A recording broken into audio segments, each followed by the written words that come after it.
Morning everyone. So before starting the class, let's take the check. Audio, video clear?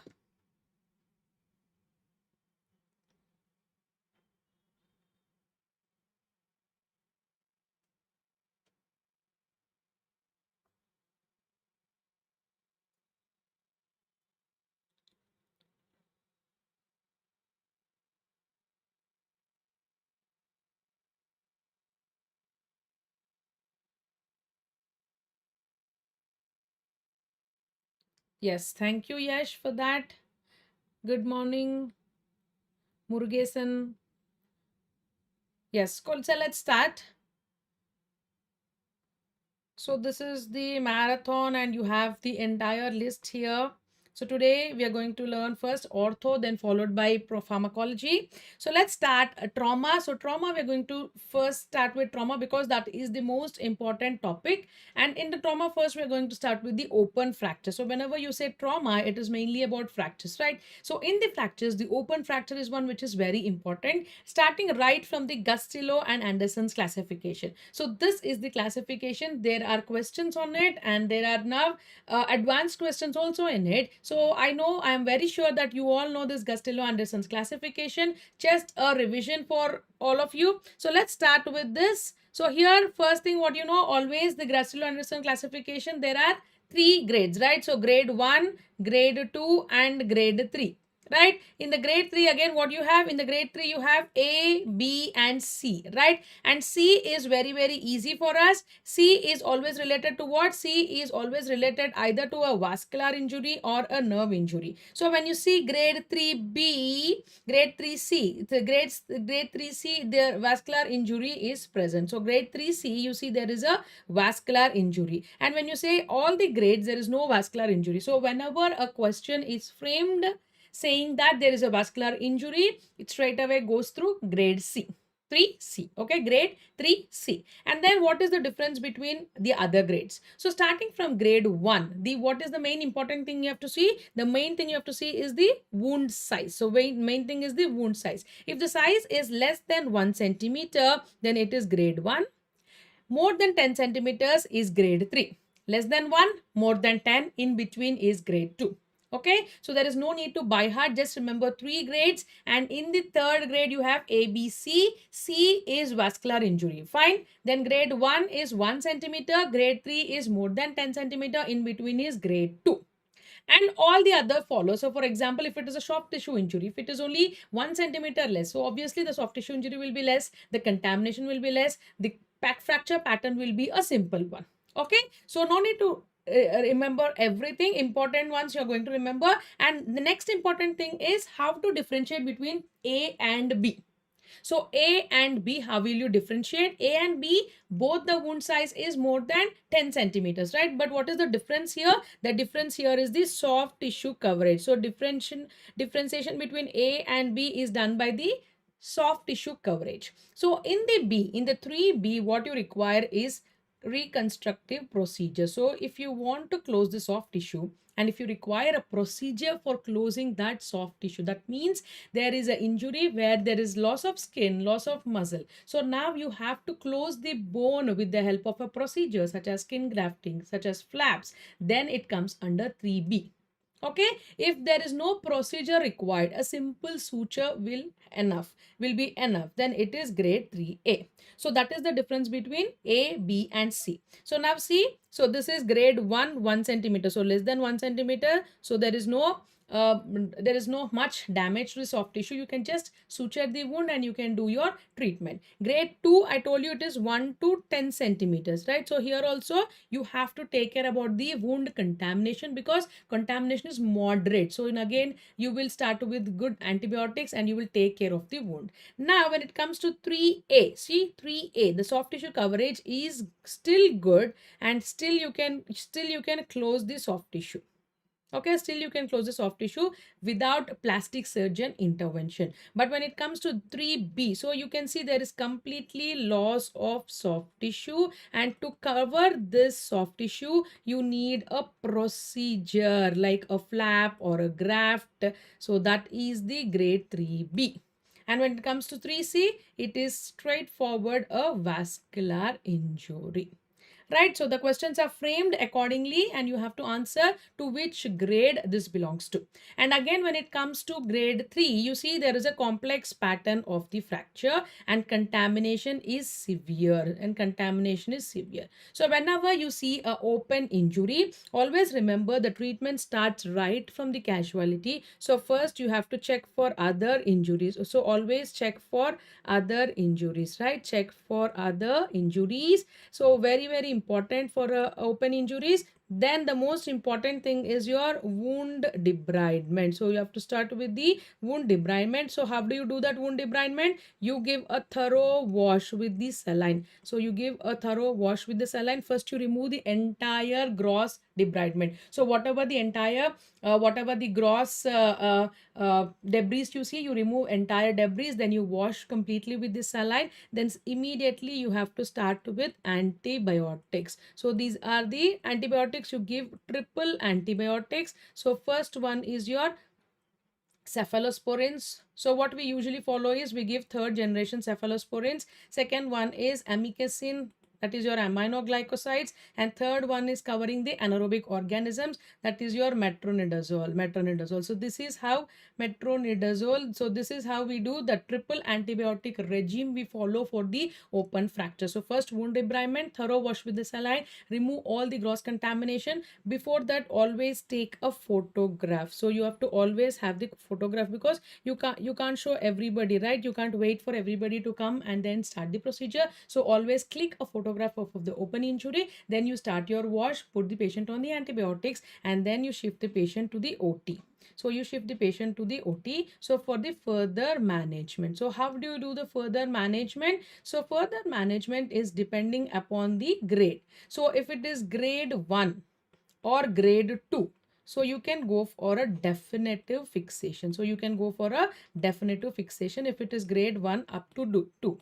But when it is grade 3, so first you have to go for a X-fix, that is a temporary fixation, and after that you go for a definitive fixation.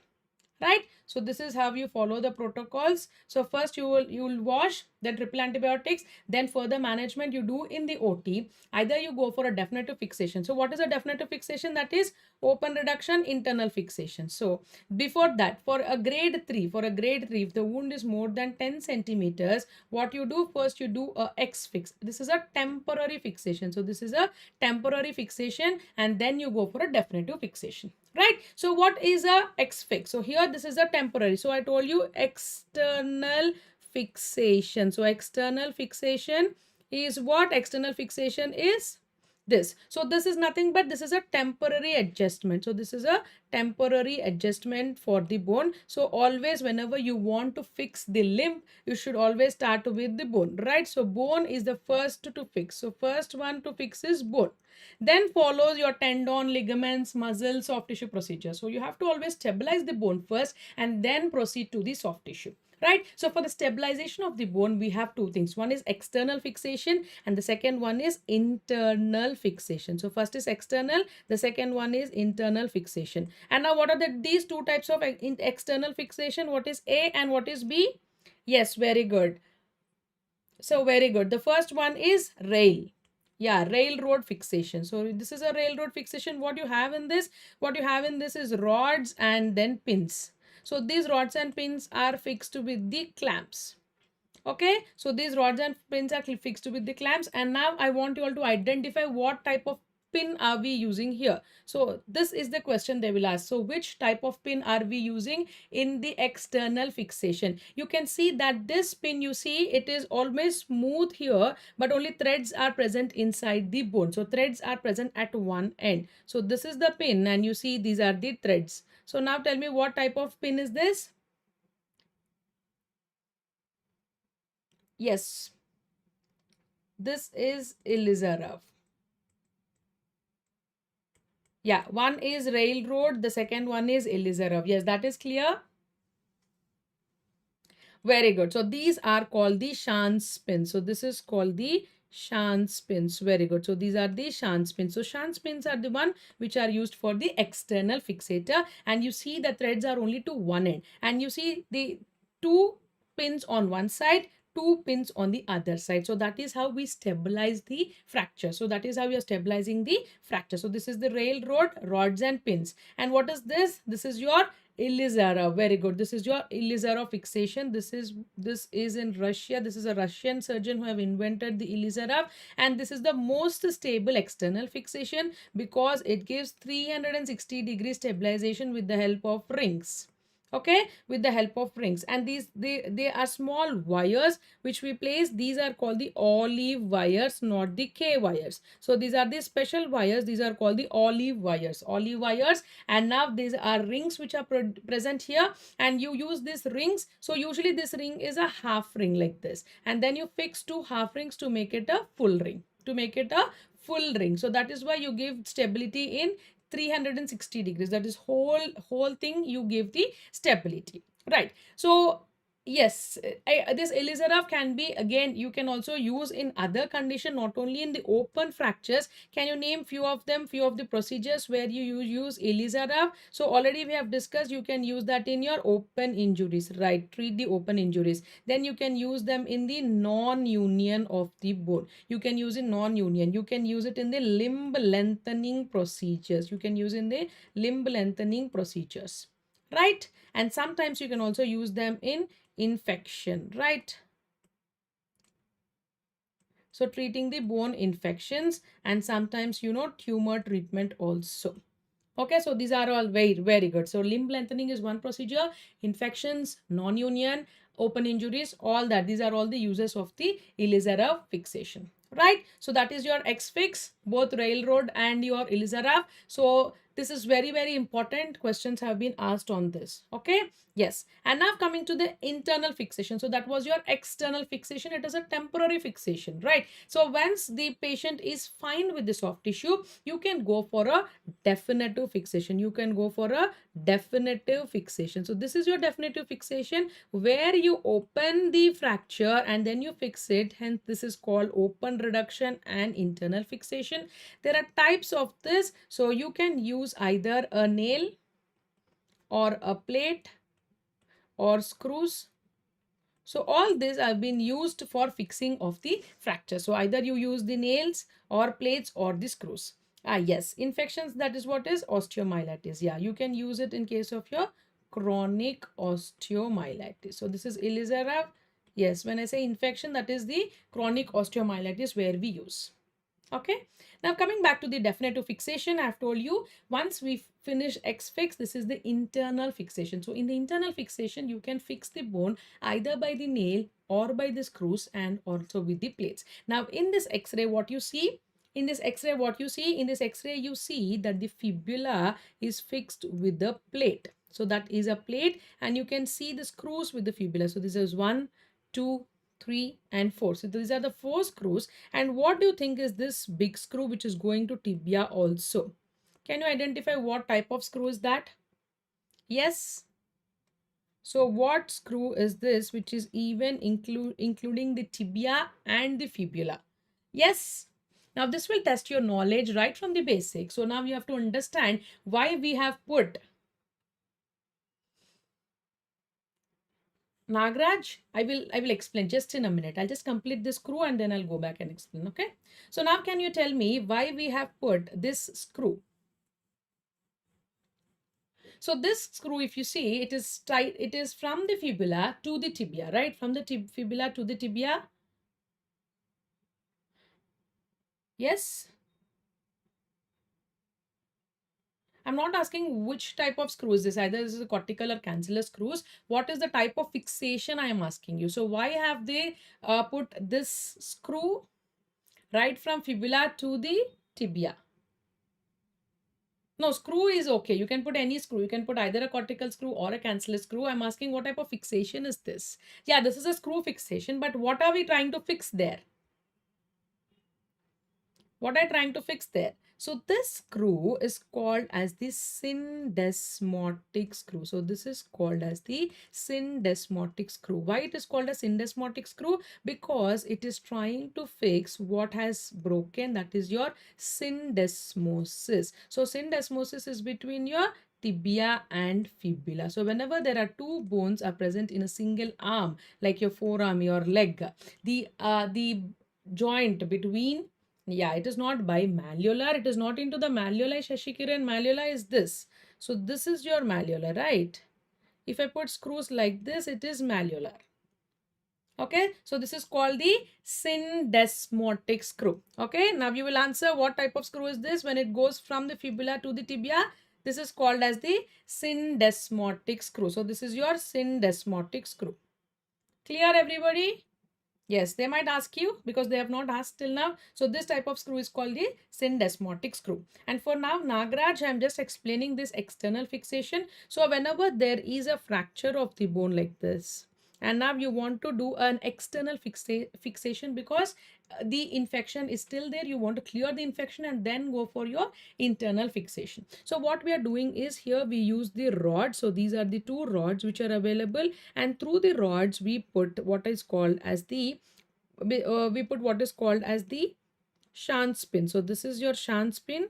So this shank spin goes inside like this. The threaded path goes into the bone, and now once the pins are placed, then you fix all this with the clamps. So all these rods are fixed to the pins by the clamps. So this is the railroad fixation. Okay, this is the railroad fixation. It is mainly rods and pins. So it is mainly your rods and pins. Okay,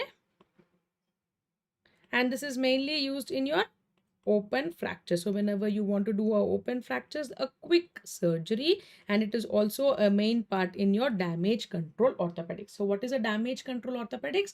So whenever you have a polytrauma, a case of polytrauma, that means a patient is having an abdominal injury, a patient is having a limb fracture, and similar patient is having another spleen injury. So all these injuries will cause stress to the patient. So now you don't want to give one more stress doing surgery. So instead of surgery, the definitive surgery, you go for external fixation. So this is called as the damage control orthopedics, similarly like your damage control surgery. So whenever you want to do a minimum procedure to the patient, so that patient you have to give some time for him to heal from other injuries, so you go for an external fixation. This is called as the damage control orthopedics. And one more use of this external fixation is damage control orthopedics. You can quickly do, okay, even with the some 10 minutes time also, you can just put pins and then fix it with the rods. Okay, so that is your damage control orthopedics, and this is your syndesmotic screw. So everybody clear with the syndesmotic screw? Any doubts?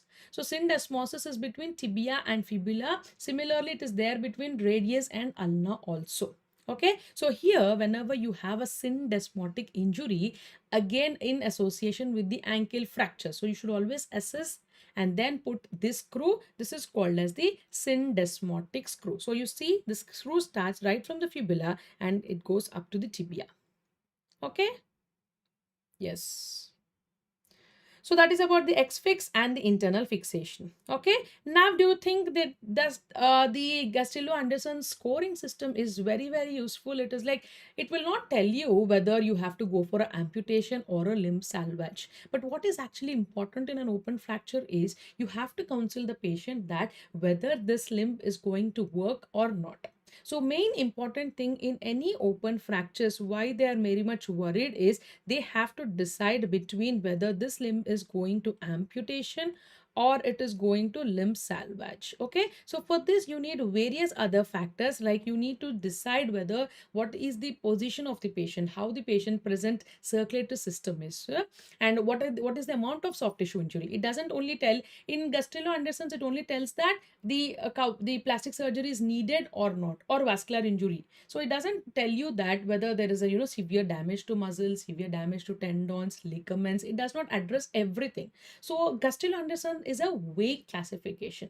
Now exactly for open fractures, if you want to decide between amputation and a limb salvage, we have other scoring systems. So this is called as the mangled extremity severity score. So whenever you see a crush syndrome, so this is mainly for the injuries with crush syndrome or mass casualties, where you have to decide whether this limb is going for amputation or limb salvage, you can use this MES score. So MES here, this will tell you about the soft tissue injury. It will tell you about the limb ischemia time. It will tell you about whether the patient is in shock or not, and then the age. So you have to take 4 parameters. So one is your soft tissue injury. Okay, so one is your soft shock. So let us remember as Shiva. S for shock, I for ischemia, V for velocity of the injury, and A for age. Okay, so V here is velocity of the injury. Okay, so this, the first one is the velocity, whether it is a high injury or a medium injury or a low injury. Depending upon that, you give the scoring as 1 to 3.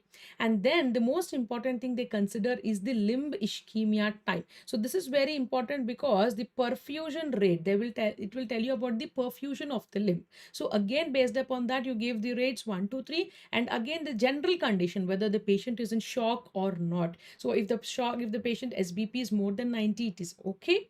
If it is hypotension which is persistent, it is 2. Okay, so again the age, less than 30, more than 50. So depending upon all these parameters, if it is a high scores of more than 9, then you have to go for an amputation. So then you will counsel the patient towards amputation. If it is a low scoring system, then you go for a limb salvage. Okay. Okay, so this is how you take the scoring of MES. And now what I want to tell you is this is mainly for the soft tissues. So MES is mainly for the soft tissues, but for orthopedics point of view, there is a beautiful scoring system which is called as the Ganga trauma score. So this is the Ganga trauma score which has been developed in Ganga hospitals of South India, Coimbatore.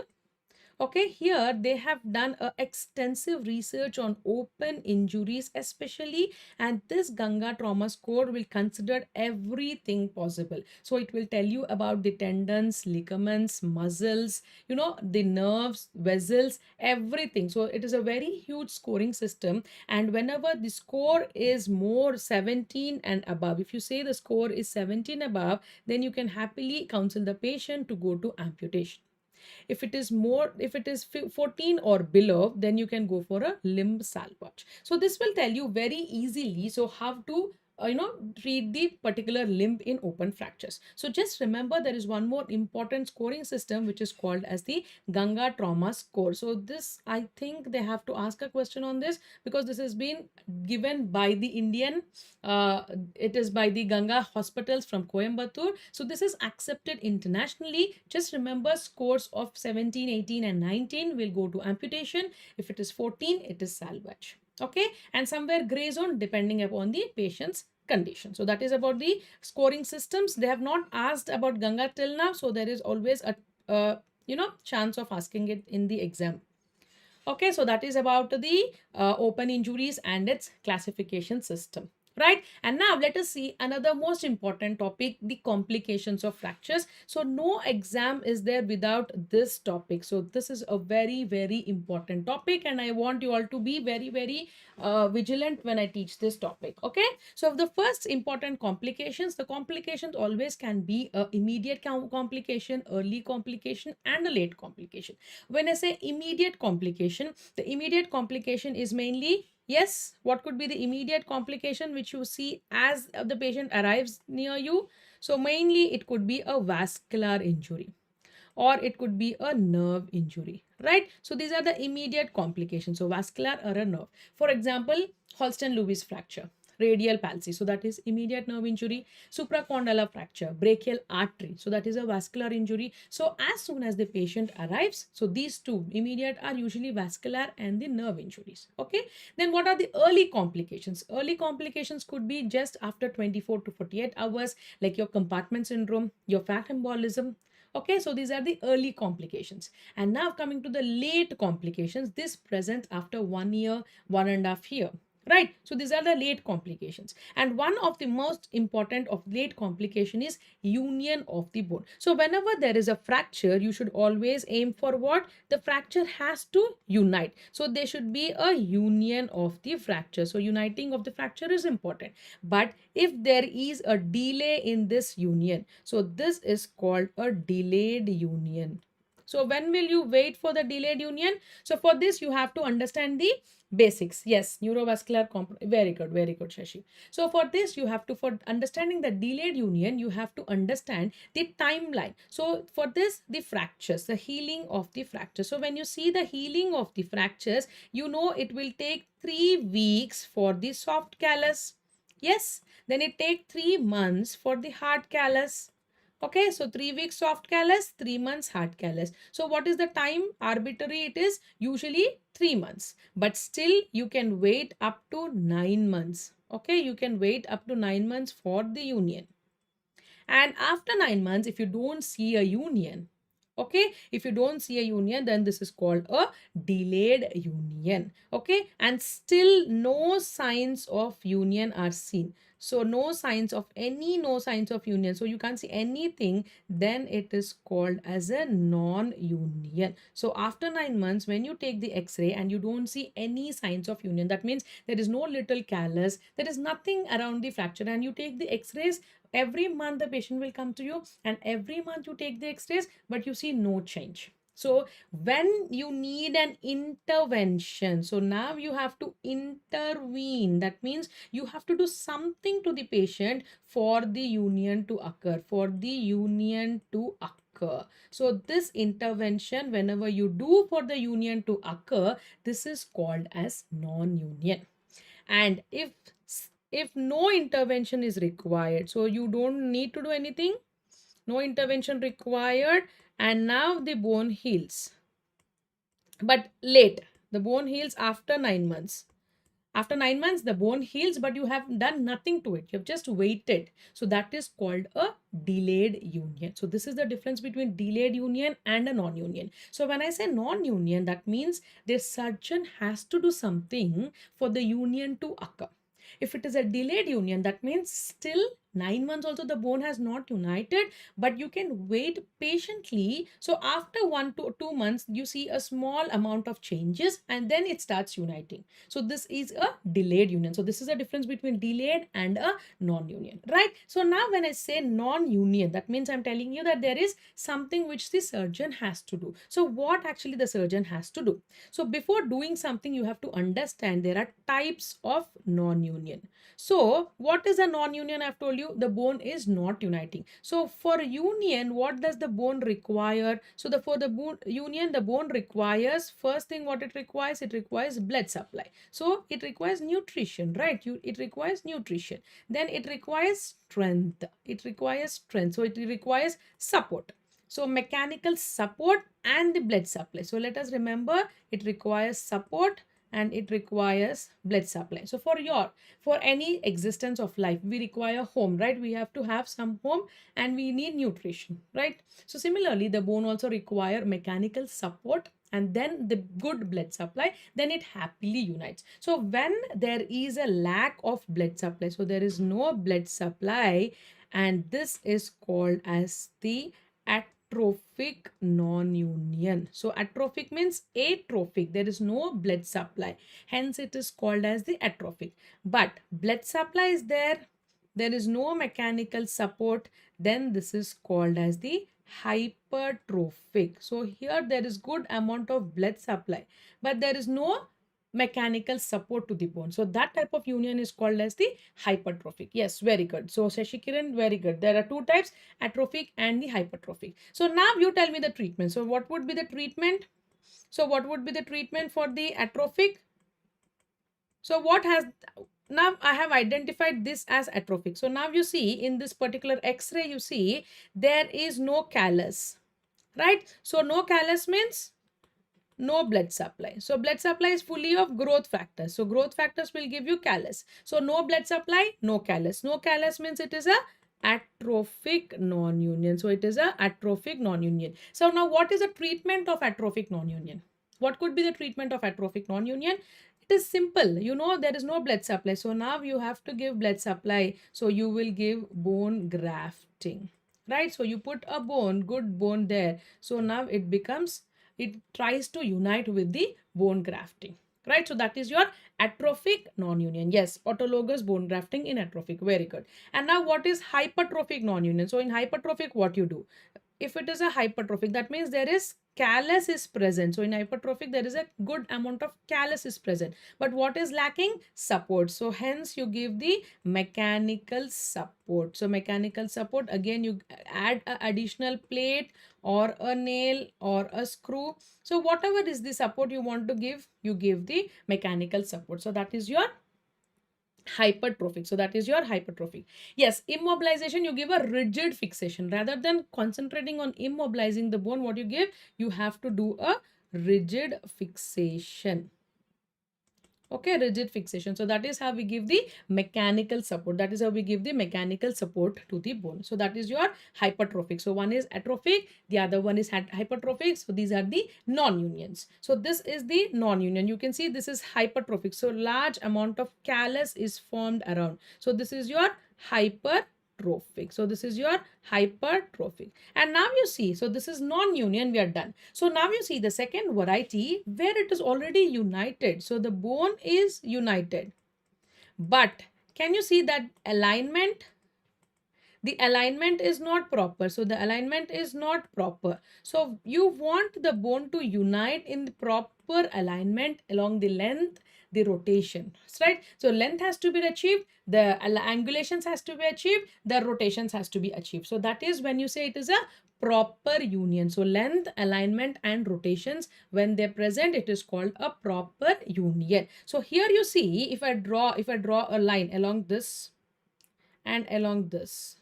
So this is like this and this is like this. So there is no straight alignment, and whenever there is no alignment, this is called as the malunion. So malalignment of the fracture fragments, this is called as the malunion. So this is called as the malunion. Is that clear, everybody?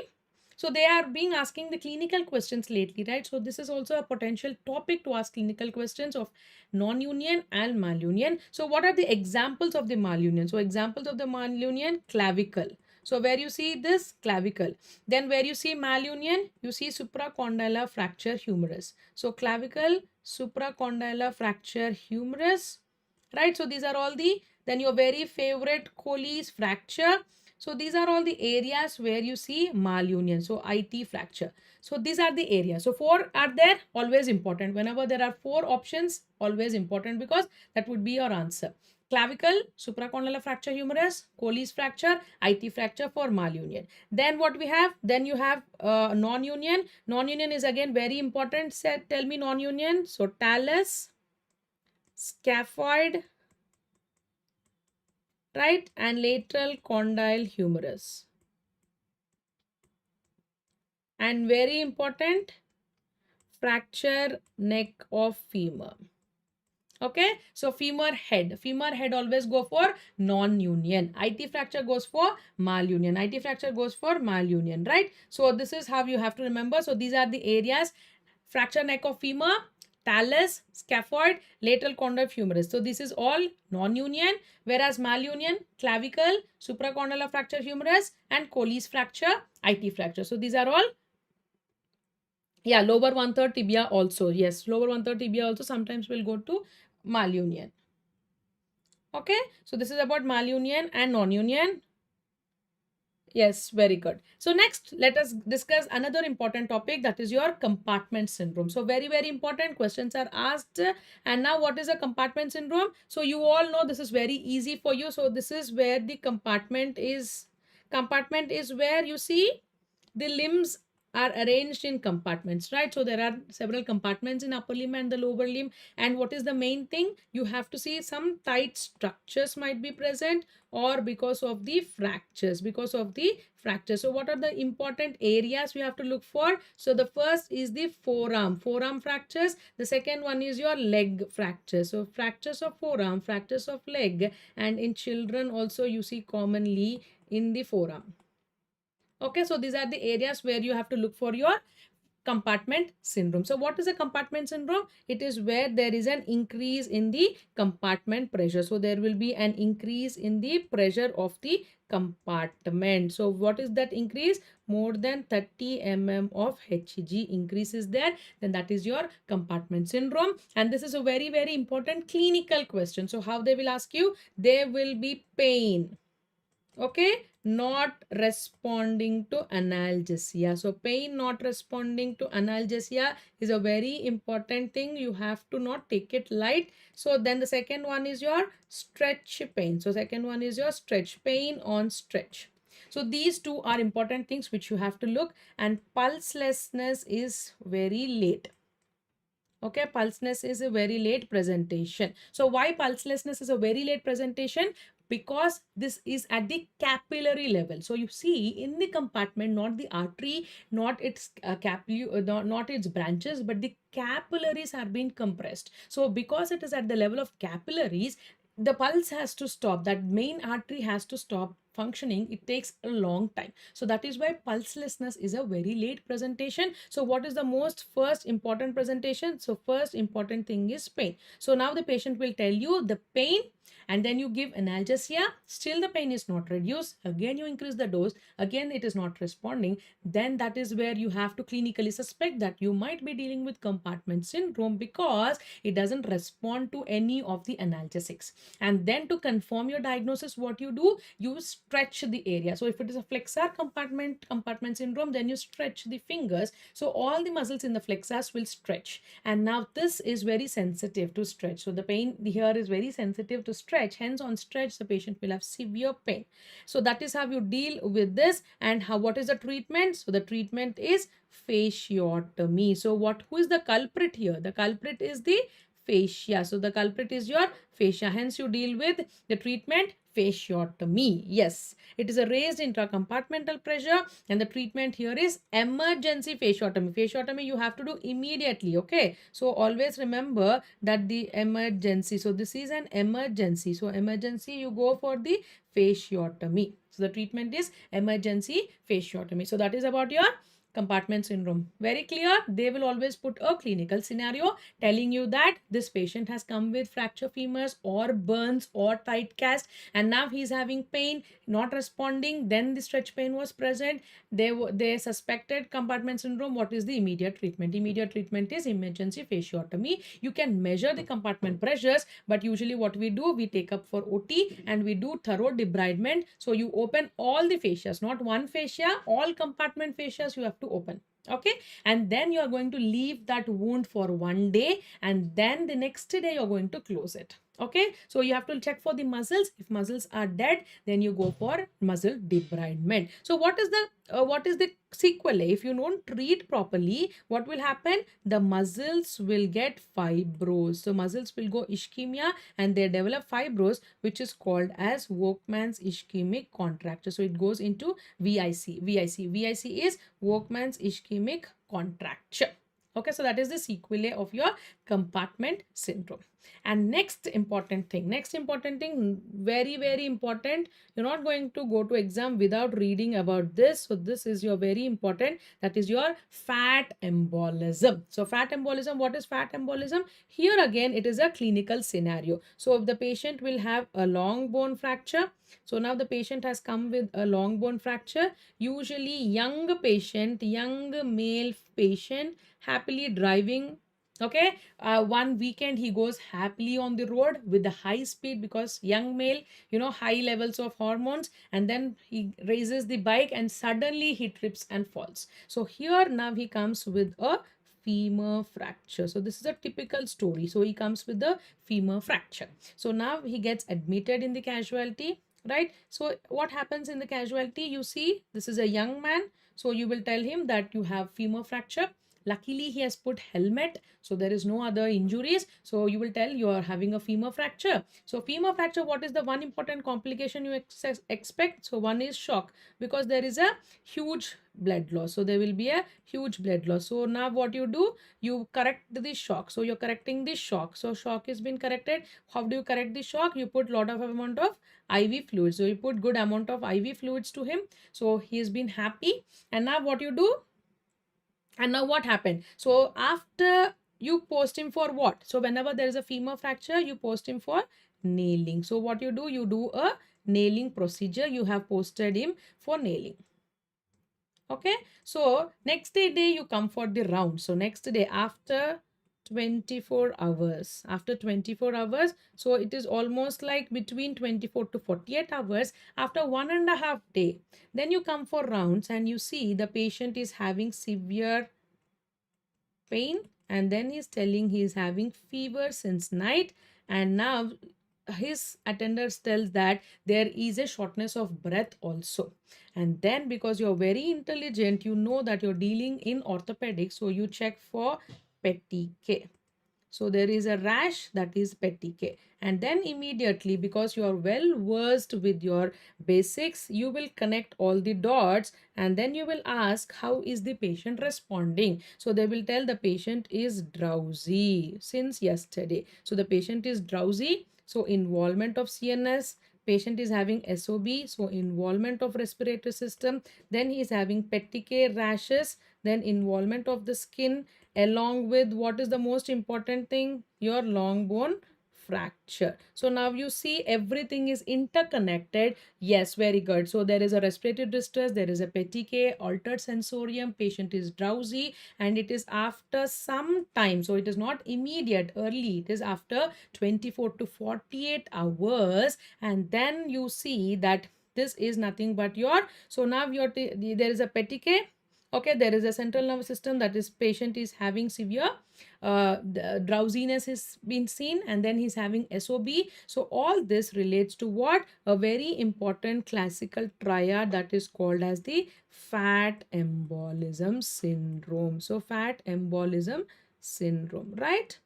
So now the patient is landing into the fat embolism syndrome. So now because you have diagnosed it early, because you are very, very vigilant and you know that this patient might land up. Yes, we use the Gertz criteria. So I have put the Gertz criteria. So what Gertz criteria tells that there would be a petty, then there would be some respiratory distress, which shows you that hypoxemia, pulmonary edema, and then there would be a central system involvement, central nervous system involvement. Those are the major. And then fever, high rate of tachycardia, urine flat globules, thrombocytopenia. So all this, high ESR, all these are minor features. So all this put together, now you have come to know that the patient is having fat embolism syndrome. So now what you do? The next important thing what you do? What usually we do, we just call the physician, we call the ICU patient, shift the patient to ICU, and then we'll hand over to anesthetist. So that is what we do. But what actually you have to do? You have to symptomatically treat the patient. So the treatment is symptomatic. So the patient treatment is symptomatic. So first, always you have to give the oxygen supply. So because he is having decreased oxygen supply to the head and the lungs, so you increase the oxygen supply, that is oxygenation. Then you give proper hydration, and one thing what we can do is we give the thromboprophylaxis, that we give low molecular heparin, that is we give injection Clexane. Okay, so this is what the symptomatic treatment we do. So that is your monitoring and supplementation. You give thromboprophylaxis, hydration, and oxygen supply. Okay, so this is how we treat the fat embolism. And what is the one thing you have to look, what they tell you is this is the D dimer. So the D dimer values also play an important role only to rule out the fat embolism. It is not for diagnosing the case. So it is not for diagnosing the case. What you have to do is immediately you have to examine, then take a chest x-ray. So you have to take a chest x-ray also to look for the lungs, and then you have to send for D dimers and your urine flat globules if required.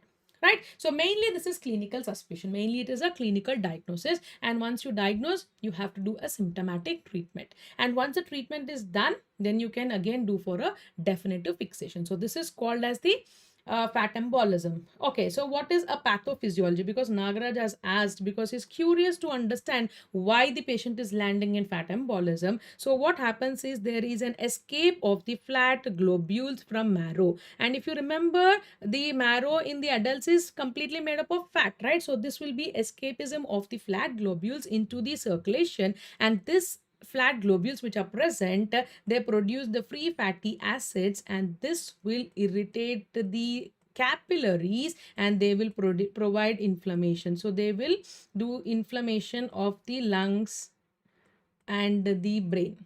Okay, so because of this, there are two theories. One, the fat globules will escape into the circulation, and they will irritate or they will block the capillaries, and then all this will set in. Or else they will produce the free fatty acids, because the fat globules break down, and these free fatty acids will irritate the capillaries. So whatever is that, there will be an irritation of the capillaries, and then there will be inflammation of the lungs and the brain. So that is the pathophysiology of the fat embolism. Okay, is that clear? Nagraj, is that clear? Happy with the pathophysiology?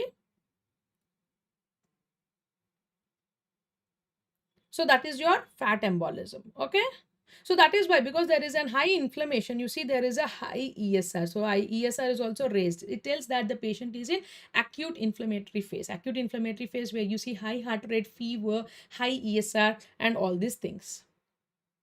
Yes, good. So once we are done with the fat embolism, the most next important thing is crush syndrome. So where you see this crush syndrome? So crush syndrome is again very commonly seen in the earthquakes. So during earthquakes or during mass casualty. So where you see crowds, a lot of crowd.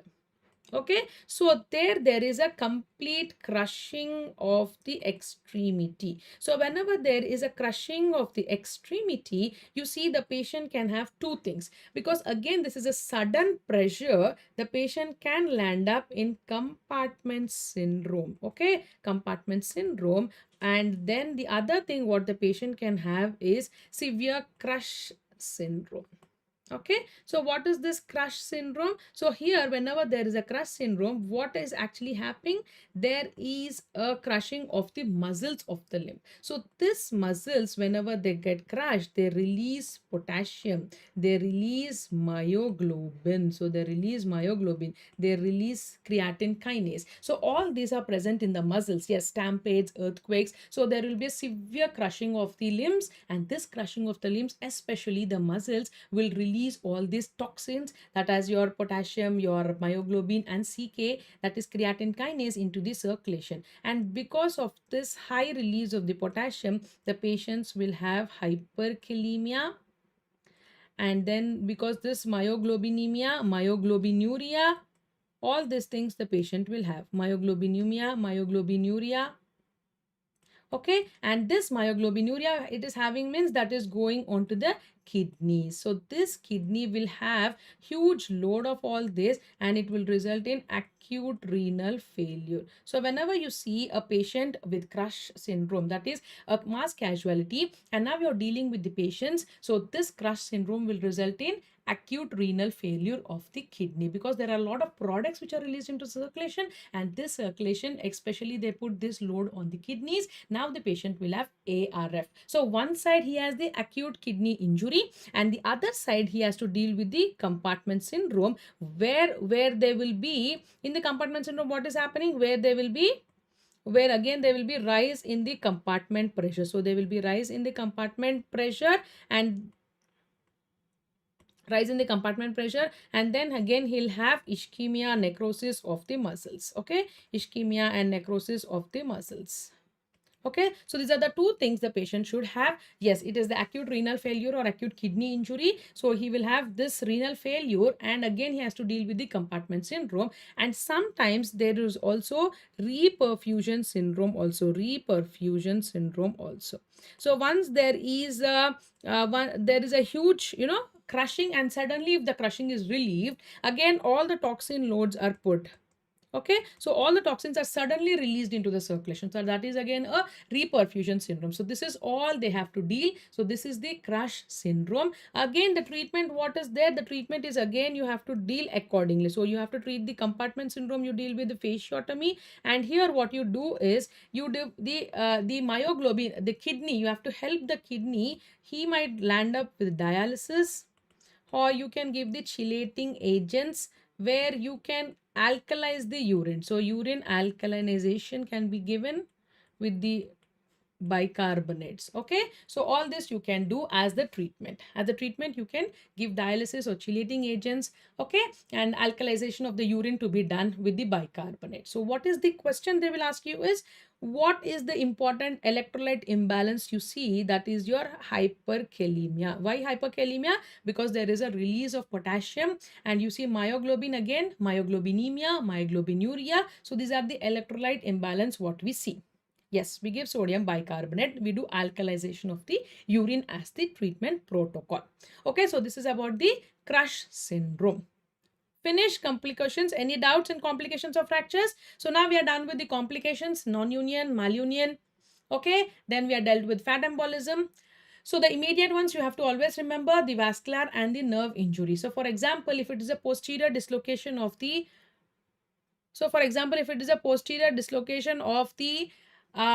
hip. So what is the nerve which gets damaged in the posterior dislocation of the hip? So the nerve injury which gets damaged with the posterior dislocation of the hip. Yes.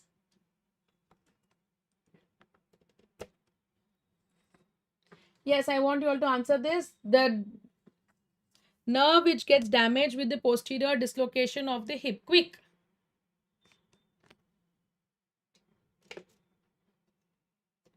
Yes, very good. The sciatic nerve which gets damaged is the sciatic nerve. Then with the shoulder dislocation. Yes, with the shoulder dislocation, which nerve gets damaged?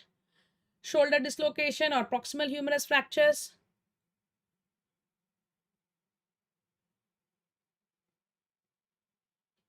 Yes, shoulder dislocation. I'm asking about the next one, the shoulder dislocation. Which nerve gets damaged?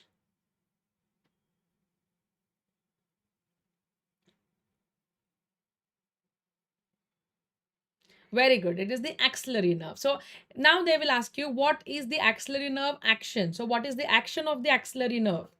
Yes, quickly.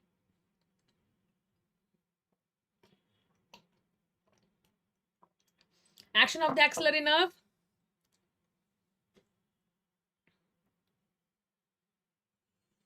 Axillary nerve supplies which muscle?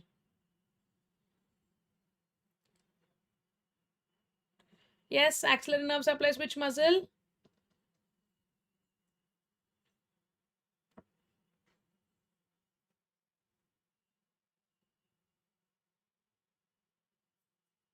Yes, it supplies the...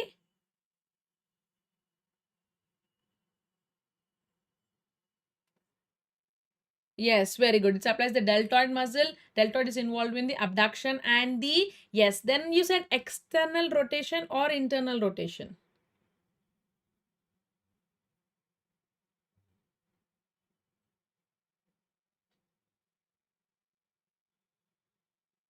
External or internal rotation. So deltoid is right. So deltoid is abduction, right? Doc Yes, very good. Shashikiran, you are right. External rotation. Dr. Indrila Sarkar.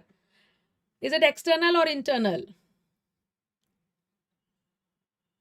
It supplies what? It supplies deltoid and teres minor, right? So teres minor is what?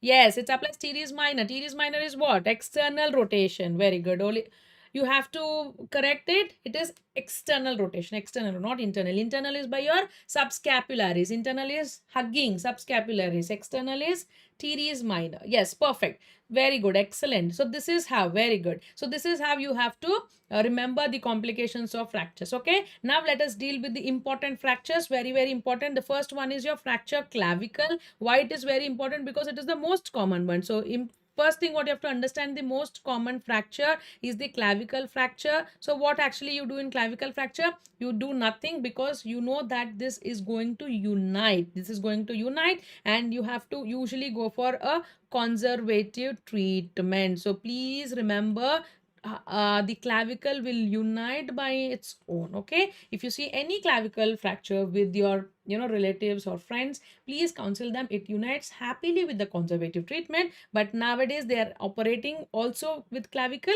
but conservative heals better. So conservative treatment will do miracles. It will heal up happily, but you have to support. So any fracture, what you have to do, you have to immobilize the fracture. So because immobilization is very important, so how do you immobilize? You have to counter the displacement. So what is a displacement here? Displacement is whenever there is a fracture, the fracture moves, right? So the clavicle is like this. So clavicle is like this. And immediately when it is a fracture, it moves like this. So why the one fragment goes up, the other fragment moves down?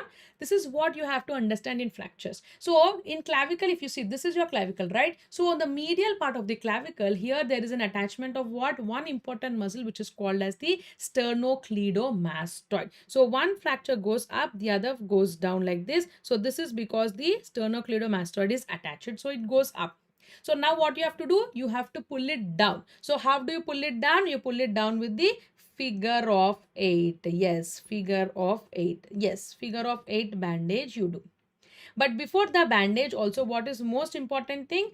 Arm sling pouch. Why arm sling pouch? Because the lower fragment, so this fragment is pulling down because of gravity. So now you see, I've told you the medial side is going up because of the sternocleidomastoid, but the lateral side is coming down because of the pull of the gravity. So now you have to always counter the gravity also. So for that you put what? The arm sling pouch. So both things you have to use.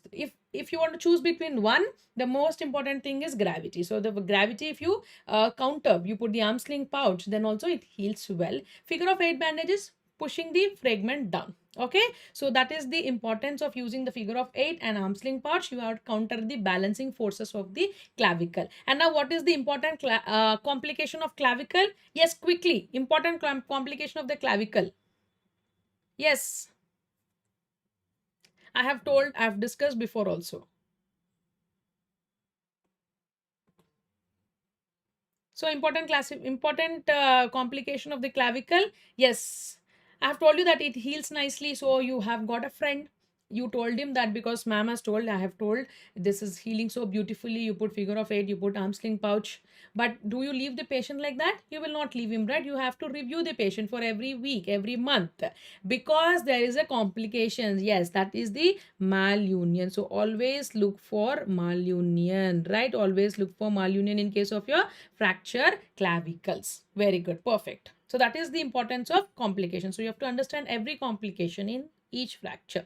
Now coming to the next thing, the shoulder dislocation. So this is supposed to be the most common joint to be dislocated. So most common joint which dislocates is the shoulder joint. So this is a shoulder joint, right? So now there are types of shoulder dislocations. So what are the types of shoulder dislocations? Yes, anterior, posterior and inferior. So these are the types of the shoulder dislocation. So now tell me, what is this? The first one,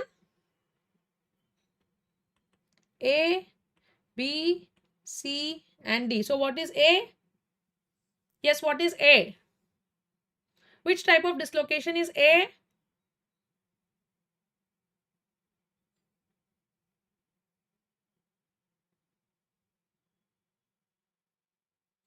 Yeah, I'm asking what type of is A? A, B, C, D.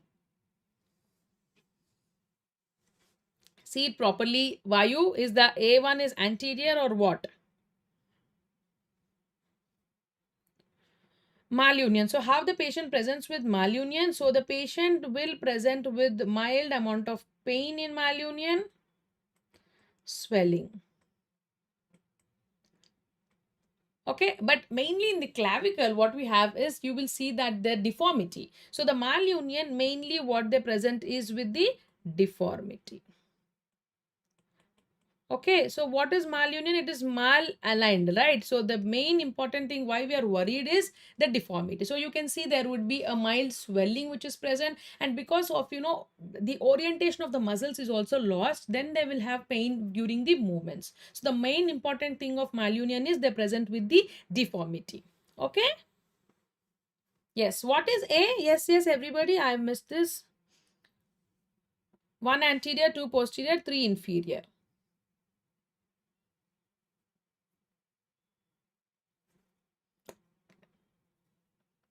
So that is the types you're telling. No, I'm asking A. Yes, A is normal. So this is a normal X-ray. And this is the anterior dislocation. Right? C is your posterior dislocation. 3 is your inferior dislocation. right? So always look properly for the image. Okay, don't be in a hurry, don't be in a haste. Though you know the answer, sometimes they would be tricky, right? So yes, perfect. This is now a normal, everybody are now aligned. So this is a is a normal x-ray. Now you see in the normal x-ray, the shoulder is nicely linked with the glenoid. So the head of the humerus is nicely in contact with the glenoid. And now this is a normal shoulder x-ray. I want everybody to see the normal, because they can ask anything abnormal in this. So this is the head of the humerus. So this is the head of the humerus, nicely aligning with the glenoid cavity. And then you see this is your clavicle, lateral end of the clavicle, and this is your acromion process. And now this is your AC joint. So AC joint is what? Acromioclavicular joint. Now I'll rub everything and you see. So this is the clavicle, this is your acromion. So this is the acromioclavicular joint. And last year PG, they have asked you the displacement. So the clavicle has gone up. So there is a AC joint disruption. So there is a AC joint disruption. And now you see this is your coracoid. So this is your coracoid process. And here they have your CC joints, coracoclavicular. And if this clavicle is going high up, then you have two ligaments here. One is your AC, the second one is your CC. So this is your acromioclavicle, this is your coracoclavicular ligament. So whenever you see a shoulder joint, this is all you have to examine. So first you will start right from the head of the humerus. You look for any fractures with GT or the shaft like this, and then you see the head. Then you see whether the head is aligned with the glenoid cavity. Then you see the AC joint, so acromioclavicular, and then the coracoid process. Where is the distance? So this is all you have to read, because they have asked for the AC joint in the other exam.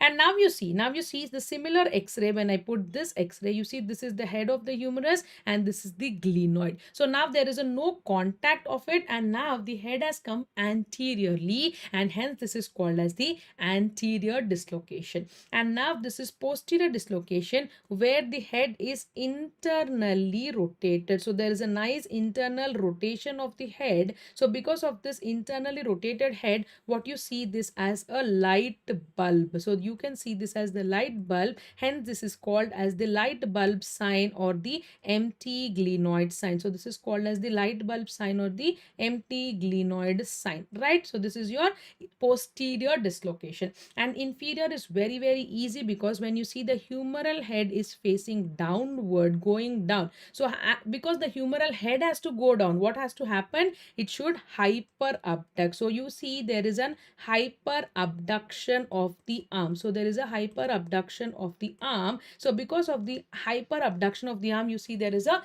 inferior dislocation. So there is an inferior dislocation. You see the arm is going up like that. So that is hyperabduction. So going down, the humeral head is going down. This is called inferior dislocation, and this is also called luxatio erecta. So this is called luxatio erecta. Okay, so the other name for this is luxatio erecta. Okay, clear everybody? The three important things. So now you see what happens here is, in the anterior dislocation, what should happen? The mechanism of injury is abduction and external rotation. So now what happens? There should be abduction and then there should be external rotation. Because of the external rotation, the ball comes out anteriorly. So that is the mechanism of the injury. So that is the mechanism of the injury, where there is an abduction and external rotation. The ball moves anteriorly. So this is called the anterior dislocation. And what is the important test you do? Here the important test what we do is called the Dugas test. So what is a Dugas test? So in the Dugas test, what you do? Touch the opposite shoulder. So you have to touch the opposite shoulder. That is called your Dugas test. So whenever it is an external rotation, you can't do an internal rotation and touch the opposite shoulder, right? So now what I'm telling you is that the shoulder is in external rotation. So because of the external rotation and the ball has come out, it has no way it can internally rotate and touch.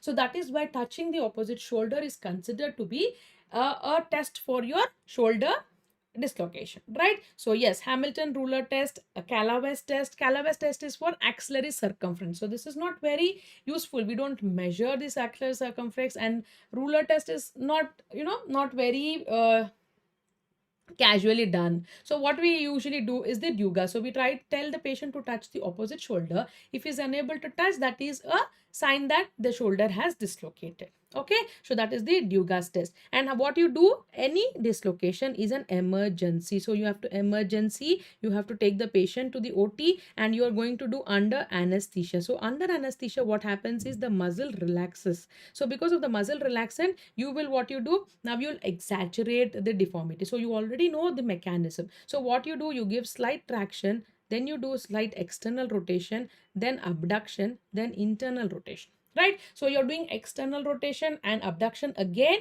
followed by internal rotation. So once you exaggerate the mechanism of the injury, that is abduction and external rotation, the things will disengage. That means, you see, this is the glenoid, and you see the humeral head is slightly nicely inside. Now it has come out anteriorly, it gets locked here, so you can't push it back like this. So what you have to do, you will do the same maneuver, the abduction and external rotation, so that it becomes loose. And once it is exaggerated movements, it becomes free. Now you do adduction and internal rotation, it goes and sits inside. So that is the teamwork we have to do. So traction, external rotation, medial rotation, abduction and medial rotation, that is abduction and internal rotation. So once you do the internal rotation, you can touch the opposite shoulder. So that is adduction. Okay, so this is how you do. This is called the Koch's maneuver. So that is the under anesthesia, you do this reduction, and immediately you have to put a shoulder immobilizer. So shoulder immobilizer is used for almost for 3 weeks. So you do this for 3 to 6 weeks. Okay, so that is your shoulder dislocation, very important. And now coming to the posterior dislocation, what is the mechanism? Here it is the internal rotation. So there will be adduction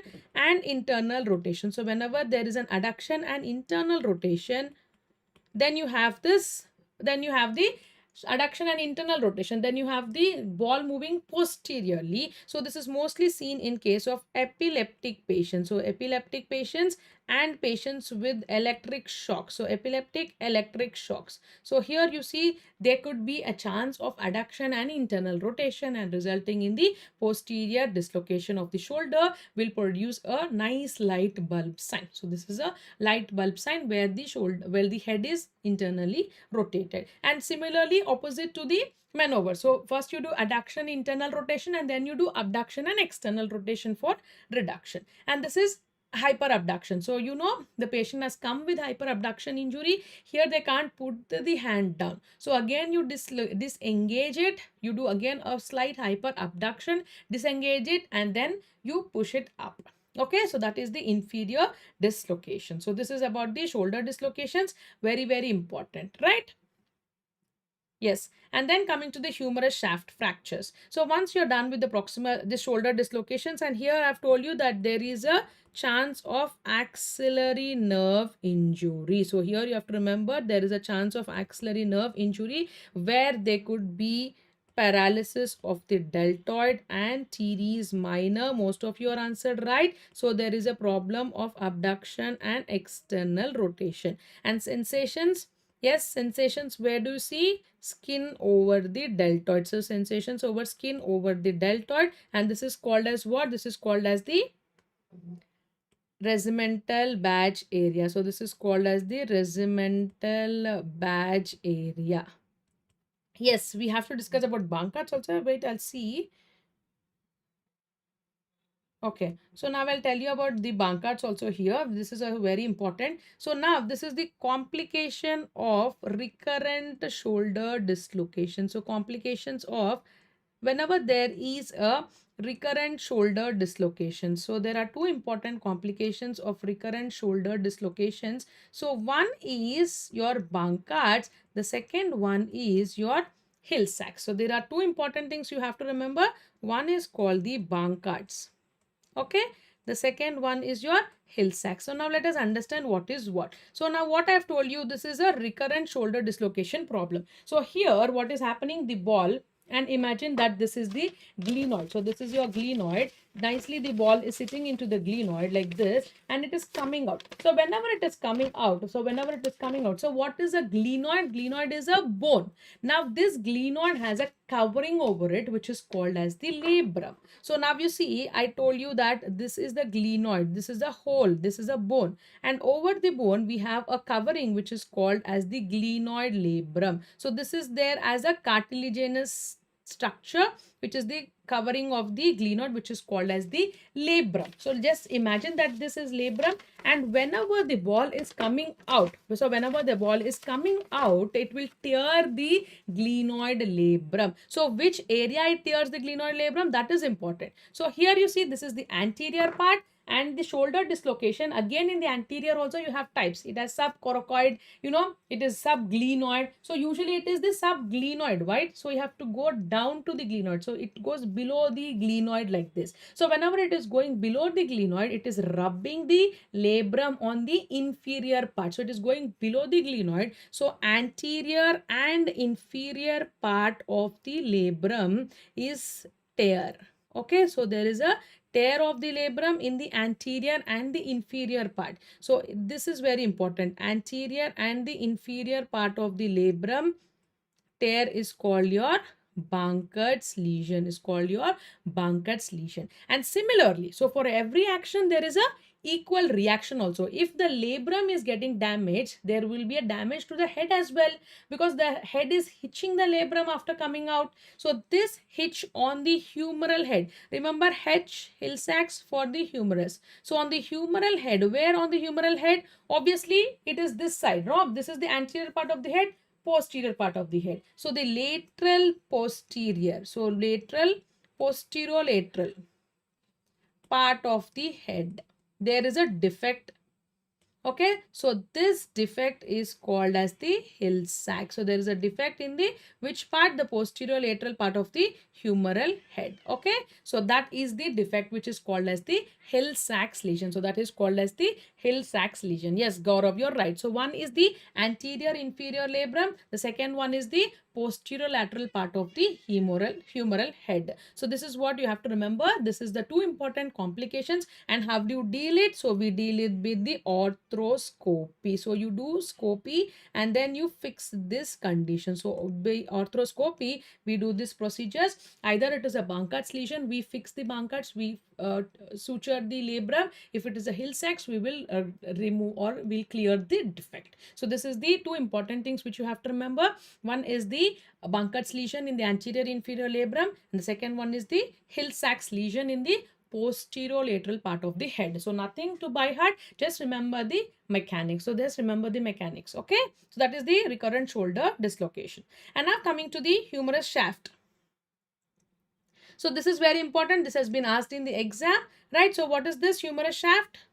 So here you see, once we are dealt with the shoulder dislocation, and then we have proximal humerus fractures. So in the proximal humerus fractures, again, most important thing is your axillary nerve injuries, right? Axillary nerve injuries. And then we have your shaft. So from here, it is the shaft. So here, if you see, this is the humerus shaft fracture. It's a normal one. There is a shaft. It is like you can fix it with the bone. If it is an open, usually it will be a closed. So closed, you fix it with the plate, humerus plate you do.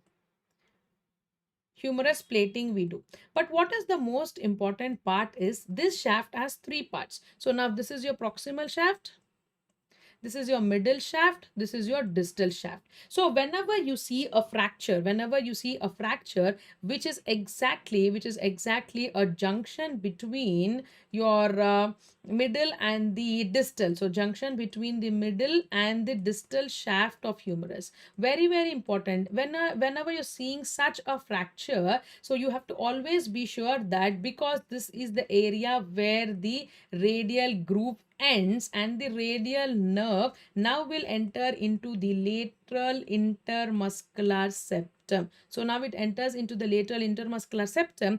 Because it is entering into a septum, it is tethered here, it is tight here, it cannot move. So it is immobile at this junction, and because of its immobile nature, and if there is a fracture, it cannot escape that fracture, so it gets crushed here. So here it gets crushed, the radial nerve, and now the patient now presents with an outcome which is called as the wrist drop. So now you see there is a patient now coming with the wrist drop. So now you will ask what happened. He will tell, I have met with an accident and I have a fracture, and now from then there is a wrist drop. So why there is a wrist drop in the radial nerve? Because there is a fracture at a particular point, that is a junction between the middle and the distal humerus shaft. This is the area where the radial nerve, if you see, this is the radial nerve from the posterior aspect. Now it is turning and coming on to the lateral side. So whenever it is coming through the lateral intermuscular septum, and now the patient will have fracture. Sometimes this radial nerve gets crushed in between these two fragments, resulting in the wrist drop. But what is very important for us, because we are, we read very nicely, we know that this is a condition of neuropraxia. So immediately you counsel the patient that this is a neuropraxia. Then they will not understand what is neuropraxia. Then you will tell that the 100% recovery you can expect in such cases, because it is a closed fracture. If it is a closed fracture and you see a wrist drop, you can assure the patient that this is a neuropraxia where the recovery is 100%, right? So this is how you counsel the patients. So this is how they ask in the exam. So they will put this x-ray, and what is the name of this fracture? Yes, this fracture is called as the Holstein-Lewis fracture. So this is called as the Holstein-Lewis fracture. Holstein-Lewis fracture. Very, very important, asked in the exam. So what is the treatment for this wrist drop? You give the cock-up splint. So I have told you that this is a neuropraxia. So you have to immobilize the part and you have to give cock-up splint. So the treatment for this is your cock-up splint. Okay. Okay. So this is the cock-up splint. Yes, radial nerve injury can be of various types, Nagraj. So it is a low radial nerve injury, high radial nerve injury, and then you have a very high radial nerve injury. So when I talk about the low radial nerve, it is only the posterior introitious nerve, that is the branch of the radial nerve which is involved. And when I say high, it is the wrist drop. So here the pin is involved, so it is the finger drop, right? So here the wrist is also involved, and this is called as the wrist drop, right? It is high, is usually at the level of elbow. Okay, so the wrist extensors are lost, hence it is wrist drop. When I say this as a very high injury, that means it is in the axilla, where you will see the triceps palsi also. And for this you have to understand that the radial nerve supplies all the extensors of the upper limb.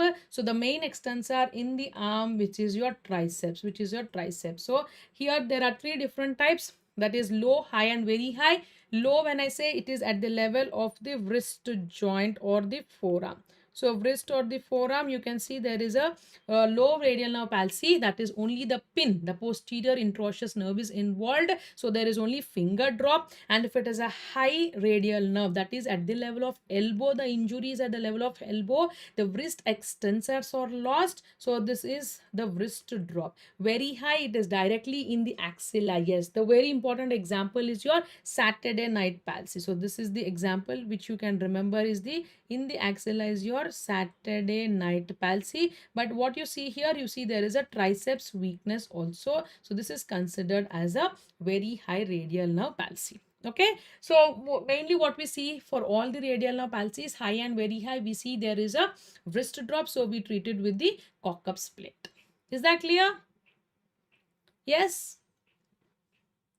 Yes, with the Nagraj's question, we have even completed the radial nerve as well. So this is about the humerus shaft, Holstein-Lewis fracture, very, very important, and your other radial nerve injuries.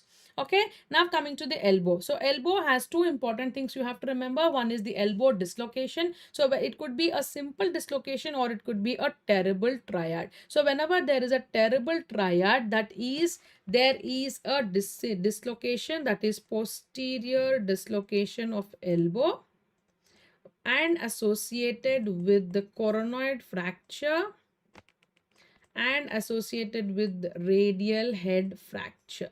So this is how you have to remember. This is called the terrible triad. So this is called the terrible triad. Yes, good. So this is called the terrible triad. So terrible triad, this is the dislocation. You see the dislocation is seen. This is the elbow dislocation. Okay. And this is the olecranon. So this is the olecranon. And then now you see there is a radial head fracture. Radial head fracture. And finally you see the coronoid also. So what is a coronoid? It is a small bit of the olecranon. So it is a small bit of the olecranon. So you see the olecranon is something like this. And the anterior part of the olecranon you have what is called as coronoid, very important for stability, and when this gets fractured, this is called as the terrible triad. Your answer was right. Somebody has deleted that. So posterior dislocation of elbow with coronoid fracture with the radial head fracture is your terrible triad, okay. Yes, next comes, what is this? So here this is what this is again. Yeah, so this is what you see. Whenever I tell you that some fracture is there, always take the x-ray. So the rules of x-ray in ortho always involve the part, like for example, if it is humerus shaft, you have to take the x-ray of the shaft, and you also involve one joint above and one joint below. So the x-ray should be present with one joint above and one joint below. So why it should have that? Now you will understand why I am telling that. So always take an x-ray including one joint above, one joint below. So here if you see such an injury, so now the patient has come with severe pain, severe swelling, and now the x-ray you have taken somewhere around the wrist joint. So you see on the wrist joint, you see there is a DRUJ injury, so distal radio ulnar joint injury. But if you're not examining one joint above, that is your elbow joint here, you will miss the radial head fracture. Or if you have taken the x-ray of the elbow and you have seen there is a radial head fracture, immediately you have to take a wrist joint x-ray. Otherwise you will miss this DRUJ injury. So that is why always there should be an x-rays which are including both the joints, one joint above, one joint below. So this is the injury where it shows that there is a problem in both radial head and distal radio ulnar joint. Why such? So because there is a dissipation of the energy, high velocity of energy has damaged the proximal radio ulnar joint through the interosseous membrane tear. So this force has now damaged the DRUJ as well. So both the joints are damaged with the rupture of the interosseous membrane in between. And what is this called? This is also called as Essex Lopresti fracture. So this is called as Essex Lopresti fracture. And what is the counterpart in the leg? The counterpart in the leg is the Mason-Nevis fracture. So whenever you see an ankle fracture with the fibula head fracture, so ankle fracture with the fibula head fracture is again one joint below, one joint above, right? Ankle is below, head is above. So both the joints are involved. So this is called the Mason-Nevis fracture. And in the forearm, this is called as Essex Lopresti, where there is an involvement of the radial head along with the distal radio ulnar joint. Okay, yes, very good. Essex Lopresti. Very good. Now, and similarly, this is also an example of involving the joint. So here you see the patient has come with the pain in the forearm. So there is a pain and swelling in the forearm. So pain and swelling in the forearm, right? So you see there is a pain and swelling in the forearm, and you take the x-ray, and now you see there is a fracture of ulna. So you see there is a fracture of ulna. So now you have taken the x-ray below the wrist joint. So wrist joint x-ray you have taken, it is normal. Will you leave it like that? Will you leave it like that with the x-ray of the wrist joint? No. What you do, you have to take the x-ray of the elbow as well. One joint above. So you have taken one joint below, it is normal. Now you take x-ray of one joint above, and in this above joint you see what? You see this is associated with the radial head dislocation. So this is associated with the radial head dislocation. So whenever you see a combination of fracture fracture dislocation. So this is again a fracture dislocation. So I've told you any dislocation is an emergency. Hence this is called as fracture of necessity. So this has been named as fractures of necessity. Why? We have seen the fracture is associated with what? We have associated that with the dislocation. So you see a fracture and a dislocation together. Fracture dislocation together, this is a fracture of necessity. Why? The dislocation has to be reduced. So now here we see there is a fracture of ulnar shaft along with the radial head dislocation. So what is this? Yes, very good. So this is nothing but your Monteggia fracture. So this is your Monteggia fracture. And what is the name of the classification? Monteggia classification name? Yes, quickly. Yes, you will see there would be a pin palsy because forearm nerve, posterior interosseous nerve, that is your pin palsy is present in Monteggia. And now I'm asking you, what is the classification name? Monteggia. Quick, quick, quick.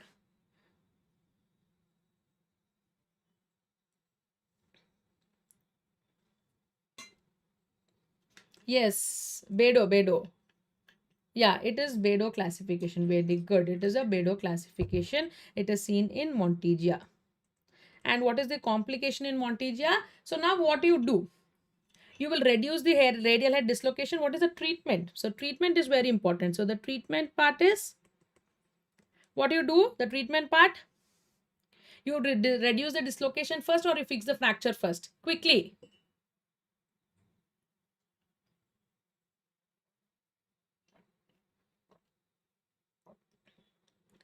What are you doing here? You're reducing the dislocation with the maneuver or you're fixing the fracture?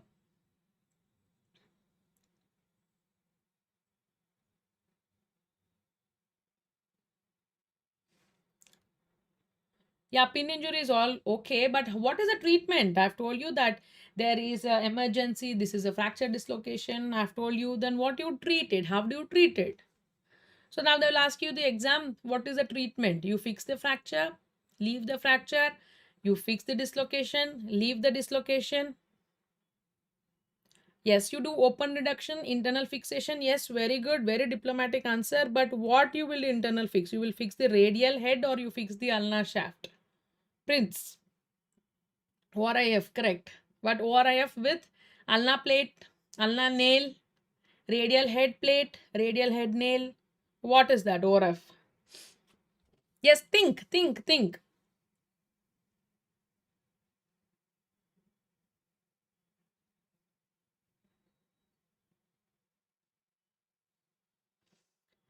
Yes, dislocation is always first. Correct. Nagraj, then anybody else? Answer. Then you will not do wrong in the exam. Whatever comes to your mind, you answer. You're going to fix the plate first, or you're going to fix the ulna first, or you're going to reduce the dislocation first. What is first? So first you will check for pin palsy. Yes, that is the correct check for pin palsy. There is no pin palsy. Okay. Now next what you do? I told you this is fracture fixation. So you have to always go for open reduction and internal fixation. Correct. So now I have opened the fracture. And what I have to fix? I have to fix the ulna or the radial head.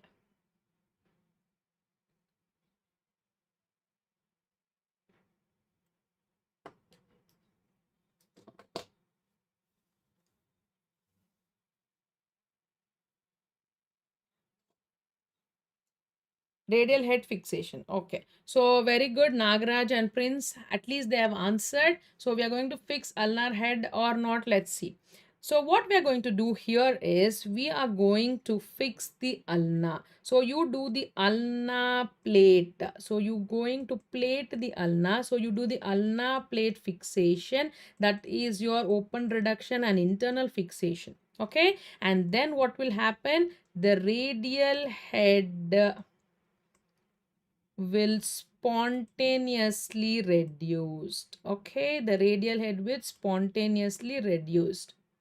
Okay, so the answer of dislocation first is correct? But how do you reduce it? By fixing the ulna. So you will fix the ulna, then the radial head will spontaneously reduce. You're not going to touch the radial head, you're not going to do any maneuver, you're not going to put incision over the radial head, nothing. What you're going to do is you're going to fix the ulna, open the ulna, fix the ulna with the plate. If the ulna fixation is perfect, if the reduction of the ulna is perfect, the radial head will spontaneously reduce. If the radial head is not reduced, that means your ulna fixation is not proper. So again you go back and reduce the ulna properly, and when the ulna is properly reduced, the radial head will automatically reduce. Okay, ulna is if ulna is properly fixed, the radial head is automatically or spontaneously it will reduce. So that is the answer. Okay, everybody.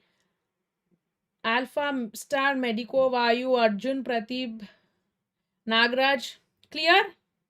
So what we are going to do? We are going to fix the ulna. Radial head we are not going to touch. Okay. So now there is a small twist here. If there is a radial head fracture associated, so it is a Monteggia variant. So then you have to do something for the radial head. But for a normal Monteggia fracture, you're just going to fix the ulna. That's it. No touching of the radial head. Is that clear, everybody? Yes. Next, coming to the Galeazzi. Clear, clear?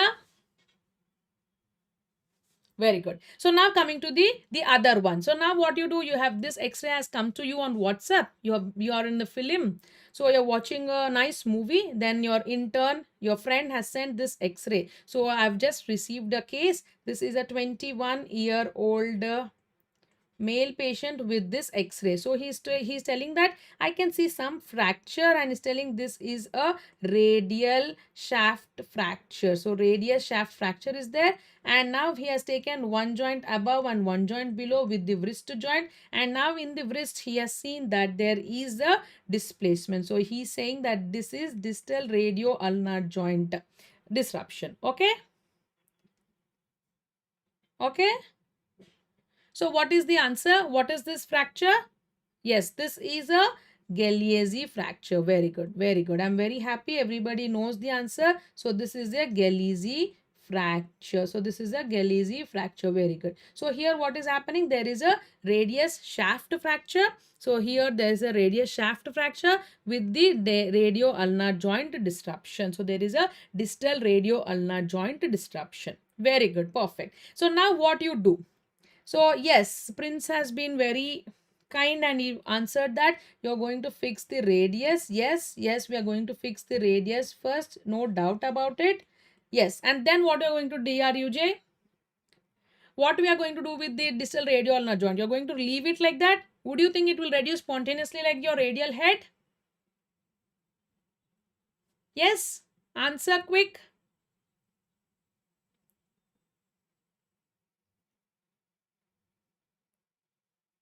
Yes, this is called the piano key sign. So now what you're going to do is you're going to test the DRUJ. You're going to test the DRUJ. That is the piano key sign. So that is your piano key sign. So what is the piano key sign? So now because the distal radio-ulnar joint is not proper, you're going to press it like the piano. So once you press down, once come up, one again when you press, the other one will come up. So you are doing the piano key sign. So whenever this is positive, that means there is a movement between the distal radio-ulnar joint. What you have to do? You have to fix the distal radio-ulnar joint. So you're going to fix the distal radio-ulnar joint with a K wire. Okay, so that is what is called immobilization. So that is called the immobilization. Okay, so this is the Galeazzi. So please remember, for the Monteggia radial head we do nothing. For the Galeazzi we have to fix the DRUJ if the piano key sign is positive. Okay. Yes, Nagraj, the Bedo classification is similar. If the ulna, in that classification what they will tell is, if ulna, there is 4 types. Okay, the first type is the angulation of ulna is anterior, the angulation of ulna is posterior. Okay, and again the fourth type is where there is a radial head fracture. That's it. Not very important at your level. Just remember the name, that is your Bedo. Yes, here the most important thing what I want to tell you today is they might ask you the treatment now because they are done asking what is Monteggia, what is Gelizi, and you're answering really well. So now they will upgrade asking you what is the treatment of Monteggia. So treatment of Monteggia is only ulnar fixation, okay? And treatment of Gelizi is you will fix the radius, no doubt, but you have to test for DRUJ, that is piano key sign. And if there is a problem, if the piano key sign is positive, then you're going with the DRUJ fixation with the K wire. That is it, right? And then coming to the metatarsal fractures. So usually we have two metatarsals. So one is your Boxer's fracture. So Boxer's fracture is what? So Boxer's fracture is your fifth metatarsal. So your metacarpal. So fifth metacarpal neck fracture is your Boxer's fracture. So little finger is your Boxer's fracture, right? And now what is this? This is your thumb. So now talking about the first metacarpal fracture, we have two important metacarpals. One is your Bennett's and second one is Rolando's. No doubt the both are intra-articular extension. So there is no confusion. Both have intra-articular extension. But what you have to remember is Bennett's is bi. What is bi? Bi means two fragments. Okay, B for Bennett's, B for bi. So there are two fragments. One is the big fragment, the second one is the smaller fragment. So here the bigger fragment and the smaller fragment both are present. And what is most important in, because this is a short fracture, because it is an oblique fracture, very short, and because this larger fragment has a tendon which keeps pulling it, so you have to fix this with absolute stability. That is, you have to fix it with the rigid fixation. So the reduction should be very clear. So reduction should be very good in case of Bennett's, because Rolando is a comminuted fracture. So Rolando is a comminuted fracture. It is three fractures, right? It is three fragments, more than three. It is in the shape of Y like this. So usually you can go for a conservative treatment. So usually you can go for a conservative treatment. Okay, so which one requires more? So Rolando is rolled into pieces. Yes, that is also good. So Prince has given us another thing. Rolando is rolled into pieces. So remember R for, multiple things. So you can go for conservative because it is a comminuted fracture. Whereas Bennett's is an oblique fracture where there are only two fragments, and in that one fragment is being displaced with the muscle. So hence you have to give a good fixation. So you have to reduce it with absolute fixation. So you're going to put a good 2 K wires after perfect reduction. So that is your Bennett's, and the second one is your Rolando. And fifth metacarpal is your Boxer's fracture. So three fractures names you have to remember: Bennett's by, Rolando's 3, Boxer's 5th, right? So why Bennett's two fragments? It is bi. So whenever it is two fragment, it is an oblique fracture, intra-articular fracture, and now the bigger fragment is being pulled with the abductor pollicis longus. So hence you have to reduce it properly and fix it. Okay, so that is the thing. And now coming to the carpal bones, the most important carpal bone you have to read is about the scaphoid fracture. The scaphoid fracture, because this is the area where it goes into non-union. And how do you treat the scaphoid fracture? So always take an oblique view. So go for an oblique view for a scaphoid x-ray. So oblique view x-ray you go, and then you have to look for the anatomical snuff box. So this is a very important question, it was asked. So you will look for tenderness in the anatomical snuff box. So tenderness in the anatomical snuff box, and you go for an oblique view of x-ray. Then you identify the scaphoid fracture. And how do you treat the scaphoid fracture? The treatment of the scaphoid fracture is by your glass holding cast. So you do a glass holding cast. Okay, so this is how you treat it. Okay, and always look for MRI, and investigation of choice for MRI is MRI. So investigation of choice for non-union of scaphoid is MRI. So this also they will ask you. So what is the investigation of choice for non-union? It is MRI. And on the oblique view, if you find there is a scaphoid fracture, it is the glass holding cast you give. And on the examination, you look for the tenderness in the anatomical snuff box. And now what is this? Here there is a gap. So this is called the Terry-Thomas sign. This is the scapholunate dissociation. So this association of the scaphoid and the lunate, you see that there is a gap here, and this is called as the Terry-Thomas sign. So this is called as the Terry-Thomas sign. Fine. Okay, so this is about the carpal. So this is about the carpals. Yes, scaphoid lunate dislocation. Terry Thomas sign. And for what is more important for me here, this scaphoid fracture. So whenever there is a fracture of the neck, and you know the blood supply is from the distal to the proximal in the scaphoid, right? From the distal to the proximal.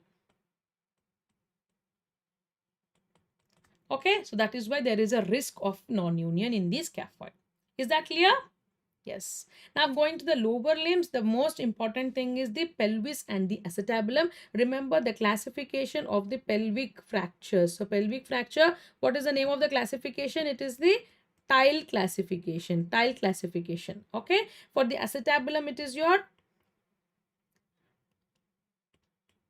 laternal and Judet classification. Laternal and Judet classification. Okay. Yeah, avian is avascular necrosis. Yes, correct. Okay, now Nagaraj, don't ask me what is the, what is the classification of tile and acetabulum. No need to understand the classification as such. Just remember that the name of the classification. The tile is for pelvic fractures and the acetabulum is laternal and Judet classification. And now to understand pelvis, what you have to do is you have to understand that the pelvis bone is like a ring shaped. Okay, so this ring has certain parts. At the back, at the end, it has one important bone which is called as the sacrum, right? So this is the sacrum at the back, right? And in the front, it has the pubic symphysis. So it has the pubic symphysis in the front. And on the both sides, it has the iliac bones. And both sides, what it has? It has the iliac bones. So these are the iliac bones on the both sides. Okay, so this is how the pelvic is like a ring-like structure. So sacrum, pubic symphysis in the front, and both the innominate bones or the iliac bones. So both the bones. So this is the pelvis. So what I'm trying to tell you is this is the innominate bones on the both sides, and now this is your sacrum and this is your pubic symphysis. So this is how a pelvis is nicely present as a ring-like structure. So if there is a break in any of this part, so if there is a break in the innominate bone or the iliac bones, so if it is a break in the symphysis, if the break in the sacrum, then there will be disruption of the pelvic ring. So this is called the pelvic ring. So there will be disruption in the pelvic ring. Okay, disruption in the pelvic ring. If there is a disruption in the pelvic ring, then there is a problem. So the pelvic will become unstable. The pelvic will become instability or unstable. It will become unstable. So this is what you have to remember. So the tile classification is,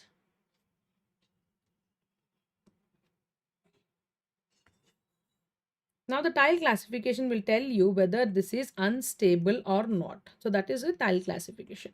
So now, so now you see if there is a fracture which is occurring here. So you see there is a fracture in the iliac wing. So it is an isolated fracture in the iliac wing. So you see there is something happening to the pelvic ring. So ring is something like this. So there is no problem in the pelvic ring. So now this is a stable fracture. So this is a stable fracture because there is no problem in the pelvic ring. It is a stable pelvic fracture. It is called as the Duvernay's fracture. So this is called as the Duvernay's fracture. Why it is called Duvernay's fracture? Because the ring is stable. So the sacrum, symphysis and two innominate bones, especially the iliac sector, is not disrupted. So hence it is a stable fracture. Now see this one. So when you see this one, here you see there is a break in the sacroiliac joint. So here you should remember that the sacrum is attached to the ilium in the form of sacroiliac joints. So this sacroiliac joints are also very important. So here in this variety of fractures, there is a problem to the sacroiliac joint here on the posterior aspect, and there is a disruption in the pubic symphysis as well. Okay, you can see there is a disruption in the pubic bone. So you can see there is a problem in this part and this part. So superior pubic rami, inferior pubic rami, there is a fracture. There is a fracture in the sacroiliac joint.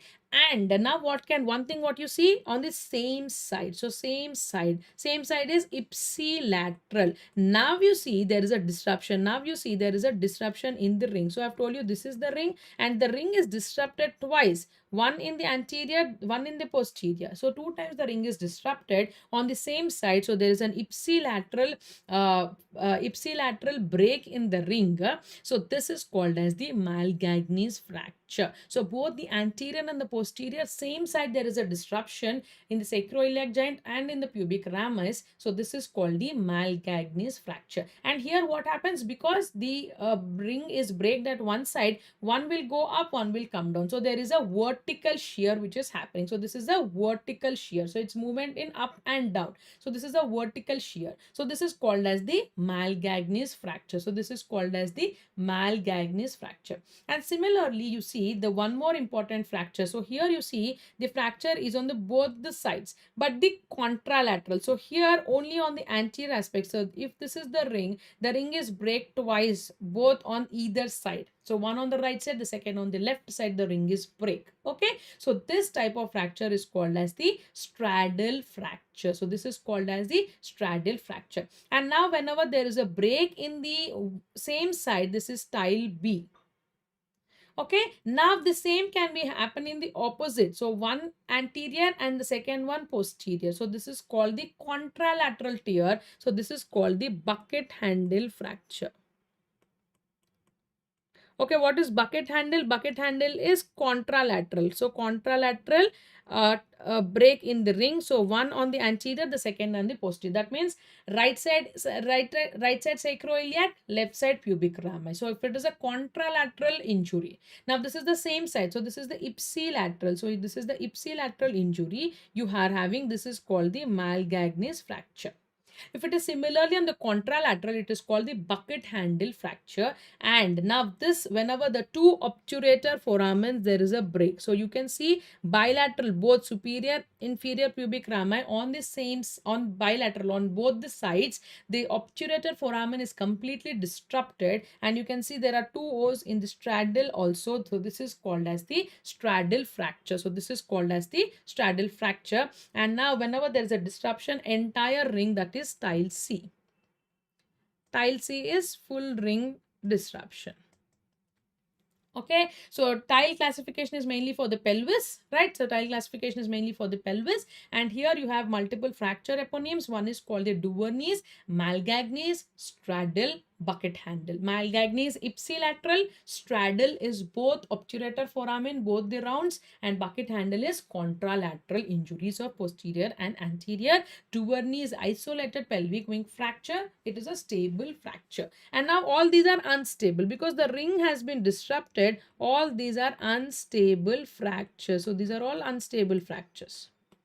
Okay, and they need intervenes. They have to be treated. So this is about the pelvis. And now what is this? Yes. What is this? So here you see there is an attitude of the limb which is important for us. So once we come to the lower limb, so first let us start with the hip joint. So in the hip joint you see there is an attitude which is important. As soon as you see this particular patient, what you have noticed in this patient? So in this patient what you have seen is the hip joint here, it is flexed, right? And then you can see it is internally rotated, right? And then you can see it is adducted. So you can see three things: flexion, internal rotation, and adduction. So what is this? This is called as the posterior hip dislocation. So by seeing just the attitude of the limb, you can say that this is a case of posterior hip dislocation. So in case of posterior hip dislocation, what will happen?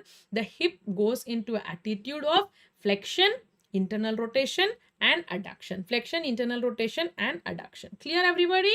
Yes. And now what is the most common nerve which gets injured? So here the nerve injury is your sciatic nerve. So the nerve injury is your sciatic nerve which gets injured. And now this is also an emergency. You have to reduce it under anesthesia. Emergency reduction under anesthesia has to be done. And here how you do the maneuver, what you do, again you make the patient sleep on the floor, which is easy, convenient for the surgeon, and then you take the limb, that is you take the thigh, and again you do slight traction, internal rotation, and then you do abduction and external rotation. So that is how you do. Again, you have to reduce it under anesthesia. So this is a case of your hip joint posterior hip dislocation.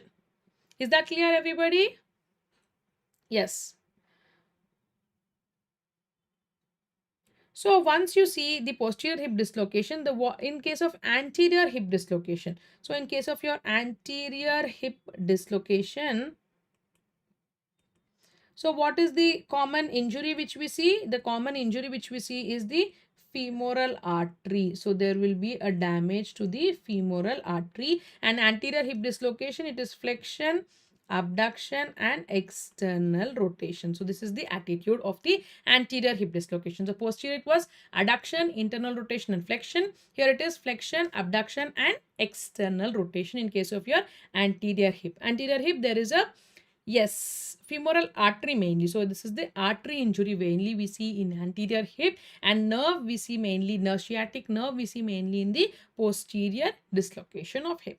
Okay, so this is very important. And now they will put the x-ray also for you, the posterior hip dislocation, and in the x-ray what you see, there is lesser trochanter is not seen. Okay, the lesser trochanter is less prominent. So why it is less prominent? So this is one important feature you have to remember on x-ray, because the limb is internally rotated. So because of the internal rotation of the limb, the less trochanter is seen less prominent. Okay, so this is one thing you have to remember on x-ray. And then moving on to this. So now tell me what is this? So you see there is a disruption in the ankle, and I have put one more x-ray beside it, the knee x-ray. So this is the ankle x-ray. So I'm telling you there is a problem in the ankle, and now I have taken one joint above, that is the knee x-ray. So you see a fracture of the fibular neck here. So now what could be the answer? Identify this fracture. Yeah, LT is not seen, or it is less prominent compared to the opposite, and the head appears to be small because it is moving posteriorly. Yes, correct. So now what is this fracture? I have discussed this already. What type of fracture is this? Pylon fracture. Okay, what is a pylon fracture? It is an ankle fracture.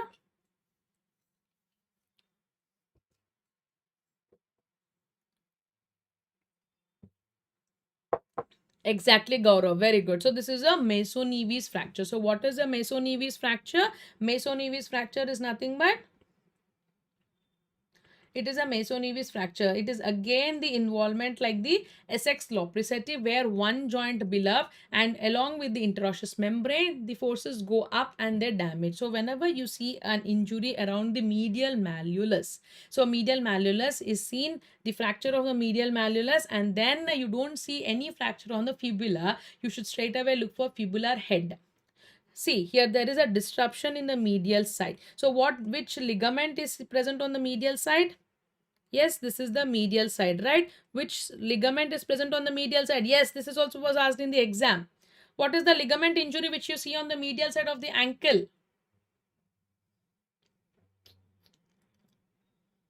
So you see no fracture here, right? But there is a gap between the medial malleolus and the talus. There is some disruption of the ligament. Yes, which ligament? Quickly.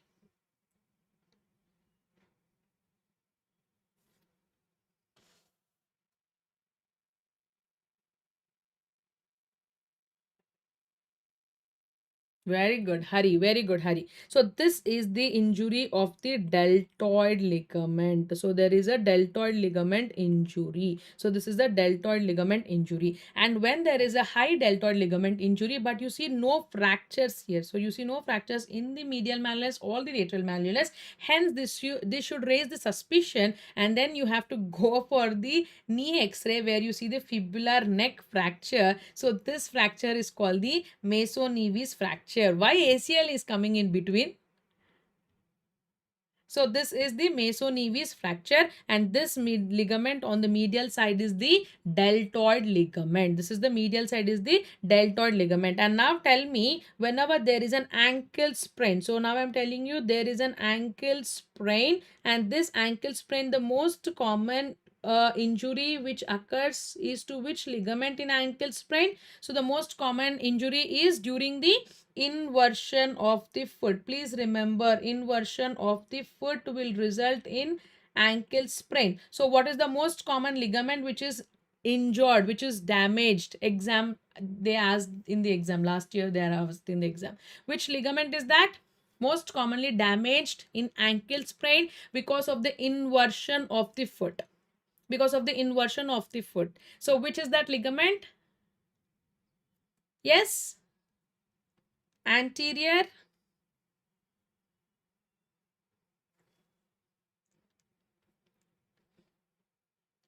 Yes, I'm waiting.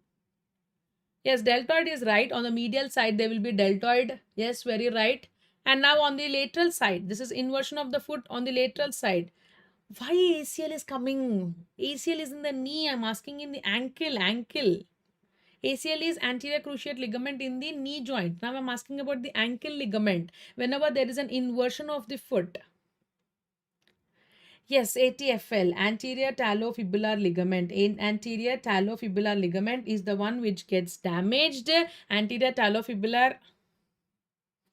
Yes, yes, yes. Thank you. Anterior talofibular is lateral ligament complex, ATFL. Very good. So this is the most common ligament which gets injured. Very good. Good, good, good. Everybody. Anterior talofibular ligament. And the if this is on the lateral ligament. So this is a lateral ligament complex. And in the lateral ligament complex, what all you have? You have anterior talofibular, posterior talofibular, right? And calcaneofibular. All these are lateral ligament complex, and in that the most important one what you have to remember is the anterior talofibular ligament which gets damaged during the inversion of the foot. And now they say there is a problem on the medial side. So medial side there is a problem and there is a damage to the ligament on the medial side. Which ligament is this? This is your deltoid ligament. So this is your deltoid ligament. Exactly. Very good. So I'm very happy I've answered. So this is your mesonevis fracture. And similarly in the ankle, can you tell me there are certain fractures in the ankle? So what is a bimalleolar fracture called? And what is a trimalleolar fracture called? And now what is the ankle series X-ray?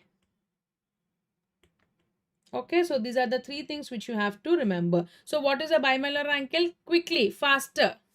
Bimalleolar ankle is also called as, bimalleolar fracture. Trimalleolar fracture is also called as, very good. Bimalleolar is called POTS. Trimalleolar is called the cotton.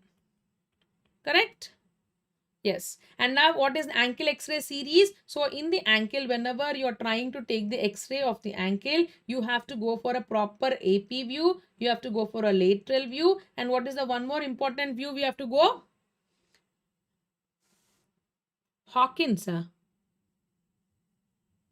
Telok-Chaput fracture. What is Telok-Chaput fracture? It is again the medial, this is again the physeal fracture, right? Telok's fragment is on the medial side. That is Telok-Chaput fracture, yes. Okay, Prince, Telok-Chaput is there. Don't delete that. That's fine. Pots and cottons. Now I'm asking you in the ankle X-ray series, I have told you that we have to take a AP view, a lateral view. So here you show, here this is the AP view and the lateral view. There is one more view. Yes, very good. So that is your mortis view. Mortis view. Mortis view, how do you take it? With 15 degrees of internal rotation of the foot. So whenever you do a 15 degrees of internal rotation of the foot, you see a clear mortis view where you can see the medial malleolus clearly. Then you can see the overlap of the medial malleolus. This is the lateral malleolus, and nicely you can see the talus. So all these spaces has to be maintained. So this is the medial malleolus. This is the lateral malleolus. You see all the spaces has to be equal. Okay, so this space, all the spaces has to be equal. So here if you see, similarly on this X-ray, if you see, the space is not clear, right? This space is increased.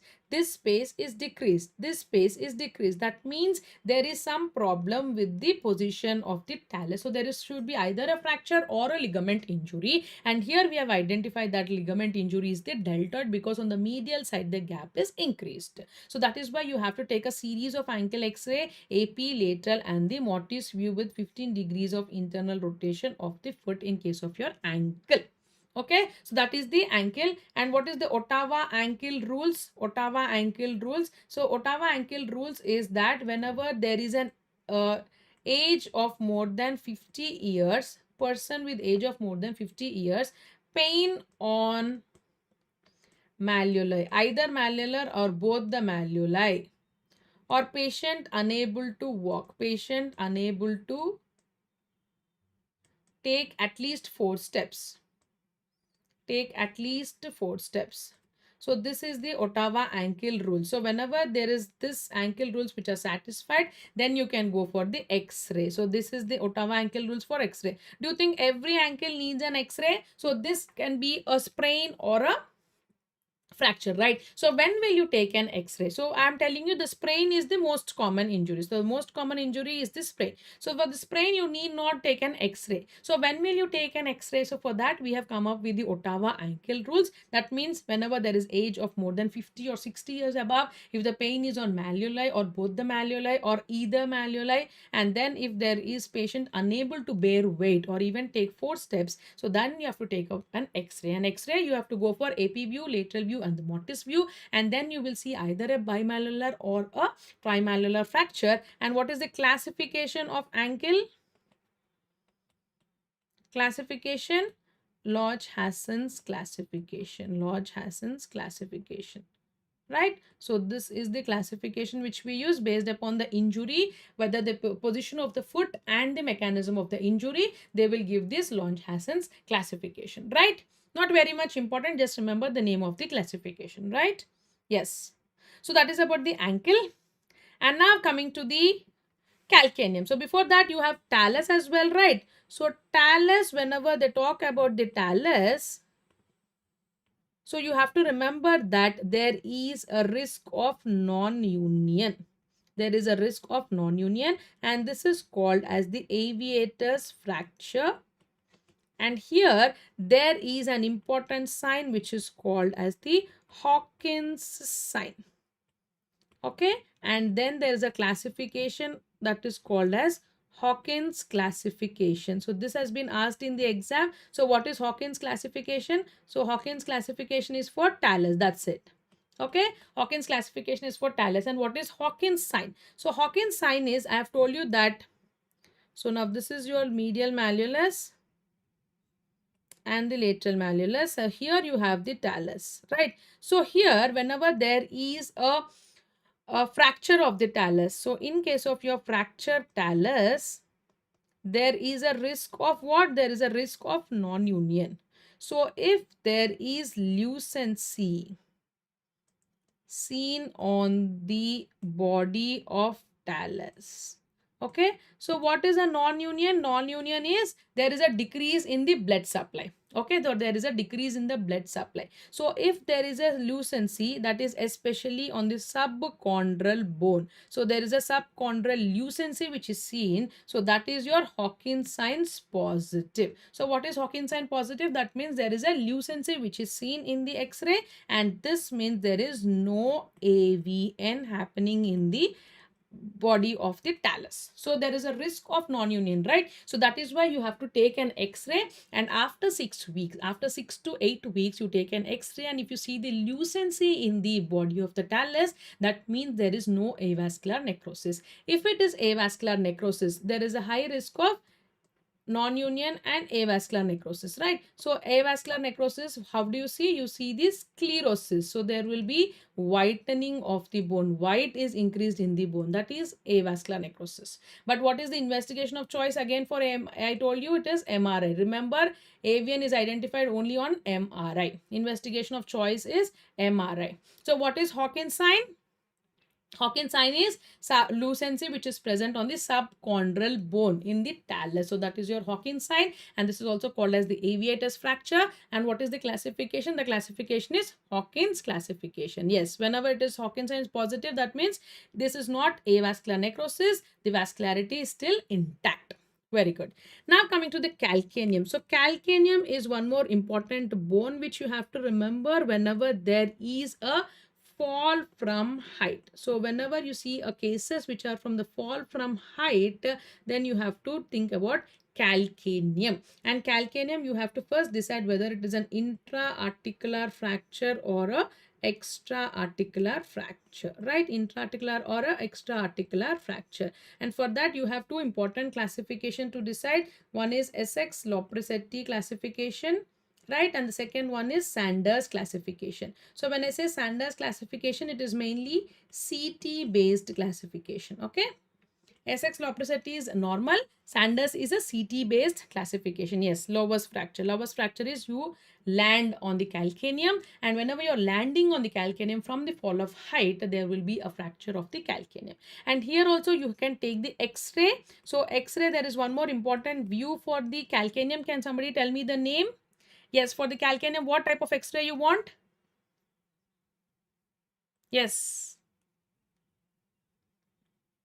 It is called the Harry's axial view. So this is called as Harry's axial view, where you can see that this part of the calcaneum is clearly seen. So if you want to see this axial view, so this is the axial view. So this part of the bone, so not the joint, but entire calcaneum on the back side. So the entire calcaneum on the back side you want to see. Yes, it is called the Harry's axial view. So this is how this is how you see. This is the axial view.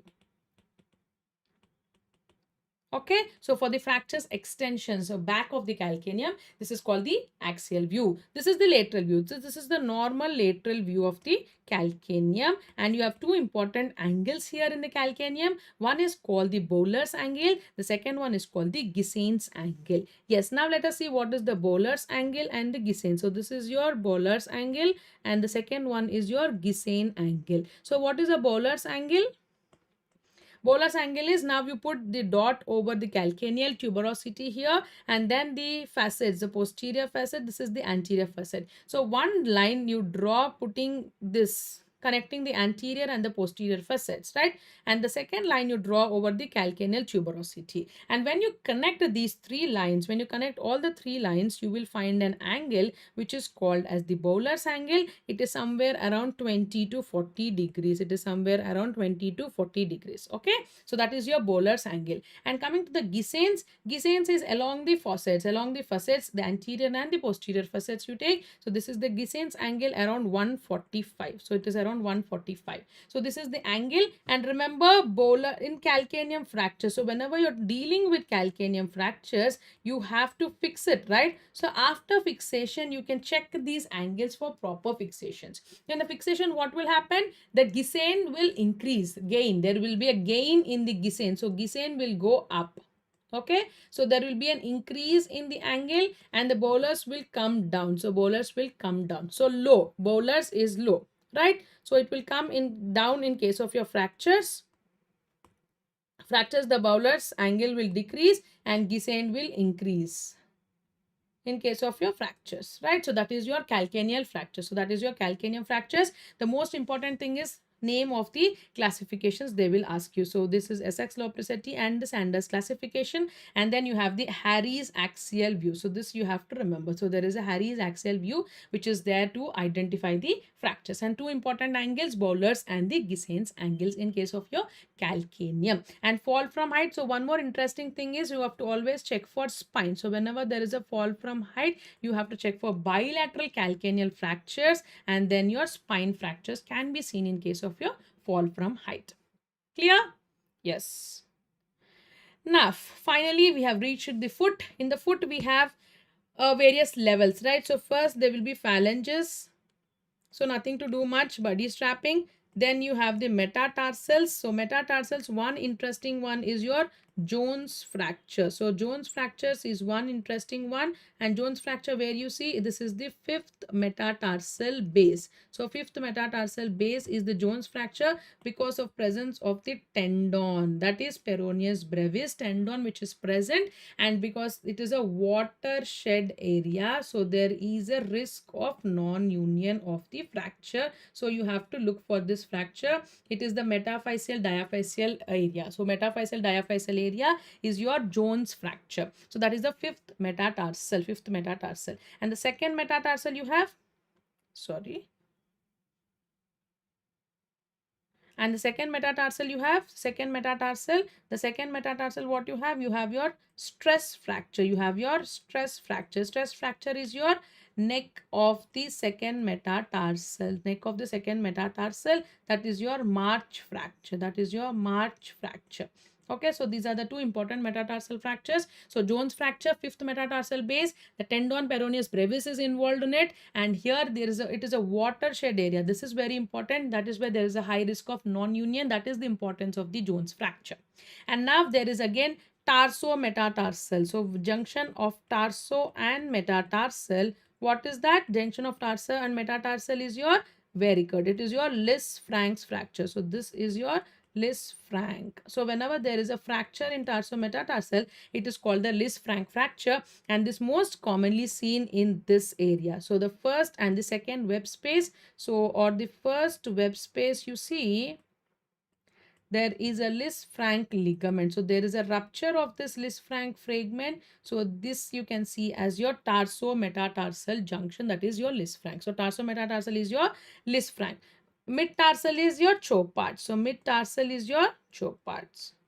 So in between the tarsals, so mid-tarsal is your choke parts fracture. So the names of the fractures is also very, very important. They can ask you as a match the following. So what is Jones fracture? Fifth metatarsal. What is March fracture? Second neck metatarsal. What is Lisfranc's tarso-metatarsal? What is mid-tarsal? Chopard. So this is how the names are also very important. Yes, the flex sign or that the first web space, that is what is the flex sign you can see. Okay, mainly you have to relate with the second metatarsal. Okay. So that is about the foot fractures. Okay. Yes. Now going to the spine. So spine is again very important. So there are very, very important fractures which are present in the spine. The most important is you have to understand the concept of three-column concept. So what is this three-column concept? So this is called the Dennis-Brown three-column concept. This is your Dennis-Brown three-column concept. So what is the Dennis-Brown three-column concept? So when you see this is your vertebra. Okay, and then you see there is an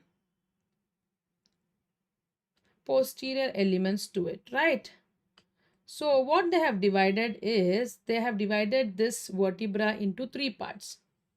Okay, so posterior element, this is up to 1/3 of the vertebra, next to 1/3 and the posterior. So there is anterior column, this is middle column, and this is the posterior column. So this is very important to understand the fracture classification. So whenever it is only the anterior 1/3, so you see on the anterior 1/3 you also have the anterior longitudinal ligament as well. So there is an anterior longitudinal ligament, and then you have your vertebral body, and posterior you have your posterior you have all your elements, the posterior arch elements, and middle you have your half of the vertebral body, and then your posterior longitudinal ligament. So this is how the three-column concept of Dennis-Brown is made, and based upon that you have the fractures. So if the fracture is mainly involving the middle and the posterior, it will become unstable. So middle and the posterior is where you have your canal, right? The central canal is present in the middle and the posterior,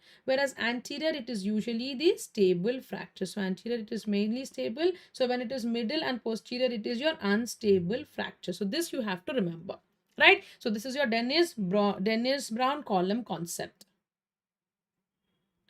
Not the Dennis-Brown, it is Dennis three-column concept, that is. Sorry, it is just the Dennis three-column concept. Yes. Now let us see what are the different types of spine fractures. Okay, so spine again.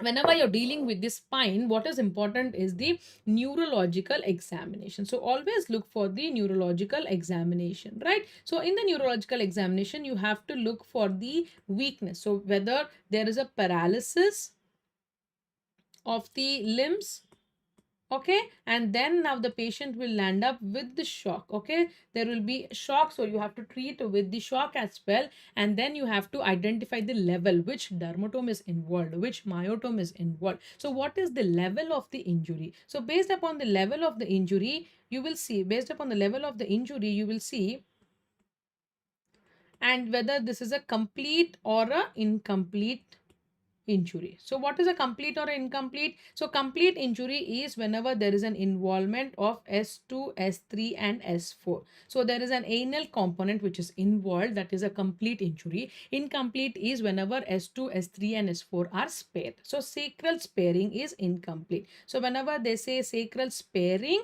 that means it is an incomplete injury. Whenever it is a complete involvement of the sacrum, the S2, S3 and S4, it is called as complete injury, right?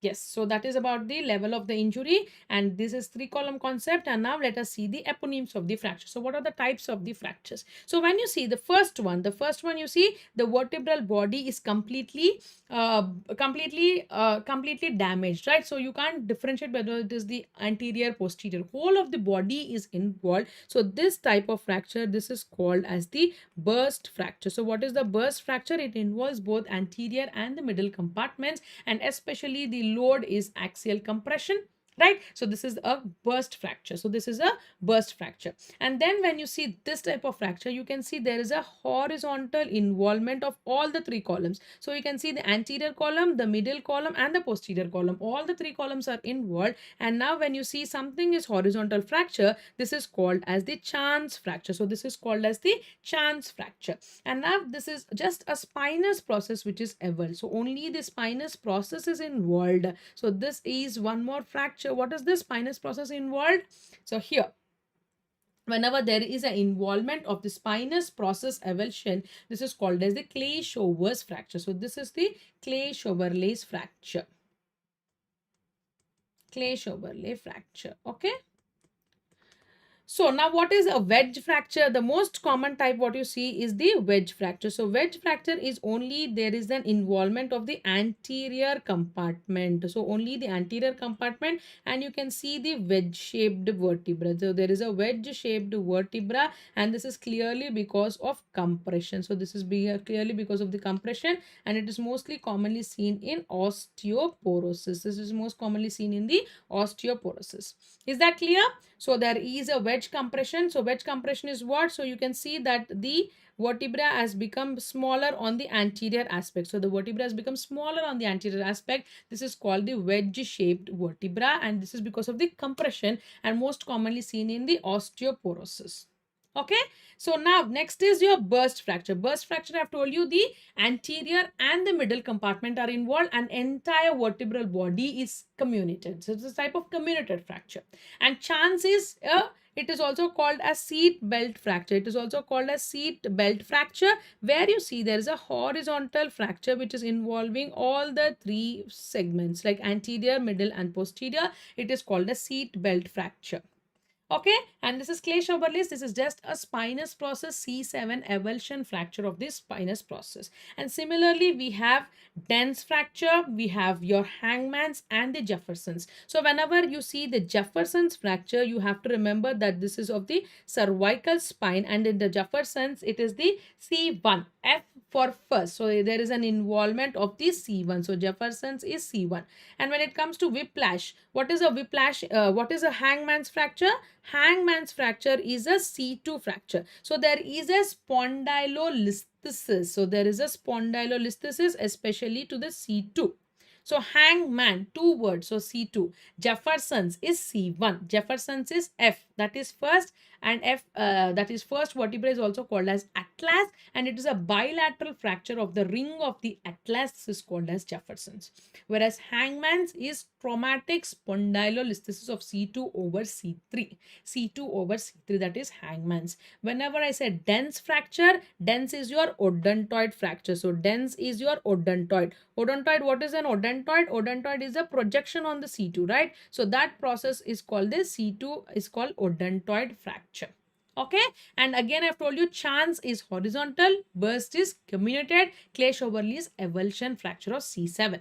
And now what is undertaker's fracture? Undertaker is whenever during the post-mortem, that is they have shifted the dead bodies, so they may fracture the lower vertebral bodies, and that is called your undertaker's fracture.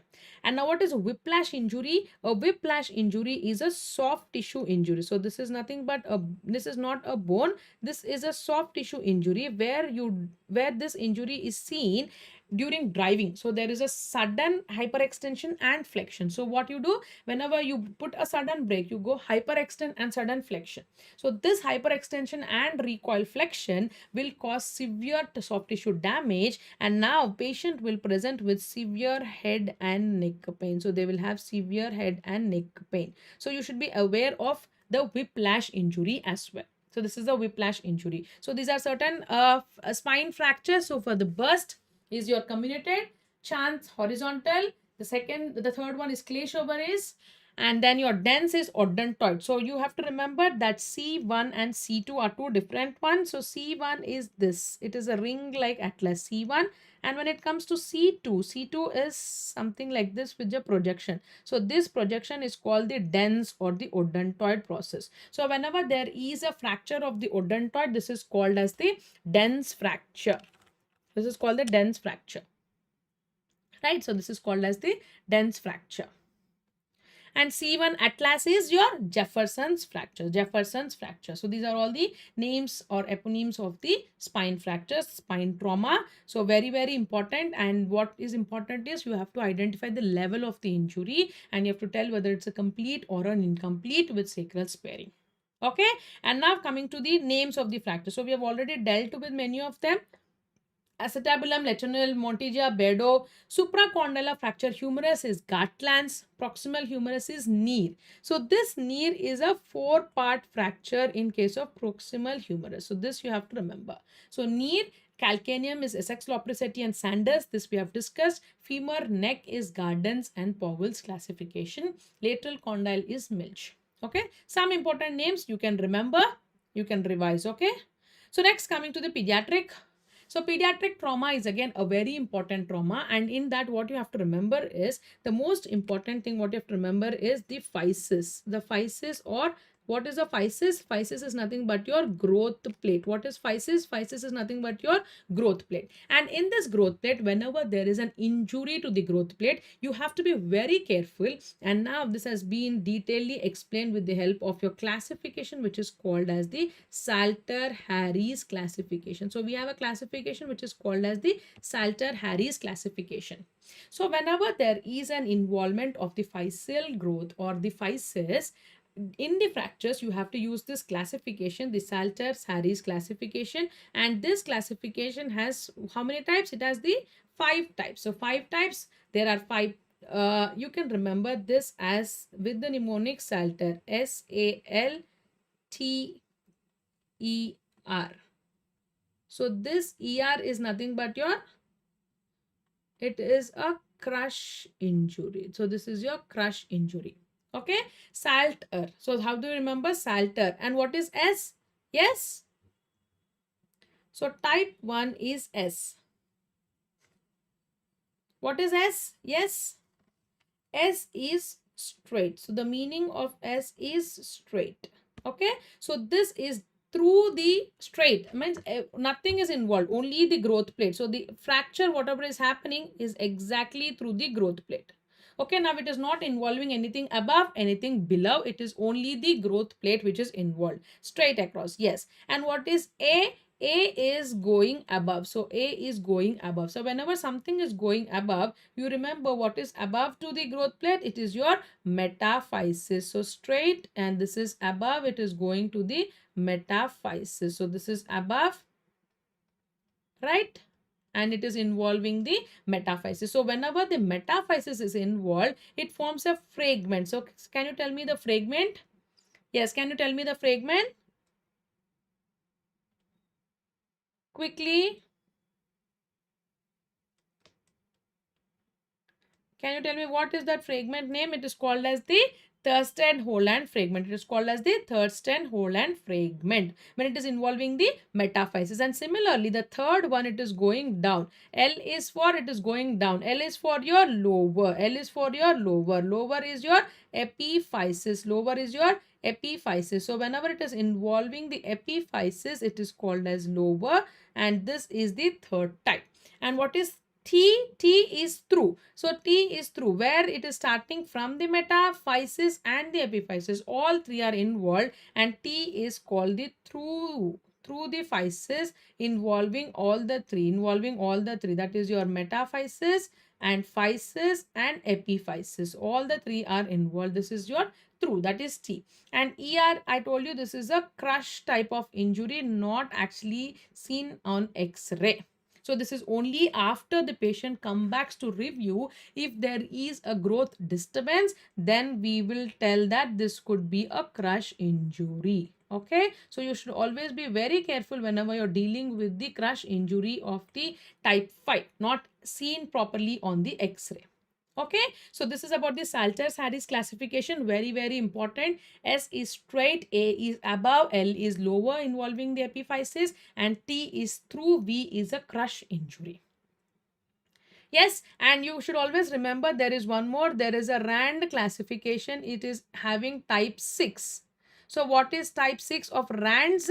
Which is involving the perichondrial injury. So involving the perichondrial injury. So perichondrial is something which is present as a membrane of the physis. So this is an extension. So RAND has given one more type, which is called as the perichondrial injury. So this is about the Salter-Harris. And now why have we learned this? So we have learned this because whenever it is involving from the lower to the 6, so 3, 4 and 6, whenever it is involving the epiphysis, so epiphysis means it is mainly the reserve cells get damaged. So reserve cells are involved from the type 3, and from the type 3 you will expect what? You will expect the growth disturbance. This you have to educate to the parents of the children, right? So whoever comes with the growth, whoever comes with the injuries from the Salter-Harris type 3, type 4, type 5, then you have to tell them that because the epiphysis is involved, and this is the area of reserve cells, that is the stem cells which are present in the epiphysis, get damaged. Hence you will see a lot of growth disturbances, and the growth will not be as normal as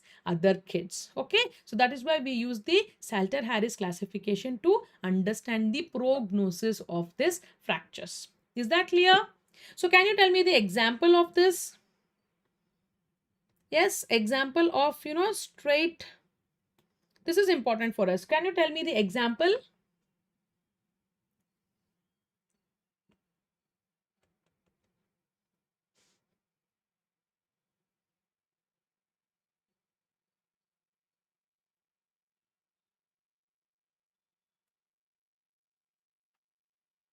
Yes, can you tell me an example where the fractures goes through the growth plate? It is SCFE. So what is SCFE? Slipped capital femoral epiphysis. This is a condition where there is a fracture through the physis. So there is a fracture. Very good, Gaurav. So the fracture is through the physis. And can you tell which zone of physis is involved? So there are 5 zones in the physis. So the growth plate consists of 5 zones. The reserve zone, and next, yes, second is supracondylar humerus. Yes, that is okay. Can you tell me which zone is involved in the physis in case of your SCFE? It is your zone of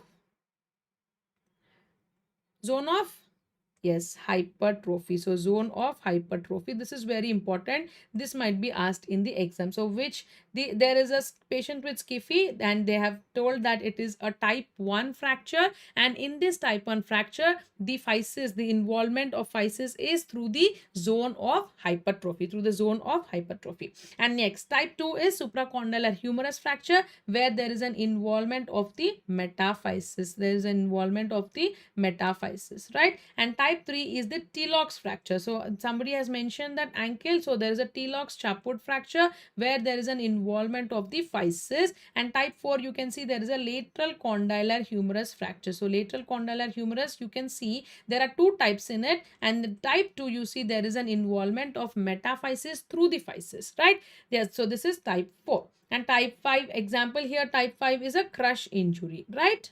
Very good, excellent. Okay, so this is about the Salter-Harris classification. And now coming to the growth plate, we have discussed that the fractures are through this growth plate. And if you see, there are 5 zones. The first zone is called the germinal or the reserve zone. So this is germinal or the reserve zone, right? And then coming to the next one is the proliferative, where there is a proliferation of the cells. So the cells becomes more and more. So the cells become proliferative, that is more and more. And then this is the hypertrophic zone. So hypertrophic zone is cells become big. So the cells become big, and this is supposed to be the weakest area, and this is supposed to be the weakest area of the physis. And because of this is the weakest area of the physis, you see the fracture is through your zone of hypertrophy. So the fracture is through your zone of hypertrophy. So this is the location of your physeal fractures. And then you have your perichondral sheath. So when I told you that type 6 is involvement of your perichondral ring. Okay, so this is involvement of your perichondral ring. So this is how the fractures happen. And if you see, near the epiphysis is the reserve zone, and near the physis is your perichondral sheath. Okay, so because the physis involvement with the epiphysis, along with the epiphysis, if it is involved, then there will be damage to the germinal zone. The reserve cells get damaged, hence they will have lot of growth disturbances. So they will have lot of growth disturbances. Clear? Yes? Yes. And now can you tell me what is happening here? So what is this? Quick. So what is this? Here you can see I have put up this as an X-ray. The patient has come with the fracture. So here this is above the condyles of the humerus. Hence this is called as the supracondylar fracture humerus. Very, very important. And hence this is not involving the condyles. So there is a 3-point relationship which is maintained. So what is a 3-point relationship? It is between which condyles? The medial condyle, the medial epicondyle, the lateral epicondyle, and the olecranon. So the 3-point relationship is maintained, right? So this is the supracondylar fracture. And now what happened here? The patient has developed a complication. So Nagraj, now you can see this complication is malunion. So what are the symptoms of malunion? The patient will have a deformity. So what is this deformity? This is called as the cubitus varus deformity. So this is called as cubitus varus deformity, and usually called as your gun stock deformity. So it is called as your gun stock deformity. So what is cubitus varus deformity? You can see the hand is towards like this. So the distal fragment going towards the body. This is called as the cubitus varus because there is a malunion of the supracondylar fracture humerus. So this is called as the gun stock deformity. So this is called the gun stock deformity. And how do you treat it? So what is the treatment of the malunion? So treatment of the malunion is always correction of the deformity. This is through your osteotomy, and in this case what we use the French osteotomy. So we do a French osteotomy where we cut a wedge piece of the humerus and then we fix it. So we correct the alignment. So this is called as osteotomy. Clear? Supracondylar fracture humerus. One of the most important complication is your, what is the most important complication? Early, yes, faster. So the early complication is involvement of nerve. So what is the most important nerve which is involved? It is your anterior introitious nerve, AIN, followed by your median nerve, right? So we have the nerve injuries. So nerve injuries is very common here. So the AIN. So what is AIN? Anterior introitious nerve. Okay, followed by which artery which is most commonly involved? The artery here is the brachial artery. Brachial artery. So there would be a damage to the brachial artery or an injury to the anterior introitious nerve. Yes. And then the late complications could be the patient can present with the compartment syndrome after the treatment. So they could be a compartment syndrome, right? And so the compartment syndrome is again an early, this is an immediate. And then the late could be your malunion and Workman's ischemic contracture. So Workman's ischemic contracture and malunion are your late complications. So early complication is one of the important thing, your compartment syndrome, your brachial artery injury or your nerve injury. So these are the complications of your supracondylar fractures. So you have to be very, very careful. Now what is a pink pulseless hand? What is a pink pulseless hand? Yes, somebody? Faster. What is a pink pulseless hand? This might be asked in the exam.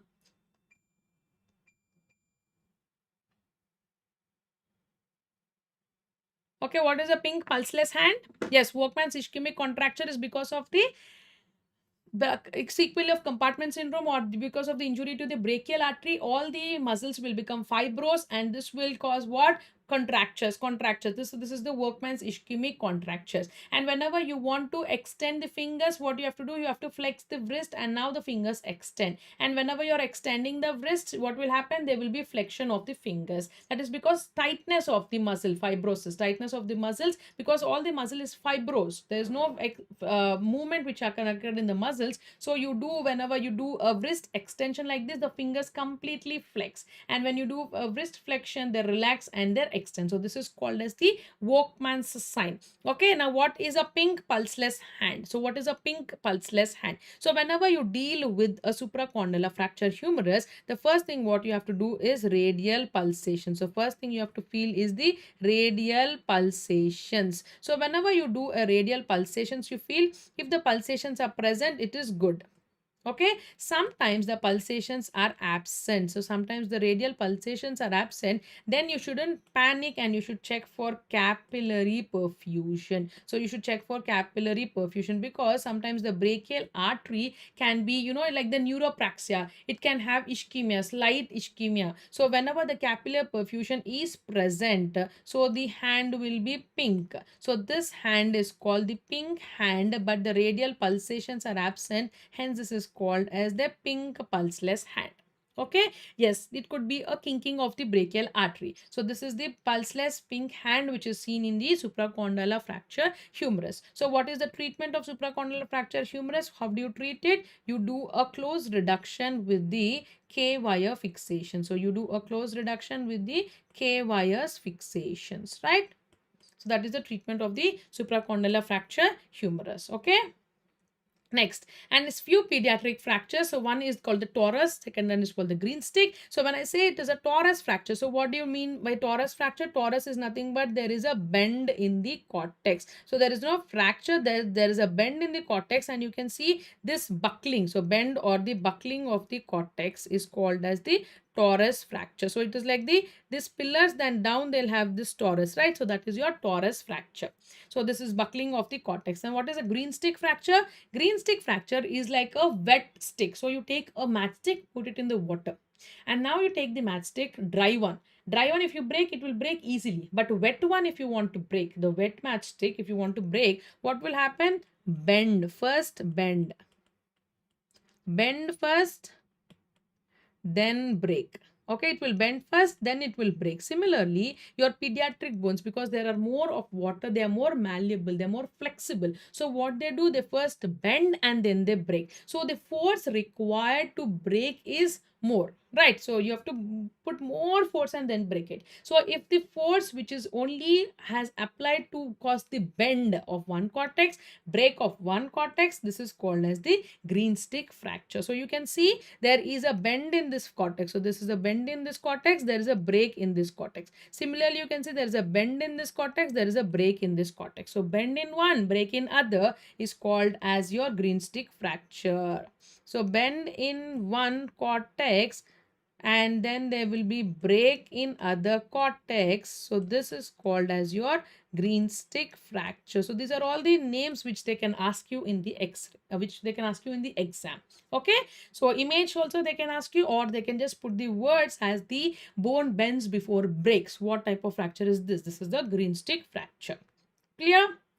Next, coming to the cold orthopedics. So now most important is your CTEV. I know most of them can answer questions from CTEV, but what is more important is the concept. So CTEV is nothing but your pes and your cavus. So here what is happening, there is a deformity. So there is a deformity starting from the cavus. So cavus is there in the midfoot, and then you have your adduction in the forefoot, adduction of the metatarsals, then you have varus of the hindfoot, your calcaneum, then you have your equinus of the ankle. So this is contribution of all the deformities in the foot. So ankle and the foot deformities, this is called. So there is a cavus. Where the cavus is seen? The cavus is seen in the midfoot. So there is an arch elevation, right? So there is an increase in the arch. That is your cavus. And what is metatarsal adduction? So in the metatarsals, all the metatarsals in the forefoot will go into adduction, right? And what is varus? Varus, you see that there is a calcaneum or the hind foot which goes into varus, and finally your ankle goes into your equinus. So the ankle will go into the equinus. So walking on the toes. So there is a walking on the toes. Okay, so this is your CTEV. So now what you have to do is, it is a clinical diagnosis. So nothing you can do much. You can go and see it is a clinical diagnosis, and you can see the deformity very clearly. The foot is inverted. So you can see there is an inversion of the foot as well. So all this with the inversion of the foot. Okay, and now what you do, you should counsel that this is a genetic disorder, that it is present since birth. It's a congenital disorder, and now you have to treat it immediately. So there is no waiting. You can treat it immediately in as early as in the first week of birth. So you can treat it as in early as the first week of the birth. So how do you treat it? What do? You should always do a serial casting. So you should do number of cast, which is this cast are present as above knee cast. Every week you're going to change the cast. So you're going to change the cast every week. And which method you use? The method which we use is the Ponseti technique. So what we use is the Ponseti technique. Ponseti technique is a worldwide used technique. So Ponseti method we use. And how do you correct it? Same, you correct with the cave. So first you correct the cavus, then adduction, then varus, then finally you correct the equinus. And with this equinus you can also do a small procedure for the tenotomy. So this is called the tenotomy, where you cut the tendo-Achilles. So what is tenotomy? Tenotomy is where you cut the tendo-Achilles. This is the final step. Okay, so what is a Ponseti technique? You put serial casing. So this serial casing you do a above elbow, above knee casing, and this is how you correct it. First you do the cavus correction, then the adduction, then the varus, and then the equinus. Is that clear? And finally you do the last one, that is your tenotomy, that is your tendo-Achilles. Tenotomy, you do the tendo-Achilles cut. Okay, and once the patient has corrected all this, then you put it in this splint. So you use the splints. So the first splint what we use, this is your Dennis Brown splint. So this is called your Dennis Brown splint. Okay, so this is called your Dennis Brown splint, where you put, see, all two shoes you put to the corrected foot. So after the correction is completely done, you protect them in this Dennis Brown splint, which you have to use for at least 3 to 9 months. Okay, 3 to 9 months you have to use this splint.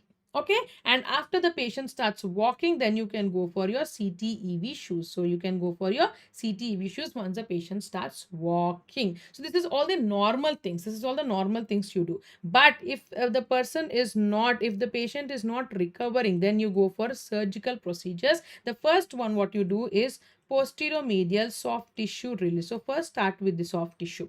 So once the patient is, not recurring, there is no it is not getting corrected, even with the serial casting you have tried, then what you can do, you can go for a posterior medial soft tissue release, because this is all the problem on the posterior and the medial side. So if you can see, this is the medial side and this is the posterior side, all are contracted. So because of the contractions of the posterior medial tissues, there is an inversion and equinus, right? So now what we are doing, we are releasing that. The posterior medial soft tissue release we are doing, and still the baby is not getting corrected, then you can go for bone osteotomy. So you can go for bone osteotomy. So in that bone osteotomy, what you do, the one thing what you do is you correct. So you do medial side lengthening and lateral side shortening. So medial side you want to lengthen it, so medial side is lengthening, and lateral side you have to shorten it. So with that you can achieve the normal foot. So remember, this is the technique. So whatever you do, so you remove the bones on the lateral side. So you do whatever the bones on the cuboid, so calcaneocuboid you remove on the lateral side. So medial side, what happens, it will increase. So here the problem is like this, right? So the club foot is like this. So this is the medial side, this is the lateral side, this is the lateral side. So what we are doing, we are doing some corrections which will happen and will make the foot straight like this. So here what we have to do, you have to lengthen on the medial side, so you have to shorten on the lateral aspect. So all the procedures, the Dwyer's osteotomy, they remove increasing the navicular lengthening, all this is done based upon this principles of, medial side you have to lengthen and lateral side you have to shorten. But finally, what is the final procedure which we do? The final procedure what we do is your triple arthrodesis. So what is a triple arthrodesis? So triple arthrodesis is for all the final cases of the CTEV where you fuse all the bones. So you fusion of the three joints you do. So all the three joints you fuse. So first is the tibiotalar joint, right? And the calcaneocuboid and the talonavicular. So all these joints you fuse so that you will again get a straight normal aligned foot. So you get a normal alignment of the foot by the fusion of this joint. So this is called as the triple arthrodesis. This is the final step. So before that, you can first start with the soft tissue procedure, that is your posterior medial soft tissue release. Then you go for multiple osteotomy. So wedge tarsectomy, Dwyer's osteotomy. So all these things you try, and final thing what you do is your triple arthrodesis, where you fuse all the three joints, the tibia talor, the calcaneocuboid and the talonavicular joint. Is that clear? Yes. Now what is this? Yes. Everybody sleeping?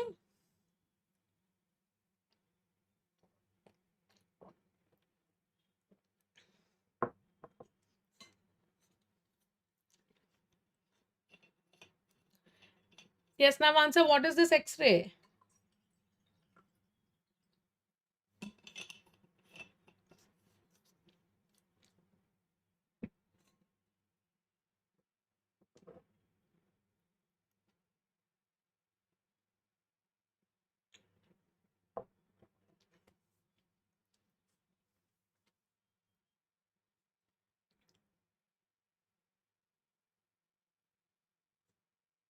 Yes, very good. So this is the X-ray of your DDH, that is developmental dysplasia of hip. So usually, do you take an X-ray of the newborn?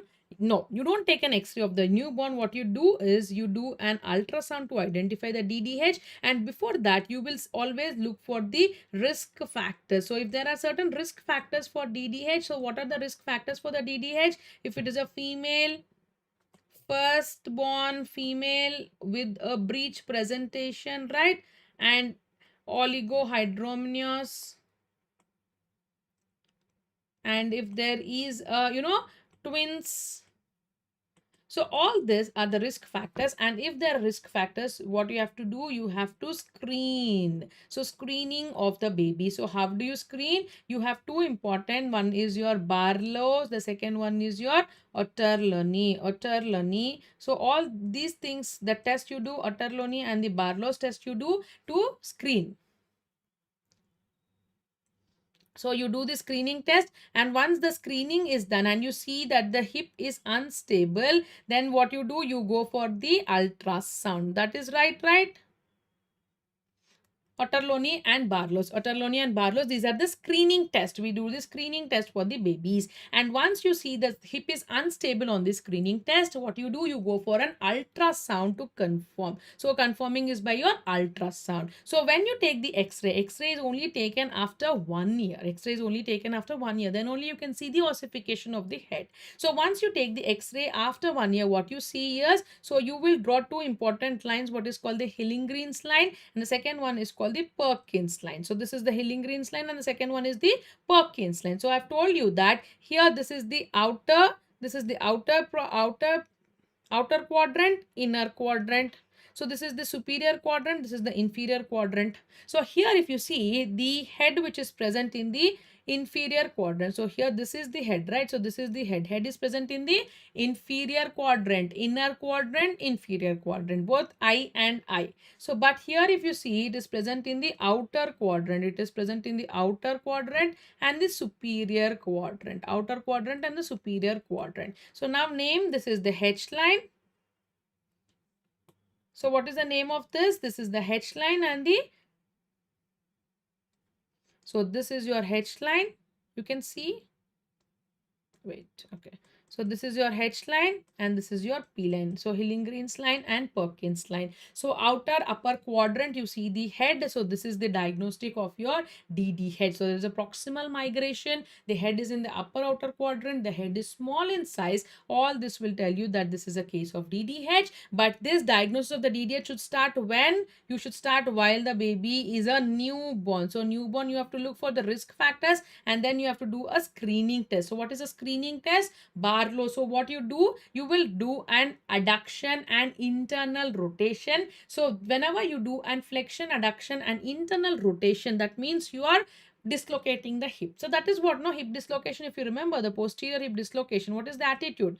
Flexion, adduction and internal rotation. So if you do this, the hip will dislocate. So hip will dislocate. So here also what you're doing flexion, adduction and internal rotation. So you're bringing it outside and now you're fixing it inside. So you have to do flexion, abduction and external rotation. So there is nothing to remember anything, just remember the technique. So father is adduction, internal rotation is hip dislocation. So you have to bring the hip out is Barlow. So Otterlony is reducing. So flexion, abduction and external rotation is bringing it inside, right? So you do these two screening tests and see whether the hip is unstable or not. If it is unstable, then you go for an ultrasound and you have two angles, alpha and the beta angles here on the X-ray, and you will measure the angles, and based upon the angles, you will decide whether the baby is having DDH or not. And if you have diagnosed it is less than 6 months, you can give a splint. Again, this is called as the Pavlik harness. So this is called as the Pavlik harness. So this is called as the Pavlik harness. So this is your Pavlik harness where you see the baby legs are in abduction. So you can see the baby legs are in abduction. So this abduction will give a maximum safe position of the hip inside the acetabulum. So this is the abduction which you have to maintain. So this is the DDH, developmental dysplasia of the hip, and you should identify the risk factors of the baby, do the screening test and confirm it on the ultrasound. When you take the X-ray, you have two important lines, the horizontal H line and Hillingren's line. The P line is called the Perkins line, right? So here where you see the head, you see in the upper outer quadrant. Again, this is diagnostic of your DDH. Right, and what are the other signs and symptoms you see? So whenever you see a case of DDH in the newborn, you can see that the hip is unstable. So hip is unstable, and when as the baby grows and the growing walking stage, you can see walking stage, what you can see, you can increase in the thigh fold. So there will be increase in the thigh folds of the baby. and then you can see if it is a bilateral, you can see a waddling gait. If it is a bilateral, you can see there is a waddling gait. Okay, and sometimes the telescopy is also positive because the head is going out, so the telescopy test is also positive, and then you can see there is a Trendelenburg gait. Okay, so Trendelenburg test is also positive. So these are all the signs and symptoms of the DDH. So Trendelenburg's test is also positive. Telescopy test is positive. Waddling gait if it is bilateral, and increase in the thigh folds. So these are all the signs and symptoms. And now the walking age also, this is the X-ray. So when you take up the X-ray, you see that the head is very smaller and it has not grown because it is outside of the acetabulum. Okay, so if it is less than 6 months, what you do, you take a Pavlik harness. You have to put is 24/7, you have to put the Pavlik harness, right? And if it is more than 6 months, what you do a close reduction with the hip spica. You do a close reduction with the hip spica, right? So this is spica. So close reduction with the hip spica. So what is a spica? Spica is nothing but a cast which covers both the abdomen and the limbs. So if this is the person, so now what is a spica? Spica is you cover whole of the abdomen and so this is your abdomen, and spica is one which you cover whole of the abdomen and one limb. So one limb and the abdomen you cover. So this is your hip spica. Okay.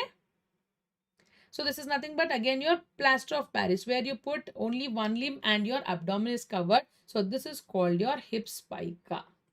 So now you reduce it and you maintain with the hip spica. And when it is more than 18 months to 3 years, so 3 years what you do a open reduction. So what is this actually? So what we are trying to do is, what is DDH? DDH is where the head is coming out. So now you have to put the head inside it. So when you're putting the head inside without opening it, this is called as the close reduction.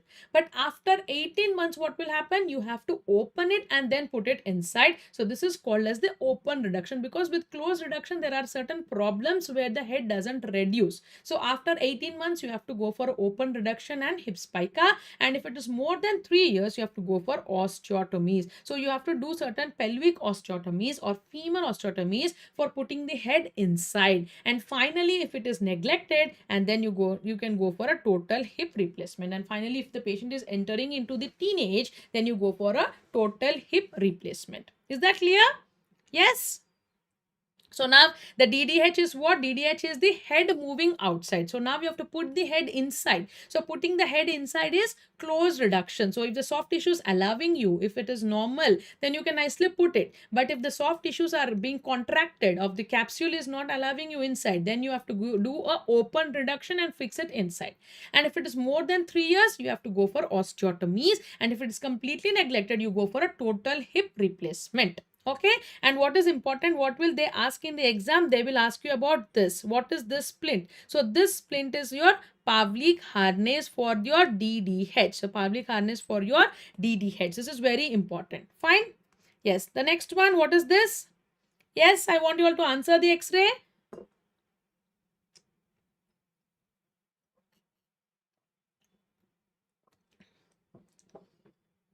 Yes. Quick.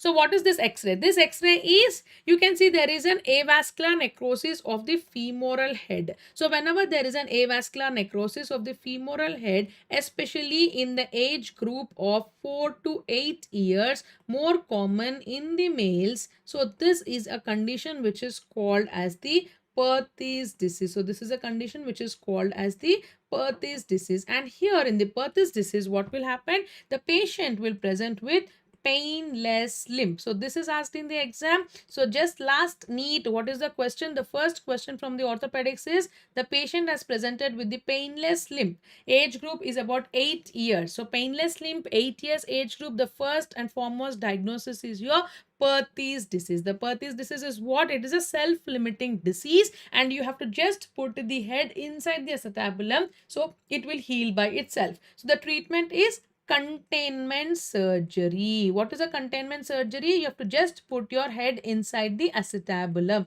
So that is your containment surgery. And what is the main symptom you see? It is a painless limp. So the patient will have limp because the head is not into the acetabulum, but it is usually painless, usually seen in the age group of 4 to 8 years. And this is called as the avascular necrosis of femoral head. This is because of the vascular supply. So there is some problem with the vascular blood supply in this particular age group. So because of the peculiarity of this vascular supply, the femoral head will have devoid of supply and it goes into avascular necrosis. This is called as the Perthes disease. And what is the main thing you have to remember? The painless limp. Okay, and what is the treatment? Containment surgery. Containment surgery. And next, what is this? So we have already discussed this. Is the type 1 Salter-Harris classification seen in children with the...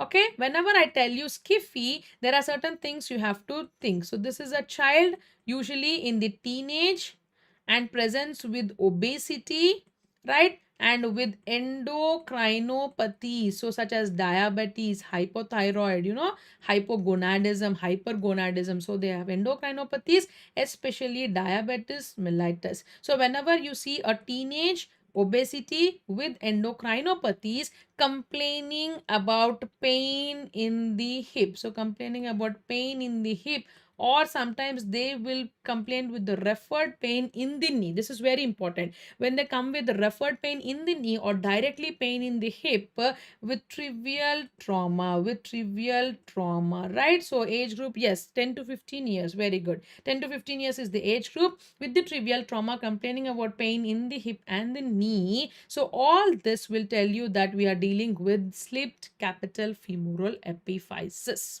Okay, so this is a condition where you see the epiphysis is being slipped. Okay, so there is a fracture in the physis. So the epiphysis and the metaphysis are not together. There is a fracture in the growth plate. So this is called as the skiffy. And what is this line? So this line is called the Kleene line. So this line is called the Kleene line. So here the Kleene line, you draw a line along the upper border of the, or the lateral border of the femoral head. If you see, it should go through your epiphysis. So this is your normal Kleene line where it is covering the epiphysis. So here you see it is not covering much of the epiphysis. That means there is a slip. So much of the epiphysis is not covering. So this is a slip. So this is a Kleene line and this is called as the Tretovan sign. So this is called as the Tretovan sign.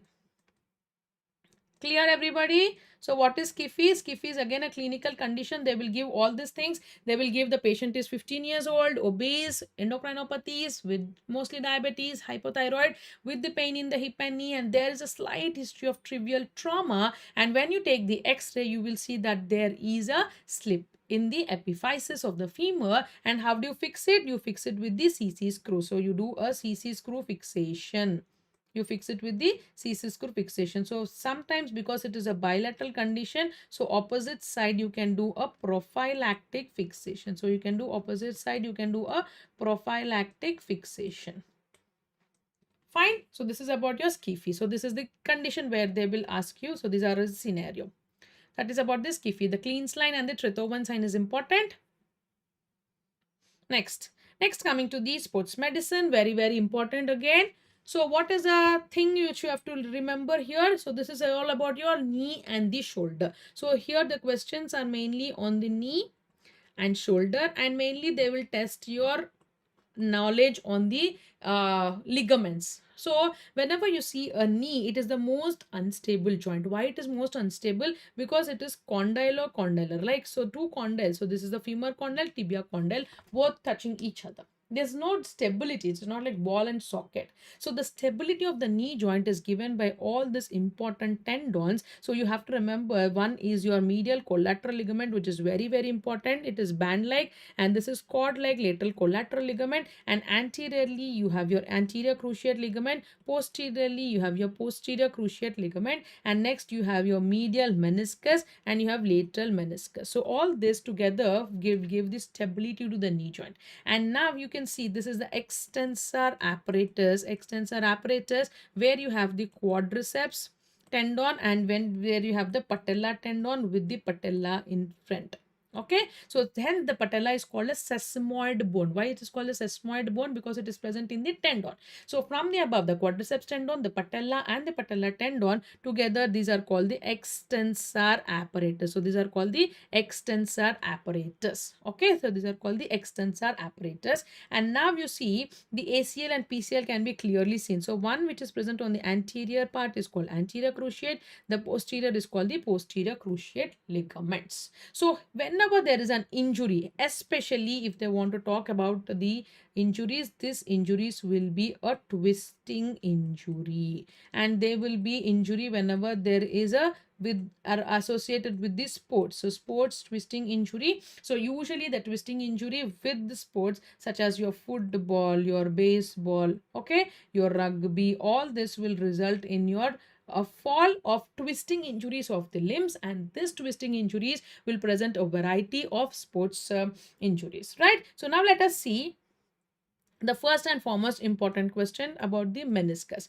So meniscus are what? Meniscus are the cushions, right? So there are shock absorbers. There are cushions between your condyles. So whenever there is a twisting injury, especially your twisting injury, this there will be a break, and during flexion, so during flexion, if there is a twisting injury, there will be a damage to the meniscus. So there will be a damage to the meniscus. So whenever there is a damage of meniscus, what will happen? Usually the patient will have pain after certain time. So there is not immediate pain. So pain after certain time will be there for the meniscus injury. So if the patient has having, if the patient is having injury now, like at today 5 p.m, so now he will have little bit of pain discomfort, but the pain swelling will be there after 1 day. Okay, so that is the indication that we are dealing with the meniscus. Okay, so here what you have to do is, whenever dealing with the meniscus, you have to understand whether you're going to repair the meniscus or remove the meniscus, right? Okay, repair or remove. So now let us see, we are dealing with a 35-year-old male patient has come with pain. Okay, pain in the knee joint. And now you have examined. So what test you will use for meniscus? There are two important tests. One is your McMurray's test and second one is your Apley's grinding test. So these two tests you have done and you have find that. So what is McMurray's? What is Apley's? McMurray's is you are going to twist internal rotation with valgus or varus force and external rotation with valgus or varus force. And now Apley's grinding test you are doing in the prone position. So yeah, so whenever you're doing this movements, and now you find out that the patient is having a meniscal tear. So there is a meniscal tear, and what is the investigation of choice? You have to always go for a MRI. So MRI is the choice, but what is the confirmation? Confirmation is mainly diagnostic arthroscopy. So always remember, even though the MRI shows there are tears, but it is only confirmed by your diagnostic arthroscopy. So only diagnostic arthroscopy is one which is reliably correct. Okay, so now what happens to the meniscal tear? Whether you will repair the meniscal tear or whether you will remove the meniscal tear. What you do? So what you choose, guys? Whether you will repair or remove. Yes, you go for an MRI, then you go for a diagnostic arthroscopy and you confirm that there is a meniscal tear. So now you repair the meniscal tear or remove it. So this depends upon the blood supply. So if you see this meniscus, this is the inner part of the meniscus and this is your outer part of the meniscus. Right, so the blood supply is from outer to inner. So here there is a lot of blood supply. So whenever there is a lot of blood supply, you see you can divide this into red zone. You can divide this into red zone, white zone. So lot of blood supply is red zone. Inner is white zone. This is between red and white zone. Because there is a lot of blood supply, the red zone we can repair. We can repair the meniscus. But here what happens in the white zone, that is inner zone, there is no blood supply. So you will remove it. So removing is called meniscectomy. You will do a meniscectomy. So how do you do a meniscectomy? You will always do through the arthroscopic meniscectomy. So you do arthroscopic repair or arthroscopic meniscectomy. So inner you remove because it is there less blood supply, outer you repair because there is a more blood supply, because excessive blood supply they will help in wound healing, right? So whenever even you suture, arthroscopic suturing you do, so it will heal. That is your outer. Inner one you are going to remove. So this is about your meniscus, right? And similarly, now coming to the injuries to the cruciate ligament. So whenever there is an excessive hyperextension, excessive hyperflexion, what will have? They will have the cruciate ligament injuries. These cruciates are highly supplied richly with vascularity, hence hemarthrosis is immediately seen. So you will see immediately there is pain, swelling, hemarthrosis is seen in case of your ACL or PCL injuries. Okay, so there is a sudden flexion, sudden hyperextension. So this will result in hemarthrosis and pain and swelling. And immediately, how do you test it? So if the patient is in acute pain, so patient is in acute pain, what you do? What is the test we do in acute pain? Yes, quickly, the acute pain test.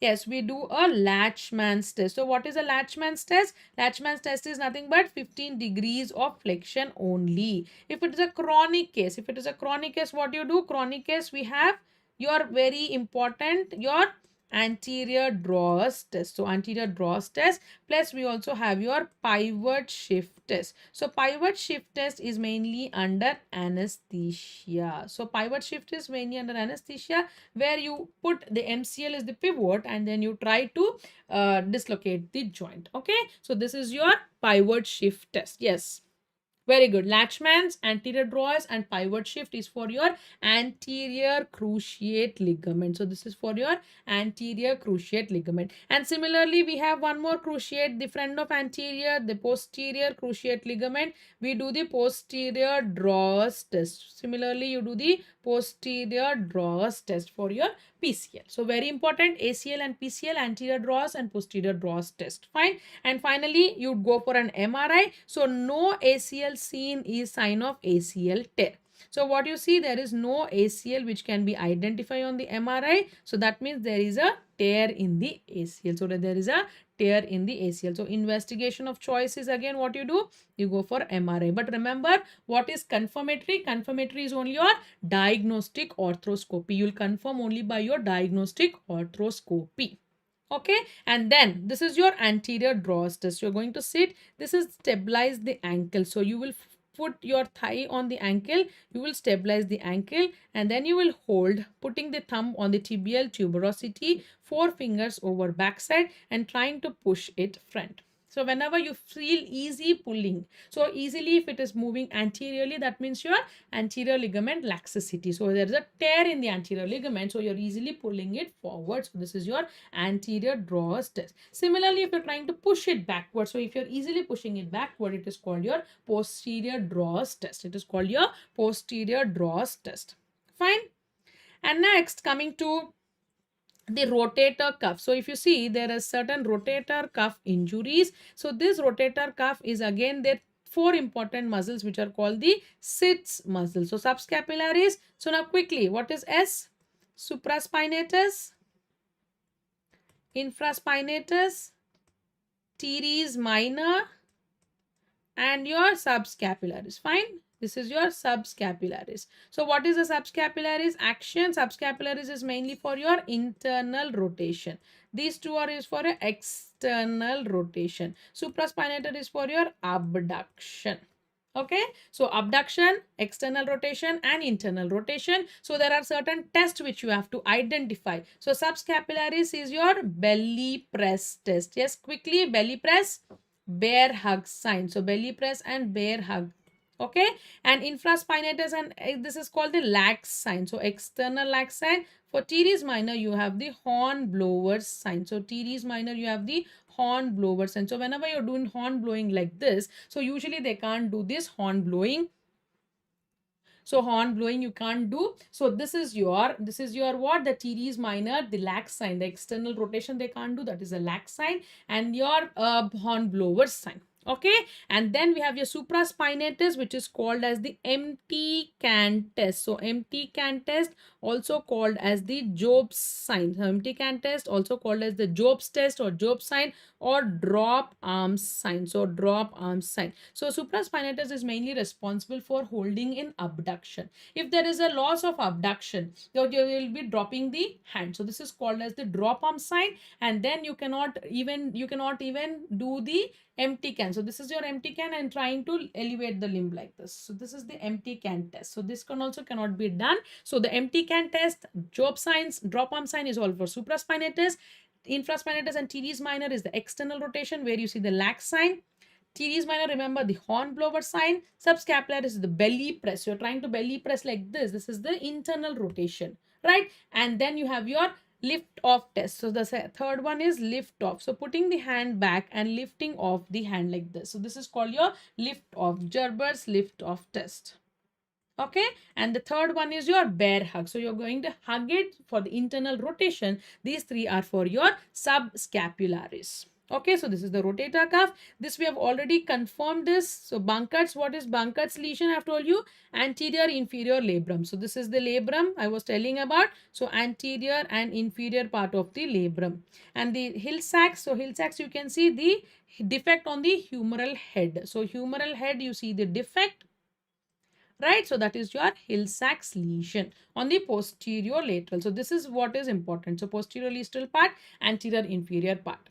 Okay, and now these are the various tests names you have to remember. So there are collaterals, LCL and MCL, very important. So these collaterals are also whenever there is a severe injury, so you will have the damage of the LCL and the MCL, and you will give the valgus stress test. So you have to stretch the medial side. So when will you stretch the medial side? During the valgus test, right? So this stretching of the medial side, the valgus stress, stretching of the lateral side, the varus test is for your collateral ligaments. So these are your collateral ligaments.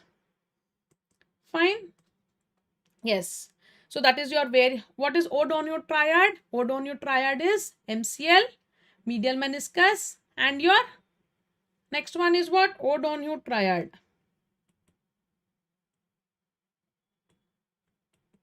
So O'Donoghue unhappy triad. So what are the three components you will see? You will have the medial meniscus tear here, and then you have ACL tear here, and then you have your MCL. So all these three will produce an O'Donoghue unhappy triad. Okay, now these are certain important PYQs they have asked in the exam. So this is important where there is an intraosseous infusion. So you see there is an intraosseous infusion. This is mainly seen in case of your children. So whenever you don't find the, whenever you don't find the you can't give, you can't hydrate the patient properly. So there is an important emergency. You have to push the fluid. So you can directly do it through the intraosseous technique. So there are needles available where you use the upper part of the tibia for intraosseous infusion, especially in case of children. So this is the intraosseous infusion. And the second one, if you see, this is a pelvic binder. So this pelvic binder is the first step you have to do in case of your pelvic fractures, right? And these three are the important IBQs which they have asked. So this is the pelvic binder which we have used. So this is the pelvic binder, right? So this is the first step in management of the pelvic fracture. So the first step in management of the pelvic fracture is the pelvic binder. Okay, and then we have this whack dressing. So this is the whack dressing mainly for the soft tissues where you need to cover in case of your infection. So if there is a lot of infection, for promoting the granulation tissue, you can use this. So promoting the granulation tissue, you can use this whack dressing. So this is the whack dressing, and this is pelvic binder. It is at the level of GT. So if you see, this is at the level of greater trochanter, you will bind. If not pelvic binder available, you can go for what? You can go for the bed sheets tying around the GT. Then this is the intraosseous infusion, and these are certain implants and instruments. So this is called the prosthesis. So prosthesis is replacement of the part. So this is called your Moore's prosthesis, and this is called your Thompson's prosthesis. So Thompson's, you can see there is a collar, right? So associated with the collar is the Thompson and two holes with the Moore's. And this is the very important, your osteotome. So osteotome is for cutting the bone. So you can cut the bone with the help of your osteotome, especially useful in case of osteochondroma. You have to remove it, right? Yeah, the negative pressure. So this is mainly using the negative pressure up to minus 125. So this is a negative pressure therapy which we can give. Okay, so this is a negative pressure. Yes, thank you. So this is the prosthesis, but nowadays which prosthesis they are using? They are using the bipolar prosthesis. The most commonly one is the modular bipolar prosthesis which they are using nowadays. Okay, yes, so this is osteotome. And now again, what is the choice of surgery? This is again very important. So this is an IT fracture. So what is the treatment for the IT fracture? So that is very important. Again, they are asking what is the treatment of IT fracture. So when you see IT fracture, the treatment is either a DHS or a PFN. So prosthesis is for your, this is for your hemiarthroplasty. So whenever you see a case of hemiarthroplasty, IC fracture. So IC fracture is hemiarthroplasty. More than 60 years of age, you have to go for hemiarthroplasty. If it is less than 45 years, you go for a CC screw fixation. So you go for a CC screw fixation in case of your IC fracture. So IC fracture, hemi, more than 60 years, less than 45 years, CC screw. Whenever it is IT fracture, IT is intertrochanter. You can see this is below the trochanters. The fracture is below the trochanters. You go for a DHS or a PFN. So this is your DHS where you see screw with the plate in the head. So there is a screw in the head with the plate here. And when you see a screw in the head with the nail, this is called as PFN, the proximal femoral nail. Yes, and now this is the patella. So whenever you see a patella fracture, a simple transverse fracture, you can fix it with what? You can fix it with your tension band wiring. So here what we do, we convert the destructive forces. So here you know there is a quadriceps tendon pulling above and there is a patella tendon pulling below. So to overact this forces, what we do is we fix it with the tension band wiring, where we use 2K wires plus an SS wire. So this is nothing but your tension band wiring. So this is your tension band wiring using TBW. This is also used in olecranon. Also you can also use in the medial malleolus. You can also use in the medial malleolus, right? And now you know this is the BB splint. This was asked in the exam. So what is a BB splint? Whenever you give a skeletal traction. So skeletal traction, what is the pin you use? The skeletal traction pin is either a Dunham's pin. So Shan's pin we have already learned in X-Fix. Either you use a Dunham's pin or you use the Steeman pin. So Steeman pin and the Dunham's pin, both any of the one. So Dunham's is mainly used in the osteoporotic patients. So there are threads in the center. So you use the osteoporotic, and Steeman's is used in the adults, normal bone. So normal bone adults. Okay. So whenever you use this, you use the skeletal traction. The equipment used for this is called the BB splint. So this belly baller brown splint. Okay, this is called the Bowler Brown splint. We have 3 pulleys, 1, 2, 3 and 3 pulleys we have. And here you put the skeletal traction and then you put the weight. So depending upon the fracture, you use this. And what is the second one here? The identification of this is your Thomas splint. So this is your Thomas splint. So what is a Thomas splint? Again used for immobilization. So this is always used for your immobilization of the fracture. Which part? Fracture femur. You see this is the outer ring where there is an making of 120 degrees with the bar, and here you have GT curve. This is to accommodate the greater trochanter. So this is about the splint.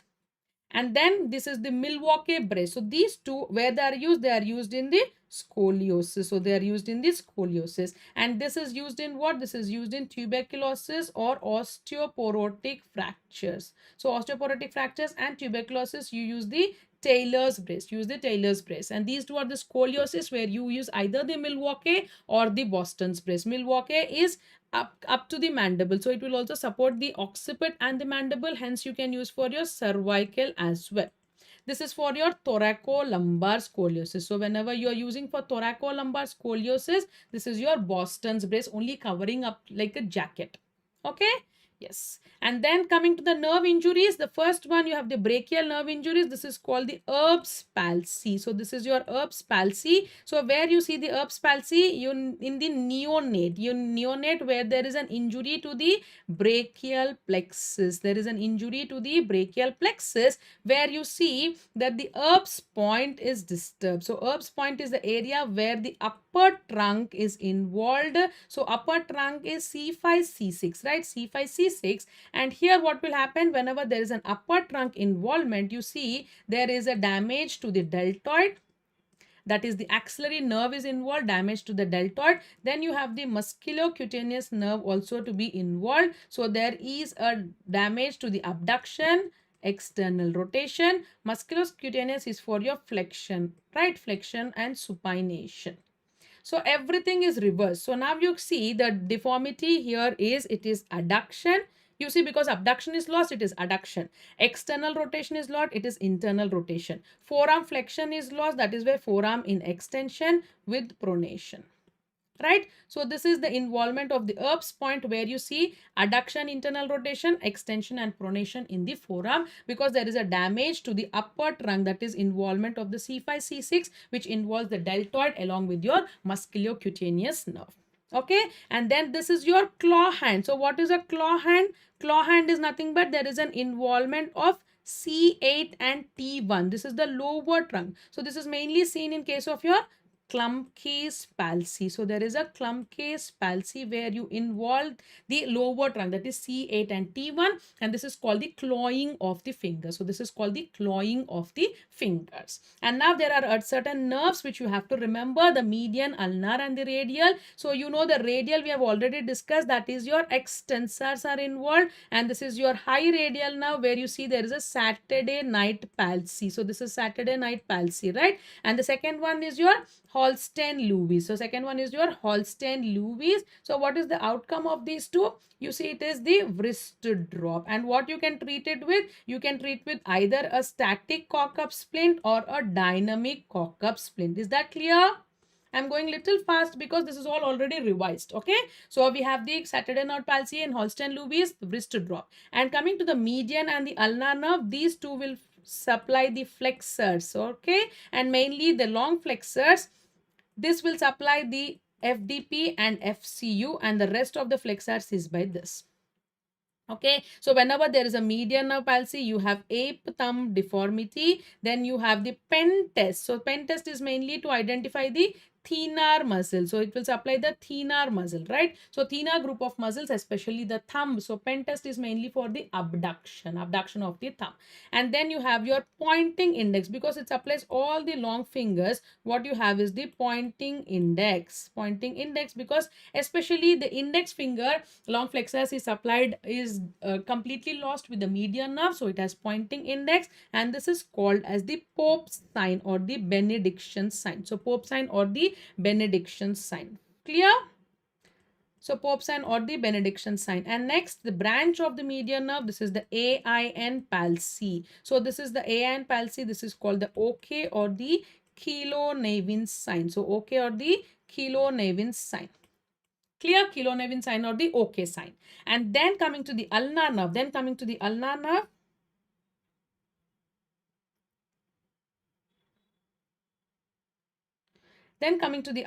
So in the ulnar nerve, what you see is the claw hand. So we have seen the ulnar nerve is having the claw hand because the involvement of the FCU and the lumbricals where they result in hyperextension of the MCP and the flexion of the IP, right? And the two important signs we have to remember is the card test. So card test, and the second one is your book test. The book test is what? The book test is your adductor pollicis. So adductor pollicis is the only thenar which is supplied by your ulnar nerve, and because palsy of the adductor pollicis will cause flexion of the IP, right? So flexion of the IP. And what is this sign called? The sign is called, yes, anybody? This is called the Fromen's sign. So this is called the Fromen's sign. So what is the sign called? So this is called the Fromen's sign. And now what you use? You use the knuckle bender splint. So use the knuckle bender splint for the ulnar nerve palsy. Okay, use the knuckle bender splint for the ulnar nerve palsy. So these are the very important IBQs. They can put the card test, book test. Book test, you have to remember that this is the book test, and whenever you're not able to hold the book with the adductor pollicis, we use the flexion. So flexion is the flexor pollicis longus applied by the median nerve. So whenever using flexion of the IP, you see this is called the Fromen's sign. So this is called the Fromen's sign. Clear? Yes. And next, coming to the infections, we have two important infections. One is the acute. The second one is your chronic. Acute and chronic infections. Coming to the acute infections, usually nothing is much seen about it, and it is usually seen in case of your children. So children, we see the acute case, but what we are much worried about is the chronic, where you see the sequestrum. So what is a sequestrum? Sequestrum is a dead bone. So sequestrum is a dead bone which we see, and now this sequestrum is covered by involucrum. So this is covered by the involucrum, and this is your new bone. So sequestrum is the dead bone, involucrum is the new bone, right? And here, what is the main thing you have to see here?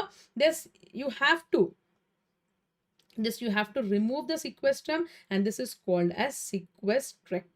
This is called as sequestrectomy, and for that you have to go for an MRI. Always do a culture sensitivity, and this is very, very important because you have to treat with the antibiotics. So anything, even it is an acute or a chronic, antibiotics is very, very important that we are dealing with the infection.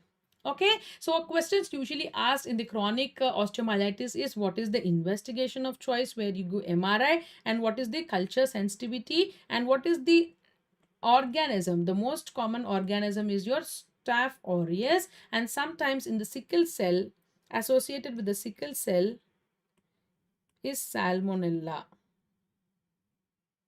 Okay, patients with sickle cell, you have seen the Salmonella. Okay, so that is about the infections. And acute, usually nothing is seen on the x-ray. So nothing is seen on the x-ray, and the patient has to rely upon the clinical diagnosis. Whereas chronic osteomyelitis, you can see it on the x-ray. And the chronic also, you have the subacute form. You have subacute form, you have the Brody's abscess. In the subacute form, you have the Gary's sclerosing osteomyelitis. So these two are again IBQs. So Brody's abscess is a localized lesion. Gary's sclerosing osteomyelitis is excessive sclerosis, which you see on the x-ray. And this x-ray is usually identification of the sequestrum, you see. So this is the sequestrum. This is a dense bone. So whenever you see a sequestrum, you see it is a dense sclerotic bone. So sequestrum is nothing but a dense sclerotic bone, and this is surrounded by a lucency. So this is surrounded by a lucency. Okay, so that is about the infections. And now what is this? This is called as the shopping cart sign. So this is called as the shopping cart sign. This was asked in the INI-CET. What is the shopping cart sign? This is usually seen in case of your lumbar canal stenosis. This is lumbar canal stenosis, where you see the flexion. So whenever there is a flexion, the patient will have pain relief. So flexion gives the pain relief, and in extension the patient will have pain. So pain increases in extension, on bending the pain is relieved. So this is called as the shopping cart sign, a sign which is seen in your lumbar canal stenosis. Yes, lumbar canal stenosis is a condition where you see this shopping cart sign. And now what is this test? This is called your SLRT, the straight leg raising test. In case of straight leg raising test, what you do, there is a stretch of the sciatic nerve, because here what you do, the knee is in extension only. Whenever the knee is in extension, there will be a stretch on the sciatic nerve, and the patient wins with pain if he is having a prolapsed intervertebral disc. So this is mainly used for prolapsed intervertebral disc. Okay, so this will allow you to understand whether you're dealing with the disc disease or other things. So this is a straight leg raising test, and it will tell you that it is a form of sciatica where we are dealing with the prolapsed intervertebral disc. Okay, so this is SLRT. And now coming to the tuberculosis, the TB spine. So TB spine is one important thing which they will ask you. So whenever they ask you about TB spine, the first thing you have to remember is there is an involvement of paravertebral. Okay, the most common one is paravertebral variety. So around the vertebral body, so you will see that there is a paradiscal. So this is a paradiscal, and around the disc it is there. Most common is the paradiscal, and then there will be huge amount of destruction which will happen, right? And the confirmation is by your CB-NAT. So the last time what they've asked you is, how do you confirm tuberculosis? What is the test? So the test here, what we do is your CB-NAT. CB-NAT is the test which we do for confirming the tuberculosis. And in the spine, this is also called as the pot spine.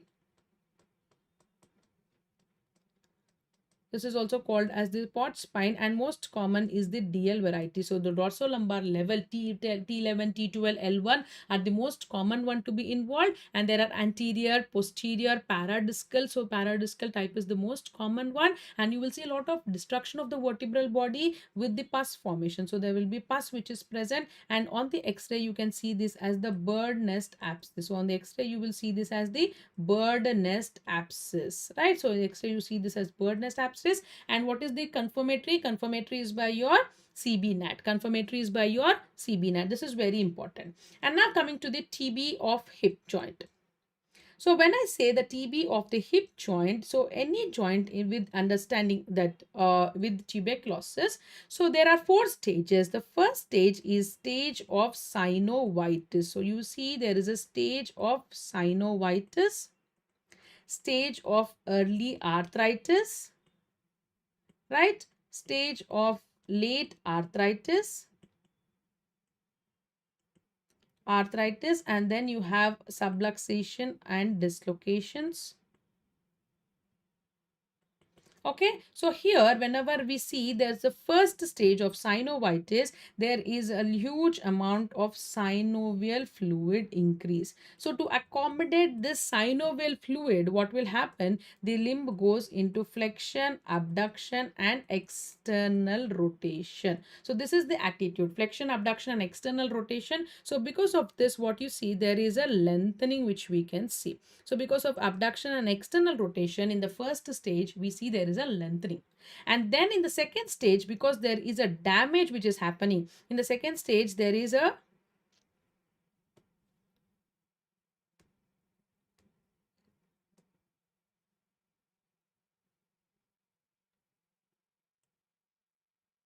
in the second stage, we are seeing that there is a damage which is happening. So this will result in shortening of the limb. So arthritis is nothing but there is a damage. So here what will happen? There will be a shortening of the limb. So then they will have flexion, adduction and internal rotation. So there is a flexion, adduction and internal rotation which is happening there. And then you will have the in case of late arthritis. So what is a late arthritis? In the late arthritis, what we have is complete destruction of the joint. So early arthritis, the destruction has just started, so there will be a flexion, adduction, internal rotation. Because of that, there will be a shortening. And then in the late arthritis, because there is a complete destruction of the joint, the limb is completely shortened. So this first stage lengthening and shortening is only apparent. That means whenever you examine, you will find that there is not a true shortening or a true lengthening, but the limb appears to be lengthened and appears to be shortened. So whenever we see, by seeing, if we say that it is appearing to be lengthening and shortening, then it is called as apparent lengthening and apparent shortening. But once you examine, once you put the patient down with the help of the tape, if you examine, then only you can see there is a true shortening, and this true shortening is there from the late arthritis. Yes, Shashi, you're right. So there is an apparent lengthening in the first stage, apparent shortening in the second stage, that is late, and true shortening is starting from the late arthritis. And then these are the 2 important X-rays which you have to remember. So first,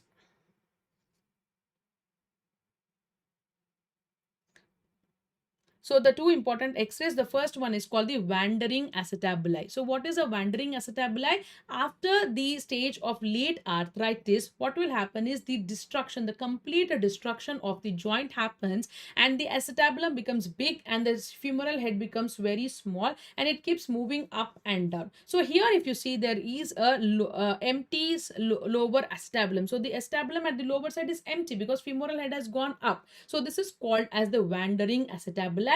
And again you can see there is a mortar and pestle appearance. So what is a mortar and pestle appearance? So here again the femoral head has become so short and the acetabulum has become so big, and it will give the appearance of the mortar and pestle which we use in our kitchen. So for grounding the spices which we use, right? So that is your mortar and pestle, which we can see as these two are important in case of your tuberculosis of the hip. So one is the wandering acetabuli, the second one is your mortar and the pestle variety. And finally, in case of your knee joint, the TB knee joint, so TB knee joint is again you have all these stages like synovitis, you have your arthritis and all. So what is most common in TB knee is finally it enters into the triple deformity. So what is a triple deformity? There is a flexion, there is an external rotation of the tibia, okay, and there is a posterior subluxation of the tibia. So this is called the triple deformity of the knee, and this triple deformity of the knee is seen in other conditions such as your tuberculosis,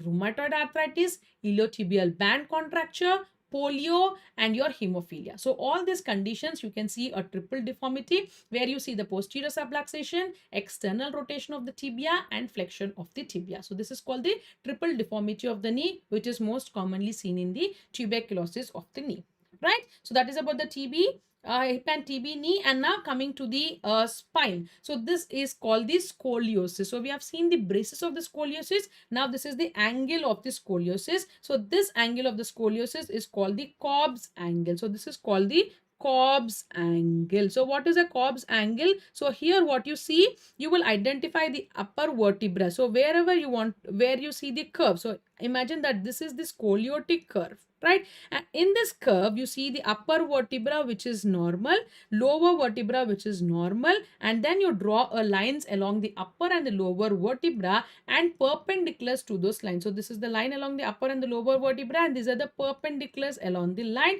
and this is called as the Cobb's angle. Less than 20 degrees you can go for observation. 20 to 40 degrees you have to use the braces, that is Boston's or Milwaukee. More than 40 degrees you have to go for surgical fixation.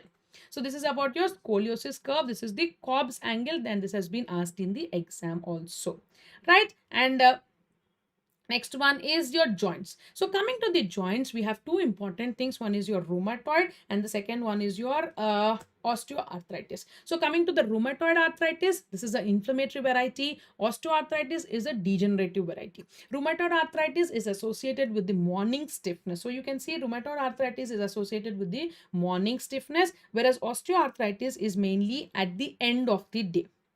So rheumatoid, osteoarthritis, right?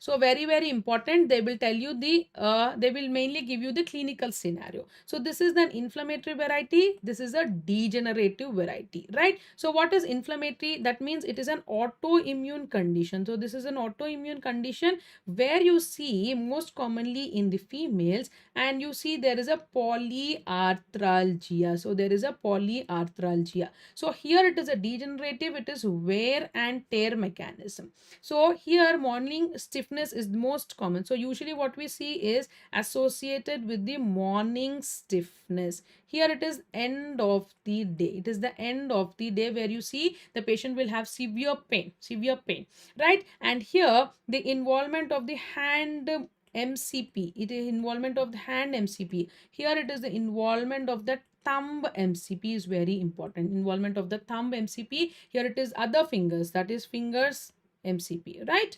And most commonly this is associated with the deformities such as your bottinius deformity, swan neck deformity. Here you will see the nodules. Here you see the Boucher's nodules. So here you see the nodules in the thumb. So this is about your rheumatoid, and this This is your osteoarthritis. And rheumatoid, on the x-ray, how will you identify? Rheumatoid, mainly what you see is osteolysis around the joint. So you see there is an osteolysis around the joint, that is juxta-articular osteoporosis.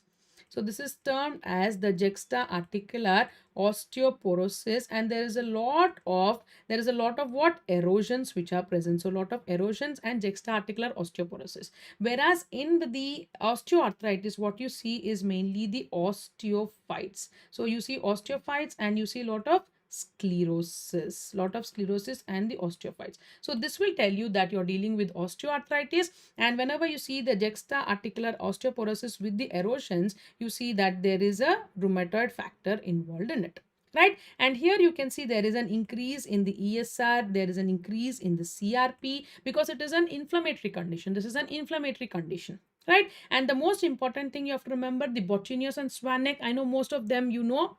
Yes, the pannus is what? The pannus is nothing but complete granulation tissue. So pannus is formed in the rheumatoid, that is the complete granulation tissue. So you know the Swanek deformity. So this is the Swanek where you go for the flexion in the DIP. So this is called the FT. There is a flexion in the DIP, vice versa for the Botrytis deformity. Clear? And now I've told you that Boucher's and Herbidon, remember that as HD again, high definition. That is HD. Herbidon's is again your distal, that is your DIP nodules is Herbidon's, whereas PIP is your Boucher's, BP and HD. So this is about the rheumatoid and the osteoarthritis. So you have to be very careful whenever you're dealing with the females of 40 years. So 40 years, either they can have rheumatoid or osteoarthritis because it is a middle age, right? But what is definition here? The most important thing is polyarthralgia. Polyarthralgia is very important, and the involvement of small joints. So involvement of the small joints and morning stiffness, this is very important in case of your rheumatoid. This is very important in case of your rheumatoid arthritis. Okay, so these three will make you the rheumatoid very clearly understandable. And here the most important is at the end of the day the patient will have severe pain. So while they sleep, they tell that at the end of the day during sleep they will have severe pain. So that is your osteoarthritis, right? And then the most important, ankylosing. I know this is all you can understand. So here the patient is young male patient. Okay, young male patient with association of HLA-B27. So a young male patient, HLA-B27, and now here also he complains about back pain. So he complains about back pain and most commonly the morning pain. So there will again be back morning stiffness, right? So this is all with other systems involvement. So such systems are again pulmonary, where the patient can have the decrease of the breath, or uveitis or enthesitis. What is enthesitis? Enthesitis is involvement of the tendons. The bony part where the tendons are attached is called enthesis, and here the patient will have heel pain. So they will start a question with the patient having bilateral heel pain. So they will tell the patient is having bilateral heel pain, which is a product of enthesitis. This is a product of enthesitis with the back pain, morning stiffness, and pulmonary complaints such as chest stiff, the breath pain, the circumference of the chest has been decreased. Okay, so this is all the patient will have.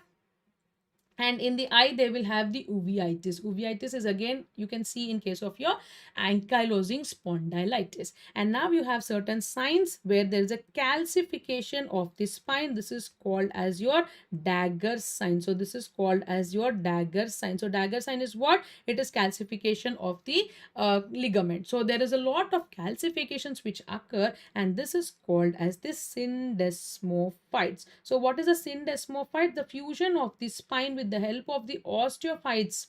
So osteophytes in the spine are called the syndesmophytes, and this will result in the fusion of the entire spine, which is called as your bamboo spine. So this is called as your bamboo spine, which is entirely fused. So these three are the features of what is a dagger. Dagger is this knife, small knife.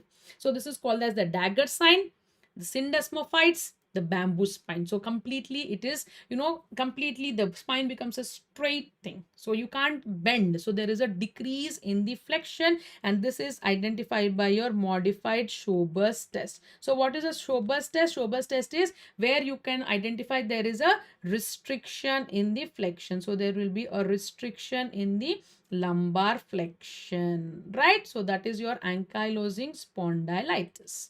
Clear? Then what are these certain things? So this is most important. You can see wedging, I've told you. So wedging of the vertebra. So this is the wedge vertebra. You see the posterior, the anterior. So the anterior one becomes less. So this is called wedging of the vertebrae, and this is most commonly seen seen in the osteoporosis. And in osteoporosis, what is the important thing? All the lab parameters are normal. Everything is normal. There is no change in the lab parameters. Hence, you have to go for what? You have to go for a DEXA scan. So DEXA scan will tell you what? It will tell you your bone mineral density. So it will tell you your BMD, bone mineral density. If it is less than minus 2.5, it is osteoporosis. If it is less than minus 2.5, it is your osteoporosis. Fine. So this is the osteoporosis, where you have your fish vertebrae appearance, fish mouth appearance. Okay. Fish mouth vertebrae.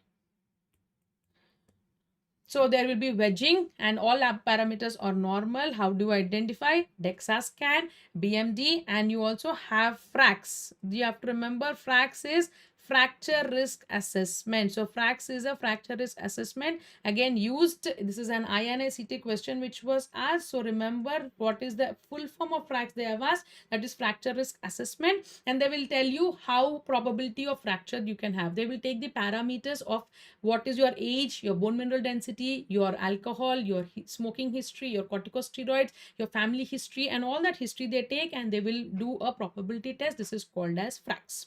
Okay, and whenever you have low BMD, that is osteoporosis, you have to start, and the treatment starts with the bisphosphonates. Remember, this will be taught in the pharmacology as well. So just remember bisphosphonates. Okay, the treatment for osteoporosis. And then what is this? This is your rugged Jersey spine. So this is your rugged Jersey spine. You can see this in case of your hyperparathyroidism also, or in case of hyperparathyroidism and your renal osteodystrophy and your hyperparathyroidism, where you see layers of sclerosis and lucency. So this is your rugged Jersey spine. That is renal osteodystrophy. So this is mainly seen in the renal osteodystrophy. And what is this? This is the picture frame vertebra. What is a picture frame vertebra? You can see this in case of your Paget's disease. So what is a Paget's disease? Paget's disease is nothing but there is a problem in the removal of the bone. So some osteoclast deficiency will occur, and this will result in picture frame vertebra where there is a problem in the resorption. So osteoclast abnormality will cause resorption problem, and this is called as Paget's disease. And this has been asked in the exam, where they say the head size changes. So there will be change in frequency of head size. Okay, so there will be change in frequency of the head size. The patient might present with the deafness also. Okay, so because the sclerosis, frequent head change, and there will be one important thing what you have to remember, there is an increase in the alkaline phosphate. So this you have to remember whenever they're talking about your Paget's disease. So Paget's disease, picture frame vertebra, head size change, and you could, because of the sclerosis, they will have deafness, and then they can have your stenosis, right? So all these are there in case of your Paget's disease. So what is the Paget's disease problem? There is a problem in the osteoclast functioning. So this you have to remember. So there is a problem in the osteoclast functioning. So this is about your Paget's disease. Okay. Next. So what is this? Is all IBQ. So this is all very important. So this is what? This is your Cosen's test. So what is this? This is your Cosen's test. So what is a Cosen's test? Cosen's test is mainly for your what? This is for tennis elbow. So where do you see this? Tennis elbow. And which tendon is involved in tennis elbow? This extensa carpi radialis brevis. So extensa carpi radialis brevis is the tendon which is involved here. So this is Cosen's test, tennis elbow, extensor carpi radialis brevis. And what is the other one? This is your Finkelstein test. So where do you see the Finkelstein test? Decurvain. So this is seen in case of your decurvain stenosynovitis. Okay, decurvain stenosynovitis. Okay, what is Finkelstein's? Finkelstein is decurvain stenosynovitis. What is the tendons which are involved? The tendons which are involved are your APL and EPB. So extensor pollicis brevis and abductor pollicis longus. So these two are very important, like IBQ. So one is Cosen test, tennis elbow, extensor carpi radialis brevis is the tendon, and this is Finkelstein, the decurvain, APL and EPB. These are the first compartment extensor tendons, right? And then what is this? This is your Dupuytren's contracture. Dupuytren's contracture. What is a Dupuytren's contracture? Where there is a fibrosis of the palmar fascia. So there is a fibrosis of the palmar fascia, right? So this is usually seen in patients with the liver cirrhosis. So liver cirrhosis, and you can see in chronic alcoholics. So you can see in case of your chronic alcoholics and liver cirrhosis, you can see this is your Dupuytren's contracture, where you see a fibrous cord-like structure in the palm, and usually it is the ring finger which is involved. So ring finger is commonly involved, and this is similarly like your Peyronie's disease in penile fascia. Okay, and similarly your Lederhouse's in plantar fascia also. Okay, this is called the Dupuytren's contracture. Okay.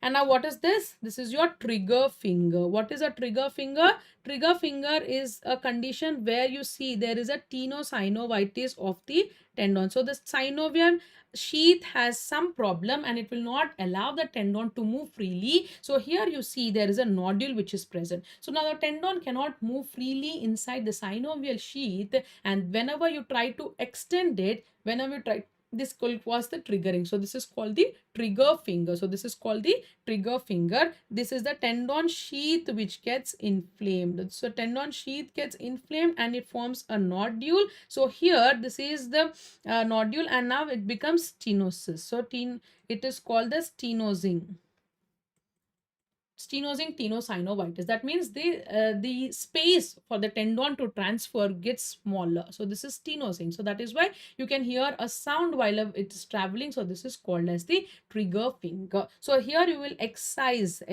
that nodule, and you will not rupture the A1 pulley. Okay, it is mainly involvement of the A1 pulley, that you have to remember. So trigger finger is mainly the A1 pulley. And now the last set of questions is from the tumors. So tumors, mostly what they do is they give in relation with the radiology. So nothing much I have to tell about the image based. So I will tell you the orthopedic point of view from the tumors. So the first one is called your osteochondroma. So the first one is called the osteochondroma. Nothing to identify much about it. You can see it is an exostosis. So this is called the exostosis, and multiple exostosis is called as diaphyseal eclasia. So this is called as multiple exostosis is called diaphyseal eclasia. The genes here XST1 and XST2 genes which are involved here, and you will see three parts of this. So there is a cartilage cap which is present, right? So you can see the cartilage cap, you can see the bone, right? So this is the cartilage cap which is usually not seen on the x-ray, right? And then you can see this bone. And here what is the most interesting thing is the marrow which is present is also continuously present into the growth. So the marrow is continuous. So you have to remember this. This is a pathognomic feature. So marrow is continuous into the growth. So whenever you see such a growth, when you can see the bone marrow and the cartilage cap, so this is called as the osteochondroma. And what is the treatment through it? Treatment is excision. So you will remove it en bloc. So this is the treatment is excision for your osteochondroma. So they will ask you identify this. This is osteochondroma, cartilage cap, and this cartilage cap has a tendency for malignant transformation into chondrosarcoma. Malignant transformation into chondrosarcoma.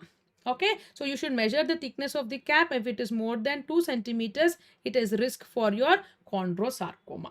Okay, so this is your osteochondroma. And then coming to this part. So this is very important. It is associated with the night pains. So can you tell me, this is associated with night pains and relieved with NSAIDs and relieved with NSAIDs. So here what is the most important thing is the history. So now patient presents with the pain, and now this is relieved with NSAIDs. And usually what type of pains are these? These are the pains which are present in the night time. So night pains relieved with NSAIDs, and this is because of release of prostaglandins, and this is nothing but your osteoid osteoma. This is nothing but your osteoid osteoma, and this osteoid osteoma is a small lesion. It is less than 2 centimeters, and you can see there is a dense sclerosis which is present here. So there is lot of sclerosis. On the X-ray is not very clear. So X-ray not very clear. So what you do if the X-ray is not very clear, you go for a CT scan. So in the CT scan, you can see that there is a small lesion which is present. So this is called as the osteoid osteoma. And how do you treat it? You treat it with the radio frequency ablation. So treatment is by your radio frequency ablation, right? So treatment is by your radio frequency ablation. So remember, night pains, prostaglandins, NSAIDs, and your radio frequency ablation. No, investigation of choice is not MRI. Remember, investigation of choice is your CT scan. So please remember, you have to go for the CT scan, because we are dealing with the what we are dealing with? We are dealing with the bone. So you have to see the cortex. It is a bone forming. So Gaurav, the investigation of choice is CT scan. Okay. Please remember that. So that is what I was about to tell. The investigation of choice, please remember, it is the CT scan. So CT scan, you can see the bone clearly, right? So if you want to see the marrow, if the tumors are with the medullary origin, then you go for MRI. So here the investigation of choice is your CT scan. And now what is this? So here this is very important. You see there is a deformity. So this is called the Shepherd-Crook deformity. So this is called the Shepherd-Crook deformity. And where this is seen, the Shepherd-Crook deformity? Yes, this is the fibrous dysplasia. So you can see a condition where the bone is converted into fibrous tissue. So this is called as the fibrous dysplasia. What you see is called the Shepherd-Crook deformity. Okay, and what is the important thing we'll ask? They ask you about the McCune-Albright syndrome. So what is a McCune-Albright syndrome? So this is the precocious puberty with the polyostotic fibrous dysplasia. So this fibrous dysplasia can be of two types, right? It can be a monoostotic or it could be a polyostotic. Whenever it is a polyostotic, then you see this is associated with the cafe lid spots. So this is a cafe lid spots, and then your precocious puberty. So this is called as your McCune-Albright syndrome. And whenever it is with your intramuscular myxoma. So one more thing is your intramuscular myxomas. This is called as your Musser-Brod syndrome. It is called as your Musser-Brod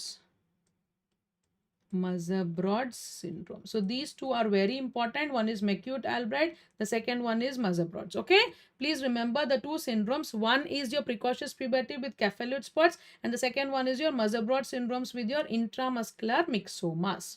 Okay, is that clear, everybody? I'm just highlighting everything so that when you just revise the PDF, you can just see all these important things. Whenever they ask about osteochondroma, it is mainly they ask about excision. Here, osteoid osteoma, you have to remember this CT scan, NSAIDs, radiofrequency ablation, and fibrous dysplasia, McCune-Albright, and Musser-Brod. Okay, and now coming to the next. This is two things. One is your simple bone cyst. The second one is your aneurysmal bone cyst. The simple bone cyst, what you have to remember is you will see a cavity, right? So whenever this is a cavity, and it is an incidental finding, and what is interesting, it is associated with the pathological fracture. So whenever it is a pathological fracture, so the bone is not normal here, and this has been resulting in the pathological fracture. You will see what sign? It is called as the fallen leaf sign.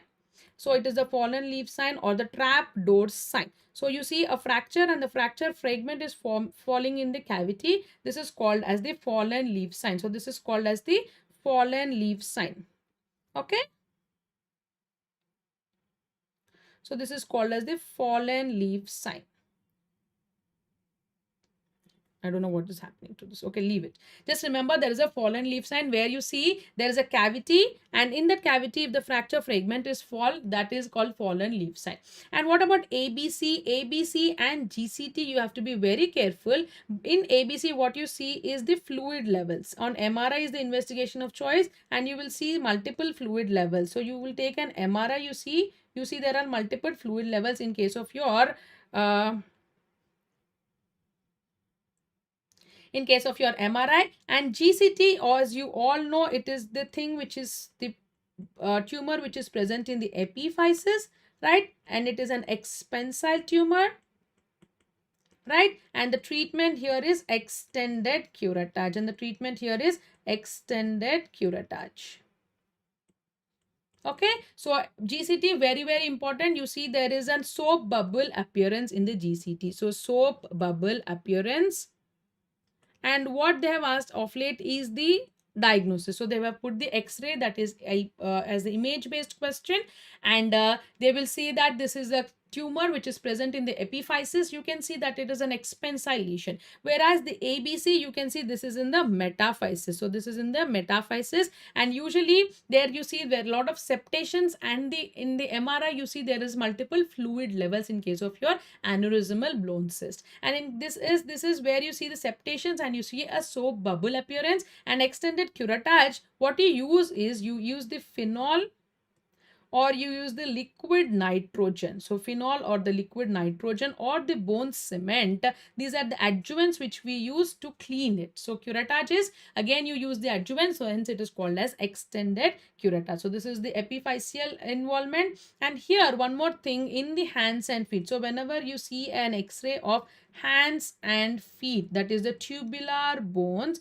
and you have to be very sure that this is a case of enchondroma. So enchondroma is mostly seen in case of your tubular bones, that is hands and feet. It can also be seen in humerus and femur also. What you see is your popcorn calcification. So you see the lesions which are present with popcorn calcifications, comma shaped calcifications. So you will see this is a lesion and the chondroid matrix. So whenever you see a trauma, you have to see that the matrix inside it. If the matrix is fluffy, cotton wool shaped, so this is the indication that it is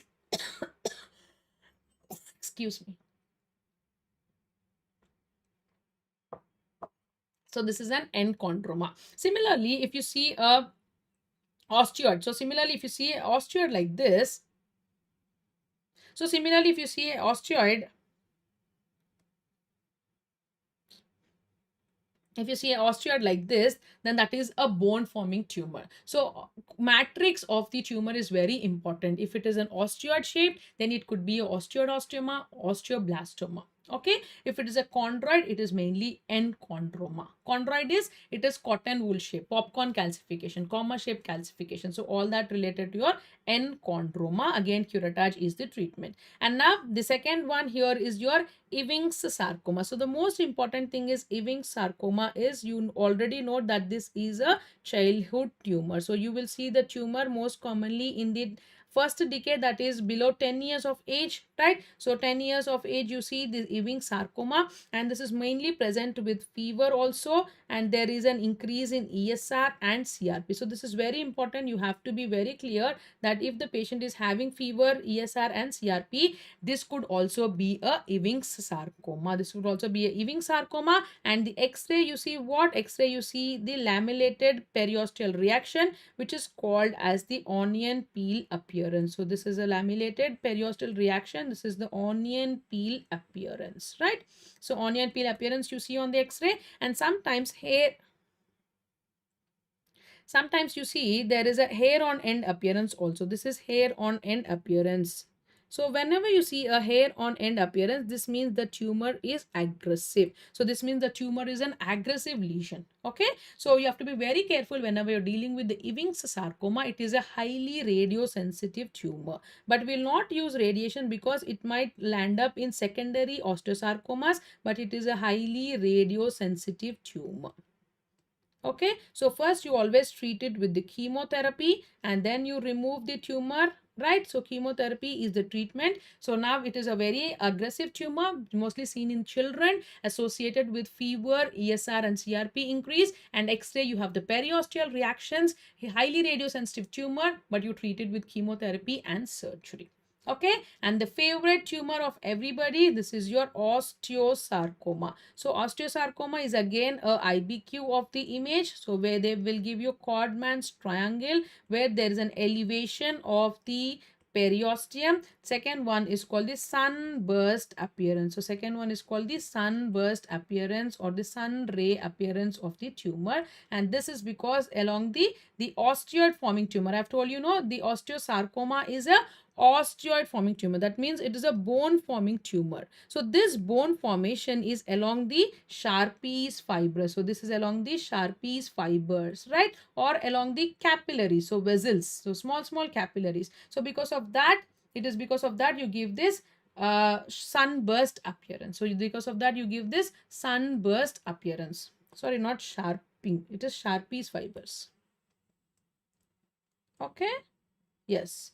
So these two are the interesting things you should have to remember. And osteosarcoma, you're going to give a neoadjuvant chemotherapy followed by your surgery and followed again by your chemotherapy. So again, the treatment will be discussed in the pharmacology. You know, doxorubicin is the treatment. Okay, and adriamycin and vincristine. So these are all the treatments. This is the drugs which we give as a neoadjuvant therapy, and then you give the surgery, the treatment. So sometimes it is always near the bone, it is always around the knee joint, so we remove the knee and we treat the TKR with the prosthesis. Okay, and this prosthesis is completely customizable prosthesis which we use for tumors, and then you again subject the patient to chemotherapy. Okay, this is very aggressive tumor, and you have to see that it is always associated with the lung metastasis. So always be sure that you take a CT lung to see that it is, you are addressing the lung metastasis as well. And finally, you have this punched out lesions on the skull, and the most common tumor, this is your multiple myeloma, and this has been discussed in general medicine. So what I know is the punched out lesions in the skull is multiple myeloma. It is called the plasmacytoma because the plasma cells and lot of interleukins, and there will be immunoglobulins which is produced, which is called as Benjone's proteins, and this you can see in the urine as well. So this is all about the tumors. Yes, the Ewing sarcoma that you're telling, it is a differential diagnosis for infection. Okay, yeah, this is a differential diagnosis for your osteomyelitis, correct. So that is why all the tumors you have to send for the any tissue in the ortho, you have to send for biopsy, and you have to send for culture and sensitivity. And to this thing I want to add, so whenever you're sending Ewing sarcoma for biopsy, it is a blue tumor, right? Small blue tumor. It is a peanut cell. The origin is peanut cells, right? So this is again, they as pass positive, CD positive, and all those you have to check. So this is about the Ewing's sarcoma. Okay, so that's it. We have taken extra of 13 minutes. So any questions, any query, you can always send it to Dr. Alekhya Ortho on Instagram. Okay, or PWMedEd. So here, yeah, Ortho is ending. I'm sorry, I've taken some few minutes extra. So Ortho is ending, Raj Mukherjee. It is end. Thank you so much for your patient listening. Any queries, you can post it on Dr. Alekhya Ortho or PWMedEd Instagram handle. Thank you for your patient listening. Any doubts? So last 1 hour, it was like a real marathon. I have not interacted much with you because there was lack of time. Yes, nidus is that osteoidostoma. So you see the nidus which is less than 2 centimeter nidus is your osteoidostoma. If the same nidus is more than 2 centimeters, it is osteoblastoma. Okay, Gaurav, thank you. Vayu, thank you.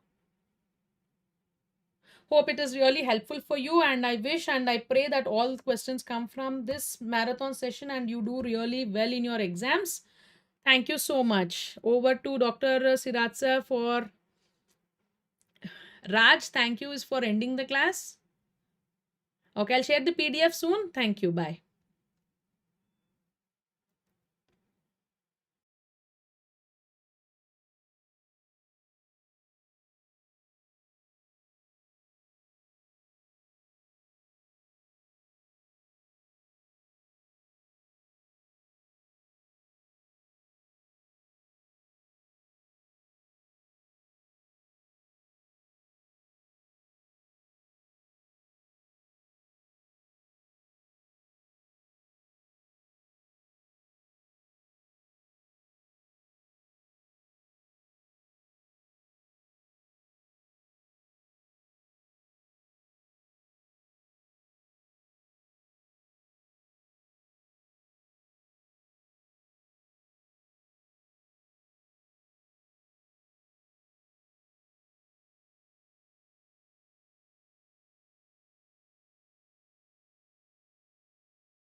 Hello, hello, hello. Hi guys, hello. I hope I am audible now.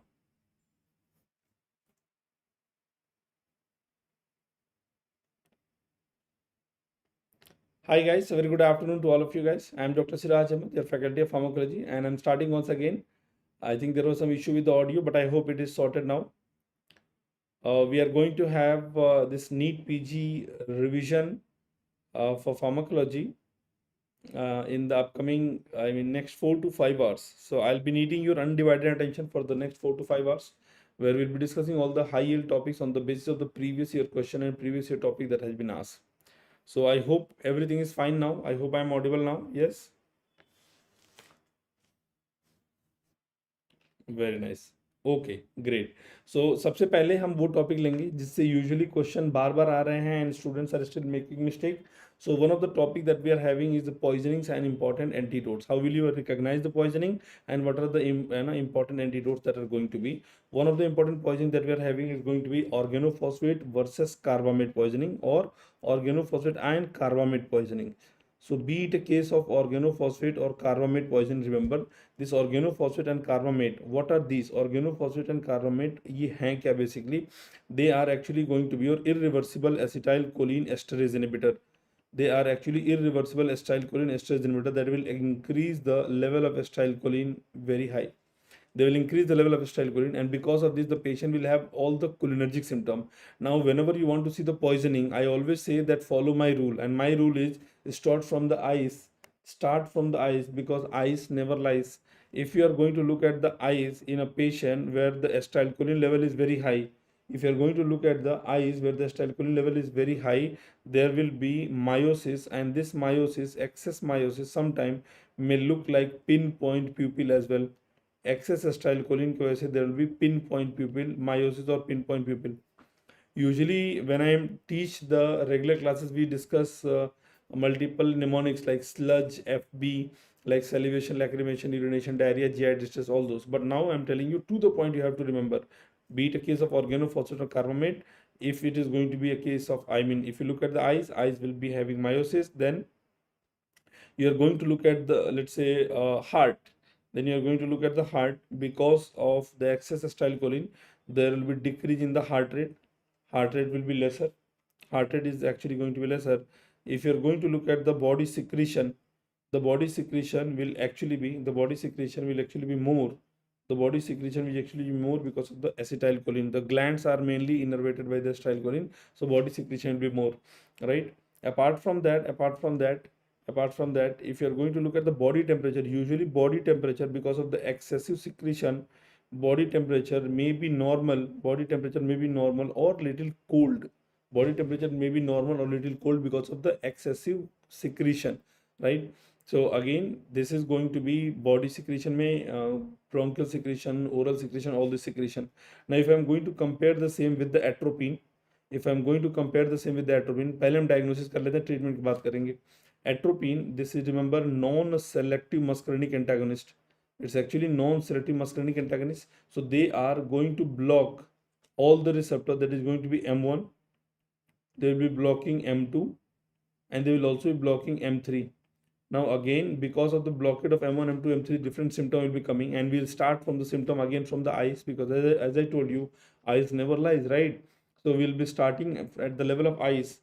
आंखें, because of the M3 antagonistic activity, right, at the circular iridis muscle, we are having M3 receptor. Because of that, once you block this, the sympathetic tone will be high, and they are going to cause mydriasis.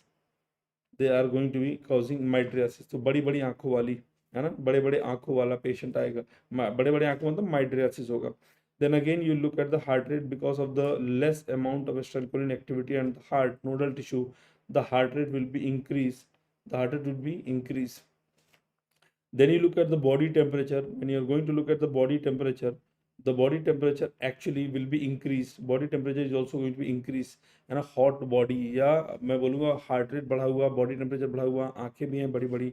If you are going to look at all the secretion, the secretion will be low, and because of this low secretion only, the body temperature will be increased, right? Now atropine, I never read it normally as atropine. I usually call them as a atropine, atropine, that is going to be atropine, atropine, top, right? So everything will be on the top. What all things will be on the top? Pupil size on the top, heart rate on the top, body temperature also on the top. Everything will be on the top in a case of atropine poisoning. Now, how are you going to manage this? So the next thing that I'm going to tell you is the management of the treatment part. Organophosphate carbamate poisoning. In the case of organophosphate carbamate poisoning, we are going to utilize the antidote that is called atropine. Atropine is considered as the antidote. They are going to directly counter the cholinergic symptom. Now, in organophosphate poisoning, in addition to atropine, in organophosphate poisoning, in atropine के बाद से, atropine के बाद से, we will also be giving oximes.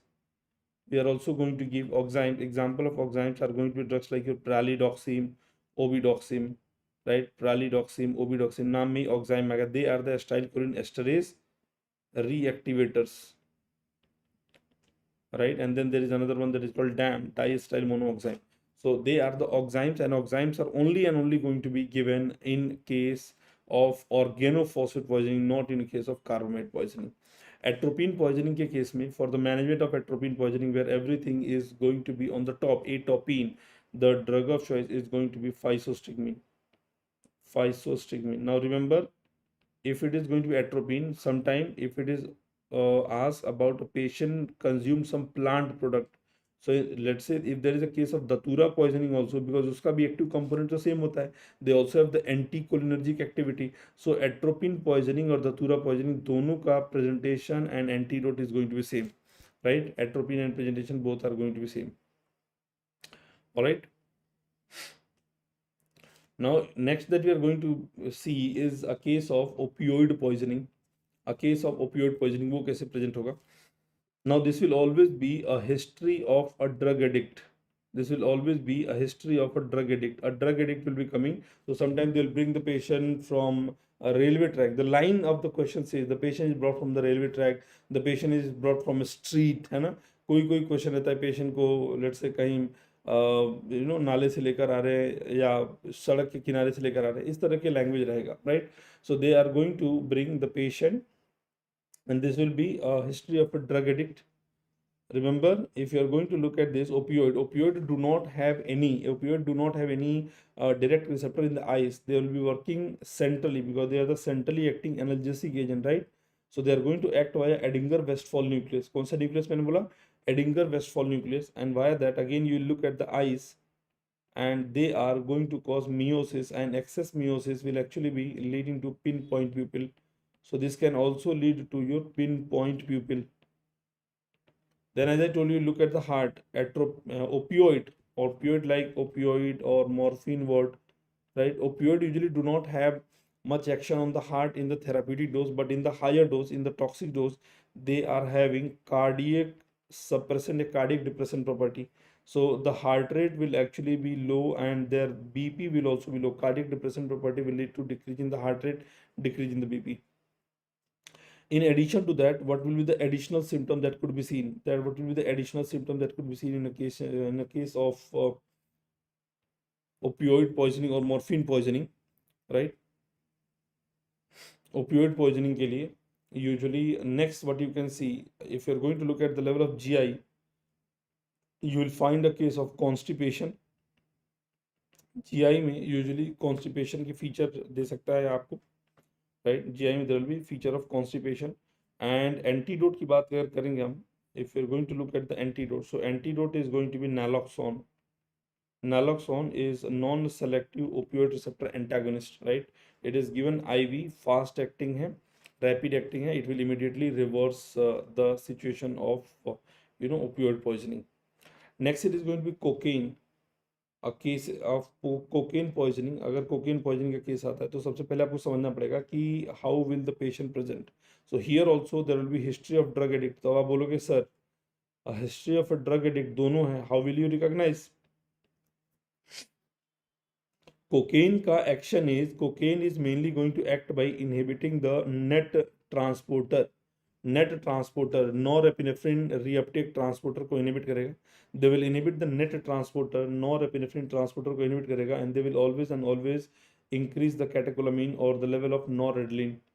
Because of sympathetic drive, there will be too much sympathetic drive. Once again, if you're going to look at the eyes, sympathetic on the eyes, that means they will be working at the radial muscle and they are going to cause mydriasis. तो अब देखिए, अगर drug addict meiosis के साथ आ रहा है, drug addict meiosis के साथ आ रहा है, then it will always and always be opioid, right? जो ये भी ड्रग एडिक्ट है, ये भी ड्रग एडिक्ट है, लेकिन जो कोकेन वाला है वो माइड्रासिस के साथ आएगा. Because of the excess let's say catecholamines, when you are going to look at the heart, right, the heart rate may be high, bp may also be high. दोनों का सिम्टम टोटली उल्टा आ रहा है. In addition to that, there may be some additional feature as well, right? There may be some additional feature as well. What may be the additional feature that could be there? Like for example, jet black tongue, cocaine bugs, right? Cocaine bugs. So this you can see on the basis of the history and the physical examination. There will be scratch marks on the screen, right? Scratch marks on the skin of the patient, right?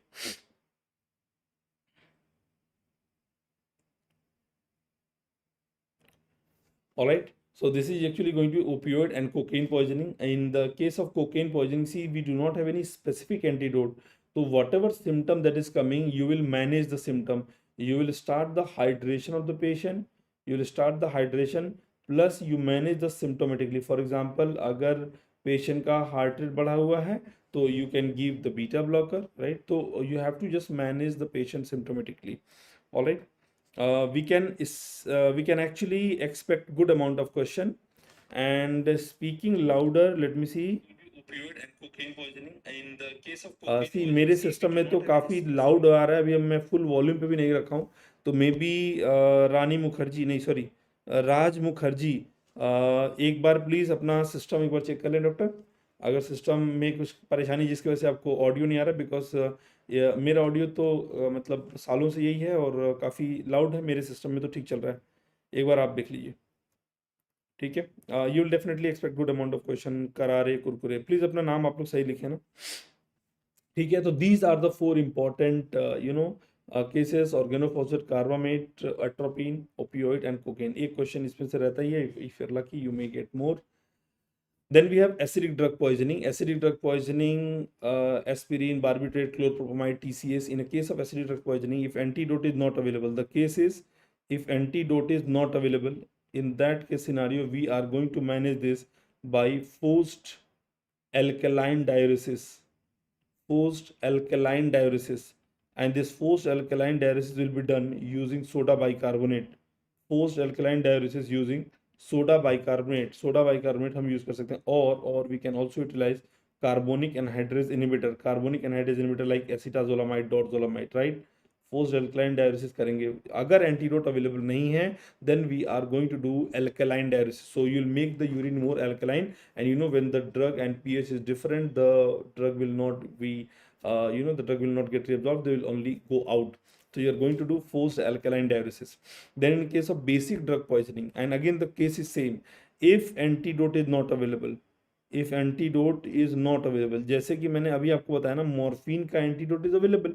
Morphine का antidote we can give naloxone, atropine का antidote we can give physostigmine. But the case is if antidote is not available, let's say quinidine, we don't have an antidote. Likewise, strychnine. Then in that case scenario, the management for that is going to be forced acidic diuresis. So we have to change the urine pH to more acidic. Forced acidic diuresis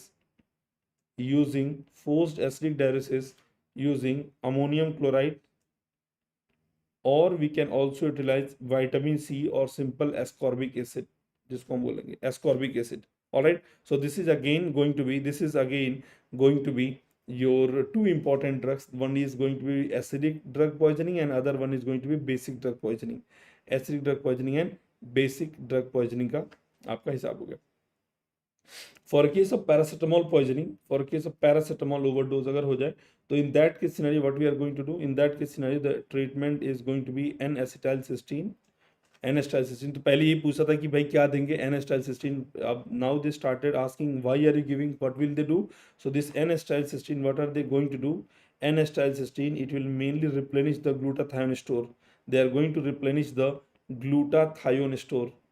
Now this glutathione store, they are going to neutralize, or I would say they are going to inactivate NAPQI, right? Because the toxic metabolite of paracetamol का जो toxic metabolite है जो form होता है उसका नाम होता है NAPQI. ये भी अपने आप में एक क्वेश्चन है कि टॉक्सिक मेटाबोलाइट NAPQI किसका है, तो पैरासीटामोल का है, तो उसी को इनएक्टिवेट करता है आपका ग्लूटाथायोन स्टोर. जैसे रिप्लेनिश होता है तो इमीडिएटली वो क्या करता है, उसको न्यूट्रलाइज करता है. डिजॉक्सिन के लिए we can utilise antidote that is Digibind, benzodiazepine we can utilize the agent that is called flumazenil, benzodiazepine के लिए, right? Beta blockers के लिए heart rate will be low, we can utilize this specific antidote that is called glucagon. So glucagon will also maintain the heart rate. Then we are having methanol. So sometimes they do not want to use methanol, they will use the word a patient bought alcohol from a local liquor shop, है ना, देसी दुकान पे गया और वहां से वो देसी वाला ब्रांड जो आता है उसने ले लिया, राइट? तो मेथनॉल और local liquor shop, word will be very very simple, आपको पहचानने में आसानी होगी, राइट? पहचानने में दिक्कत नहीं होगा, आपको बस कॉमन सेंस का इस्तेमाल करते रहना है, राइट? मेथनॉल या एथिलीन ग्लाइकॉल, राइट? इन सभी के लिए what we can utilise is going to be fomepizole. So because they have already asked fomepizole in 2024, fomepizole, अब पूछेगा fomepizole देने से होगा क्या? So this fomepizole is one of the alcohol dehydrogenase inhibitor. एक ऑप्शन एल्डिहाइड भी होगा. Please remember, aldehyde dehydrogenase inhibitor is mainly by disulfiram that is utilised in aversion therapy. But methanol ethylene glycol के लिए we can utilise fomepizole, form में पीता जा, उसके लिए जो फॉर्म में पीता जा रहा है उसके लिए होगा alcohol dehydrogenase inhibitor. Another question may be about iron overdose, जहाँ पे एक हिस्ट्री रहेगा कि एक बेबी है जो खेल रहा था और जहाँ पे वो खेल रहा था खेलते खेलते सडनली वॉमिटिंग करने लगा, रोने लगा, और जहाँ पे वो खेल रहा था वहाँ पे उसके अंकल का आयरन का टैबलेट पड़ा हुआ था. तो मैं बोल रहा हूँ कि बेबी जहाँ खेल रहा था वहाँ अंकल ने आयरन का टैबलेट रखा क्यों? सिंपल सी चीज़ है, बट एनीवे एग्जामिनर क्वेश्चन नहीं पूछेगा कि अंकल का आयरन का टैबलेट रखा होगा और वो आई मीन डब्बा खाली है, मतलब वो कहना ये चाह रहा है कि भाई खाली है खेलते खेलते बेबी ने, है ना. तो आयरन ओवरडोज अगर हो जाए, एक्यूट केसेस हो जाए, एक्यूट या इमरजेंसी केस आ जाए, तो in that case scenario will be giving injectable deferoxamine, right. लेकिन अगर प्रोलॉन्ग कोई है ओरल, आई मीन ओरल अगर एंटीडोट देना है, राइट, क्रोनिक केसेस है, या ओरल चीलेटर देना है, ओरल चीलेटर अगर देना है आयरन का, so that is going to be deferriprone. Oral it is going to be deferriprone and deferasirox. So this deferriprone and deferasirox, they are the oral iron chelator. तो ये यूजुअली कहाँ पे प्रीफर करते हैं? तो इसका जो केस रहता है कि there is let's say thalassaemia patient, case ऐसे रहता है, thalassaemia patient with recurrent blood transfusion, thalassaemia patient with recurrent blood transfusion, उसमें आयरन ओवरडोज हो गया. अब बताइए क्या करेंगे? Thalassaemia patient with the recurrent blood transfusion, उसमें प्रॉब्लम हो गई, अब बताइए क्या करेंगे? सो द क्वेश्चन का language will be mainly giving you multiple hints, right? It will give you multiple hints कि भाई मुझे सेलेक्ट करो, try to analyse the question very very carefully during the examination, है ना. It will have lot of hint for all of you guys. Alright, so this will be oral iron chelator. Then copper poisoning के लिए, for the copper overdose we are having drug that is D-penicillamine, the chemical antagonist, or I would say the chelator of the copper, D-penicillamine. Okay. lead के लिए we can utilize BAL, British anti-leucide, or EDTA or BAL, we can utilize lead, right? Then in one of the examination they ask that your agent BAL, you can consider this as a pharma or a forensic, it hardly matters, but then question they ask that British anti-leucide, it is going to be contraindicated in what all scenario. तो इसको मैं बताता हूँ बड़े प्यार से, इसको ऐसे याद करिए कि कैफे से, राइट, अगर मान लीजिए आपने फ्रेंड के साथ मिलकर कैफ़े खोला और जितने कस्टमर आ रहे हैं सबके कैफ़े, राइट, सबके कैफ़े या कॉफ़ी में बहुत सारा बाल आ रहा है, तो बाल हटा दो वरना कैफे नहीं चलेगा, राइट। कैफे से बाल आई मीन दोनों को अलग अलग रखो, कैफे को बाल से अलग अलग रखो। So that is going to be again your agent like cadmium, iron, selenium. कैफे से बाल को हटा दो, along with बाल they will form a nephrotoxic complex, along with बाल they will form a nephrotoxic complex. Now नीचे वाले जो एंटीडोट्स हैं, जो नीचे वाले एंटीडोट मैंने आपके सामने रखे हैं, this is actually going to be haematology. तो इससे भी कई बार आते हैं, बिकॉज हम इंपॉर्टेंट एंटीडोट डिस्कस कर रहे हैं, इसको यहीं खत्म कर लेते हैं। हेपेरिन के लिए we are going to utilise something that is called protamine sulphate. Protamine sulphate another chemical chelating agent और chemical antagonist, I would say chemical antagonist के जैसे काम करेगा। वार्फरिन के लिए we can utilise vitamin K1। अगर ब्लीडिंग हो रहा है, if bleeding is present at any PTINR, then in that scenario we can use prothrombin complex concentrate. If it is not there, we can even give fresh frozen plasma. Rivaroxaban 10A पे ban लगाता है, तो antidote is also going to be similarly andexanet alfa, ये 10A को neutralise करता है, 10A को neutralise करता है। डेबिगेट्रान थ्रोम्बिन का एंटागनिस्ट होते हैं, dabigatran. So the antidote will be idarucizumab, idarucizumab. Streptokinase overdose, streptokinase is one of the tissue plasminogen activator, and antidote is going to be epsilon amino caproic acid, EACA, epsilon amino caproic acid, ठीक है, epsilon amino caproic acid, EACA। Clear है? तो I hope कि ये चीज़ें जितनी भी मैंने आपको बात बताई, अगर आप इसको भूलोगे नहीं, राइट, अगर ध्यान से पढ़ रहे हो, है ना, तो इसको बिल्कुल भूलोगे नहीं, बिल्कुल, है ना। डेबिगेट्रान, डेबिगेट्रान दबा के दारू, एब्सोल्युटली दबा के दारू। हाँ, अगर मान लीजिए EACA नहीं है, तो alternative to epsilon amino caproic acid will be tranexamic acid, tranexamic acid, that is antifibrinolytic tranexamic acid. This will also be utilized. Okay, that can also be utilized. Are we clear here? All right, we'll try to incorporate most stuffs in English.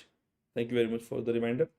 So this was again a quick overview of the entire antidotes that we have, and we definitely get questions from these areas because this is a very famous PYQ, PYTs from the examiner's point of view. ठीक है?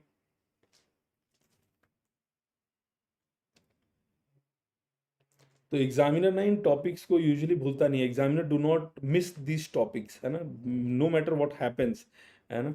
जैसे कि फिराक गोरखपुरी साहब की एक बड़ी अच्छी line है कि मुद्दतें गुजरी तेरी याद भी आई ना हमें। एग्जामिनर जैसे इस टॉपिक को नहीं भूलता है, वैसे फिराक गोरखपुरी साहब बोलते हैं कि मुद्दतें गुजरी तेरी याद भी आई ना हमें, और हम भूल गए हो तुझे ऐसा भी नहीं, है ना। तो ये बहुत ही कॉन्ट्राडिक्टरी स्टेटमेंट रहता है, लेकिन भूल गए हो ऐसा भी नहीं। तो इस टॉपिक को एग्जामिनर भी यूजुअली क्या करते हैं, भूलते नहीं है, they always ask this question. Alright, चलिए अब हम चलेंगे आगे हमारे नेक्स्ट टॉपिक के, will be proceeding towards the next topic that is going to be your topic of ANS and general pharma. सो ANS एंड जनरल फार्मा में अगर आप मुझसे पूछते हो कि sir please tell me one topic from general pharma which I read and I make sure that I do not miss the question, then I always say there are a lot of question examiner makes, no matter वो examiner किस medical college से belong करते हैं, no matter that examiner belongs to which medical college, belongs to AIMS, PGI Chandigarh, AMU, BHU, JIPMER, जहाँ के भी हों, they are always fond of asking drug interaction, they are always and always fond of asking drug interaction wala question. So first and foremost, I'll be telling you one of the very important drug interaction that is occurring due to enzyme inducers and enzyme inhibitors. So learn pharmacology in my style and you will never miss, because in exam there are a lot of things that is going on in your mind. You have to stay very focused, and you have to have a very strong and correct reflex. The answer should come with reflex. That is how I train the student, that you have to have, you see the question and the answer should come with reflex, and there should be no second doubt, because the second doubt come and then you try to change the answer and majority of the time the answer goes wrong, right? So inducers, they are going to be right first and foremost. Drug like greaseprubine, an antifungal drug, phenytoin, rifampicin, smoking, St. John's wort is a plant product, carbamazepine, phenobarbital, barbiturate, and DDT, that is a pesticide, right? So this is actually going to be inducer, it will induce. So this is going to be GPRS, cell phone use करने से your battery actually becomes dead. Your battery actually becomes dead. So battery will get induced, right? Battery will get what? Induced. The important clinical implication is what that is asked here. Most of the anti-epileptic drug, that is, let's say phenytoin ka question is asked, or phenobarbital, or let's say carbamazepine or barbiturate. These are all anti-epileptic drug. They very frequently ask this one. All right. So what is the drug interaction that is expected from here? So one of the example that is given in the book directly that they give you from the textbook, a patient is on oral contraceptive pill, and she consumed a enzyme inducer. So let's say she was started on ATT. Rifampicin is one of the ATT. ATT means anti-tubercular therapy ka drug, rifampicin. So what this rifampicin is going to do? Rifampicin, look at this. Rifampicin is one of the very potent enzyme inducer. It's a first line anti-tubercular drug, right? So this rifampicin will increase the metabolism of OCP. Now inducer, what will they do? Look at the name. Inducer induces. Inducer induces, right? वो induce कर देता है. It speed up the metabolism. Speed up the metabolism. So metabolism का simple meaning is inactivation. Metabolism simple meaning is inactivation. So this is going to cause a rapid drug inactivation. So OCP will be rapidly metabolized, and because of the rapid metabolism of OCP, what they are gonna cause? They are gonna cause contraceptive failure. So this rifampicin will cause rapid inactivation of OCP that will end up causing contraceptive failure.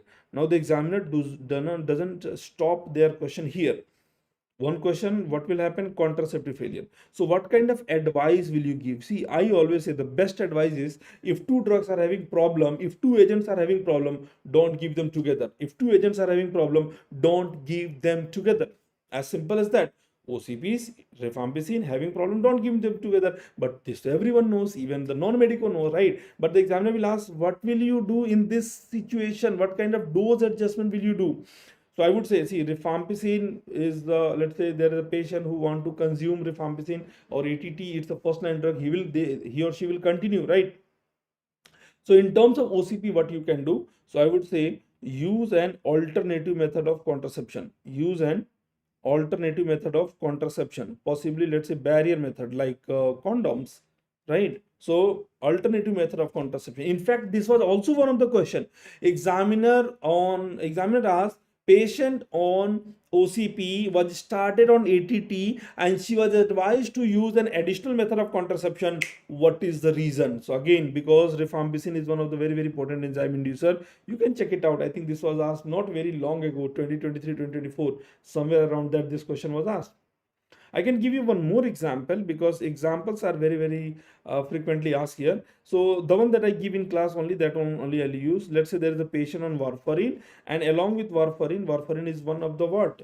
Warfarin is one of the anticoagulant, right? So along with one of the warfarin, they consume, let's say, enzyme inducer, let's say phenytoin or any other enzyme inducer that the examiner consume, right? Right?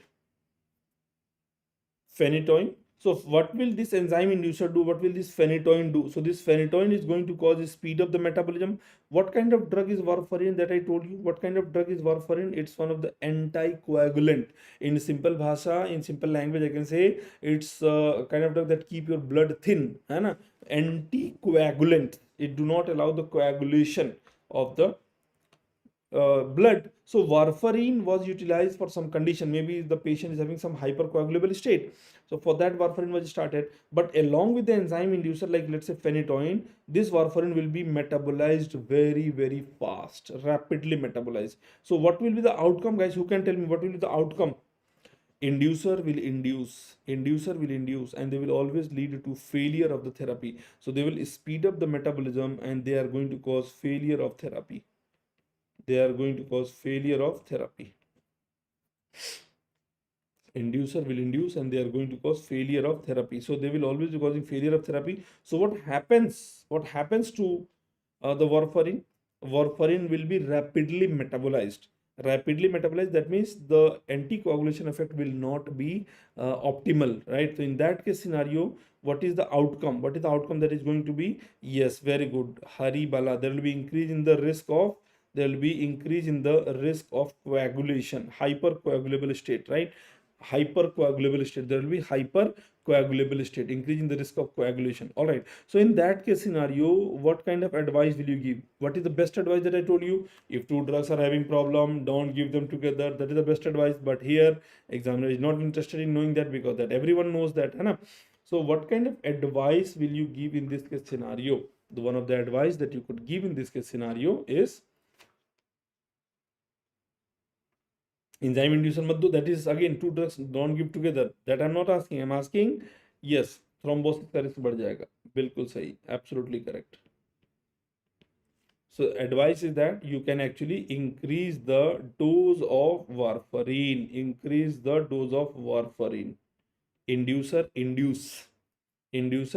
So in the previous example, you increase another method of contraception. Here you increase the dose of warfarin. The inducer is inducing, and it is causing more, it is taking more of your expense, and so that is why there is high risk of failure as well. And if you want to counter that, you have to utilize an alternative method or increase the dose of warfarin, increase the dose of the drug.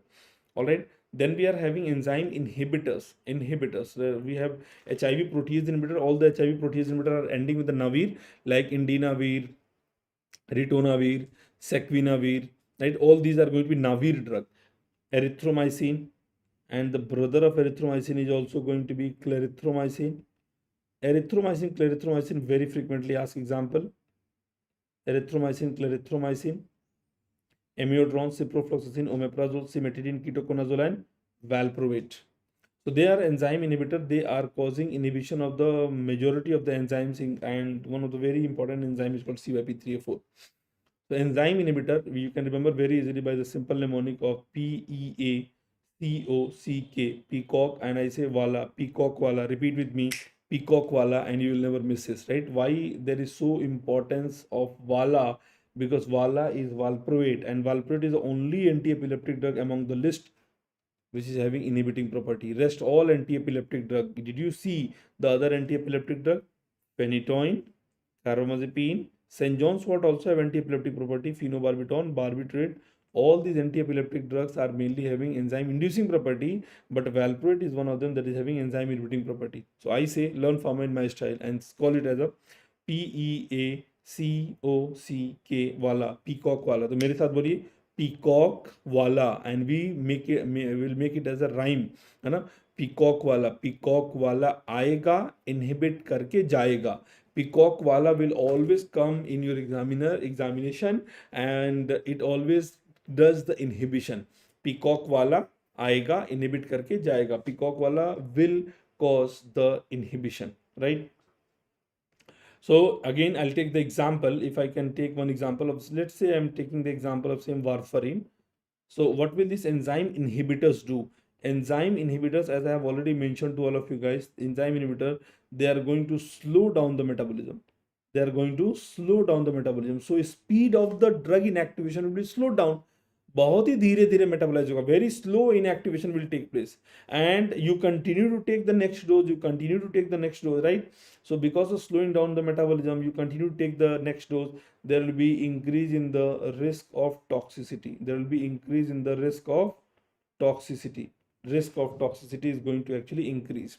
So again, if I take the example of warfarin, along with warfarin, let's say the person self-medicated with clarithromycin or another drug like, let's say, ketoconazole. So all these are enzyme inhibitor. What this enzyme inhibitor going to do? They will slow down the metabolism. They are going to do what? They are going to slow down. They are going to inhibit the metabolism of warfarin, right? So warfarin ka availability in the body will be increased, and the person continue to take the next dose. So what is the outcome? Who can tell me? Very good, excellent, Dr. Haribala. All of you can also continue to give your feedback, even if it is going to be wrong, right? So more availability of warfarin will be there, right? So there will be increase in the risk of bleeding, right? So toxicity of the warfarin will always manifest with the bleeding. Warfarin ka toxicity will manifest with the bleeding. All right. So what kind of advice will you give to this patient? What kind of advice? The best advice was the same. Don't take two drugs if they are fighting with each other. If they're having interaction with each other, don't give two drugs together. But everyone knows that, right? Even the common person knows that. You don't have to be a doctor to answer that, right? So in that case scenario, what kind of dose adjustment will be required with respect to warfarin? You have to reduce the dose of warfarin. Reduce the dose of warfarin. Reduce the dose of warfarin. The best is don't give them together, but again, pharmacologically speaking, what kind of dose adjustment will be done in these two? Warfarin dose will be reduced, right? So again, cutting the long story short, I'm just giving you in one line summary. Inducer will induce and induction will lead to failure. Never forget that. Inducer will induce and it will lead to failure. So don't get induced, especially around the examination. So you should not get induced, and around the examination should not get induced, otherwise है ना, एक हफ्ते में examination है, result could be anything. So be very very careful, right? And don't get too much inhibited on your feelings, because too much inhibition of your feeling will increase the risk of toxicity. How simple is that, है ना? मैं अपने feeling को inhibit नहीं होने दूंगा, otherwise inside me there will be too much of the toxicity. So inhibitor will always lead to toxicity. I will not get induced, especially after watching different movies or after watching different reels or after watching my friends, chilling on some beach of Goa with themselves and 25 others, है ना? I will stay calm. Inducer will induce and it will increase the risk of failure. Don't get induced. Don't get induced. Are we clear here? Are we clear here? है ना? Induce नहीं होना है, because अगर induce हुए तो बहुत गड़बड़ हो सकता है ना, स्पेशली इस समय पे तो बिल्कुल नहीं, है ना? I don't remember the guy. एक टॉपिक में जैसे पढ़ा रहा था तो उसमें I heard this line, very very beautiful line. Sorry for my non Hindi speaking students, I will tell you the subtitle as well. That पाँव हौले से रख ए कश्ती से उतरने वाले. अभी आप कश्ती से उतरने वाले हो नीट पीजी एग्जाम देने के बाद से, है ना? ये पाँव हौले से रख ए कश्ती से उतरने वाले, ये जमी अक्सर किनारों से ही खिसका करती है. जमी अक्सर किनारों से ही खिसका करती है ना? ये लास्ट मोमेंट ना बहुत स्ट्रॉन्ग रहना है आपको. You have to be very very strong. And the subtitle for my non Hindi speaking students is, you be very very careful in the last days of your preparation, and that is the subtitle. That is the entire meaning that I wanted to tell you. Are we clear here? Yes, good.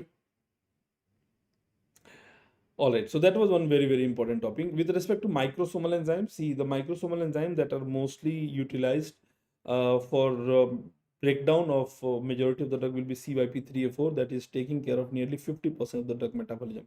And this CYP3A4 name that has been given is on the basis of their, it has a lot of information in them. So for example, if we have CYP3A4, what does this CYP3A4 stand for? CYP here, it is going to be cytochrome P450, cytochrome P450. 3 will be the name of the family. 3 is the name of the family. A is the subfamily. A is the subfamily, and last number 4. This last number 4 that we know, it is actually going to be the gene number.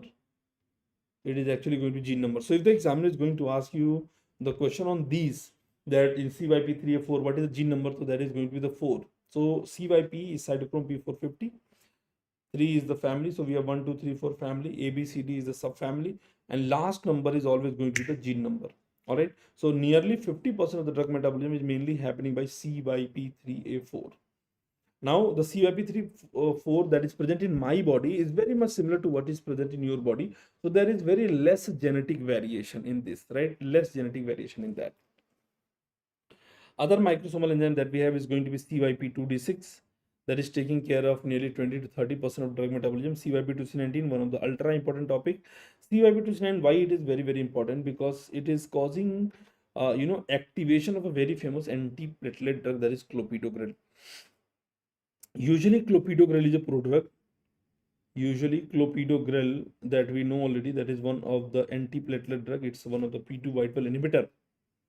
It's a prodrug. This clopidogrel will actually get inactivated, right, with the help of microsomal enzyme, and the name of the microsomal enzyme is called CYP2C19. So last number 19 is the gene number. No, last number 19 is the gene number.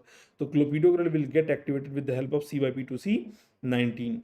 All right. Now remember a very, very important thing. Whenever this CYP2C19 will be inhibited by any other drug, for example, a drug like proton pump inhibitor, a drug like omeprazole, once they are going to inhibit CYP2C19, in presence of the inhibitor, clopidogrel will not get activated.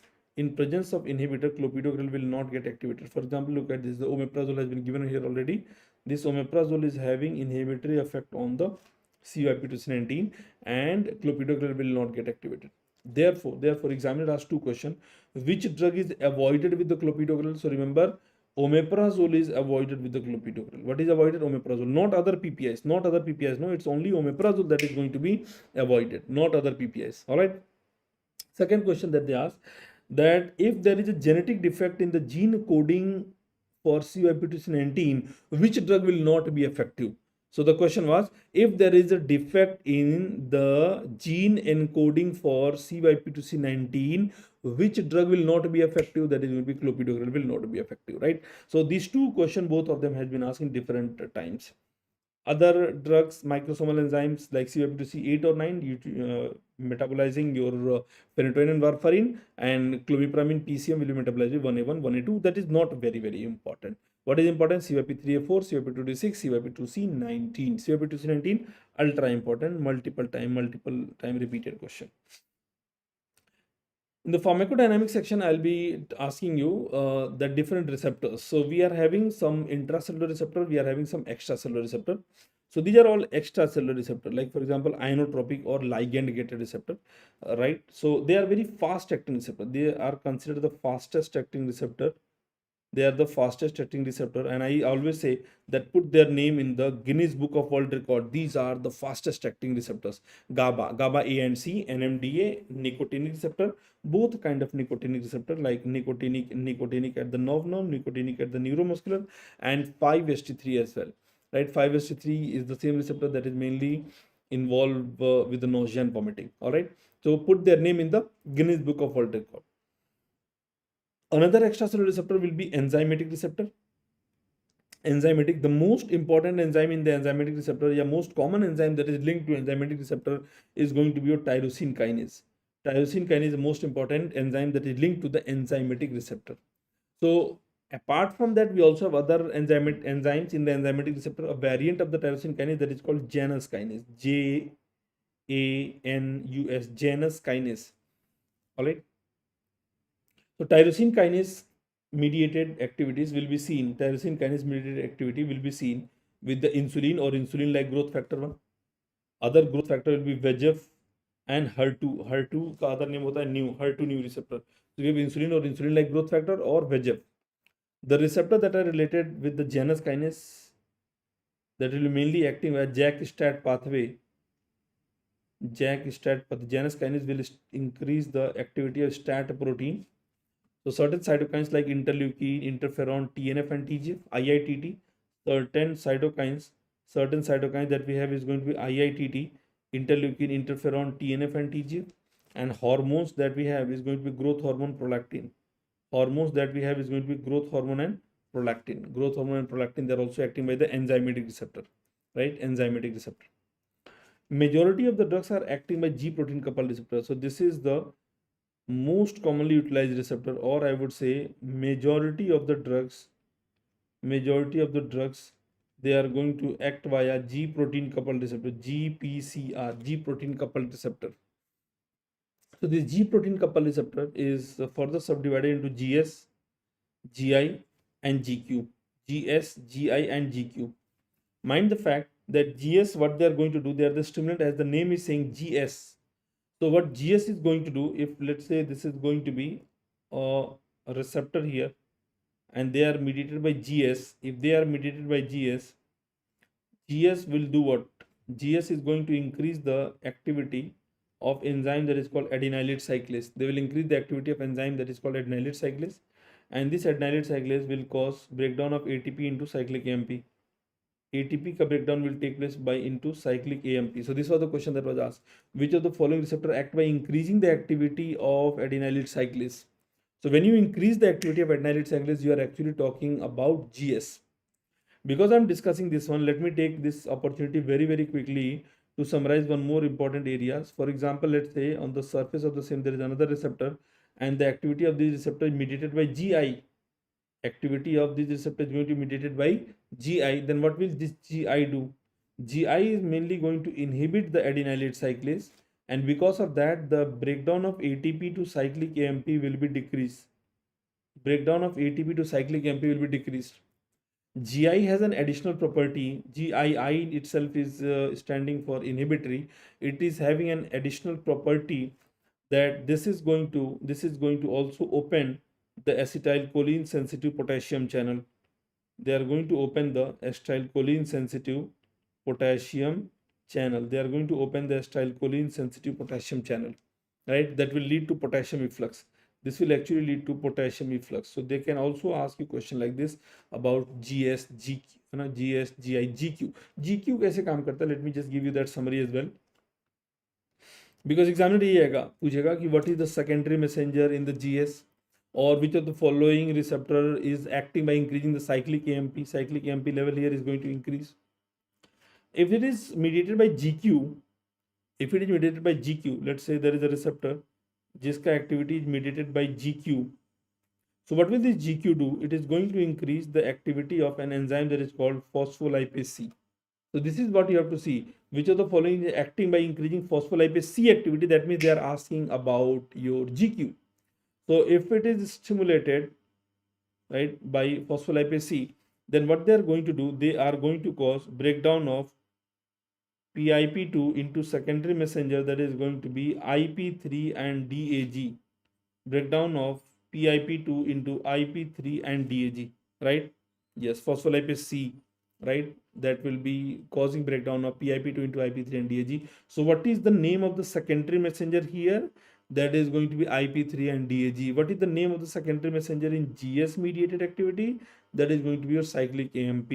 Right that is one question. So ये जो जितने भी मैं dotted line में show कर रहा हूँ ये क्वेश्चन पूछे जाते हैं कि which are the following acting by increasing phospholipase C activity or increasing the adenylate cyclase activity. All right. So what are the GS and GI and GQ mediated receptor? GS mediated, S stimulant, GS mediated. So GS mediated will be all the beta 1 2 3 BDSH BDSHA Badshah, BDSHA Badshah, right? GS stimulant Badshah, all the beta 1, beta 2, beta 3, dopamine 1, 5-HT4, right? That is serotonin ka one receptor 5-HT4, histamine and ADH. BDSHA Badshah, right? मेरे पास beta है, dopamine है, histamine है, serotonin है, ADH है, तुम्हारे पास क्या है, right? Who says that? Badshah says that I have everything, right? All the beta, I have dopamine 1, serotonin, histamine, ADH. ADH is vasopressin 2 receptor, the one that is working at the collecting duct. GI mediated will be Badshah, BDSHA. The name of the Badshah, I'll tell you. The name of the Badshah was Adam's Badshah. ADOMSH, Adam's Badshah. Remember, these are just example. There are many receptors acting by GS, GI. Right? They are just ultra important example. So 2 is the very favorite number for them, like alpha 2, dopamine 2, opioid, M2, right? Majority ke saath there will be 2, 5-HT1 and S3H4. So we have Adams, alpha 2, dopamine 2, opioid M2 and M4, serotonin mainly 5-HT1 and histamine 3 and 4. GQ mediated will be maths. So I collectively tell you that when you learn pharma in my style, you learn like a story that there is a Badshah whose name was Adams and he was very poor in maths. So we say Badshah Adams ka maths is questionable. What is questionable? Maths is questionable. MAATHS. MAATHS. Badshah Adams का क्या questionable है? Maths. M1, M3, M5. All the odd numbers. All the odd number. Look at the odd number. M1, M3, M5. 81 or angiotensin 1. Alpha 1. Look at the 1 is very favorite for them. Alpha 1, H1. Right. So Badshah Adams का maths is questionable. Badshah Adams का क्या questionable है? Maths is questionable, right. So जितने भी मैथ्स हैं, all the maths वाले is acting by Q. MAATHS, they are acting by what? Q. Badshah Adams का maths is questionable, right? They are acting by Q. Then we have the intracellular receptor. Intracellular receptor again is going to further subdivided into whether they are present in the cytoplasm or they are present in the nucleus, because all the intracellular receptor, they are also given the name as a nuclear receptor, because all of them are going to act by nuclear transcription only. So all of them are nuclear receptor and their site varies. This intracellular or nuclear receptor, they are present inside the nucleus. Either they are present in the cytoplasm or they are present inside the nucleus. So what are the intracellular receptor present in the cytoplasm? I say all the steroids. Like for example, glucocorticoids, mineralocorticoid like aldosterone, glucocorticoid, mineralocorticoids, sex steroids, all the steroids that we know, sex steroid, vitamin D, all of them, their receptor is present. Vitamin D, which we say VDR, vitamin D receptor, they are mainly present in the cytoplasm. Even if they are present in the cytoplasm, once the ligand is going to bind them, once the ligand is going to bind with them, they will actually move from cytoplasm to the nucleus. They will actually move from cytoplasm to where? To the nucleus, right?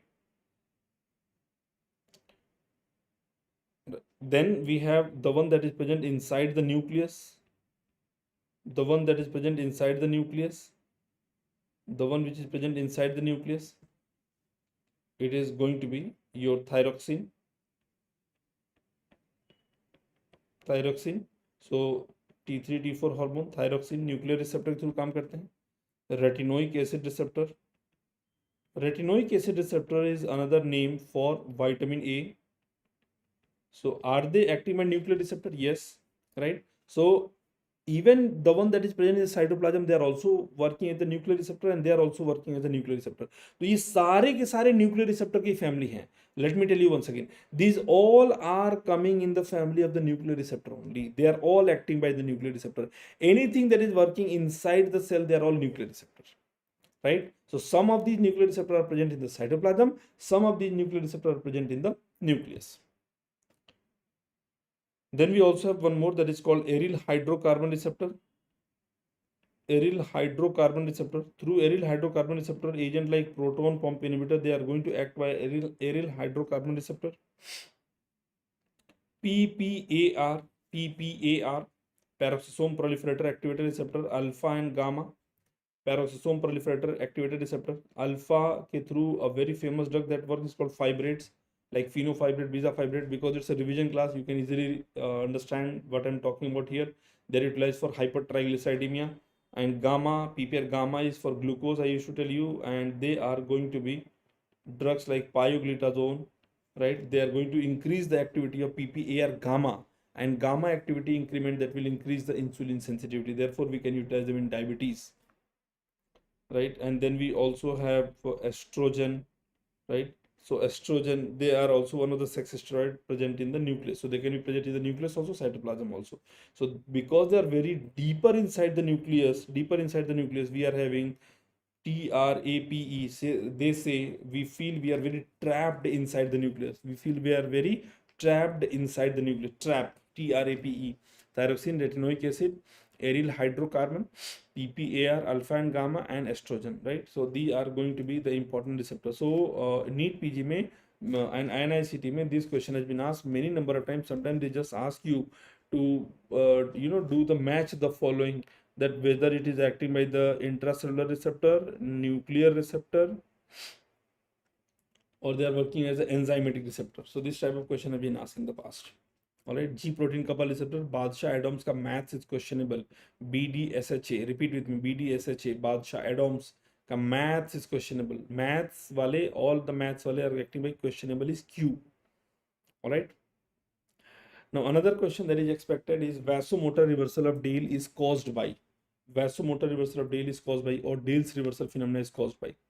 For you to understand that, you have to see that if you are going to give your patient epinephrine alone, if you are going to give your patient epinephrine alone, epinephrine act on the alpha, all the alpha and beta receptor, alpha 1, alpha 2, beta 1, beta 2. So remember, this epinephrine will mainly work on the alpha because they are more in number, and beta 2 is very, very sensitive receptor. So let's say there is a patient having a blood pressure.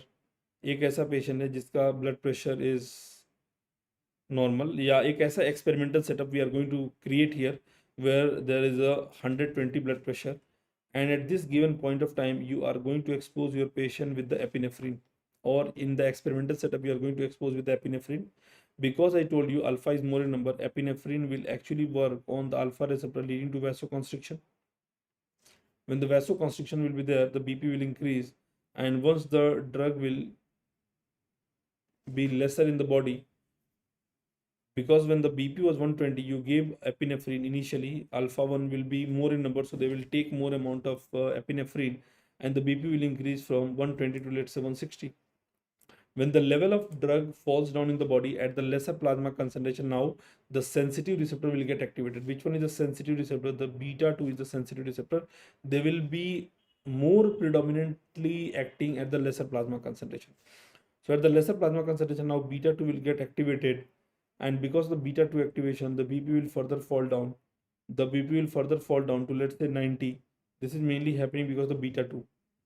Once the drug is completely washed out, then they will go back again to the normal 120, right? So what you saw here, that if you are going to give epinephrine, normally it is our belief that epinephrine increases only the blood pressure. But let me tell you, epinephrine does not only increase, it is having biphasic response. Epinephrine usually have what kind of response, guys? Biphasic response. Biphasic. So first increase, then first increase, then decrease. First increase, then decrease. Now, this concept of vasomotor reversal of Dale was given by a very famous scientist, Henry Dale, who actually said that what will be the outcome if we are going to give epinephrine in presence of alpha blocker. In presence of alpha blocker, let's say there is a hypertensive patient who has been given alpha blocker. In presence of alpha blocker, if epinephrine is given, then what will happen? Then what will happen? Let us see in the same graph. So let's say alpha blocker has been given already, initially exposed, alpha blocker has been exposed already, and therefore because the exposure of the alpha blocker, the blood pressure is absolutely normal, 120. And at this plasma concentration, at this level, at this point of time, if you are going to expose your patient with the epinephrine, normally what you just read, that epinephrine is having biphasic response, first increase, then decrease, then go back to the normal. But this is not going to happen. Why so? Because alpha receptors are already blocked. Alpha receptors are already blocked. Even if the epinephrine will try to increase, but they cannot, because alpha receptors are already blocked. Then in that case scenario, the epinephrine will now be working, all of them will be working on the beta receptor. And by acting on the beta 2, they will be decreasing the blood pressure, and beta 2 mediated, there will be more fall in the blood pressure maybe. And once the drug is completely washed out, they'll go back again to the 120. So there will be more fall in the blood pressure, or I would say there is going to be only fall in the blood pressure. Only fall in blood pressure. So we say uniphasic response, or only fall in the blood pressure, not biphasic. There is going to be uniphasic response. There is going to be uniphasic response, only fall in the blood pressure. So two questions will be asked. One is, how will you elicit vasomotor reversal of Dale? Option will be like this: alpha blocker, then beta blocker, beta blocker, then alpha blocker, epinephrine, then norepinephrine, alpha blocker, then epinephrine. So this type of option will be there, and there will be multiple traps for you: alpha, beta, beta, alpha, epinephrine, norepinephrine. These all options will be there, but you will not fall for the trap. You will hunt down the option that alpha blocker, then epinephrine. Alpha blocker के presence में epinephrine. You are going to expose epinephrine in presence of alpha blocker. That will lead to only fall in the blood pressure. We call it as a uniphasic response. So how will you elicit, and what is the outcome? Both of them I have told you, right? Next question is going to be drug of choice for cheese reaction. Drug of choice for cheese reaction, guys. Cheese reaction drug of choice is actually going to be phentolamine. Phentolamine. That is a non-selective alpha blocker. Non-selective alpha blocker. Cheese reaction is mainly elicited when there is going to be tyramine rich food exposure, tyramine rich food exposure in the patient, those who are on MAO inhibitor. So what are the tyramine rich food ka example? Tyramine rich food ka example will be any milk and milk products, including cheese, yogurt, curd, sweets, beef, banana, wine, any wine, right? So they are all tyramine rich food, right? So we are consuming these food product on the regular basis, but we do not get increase in the blood pressure. But in a patient who is on MAO inhibitor, this tyramine rich food will actually increase the sympathetic drive, because tyramine is acting by displacement reaction. They will increase the catecholamine, more catecholamine at the synaptic cleft. So because of that, the blood pressure will be very, very high. And the drug of choice for that is going to be phentolamine. The drug of choice is going to be phentolamine. So it's as simple as that. I can show you a representative image, imaginary image related representative image as well, right? So let's say here the patient is going to consume tyramine rich food. Tyramine is going to always and always increase the level of catecholamines. And once tyramine rich food is exposed to you and me, we are very thankful to the nature, because nature has given abundance of enzyme, monoamine oxidase enzyme in our gut that cause rapid metabolism. So that is why even if you consume, let's say 5 banana or 6 banana, we do not get high blood pressure, right? Because MAO is there. Even if you consume beef or sweets or milk or yogurt or banana or whatsoever, we do not get high blood pressure. But let's say there is a patient of Parkinsonism and he is consuming MAO inhibitor. So if there is a patient on MAO inhibitor, the tyramine breakdown will be inhibited, and this MAO inhibitor will increase the level of tyramine, and thus tyramine will increase the blood pressure, right? Yes, all of you can download the PDF from the description which is given along with the video, right? So along with the video, they have given already from where you can download this PDF. And if there is any problem, you can just let me know. We can you can message me on any of the social media platforms that we have. You can search for me easily. I'm easily accessible on any of the social media platform that you prefer. All right, video description में दिया हुआ कहाँ से आप download करोगे. This is a PDF that belongs to student. It will go to student. Another question that was given, drug of choice for BPH. They will never ask this question, drug of choice for BPH, है ना? Patient with incomplete evacuation of bladder. Patient with incomplete bladder evacuation. Patient with incomplete bladder evacuation, right? So they are going to be the case of BPH, benign prostatic hypertrophy. In that case scenario, the drug of choice is going to be alpha 1A blocker, that is going to be tamsulosin, and other one is going to be silodosin. What is the advantage? Of giving tamsulosin or silodosin over a drug like your alpha blocker or alpha 1 blocker like prazosin? Because prazosin and all, they can actually increase the risk of postural hypertension. Tamsulosin, silodosin, they do not cause postural hypertension. But prazosin can always cause postural hypertension. All right. Other drug that we can use will be 5-alpha reductase inhibitor like finasteride, dutasteride, that can also be utilized. Yes, definitely we can. I can increase the speed. If you guys can allow, I can definitely increase the speed. Let me know in the comment section. I will be more than happy to increase the speed. Beta blocker having antioxidant property. So this antioxidant property is mainly noted with a drug that is called carvedilol. Carvedilol is one of the third generation beta blocker. Recently they said that even nebivolol is also having antioxidant property. Nebivolol is also having antioxidant property. Beta blocker that is preferred for glaucoma in asthmatic patient. So glaucoma in asthmatic patient, where we will not be using timolol, we are going to utilize the drug that is going to be betaxolol. Betaxolol is one of the selective beta blocker. They do not precipitate asthma. They do not precipitate bronchial asthma because they are the selective beta blocker, betaxolol. Labetalol is one of the third generation beta blocker. They are the third generation beta blocker. Labetalol, third generation beta blocker. They are going to have beta blocking property along with alpha blocking property. Benztropine, benzaxol, they are the centrally acting anticholinergic drug. They can lead to side effects like dryness of mouth, blurred vision, constipation. So the question of constipation has already been asked in the past, putting a Q. Constipation, urine retention, all the anticholinergic side effect will be noted. All the anticholinergic side effect will be noted.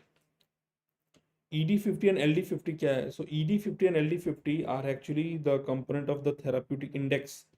Therapeutic index, which is actually a measure of what? Safety. Therapeutic index actually a measure of what? Safety. So ED50 is going to be a drug dose that can produce therapeutic effect in 50%. It is going to be therapeutic effect in 50% of the experimental population or responder. Experimental population or 50% of the responders. LD50 that we know, lethality in 50%. The one that can cause lethality, the one that can produce lethal effect in 50% of the experimental population. This LD50 term, remember, we use mainly for the experimental population of animals. But we do not want to cause lethality in a human population. So in the human population, we use TD50, that is toxic dose in 50%. Toxic dose in 50%. So if there is going to be narrow therapeutic index, there is going to be highly unsafe kind of drug. Highly unsafe kind of drug. Wide therapeutic index rather will be safe. Side effect of ritodrine, isoxaprine, they are going to be the beta 2 agonists. They are going to utilize mainly to slow down the progression of premature labor. So what is their important side effect? They can cause palpitation or tachycardia because beta 2 at the higher dose, they can also stimulate the beta 1 of the heart. They can cause palpitation. Other side effect, beta 2 because of their action on the muscles lead to tremors. Beta 2 action usually on the livers will lead to gluconeogenesis and glycogenolysis that will increase the level of glucose. Beta 2 agonists, they can lead to fall in the blood pressure that can also induce reflex tachycardia as well. Reflex tachycardia. This systemic intake of beta 2 agonists, they have also shown to decrease the pulmonary tone, and that will pulmonary capillary tone that can also lead to pulmonary edema. So pulmonary edema is also one of the important. Very good. Lithium is a very good example. Lithium, digoxin, phenytoin, they are all very good example of drug with narrow therapeutic index. Medoravers, excellent. So the important side effect is going to be tachycardia, palpitation, hyperglycemia, remember, postural hypertension or fall in the blood pressure, and they can also lead to pulmonary edema. These are the important side effects that is noted with the beta 2 agonist, that is going to be ritodrine, isoxaprine. ये question अपने आप में PYQ है. It's a PYQ in itself. Low dose dopamine effect on the blood vessel. So low dose means less than 2 microgram per kg per minute. They can lead to vasodilatation. Sympathetic agent that is causing reflex bradycardia, the only sympathetic agent that is causing reflex bradycardia will be cause norepinephrine. Vasodilatation or fall in the blood pressure will be low dose dopamine less than 2 microgram. This is the image that has been given to summarize the important points. Like for example, if you have to tell in this image the potency and efficacy, so I think each one of you can easily tell me quickly you can solve me, you can help me with the potency and efficacy. Potency. So potency is the lowest dose that can produce a response. This is the log dose on the x-axis. Y-axis pe there is going to be there will be a response. Yes, renal and mesenteric vasculature. That's correct. There will be mainly renal and mesenteric vasodilatation. So potency ka order will go from always left to right, A followed by B followed by C followed by D. I think each one of you are already aware. Then if I ask you down here that tell me about the efficacy, tell me about the efficacy. So efficacy का spelling look like a very famous tower of the Paris that you all know, that is called Eiffel Tower, that is famous for its height. Eiffel Tower is famous for its height, right? Famous for the height.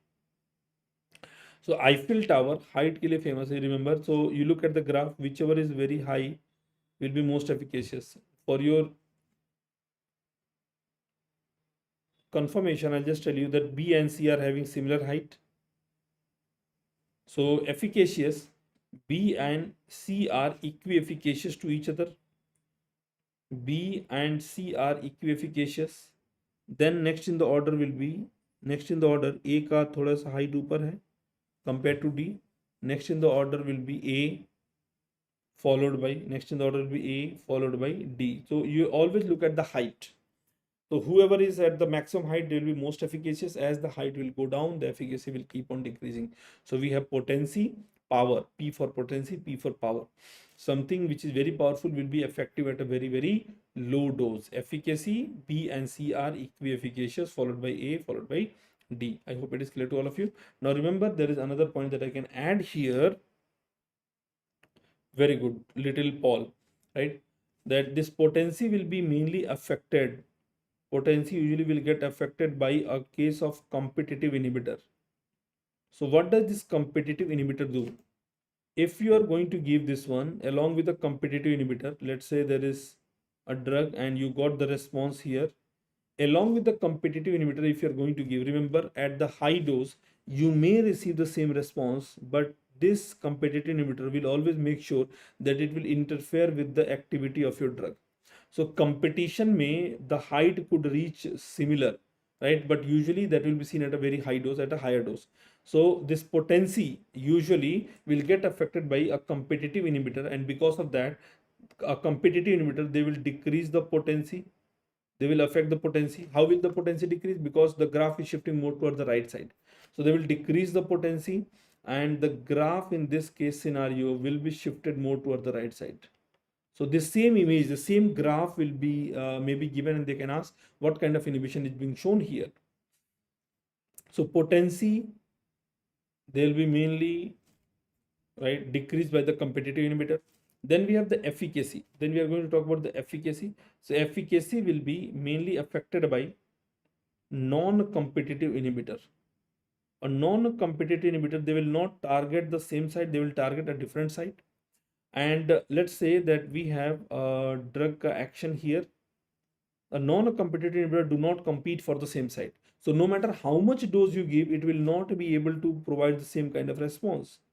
So let's say that we got a response and we got another response in the presence of a non-competitive inhibitor.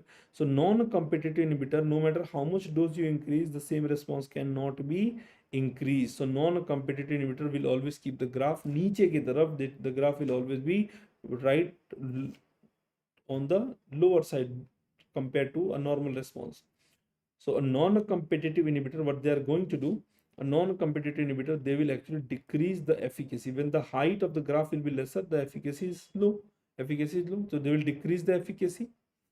And what will happen to the graph? Graph will be shifted where? Up, down, left, right. Graph will be shifted more towards the downwards. Graph will be shifted more towards the downward, right? So these two questions are very frequently asked. I'll repeat again. Potency, P for potency, P for power, and they'll get affected by competitive inhibitor. In presence of competitive inhibitor, the potency will decrease. Graph will be shifted more towards the right side. So they may ask you even a graph like this. For example, if I ask you in this graph only B and C are showing what kind of inhibiting property, so you will say, sir, competitive inhibiting property, because दोनों का height same है. Competition will always be among someone who is of same level, right? So in competitive inhibitor, the level will be very much similar. If I ask you C and D, what kind of inhibiting property will you say? So C ka height is more, D, between C and D, if you compare, this will be non-competitive. They are going to have non-competitive inhibitor. Okay. In a case of snake bite mein what will we give? We'll be giving polyvalent anti-snake venom Followed by that, we are going to give our patient something called neostigmine, and along with neostigmine, to mask the parasympathetic side effect, we'll also be adding atropine. In your forensic medicine, they always discuss with all of you guys, do it right approach. That is reassure, immobilize, go to hospital, tell the doctor. That is do it right approach. Scorpion bite, the preferred drug is going to be prazosin. Varenicline is one of the anti-smoking drug. Varenicline is the very preferred anti-smoking drug. Varenicline, they are having nicotine receptor partial agonistic property. Varenicline, so in presence of varenicline, if the person consume cigarette, he will not be getting the nicotinol effect. Bupropion, it is going to be the preferred anti-smoking. It is one of the preferred anti-smoking drug in depressed patient. Right? Preferred anti-smoking in depressed patient. That is your bupropion. Right? So that says bhai sahab, पियो नहीं, bupropion. Right? Varenicline, nicotine को clean करने वाला varenicline. Alpha blocker that we know, like prazosin, terazosin, that I have discussed with you already. One of the very, very important side effects that they can cause is called postural hypertension. And to counter this kind of side effect only, we are going to utilize the drug like tamsulosin, silodosin. Postural hypertension. Other side effect will be your retrograde ejaculation. Because alpha receptor are also present at the seminal vesicle. Once the seminal vesicle tone is altered, they can lead to alteration in the ejaculatory pathway. So retrograde ejaculation. So again, the ejaculate matter, instead of coming forward, they might go towards the bladder. Okay. Some important drug of choices. For example, drug of choice for anaphylactic shock. For anaphylactic shock, we'll be using the drug of choice as adrenaline. 1:1000. 0.5 ml will be injected intramuscularly. IM intramuscularly will be given immediately. For a patient with septic shock, we are going to give norepinephrine. This is the only agent in the sympathetic nervous system that is having bradycardia effects. Septic shock, mein heart rate will always be increased. In a cardiogenic shock, if the examiner is going to ask you, we can utilize the drug dobutamine. But if there is going to be cardiogenic shock with undetectable blood pressure, then in that case scenario, we will again prefer the norepinephrine. In neurogenic shock also, we can utilize the drug that is norepinephrine. Vasovagal shock, as the name is saying, vasovagal. Vagal hai, so we'll be giving vagolytic drug by the name of atropine. Right, atropine. If the examiner is going to ask you another question on shock, that if there is a shock with oliguria, the drug of choice will be your dopamine. Shock with oliguria, the preferred drug will be dopamine. Without oliguria, dobutamine. Shock without oliguria, that is going to be dobutamine. So a case-based scenario may be given, and a very frequently asked question is from this one, anaphylactic shock, right? The cardioselective beta blockers that are actually going to be safe in asthmatics. They are going to be safe in asthmatics. Cardioselective beta blocker like atenolol, acebutolol. So I say you can remember either A to N. All the cardioselective beta blocker will be coming between A to N. Or you can remember like atenolol, acebutolol, A2. Betaxolol, bisoprolol, that is B2. Landiolol, it's considered as the shortest acting or shortest T half-life. They have the shortest T half-life. Landiolol having shortest T half-life, lasting for 4 to 5 minutes. So A2, B2 loves. Then we have celiprolol. And then we have metoprolol, esmolol, nebivolol. Right? So these are going to be the important mnemonic to remember all the cardioselective. A2N yaad kar lo, or A2, B2 loves C. Then men, that is going to be metoprolol, esmolol, nebivolol. Nebivolol को बोलते हैं, they are the most cardioselective one. Celiprolol is a partial agonist at beta 2 receptor and therefore celiprolol is another question that we know, that is the most preferred beta blocker, in bronchial asthma patient. Most preferred beta blocker in bronchial asthma patient is celiprolol, right? Some important recent question with respect to sickness, like drug of choice for mountain sickness. So you already know the mountain sickness, motion sickness. Who can tell me the drug of choice for mountain sickness, guys? On the altitude, what is the mountain sickness drug of choice? That is going to cause acetazolamide, a carbonic anhydrase inhibitor that will lead to CSF acidosis causing hyperventilation. Right? Acetazolamide, hyperventilation, carbonic anhydrase inhibitor. In one of the recent examination, they gave the tubule and the site of action on the tubule they asked, that is working at the PCT, proximal convoluted tubule. For motion sickness, what we can use? Who can tell me the drug of choice for motion sickness? Motion sickness drug of choice will be scopolamine. If it is not there, other first line drug will be promethazine. Right? Promethazine. Morning sickness, the drug of choice will be doxylamine, a first generation antihistaminic drug. Along with doxylamine, what is always added will be vitamin B6. Penicillin mediated hypersensitivity will be type 1 hypersensitivity reaction. Right? Penicillin mediated hypersensitivity will be type 1 hypersensitivity reaction, which is IgE mediated. And the drug of choice will be adrenaline, 1:1000. We'll be taking 0.5 ml and will be injecting intramuscular. Penicillin mediated hypersensitivity के लिए. In that case scenario, what is the most preferred antibiotic in penicillin allergic patient? The most preferred antibiotic in penicillin allergic patient is going to be macrolides. Macrolides, drug like your azithromycin and all. Macrolides are the most preferred one. If it is not there, we can utilize another one that is called monobactams. Monobactam group of drug can also be utilized. Monobactams.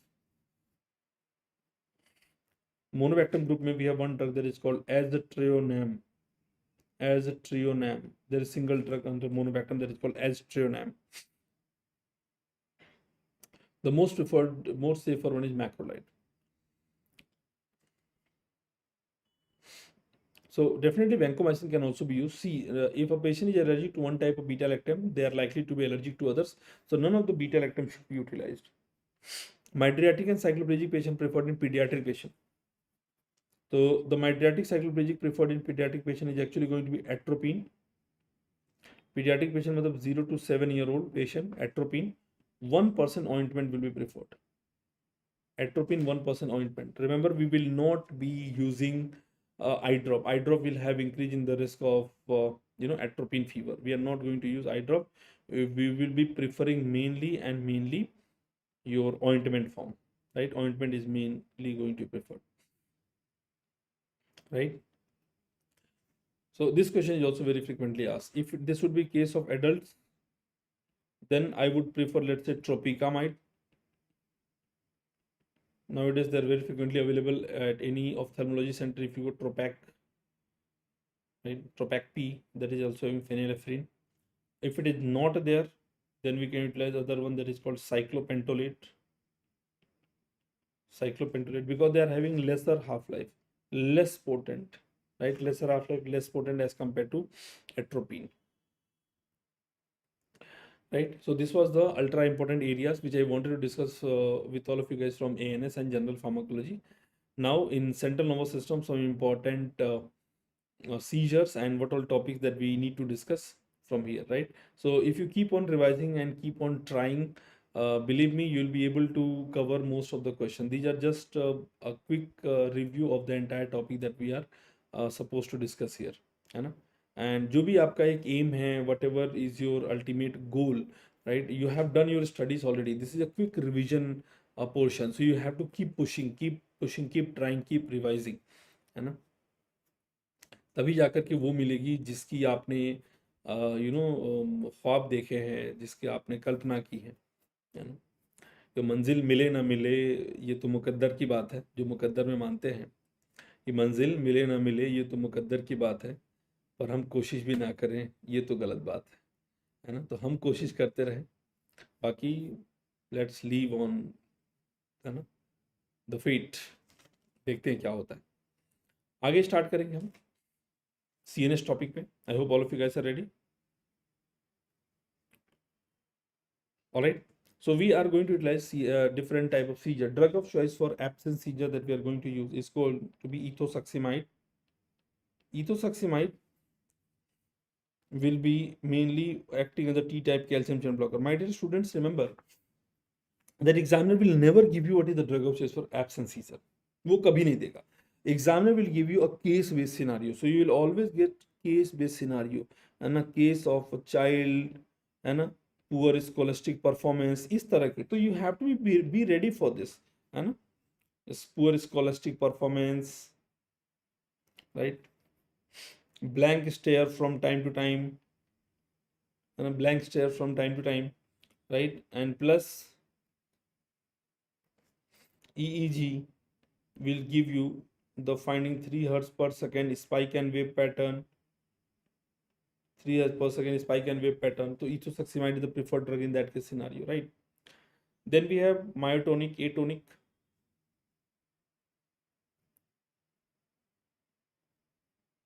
Lennox-Gastaut syndrome, Dravet syndrome. For all of them, the drug of choice is going to be sodium valproate. The drug of choice is all going to be sodium valproate, a very broad spectrum anti-epileptic drug. Partial or focal seizure, the drug of choice will be carbamazepine, right? The drug of choice is going to be carbamazepine. Generalized tonic-clonic seizure, lamotrigine.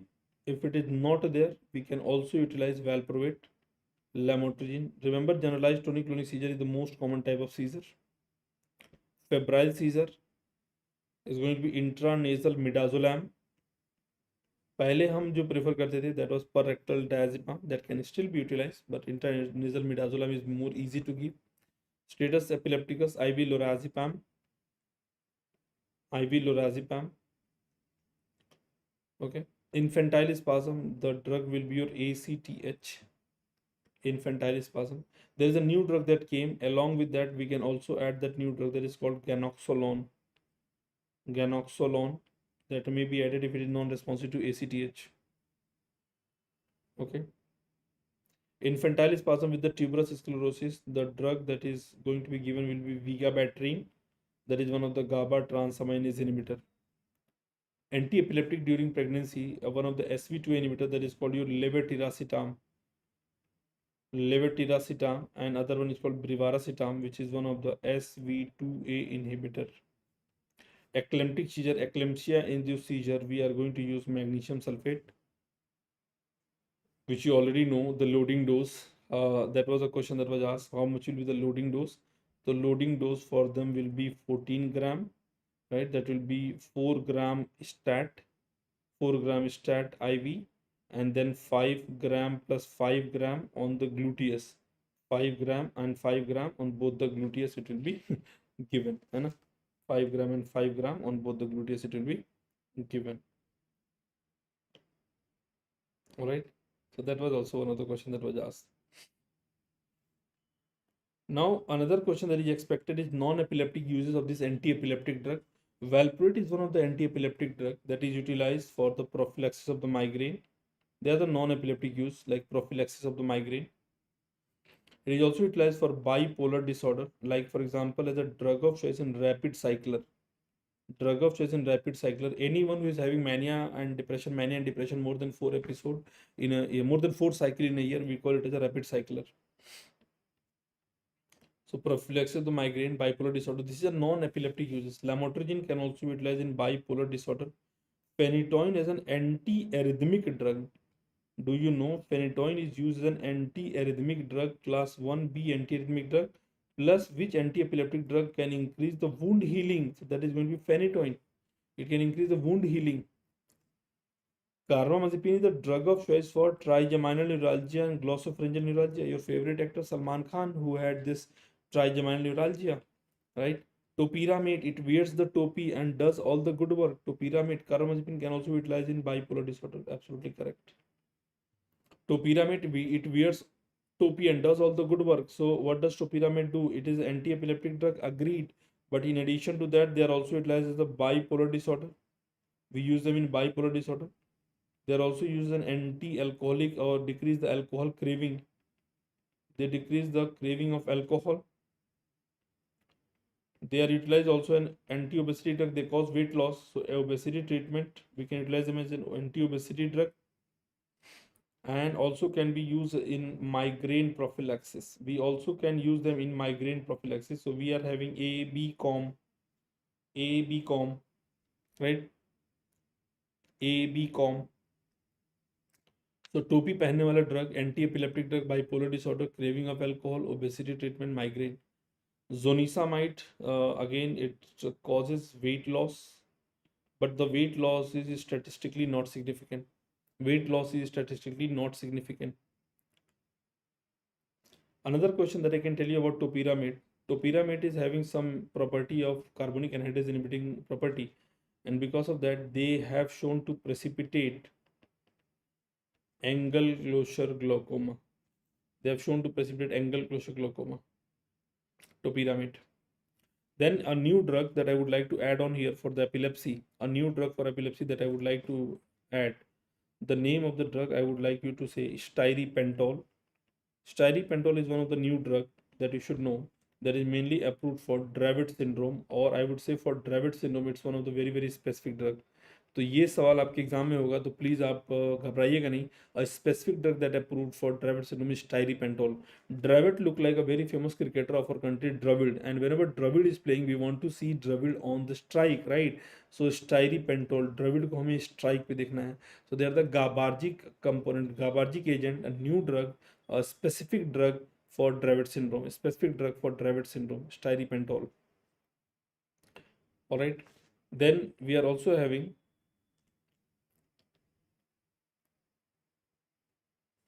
clobazam is the new drug. Clobazam. Clobazam is also one of the GABAergic drug that has approved mainly for Lennox-Gastaut syndrome. Clobazam is the new drug that has got approval for Lennox-Gastaut syndrome. Lennox-Gastaut syndrome, that is going to be a clobazam. Lennox-Gastaut syndrome, LGS, clove, right?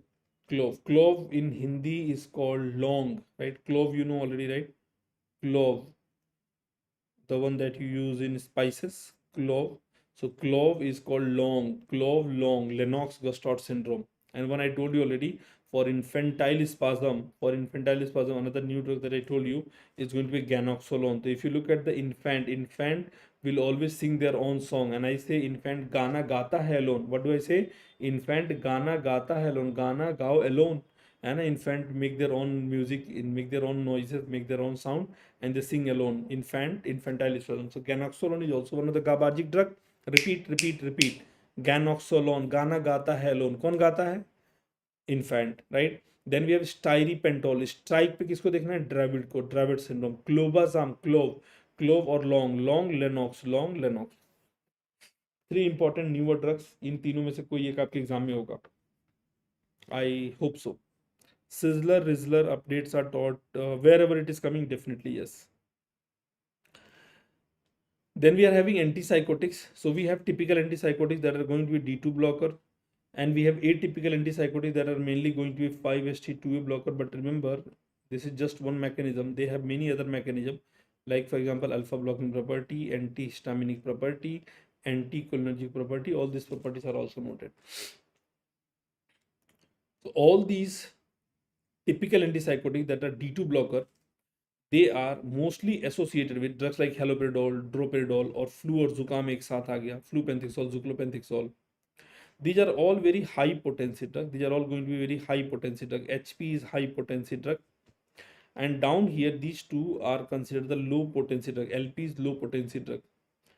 Chlorpromazine, thyroidazine, so we don't use clinically only because they cause sudden ventricular, sudden heart block and death as well. Thyroidazine we don't use clinically. Okay, so D2 blocker agent mainly, they block D2 in nigrostriatal pathway, and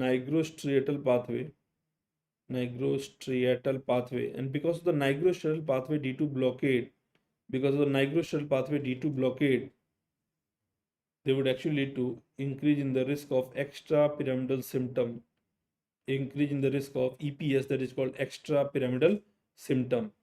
Typical is actually going to be a D2 blocker. Then we have atypical, that is going to be mainly 5-HT2A blocker. So nigrostriatal pathway, which pathway will be blocked? That is nigrostriatal pathway for the extrapyramidal symptom, right? Extrapyramidal symptom. So we have multiple dopaminergic pathway, right, for dopamine in the brain, like mesolimbic, mesocortical, tuberoinfundibular, and nigrostriatal. Okay, and plus if they block D2, if there is a D2 blockade in the tuberoinfundibular pathway, this is very, very important. This could be a case of physiology, tuberoinfundibular pathway. So remember, tuberoinfundibular pathway, what does it do? It controls the prolactin. So who is controlling prolactin? Dopamine is controlling the prolactin via the tuberoinfundibular pathway. But what you plan to do now is you are planning to give D2 blocker. And because of the D2 blockade, because of the blockade of the D2, because of the blockade of the D2, what's going to happen to the level of prolactin? The level of prolactin will actually increase. So we call this condition as a hyperprolactinemia. We call this condition as hyperprolactinemia. Male may, female may, it will present differently. In male, it will present to you as a gift of gynecomastia. Female may galactorrhea, amenorrhea, infertility. Okay, so hyperprolactinemia will also be one of the important features. So maximum risk of extrapyramidal symptom will be mostly noted with the typical antipsychotics, and in typical also mainly is going to be haloperidol. Which pathway will be blocked? Nigrostriatal pathway. Least risk of extrapyramidal symptom is always going to be among atypical. Atypical may, remember, it is going to be clozapine. It's least or overall not associated with extrapyramidal symptom. Not or least risk of extrapyramidal symptom, the answer to both of them will be clozapine.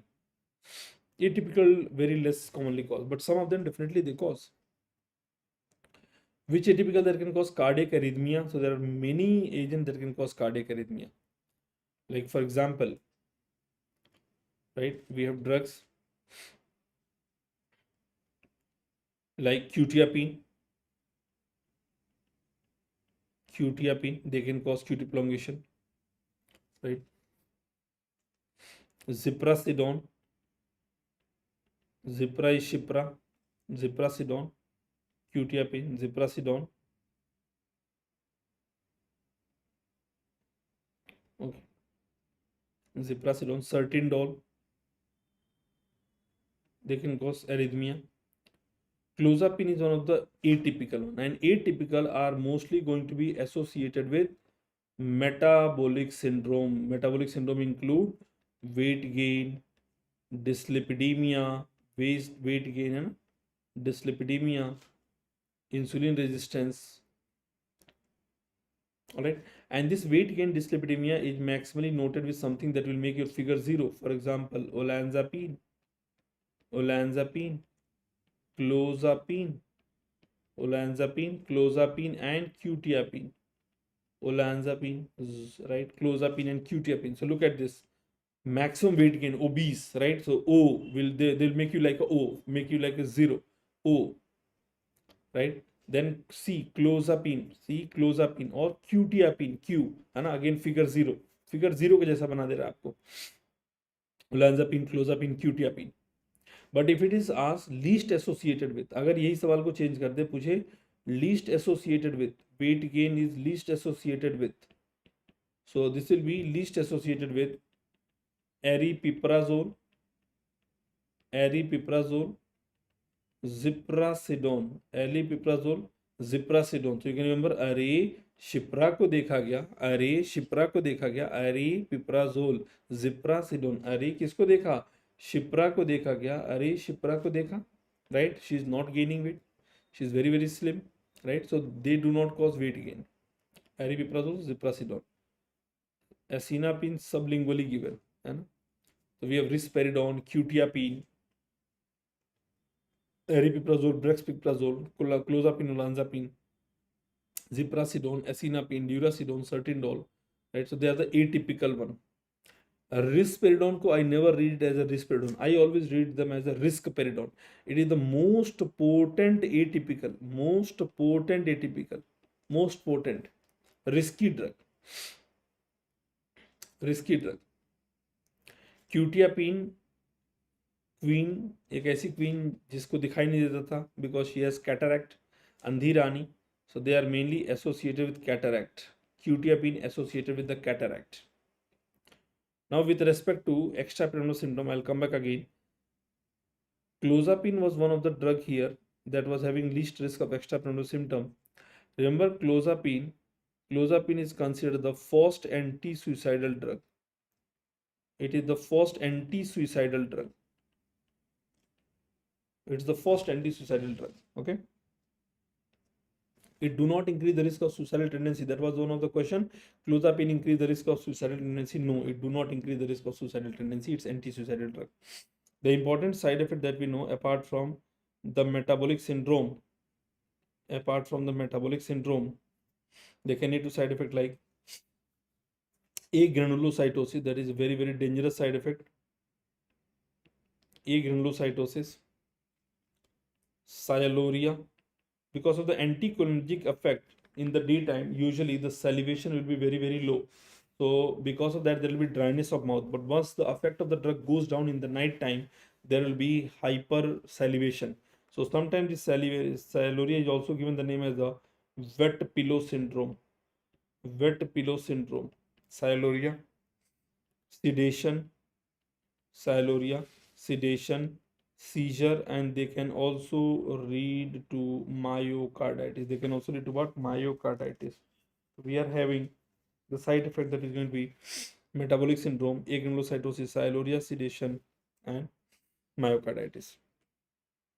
So these are the important side effects that has been reported and noted with a very famous atypical antipsychotic drug that is called your clozapine.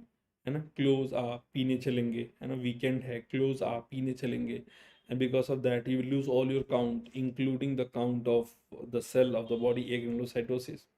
Close आप पीने चलेंगे, तुरंत आपको, है ना, मजा आने लगा सुन के ही, साइलोरिया, है ना, तुरंत सेलिब्रेट करने लगे. After that there was too much sedation that could too much पीने से seizure, and heart will also get affected, myocarditis. So we are having almost involvement of salivation, sedation, seizure, myocarditis, right? All the important organs are getting involved here. Earliest extrapyramidal symptom. What is the earliest extrapyramidal symptom? Earliest extrapyramidal symptom will be dystonia. Tone has been altered, and the management for this one is going to be centrally acting anticholinergic drug that is called your benzaxol, benztropine. They are the centrally acting anticholinergic drug. Most common extrapyramidal symptom will be akathisia, and the treatment or drug of choice for that will be your propranolol.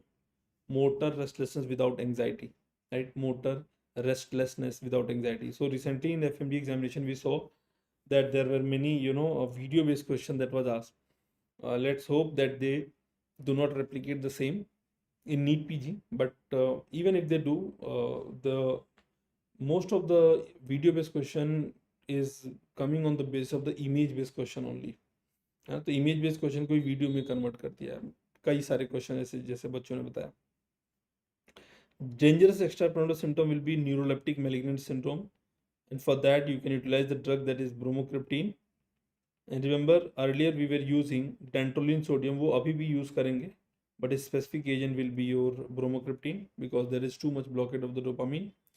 Atypical with the least weight gain, तो aripiprazole, ziprasidone, arishipra को देखा क्या, aripiprazole, ziprasidone. Weight loss will be caused by none, but there is one drug by the name of molindone from the miscellaneous group that can cause weight loss. Maximum risk of hyperprolactinemia among atypical. So see, among atypical there is a very risky drug. They belong to atypical, but they cause side effect of the typical. That is why I call them very risky drug. And the name of the drug is called risperidone, or in simple risperidone. Which antipsychotic that is causing cataract? अंधी रानी, ध्यान रखिएगा, क्यूटियापिन, अंधी रानी, क्यूटियापिन. Corneal opacity and retinal pigmentation is going to be caused by thioridazine. Thioridazine. They can cause brownish retinal pigmentation. Browning of visits बोलते हैं उसको. Browning of visits. These are the list of drugs that is causing disulfiram-like reaction. Griseofulvine, metronidazole. Metronidazole, all-time favorite question. Right? Moxilectin, procarbazine, chlorpropamide.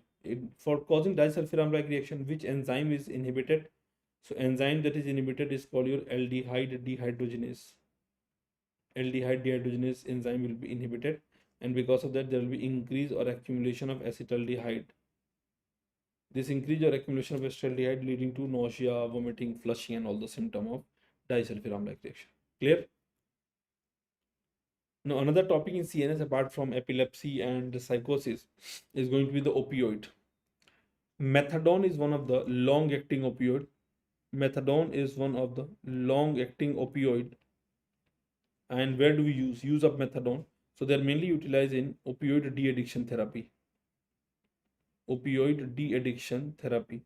So in opioid de-addiction, how can you use another opioid? So we mainly use them as a substitute therapy. Substitute therapy. So we call them MST, methadone substitution therapy. Right? Substitute therapy form में use करते हैं, तो they are having less risk of withdrawal symptom. You can taper the dose and stop rather than the opioid the person is consuming that is having high risk of withdrawal symptom.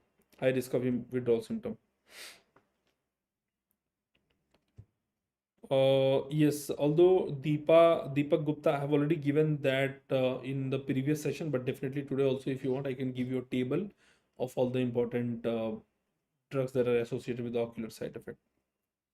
Mechanism of action of tramadol. Tramadol is one of the mu opioid receptor agonist with SNARI. SNARI is serotonin noradrenaline reuptake inhibitor. Tapentadol is also one of the mu opioid receptor agonist with NARI, noradrenaline reuptake inhibitor. Right? So they are mainly utilized as an analgesic agent. They have already asked about tramadol, so they can ask anytime about tapentadol. So tapentadol is similar to tramadol, but they do not cause reuptake. They do not inhibit reuptake of serotonin. So they are only NARI, tramadol, serotonin plus noradrenaline both. Where do we use them? We use them in mild to moderate pain, post-operative pain, and burn-related pain. Opioid analgesic. Most potent opioid is actually going to be a sufentanil. Most potent opioid is going to be sufentanil, which is around 1000 times more potent as compared to your morphine. Loperamide is considered the drug of choice for chemo-induced diarrhea. It's also one of the opioid. Chemo-induced diarrhea creates the drug of choice. Naloxone is used as an antidote of opioid or morphine, antidote of opioid overdose or opioid poisoning. Antidote of opioid poisoning or opioid overdose. That is going to be your naloxone. Use of naltrexone. Naltrexone is one of the orally effective opioid antagonist. They're all antagonists, okay? They're all antagonists. Naloxone, naltrexone, nalmefene, they're all opioid antagonists. Albumapan is one of the peripherally acting opioid antagonist. P antagonist is peripherally acting antagonist. So naltrexone, they are utilized in the opioid de-addiction therapy. In opioid de-addiction, it's mainly added to prevent relapse. To prevent the relapse of the opioid addict, we can utilize. To prevent the relapse, we can use them. Naltrexone. Plus, they are also used as an anti-obesity drug. Anti-obesity, and they also decrease the alcohol craving. So they have also shown to decrease the alcohol craving. Naltrexone, it's one of the orally effective long-acting opioid antagonist. Nalmefene is also, it's available orally and it's available injectable as well. We can use them in opioid overdose. In opioid overdose, we can use them. And it can also be utilized for cholestatic pruritus. Cholestatic pruritus. Albumapan, nalmefene, they are utilized in constipation. They can be utilized in constipation because they are peripherally peripherally acting mu opioid receptor antagonist. Mu receptor antagonist, that is peripherally acting. Peripheral mu opioid receptor antagonist. Constipation that is occurring due to opioids. So what is the advantage of this? The advantage that they do not precipitate withdrawal symptom. If the person is an opioid addict, and if you give antagonist in presence of an opioid, remember there will be high risk of opioid, precipitation of this, precipitation, high risk of precipitation of the withdrawal symptom. Okay, so in that case scenario, if you give the peripherally acting like Levimopan, naldemidine, then there will be treatment of opioid-induced constipation without precipitating withdrawal symptom. Okay. For OCD, PTSD, panic disorder, we can utilize the drug. Preferred drug will be your SSRI drug like citalopram, fluoxetine, and all these drugs, citalopram, fluoxetine. Date rape drug among benzodiazepine. Although there are many date rape drug, multiple attempt of rape have been done, and because this benzodiazepine is odorless and tasteless, इसको बोलते हैं फ्लूनाइट्राजिपाम. तो मैं बोलता हूँ date पे आया, rape किया और फ्लू कर गया नाइट्रोजन की स्पीड से, फ्लूनाइट्राजिपाम. डेट पे आया, रेप करके फ्लू कर गया नाइट्रोजन की स्पीड से, फ्लूनाइट्राजिपाम. Inverse agonist of benzodiazepines.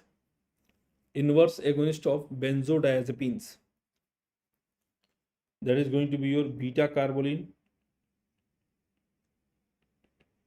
Inverse agonist of benzodiazepine is going to be beta carbolene. But benzodiazepine overdose जो होगा, that will be flumazenil. Drug of choice for both prevention and arrest of the convulsion, दोनों के लिए. Drug of choice for both जो prevention के लिए भी use कर सकते हैं, that is going to be your diazepam.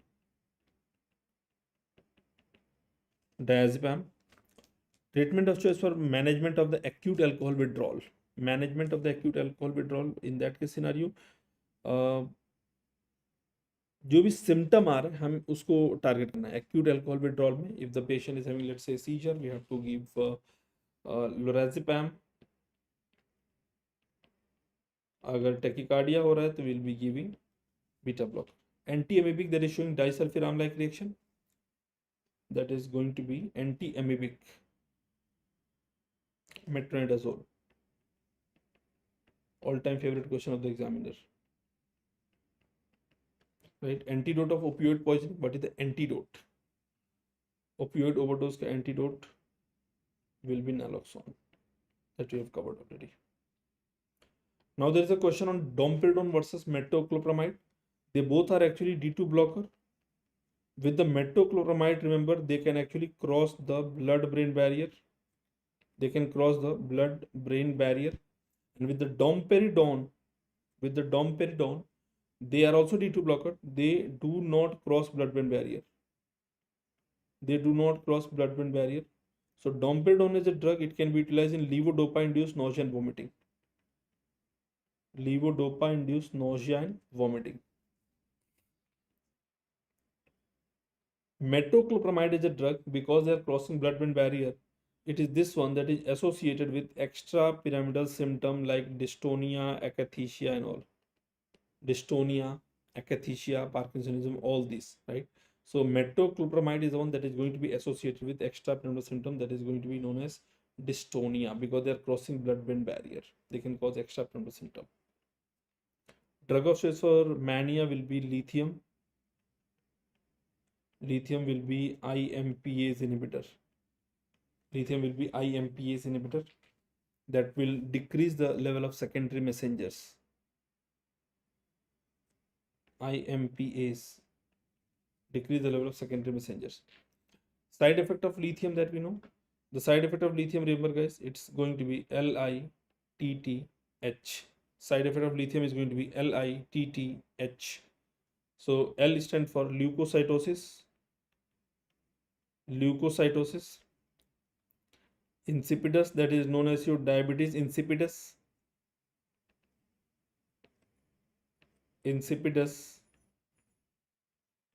That is called your diabetes insipidus.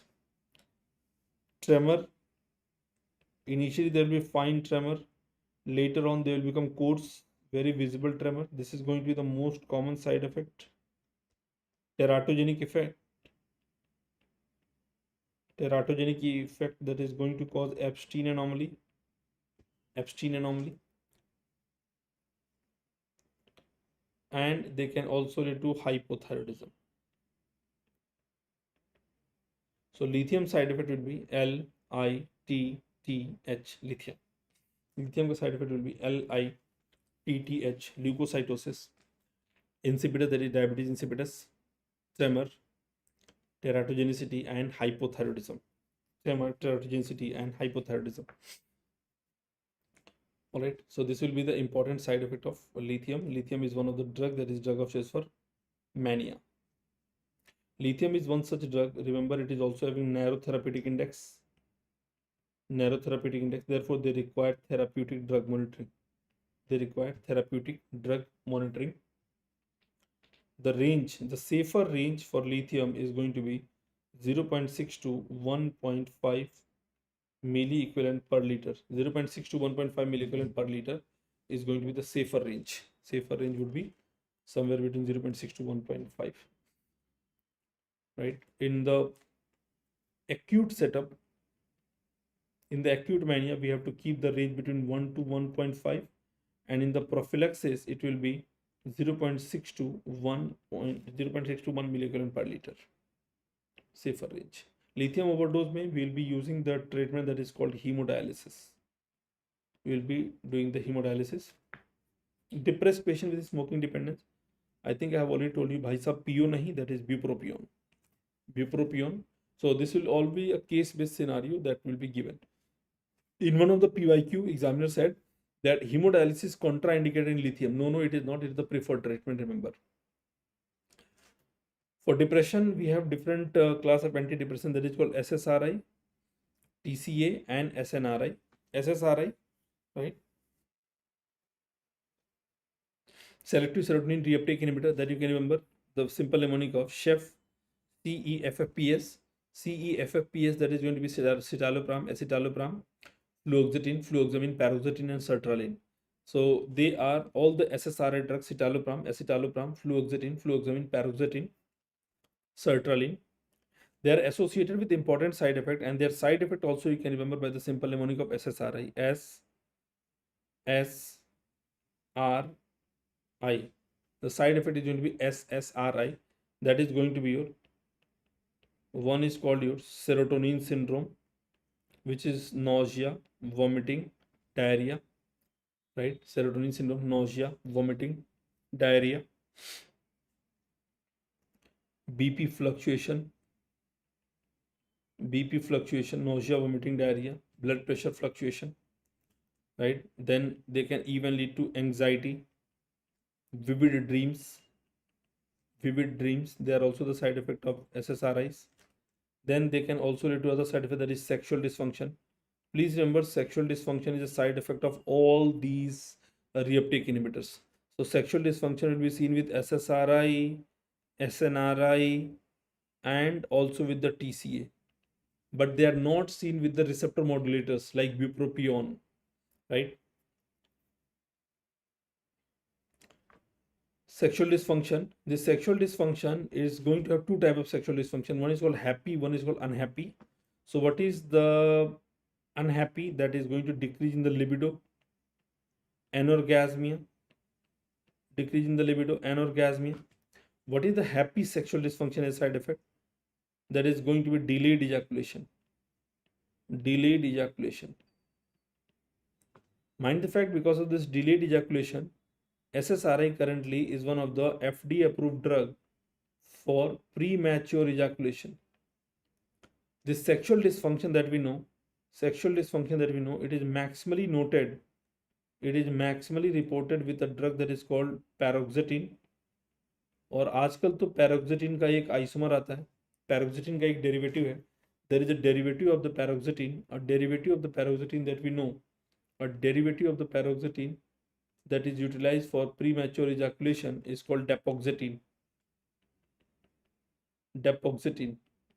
तो ये तो मतलब मार्केट को पूरी तरह से तोड़ के रखा हुआ है, because earlier they were giving only sildenafil, but now they are giving sildenafil with the dapoxetine. Sildenafil को डेपोक्सिटिन के साथ दे रहे हैं और मार्केट को तोड़ के रखा हुआ, मतलब people are very fond of this one.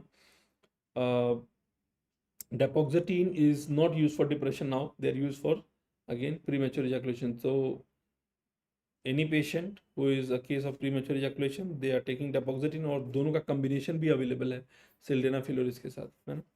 Other side effect will be restlessness and insomnia, restlessness and insomnia। तो SSRI का side effect as simple as SSRI, SSRI का side effect will be as simple as SSRI।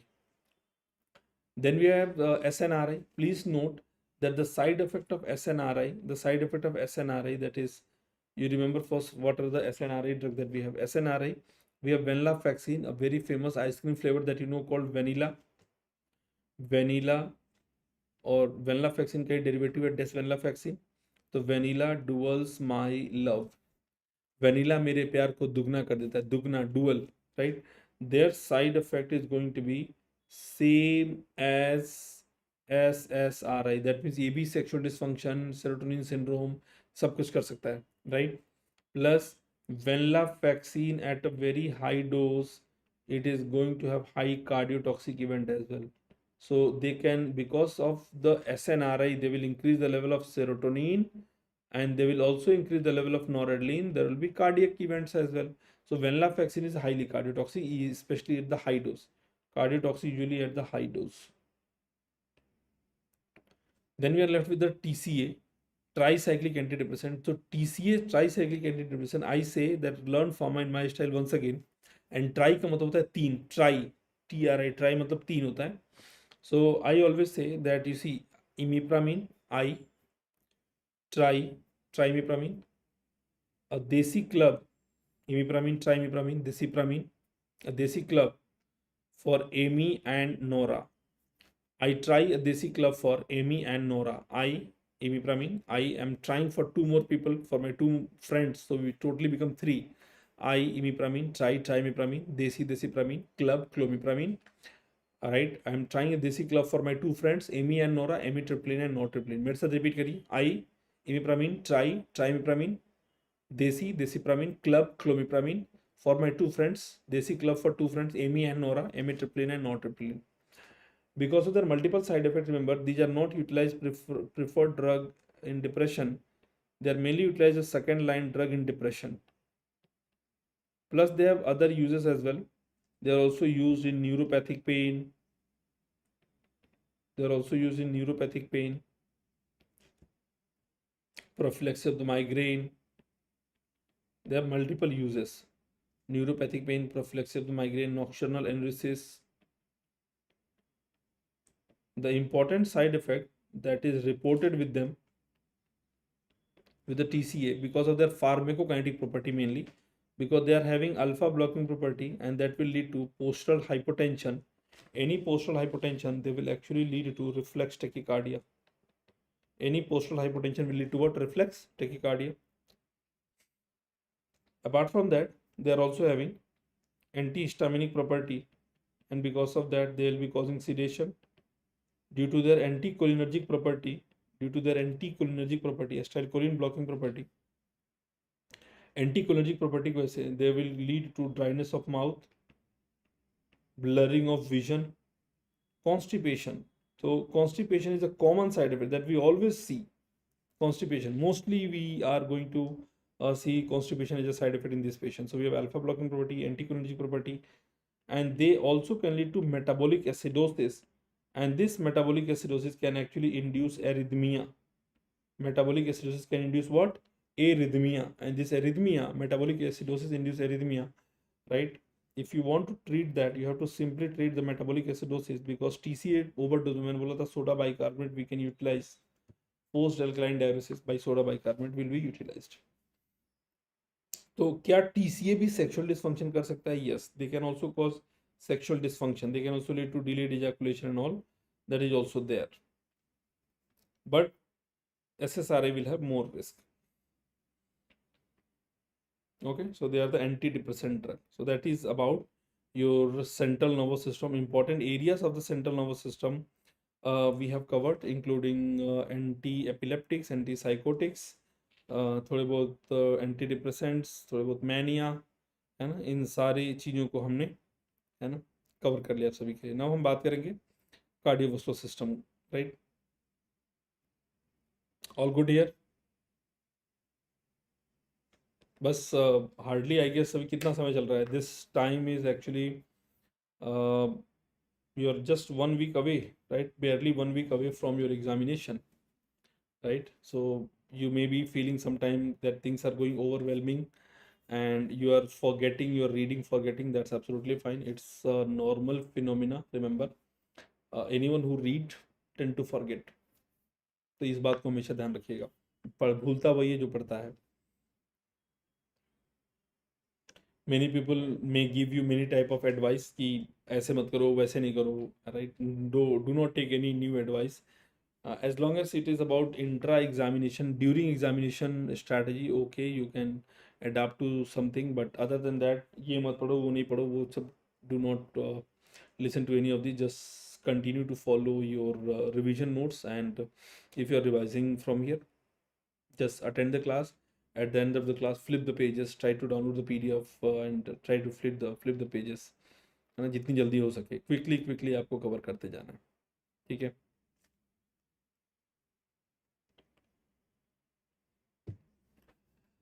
जरा ये धूप ढल जाए तो पूछेंगे हाल, है ना. जैसे जो लोग आपको अभी इस समय कम जज कर रहे हैं, तो उनके लिए है आपकी तरफ से कि जरा ये धूप ढल जाए तो पूछेंगे हाल. यहाँ कुछ साए अपने आप को खुदा बताते हैं, है ना. कुछ साए मतलब कुछ ऐसे ही लोग हैं, साए जैसे ही हैं, और अपने आप को खुदा बताते हैं, मतलब they know everything kind of attitude.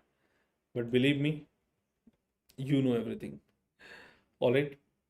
It's just that you don't know that you know everything. It's just a matter of time. When you sit in the examination, when you're going to rule out the option, you'll be able to get through this very very easily. So we'll start with the cardiovascular system. Important questions from here. The antihypertensive that is causing Coombs positive. Coombs positive is a very old question. Somewhere around 2015-16 they have asked. Coombs positive among antihypertensive that is mainly caused by your alpha methyl dopa. Alpha methyl dopa, guys, remember it's alpha 2 agonist drug that is centrally acting sympatholytic drug, alpha methyl dopa, and they have also shown to have safe in pregnancy as well. But they have shown to cause Coombs positive because they can cause autoimmune hemolytic anemia. They have shown to cause autoimmune hemolytic anemia. With respect to renin, renin release inhibitor and renin inhibitor, there are two questions. Renin release inhibitor will be beta blocker, but if the question would be like renin inhibitor, then the answer to this question would be Aliskiren.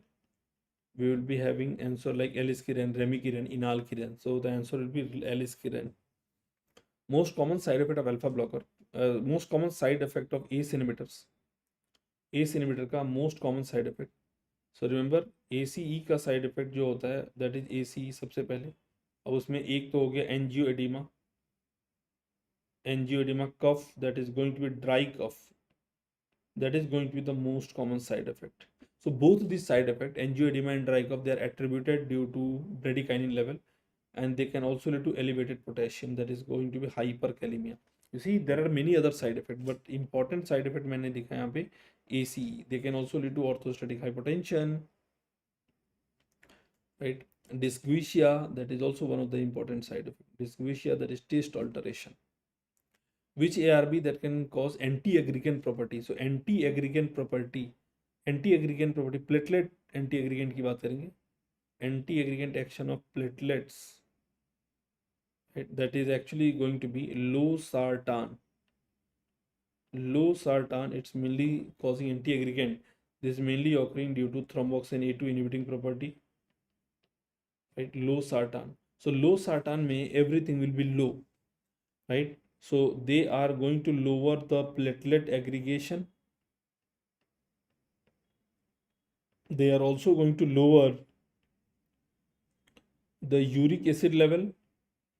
because of the uricosuric property, therefore they are preferred in the gout patient as well. Low sartan, right? Low sartan, they lower the uric acid level because of the uricosuric property. Uricosuric property.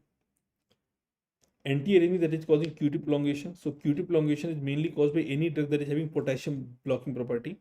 So which antiarrhythmic drug is causing QT prolongation? That is actually going to be 1A and class 3 antiarrhythmic drug. Among 1A, we have the drug that is going to be quinidine, procainamide, and other one is called your disopyramide.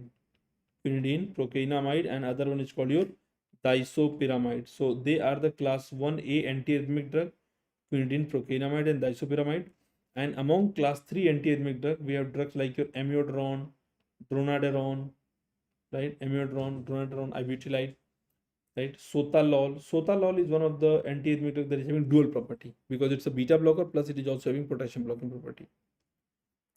The most important class 3 antiarrhythmic drug is going to be amiodarone. They have multiple side effects. With respect to thyroid, they can lead to thyroid abnormality. In the thyroid abnormality, they can lead to hypothyroidism, and they can also lead to hyperthyroidism. So among hypo or hyper, both are possible, but more common will be hypothyroidism. Then the examiner asks, what is the serious side effect? So serious side effect will be pulmonary fibrosis. Pulmonary fibrosis is one of the serious side effect. Then other side effect like QT prolongation, liver toxicity or hepatotoxicity, right? QT prolongation, liver toxicity. Photosensitivity. The sun exposed part will turn out to be bluish gray और इसका नाम हो जाता है blue man syndrome. They can lead to blue man syndrome. All right, blue man syndrome. So which antiarrhythmic drug can cause blue man syndrome? That is going to be amiodarone. Amiodarone is the one that always keeps your thyroid in the confused state, कभी hyper कभी hypo, और इन दोनों में ज़्यादा common कौन सा होता है? The more common in both of them will be hypo. Hypo will be more common. Levosimendan. In addition to that, we have other drug like ambrinon, milrinone, levosimendan. These are actually going to be phosphodiesterase 3 inhibitor, or इनको collectively we also call them inodilator. They are also given the name as inodilators because they have inotropic action. They will increase the force of contraction and they are also going to cause vasodilation. So they are called inodilator. They are mainly utilized in patients with a congestive heart failure. In CHF patient we use. Digoxin, important mechanism of action is going to be sodium potassium ATPase inhibition. Sodium potassium ATPase inhibition.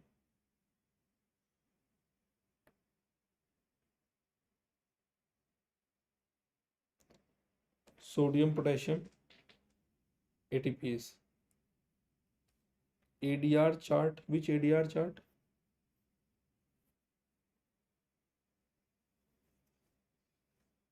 Which ADR chart? Deepak. Digoxin mechanism of action will be sodium potassium ATPase inhibitor. And most common side effect of digoxin. Remember, you'll be surprised to see nausea and vomiting. But if the question would be like most specific side effect, then that would become xanthopsia. Yellow vision. Xanthopsia will be your yellow vision. That is considered as a very, very specific side effect. Xanthopsia will be very, very specific side effect. Trimetazidine, ranolazine. So they are the fatty acid oxidation inhibitor. Trimetazidine, ranolazine. Ranolazine, the main mechanism of action. Is late sodium influx inhibitor. Ranolazine, right?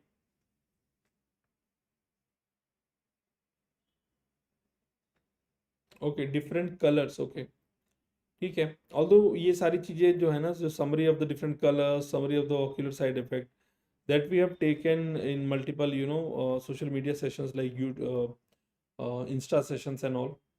तो at the end मैं उसका table अगर चाहिए तो draw करके दे दूंगा आपको. एक टेबल आप लोग मिलके बना लेंगे हम लोग. and then you can keep it in the notes itself. We can do that. Ranolazine is a late sodium influx inhibitor. Both of these drugs, trimetazine and ranolazine, they are utilized in the treatment of angina. In fact, fasudil, which is one of the Rho kinase inhibitor, fasudil is a Rho kinase inhibitor. Both of these drugs are utilized mainly in the angina. Fibrate with the uricosuric. Which fibrate is having uricosuric property? So the name of the fibrate that is having uricosuric, they cause loss of the uric acid, and because of that, they will be preferred in gout patients. Preferred in gout patient. The name of the fibrate is called your fenofibrate. Fenofibrate. Anti-dyslipidemic drug of choice for child and pregnancy. That is going to be bile acid sequestrant. Drugs like your coli, cholestyramine, cholestypol, cholesevelam, coli. Anything related to bile will have coli in the name, like cholecystitis, cholelithiasis. So the drug name is also having cholestyramine, cholesevelam, cholestypol, all these.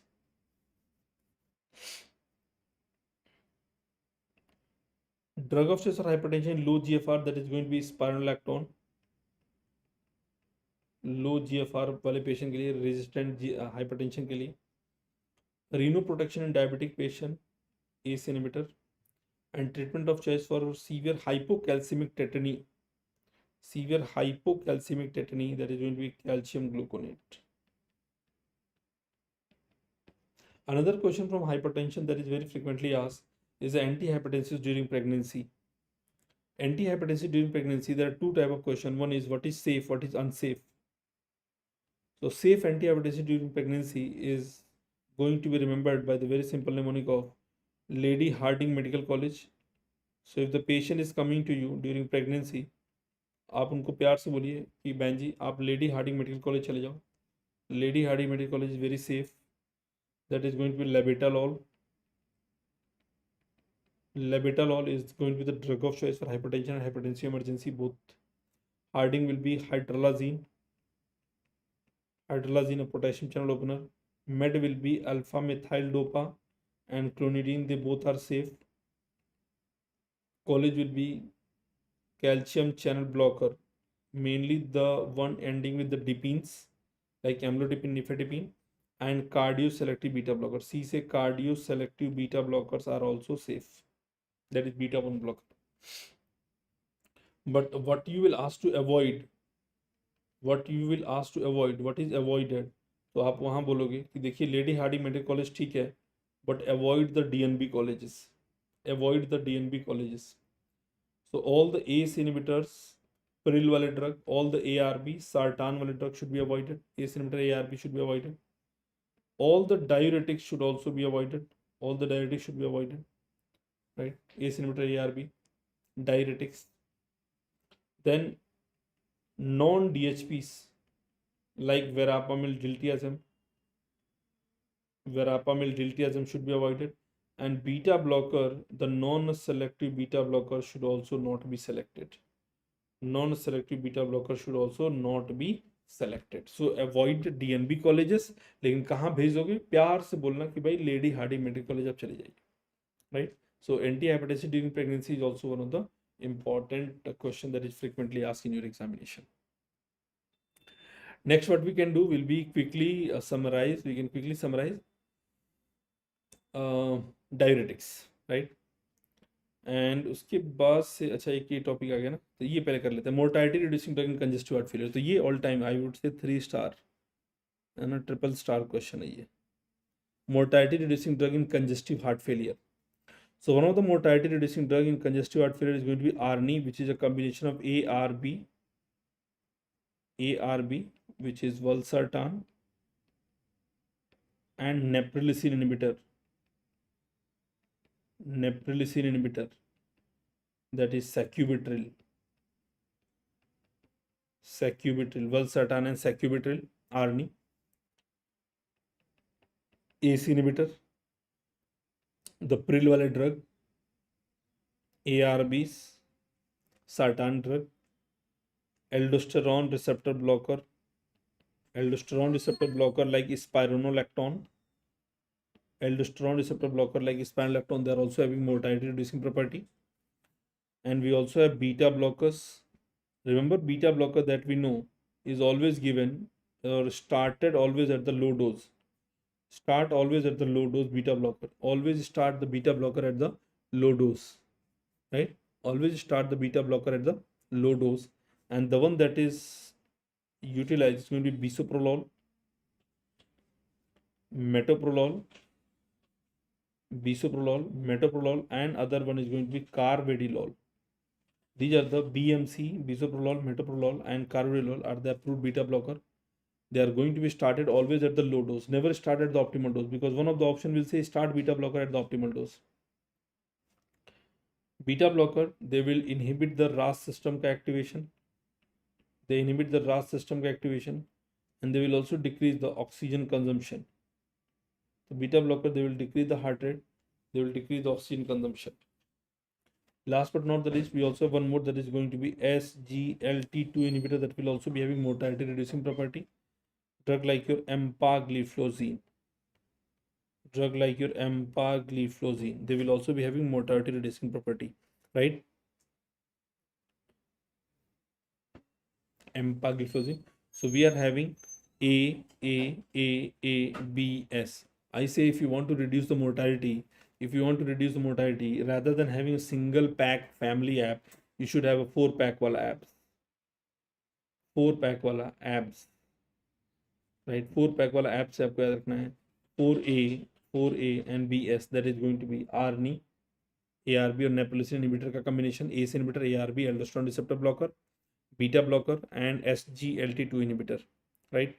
So that is actually going to be the important mortality reducing drug in congestive heart failure. They are the important mortality reducing drug in congestive heart failure. I can quickly summarize the important diuretics like the site of action of estrazolamide, dorzolamide, brinzolamide, methazolamide. They are working mainly at the PCT. They are called carbonic anhydrase inhibitors. Furosemide, torsemide, bumetanide. They are working mainly at the thick ascending limb of loop of Henle. They are called loop diuretics. Hydrochlorothiazide, indapamide, metolazone. ये cut कर दीजिएगा, ये गलती से आया है. Hydrochlorothiazide, indapamide, metolazone,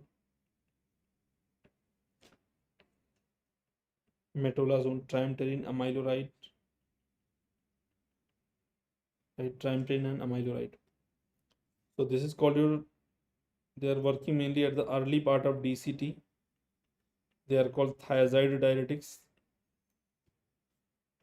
Spironolactone, eplerenone, triamterene, amiloride, SETA. They are collectively called potassium sparing diuretics. Potassium sparing diuretic.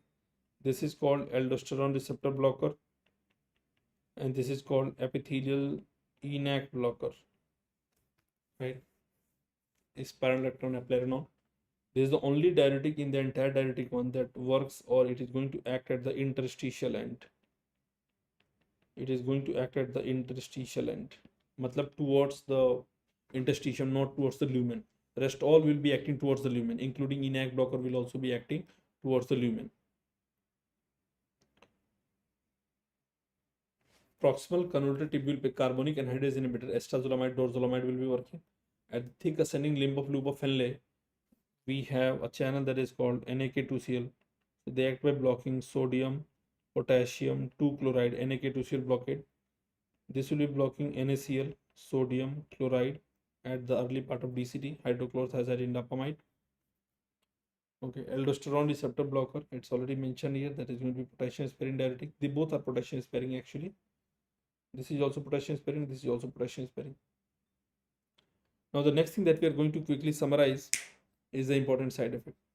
So see, the important side effect that we have is definitely having a conceptual reason behind that, but because it's a review one, quickly we will be taking you through this one. Estrazolamide, dorzolamide, but अगर कहीं पे भी doubt होता है तो we definitely can थोड़ा time हम दे सकते हैं, we can discuss that. Estrazolamide, dorzolamide, that is working at the PCT. PCT is the area where majority of the water solutes, right, bicarbonate are getting reabsorbed. But whenever you inhibit that, now that bicarbonate will be lost in the urine, leading to bicarbonaturia, right? Bicarbonate will be lost in the urine, leading to bicarbonaturia. So you might be wondering, sir, why are we not worried about sodium and potassium? You see, if you are going to inhibit the reabsorption of sodium and water from the proximal part of tubule, that sodium and water will come down, and once they are going to come down, they will have more areas for getting reabsorbed. Like for example, NaK2Cl, NaCl at the loop of Henle, and also at the level of DCT. Even at the final concentrating part, like collecting duct, also there will be reabsorption of sodium. So what I'm trying to explain here, we are not worried about sodium and water. We are only worried mainly about bicarbonate, because bicarbonate ka main site of reabsorption is this only. That is why any diuretic that is working on the more proximally are not considered as very strong diuretic. Diuretic class में पढ़ तो रहे हैं, लेकिन इनका diuretic property बढ़िया वाला नहीं आता है. Do not cause much of a और a better diuretic property. So one of the important side effects that they can cause, will be your hypokalemic, hyperchloremic, because there will be loss of bicarbonate in the urine. They will lead to hypokalemic, hyperchloremic, metabolic acidosis. Hypokalemic, hyperchloremic, metabolic acidosis, urinary alkalosis होता है. And that is why as a urinary alkalinizer for forced alkaline diuresis, carbonic anhydrous is also used, है ना. They can also lead to paresthesias of the upper limb and lower limb. Paresthesias, hypersensitivity reaction because they are one of the sulfa drug, and increase the renal stone risk, increase the renal stone, bone marrow suppression, all these side effects. Furosemide, torsemide, bumetanide, they are the loop diuretics. They can lead to hypokalemia, hyponatremia. They can also lead to hypomagnesemia and hypocalcemia. Remember, loop diuretic, it also causes loss of calcium. Loop causes loss of calcium. And that explains the reason why these diuretics are not preferred. Why these diuretics that we know are going to be not preferred in a case of renal stone. So these are going to be avoided. Loop diuretics are going to be avoided in two conditions. One is if there is a history of hypocalcemia, and if there is a case of renal stone. Hypocalcemia and renal stone patient, in both of them, they are going to be avoided. They will be causing important side effects, that is hyponatremia, hypokalemia, hypomagnesemia, hypocalcemia, metabolic alkalosis, ototoxicity. Plus they will also be causing increase in the level of glucose, hyperglycemia, hyperuricemia. Hazard diuretics are slow but long acting diuretics. It's one of the first line drug for hypertension as well. Their side effect is very much similar to loop. They can also lead to hyponatremia, hypokalemia, hypomagnesemia, right? Metabolic alkalosis, right? Increase in the level of glucose, hyperglycemia, hyperuricemia. But with respect to calcium, remember, they inhibit the calcium excretion. They will promote more calcium reabsorption. So they will lead to hypercalcemia. So more calcium will be coming in the body. Here more calcium was coming in the urine. That is why in renal stone patient you are going to avoid them. And because they are very fast acting diuretic in hypocalcemia, you are also going to avoid them. So if the examiner is going to ask you which is the preferred diuretic in renal stone osteoporosis, the answer is going to be thiazide diuretics, right? So they are going to be the preferred diuretics. They are going to mainly, if I ask you here, which of the following is going to be this is going to be the preferred in renal stone history, and osteoporosis. Preferred in renal stone patient and also in the osteoporosis patients. Spironolactone and eplerenone, they can cause the important side effect that will be hyperkalemia because they are potassium sparing, and you should always be very very careful, especially with the ACE inhibitor and ARBs, because ACE inhibitor and ARB, they can also cause hyperkalemia, and sometimes this potassium sparing diuretic is often added with the other diuretic to save the potassium. With respect to spironolactone, remember spironolactone, they can also lead to the gift of gynecomastia and decrease the libido, because one of the metabolite is having anti-androgenic property. Spironolactone is the only one that is having anti-androgenic property, leading to gynecomastia and decreasing the libido. In that case scenario, what is advised to you, that you shift the patient from spironolactone to eplerenone. Shift the patient from spironolactone to eplerenone. Hyperkalemia will also be one of the side effects of this triamterene and amiloride. Amiloride was the same drug that was also utilized as a drug of choice for lithium-induced diabetes insipidus. Okay, amiloride ENaC blocker. So this is about your cardiac and renal, right? Cardiac and renal, we have quickly summarized. Next, what we are going to summarize is anti-diabetic drug. And anti-diabetic drug will be actually covered here. Clear है, all good here. So we are going at a good speed and we have covered good amount of chapters here. अब renal, I mean diabetes, autacoids, antimicrobial अगर हम कर लेते हैं, बाकी छोटे छोटे topic GIT, recipe, haematology also we can summarise. All cool? थके तो नहीं आप लोग? I hope all of you guys are maintaining the strength.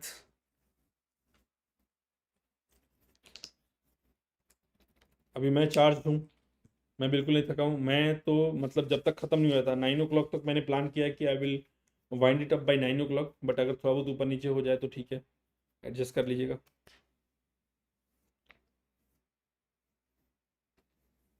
Okay. Now in diabetes, two type of questions are asked. One is which drug is belonging to which class and their important side effect. दो तरह के question आते हैं, drug किस class में आता है और उसके इंपॉर्टेंट साइड इफेक्ट क्या होते हैं. So one of the drug that we are going to cover is alpha glucosidase inhibitor. The site of action for that is going to be in the intestine. The site of action is going to be in the GIT. Acarbose, voglibose, miglitol, right? They are not associated with hypoglycemia. That is very very important because they are not working in the circulation. Hypoglycemia, emia means something in the circulation, right? They are not associated with hypoglycemia. That is very very important thing that you should know. So what are the important side effects? Anyone can tell me what are the important side effects that is reported with the alpha glucosidase inhibitor, acarbose, voglibose, miglitol? They can cause side effect like anyone can tell me? GI side effect: flatulence, bloating, malabsorption, diarrhea. That is going to be osmotic diarrhea because of the glucose. Osmotic kind of diarrhea will be noted here. ठीक है, osmotic diarrhea. GLP-1 analog, remember GLP-1 analog is going to be the subcutaneous, exenatide, liraglutide, right? Lixisenatide. They are all subcutaneous. Then we are also having something called your semaglutide. Semaglutide is available subcutaneous and also orally as well. Semaglutide is available subcutaneous and semaglutide is also available, right?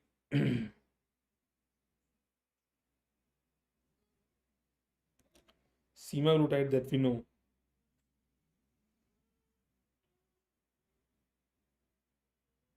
Semaglutide. Just wait. Sema is orally effective drug as well. They are orally available drug as well. Semaglutide is orally available as well. Now, if the drug name is ending with the peptide wala, one side effect that you should never miss is going to be hypoglycemia. The important side effect of GLP-1 analog, apart from hypoglycemia, the important side effect of this one, apart from hypoglycemia, GLP-1 analog, they will be causing side effect like hypoglycemia. इसके अलावा और क्या कर सकते हैं, और क्या side effect इनका होगा? They can cause side effect like pancreatitis, weight loss. Weight loss is maximally noted with liraglutide and semaglutide. Sema is orally effective also, and they can also increase the risk of medullary carcinoma of thyroid. They can also increase the risk of medullary carcinoma of thyroid. Increase the risk of medullary carcinoma of thyroid. Okay. So GLP-1 analog, semaglutide, it has been approved for obesity, obstructive sleep apnea as well. But obesity के लिए हम जो prefer route देते हैं, that is subcutaneously only once a week.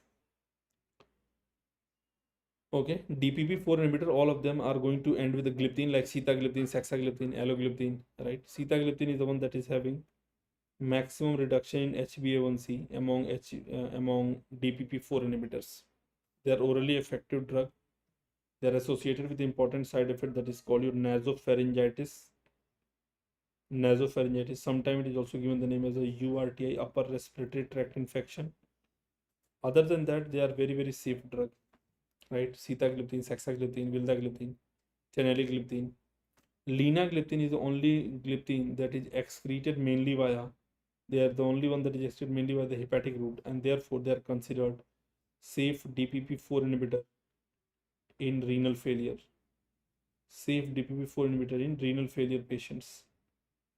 The most preferred will be Lina. तो लीना कहाँ से निकलता है? Leena is excreted from the liver. Leena is excreted from the liver. Leena को liver failure में नहीं लेना, लेकिन लीना को we can give in the renal failure patient.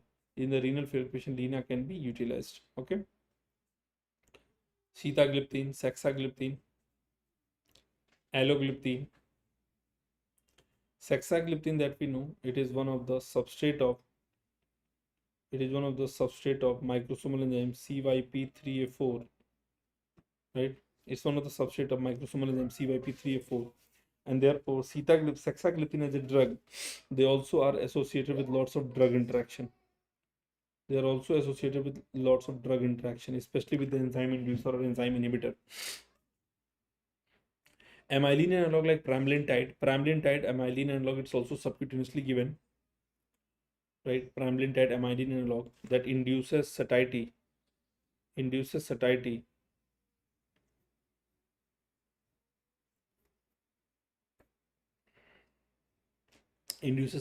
amylin. The important side effect for them will also be hypoglycemia. Pramlintide at hypoglycemia hoga, hypoglycemia. Other side effect will be weight loss. Because they are working at the level of pancreas as well, they can also lead to pancreatitis. Pramlintide. एक new drug है जिसका dual property GLP-1 and GIP analog. GLP-1 GIP analog. The name of the drug is called tirzepatide. The name of the drug is called your tirzepatide. Right? Tirzepatide. GLP GIP analog is going to be tirzepatide. मुंजारो का नाम से बड़ा famous है ये, आजकल obesity के लिए भी कॉमनली यूज करते हैं tirzepatide. SGLT2 inhibitor, the site of action is going to be PCT, proximal convoluted tubule.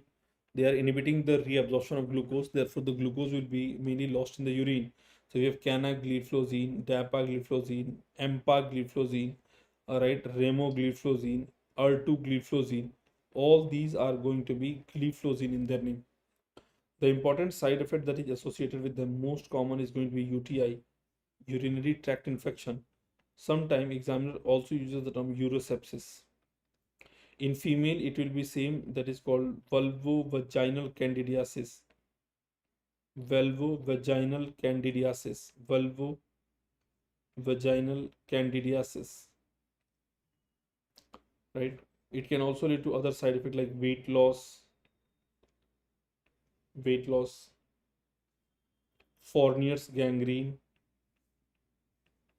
Fournier's gangrene is a dangerous side effect. It's already been asked in the question. These are all Q. पहले question पूछा जा चुका है. Euglycemic ketoacidosis.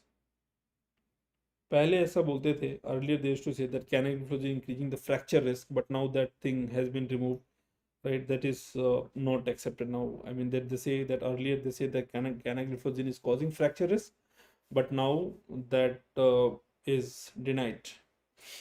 That has not been found in the further studies. Rather, they can increase the amputation risk. So in the 14th edition of Goodman-Gilman, they say they increase the amputation risk. Then we have sulfonylureas. Sulfonylureas. Sulfonylurea कैसे काम करते हैं? First you understand sulfonylurea. They are going to act by blocking mainly ATP sensitive potassium channel. ATP sensitive potassium channel. So once you block the ATP sensitive potassium channel, the potassium continues to stay inside the beta cell of the pancreas and they will be acting as an insulin secretagogue. So insulin का secretion बढ़ा देते हैं. This one is going to be divided into two. One is called your first generation and other one is called your second generation. First generation, other one is called your second generation. First generation and second generation. The second generation one are the one that is mainly clinically used. The second generation one are the mainly clinically utilized. No, first generation clinically आजकल use नहीं करते. First generation we do not use clinically. Like chlorpropamide, tolbutamide is clinically not used. Tolbutamide actually it follows zero order kinetics. Follows zero order kinetics. Because of the zero order kinetics that they follow, there will be increase in the risk of toxicity. The risk of toxicity will be very, very high. Chlorpropamide is one of the drug.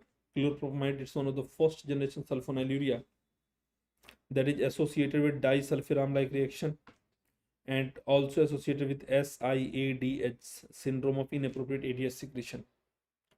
Chlorpropamide. तो इसलिए clinically first generation को तो use ही नहीं करते हैं. तो we are mainly preferring second generation gly वाले drug, glyburide, glimepiride, glibenclamide, glipizide. All these are going to be the second generation drug. They are all going to be gly. The important side effect that is reported with the second generation ones, the most common will actually be hypoglycemia. The most common is going to be hypoglycemia. Hypoglycemia is the most common because again IDIET wala rule hai. They are orally effective drug, remember, orally effective drug. Second generation commonly utilized hypoglycemia. They can also lead to bone marrow suppression, agranulocytosis, bone marrow suppression, agranulocytosis, hypoglycemia, bone marrow suppression, agranulocytosis. They are also going to be causing hepatotoxicity. So this is again your sulfonylurea that is also given the name as the insulin secretagogue. They are given the name as the insulin secretagogue. Which of the following is one of the insulin secretagogue? That is going to be your sulfonylureas. Right? There is something also called that is known as your non-sulfonylurea. The name of the drug is going to be natteglinide, repaglinide. Natteglinide, repaglinide. Their mechanism of action is also same. They also block the ATP sensitive potassium channel, but mainly they are utilized for post meal glucose spikes. Right? Post meal glucose spikes जो होते हैं, certain surge in the glucose post meal, उनके लिए mainly we are going to prefer. We are mainly going to prefer these agents, right? Natteglinide, repaglinide. All right. Then we are having the biguanide group of drug, metformin, fenformin. Fenformin to clinically not use because they are associated with lactic acidosis. So among the one, metformin is the one that is the preferred drug of choice. For type 2 diabetes mellitus. We can also utilize them in pediatric diabetes mellitus, polycystic ovarian syndrome, which we also given the name of the PMOS, right? And we can also use them in multiple metabolic syndrome patient as well. The important side effect that has been reported with the metformin, which all of you must be already aware about them, that is vitamin B12 ka absorption will be decreased, and because of that the patient will develop peripheral neuropathy and also megaloblastic anemia. They are nephrotoxic agent. Nephrotoxicity is another side effect, and they can even lead to lactic acidosis. They are contraindicated if the GFR level is less than 30. If the GFR level is less than 30, they are going to be contraindicated. Biguanides. So you will be identifying the drug because the case will be like this. A patient is given a certain drug and after intake of the drug he is having this problem. Which anti-diabetic drug was given to the patient? Something like this question. PPAR gamma agonist. Gamma, they are going to act via nuclear receptor. They are going to act via nuclear receptor. They will be acting as an insulin sensitizer. Insulin sensitivity is actually going to increase. Thiazolidine diones. The name of the drugs are going to be drugs like your pioglitazone, rosiglitazone, troglitazone, right? Pioglitazone, rosiglitazone, and troglitazone. Rosiglitazone, it is not utilized because they are increasing the MI risk. Troglitazone is not utilized because they are having highly hepatotoxic risk. So we are left with mainly pioglitazone. Pioglitazone is the one that is clinically utilized. They have shown to increase the sodium and water reabsorption. They have shown to increase the sodium and water reabsorption. And because of the excess sodium and water reabsorption, remember the weight will always and always be higher than the normal weight gain. But this weight gain, here also there will be weight gain. In this one also you will write down weight gain. Weight gain is also reported with the sulfonylureas. Metformin is a weight neutral drug. Earlier it was thought that they decrease the weight, but there is very modest, very less weight gain. That is statistically non significant with the metformin. But here the weight gain will be there. That is mainly due to sodium and water reabsorption. They are also causing macular edema. Macular edema. Weight gain will be there. Macular edema will be there. Right. And these are going to be contraindicated in patients with the congestive heart failure and cystoid macular edema. Why congestive heart failure? They are contraindicated because again they are causing more and more sodium and water reabsorption. Okay थोड़ा सा energy ले लेते हैं class के लिए. I think हमने कब 4:30 पे स्टार्ट किया था. ऑलमोस्ट 3 आवर्स होने वाले हैं. 1.5 to 2 hours more and then we'll be done. Myxedema coma is a hypothyroid emergency. Myxedema coma is a hypothyroid emergency. We'll be using IVT4. Myxedema coma, the hypothyroid emergency. Bile acid sequestrant that is going to be approved for anti-diabetic. So the one bile acid sequestrant also approved for anti-diabetes is colesevelam. Dopamine agonist that is approved for diabetes is bromocriptine. DPP-4 inhibitor safe in renal failure, that is going to be linagliptin.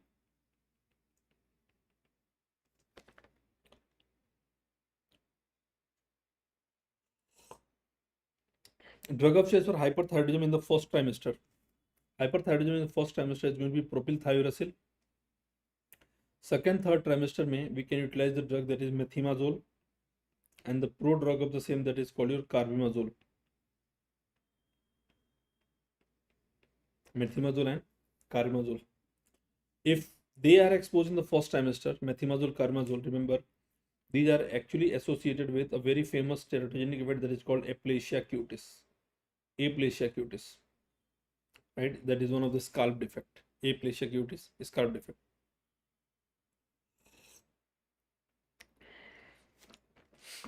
Yes. Complete revision ही करा के छोड़ेंगे आपको. We have already reached to endocrine, so we'll leave no stone unturned.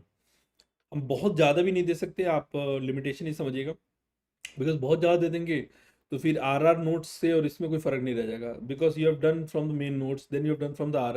अब ये final revision है, इसके बाद से बस एक बार और इसको गो थ्रू करना है, and that's it, right. Once the examination will be having the question, you will be able to rule out. For emergency contraception within 72 hours, the best is going to be levonorgestrel 1.5 milligram single dose or 0.75 ka 2 tablets as a 12 hours interval. Okay. Within 5 days, the most effective or the best, most preferred is going to be IUCD, intrauterine contraceptive device.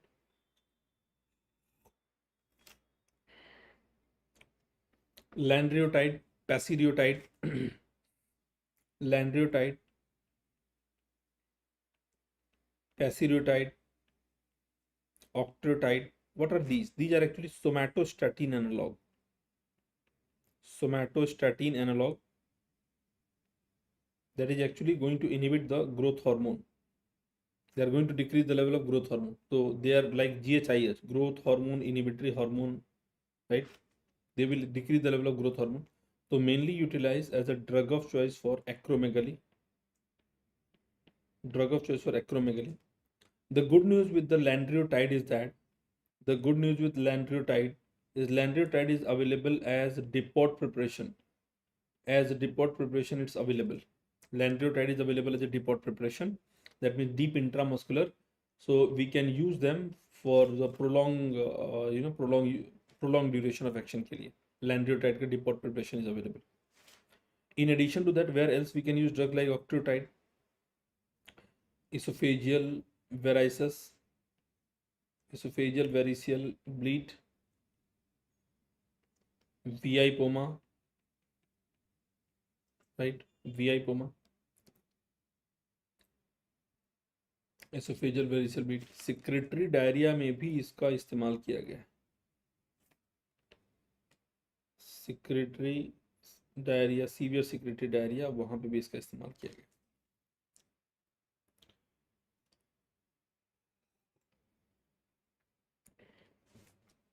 Moving on to the next one, that is going to be GIT. H. pylori therapy is one of the very common thing that is asked. So there is something called triple therapy. In the triple therapy, we'll be using 3 drugs. Out of that, 2 antibiotic will be there. So we are going to use 2 antibiotics, CAM. Out of CAM, 2 antibiotics will be used. कौन सा? That is going to be clarithromycin,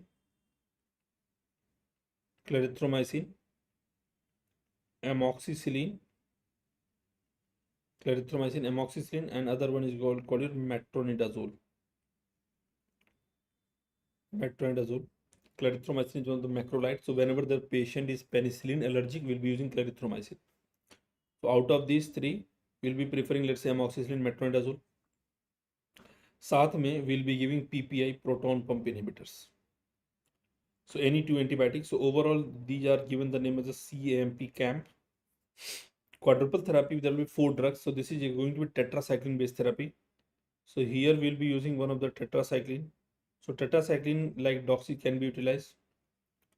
Then metronidazole, tetracycline, metronidazole, and one of the bismuth compound like colloidal bismuth subsalicylate. So CBS is one of the bismuth compound, colloidal bismuth subsalicylate, and we'll also be adding PPI. PPI तो add होगा ही होगा in H. pylori. Remember, इसको हम याद करने के लिए बोलते हैं TMC पार्टी, 4 लोगों की पार्टी है. TMC party, Trinamool Congress, TMC party. Peptic ulcer disease का if the examiner is going to ask you what is the drug of choice. So drug of choice is going to be proton pump inhibitor, that is going to be hydrogen potassium ATPase inhibitor. Some other drug that can be added here will be your H2 blockers like ranitidine, nizatidine, right? Famotidine, they are the H2 blockers. In addition to that, for treatment of peptic ulcer disease, we also have option of antacid like aluminium hydroxide, magnesium hydroxide. They will directly or neutralize the acid. They are the fastest pain relieving agent in peptic ulcer disease. That is going to be your antacids. Then we also have ulcer protector. That ulcer protector will form a layer at the base of the ulcer. One of the ulcer protector that we know is going to be bismuth compound.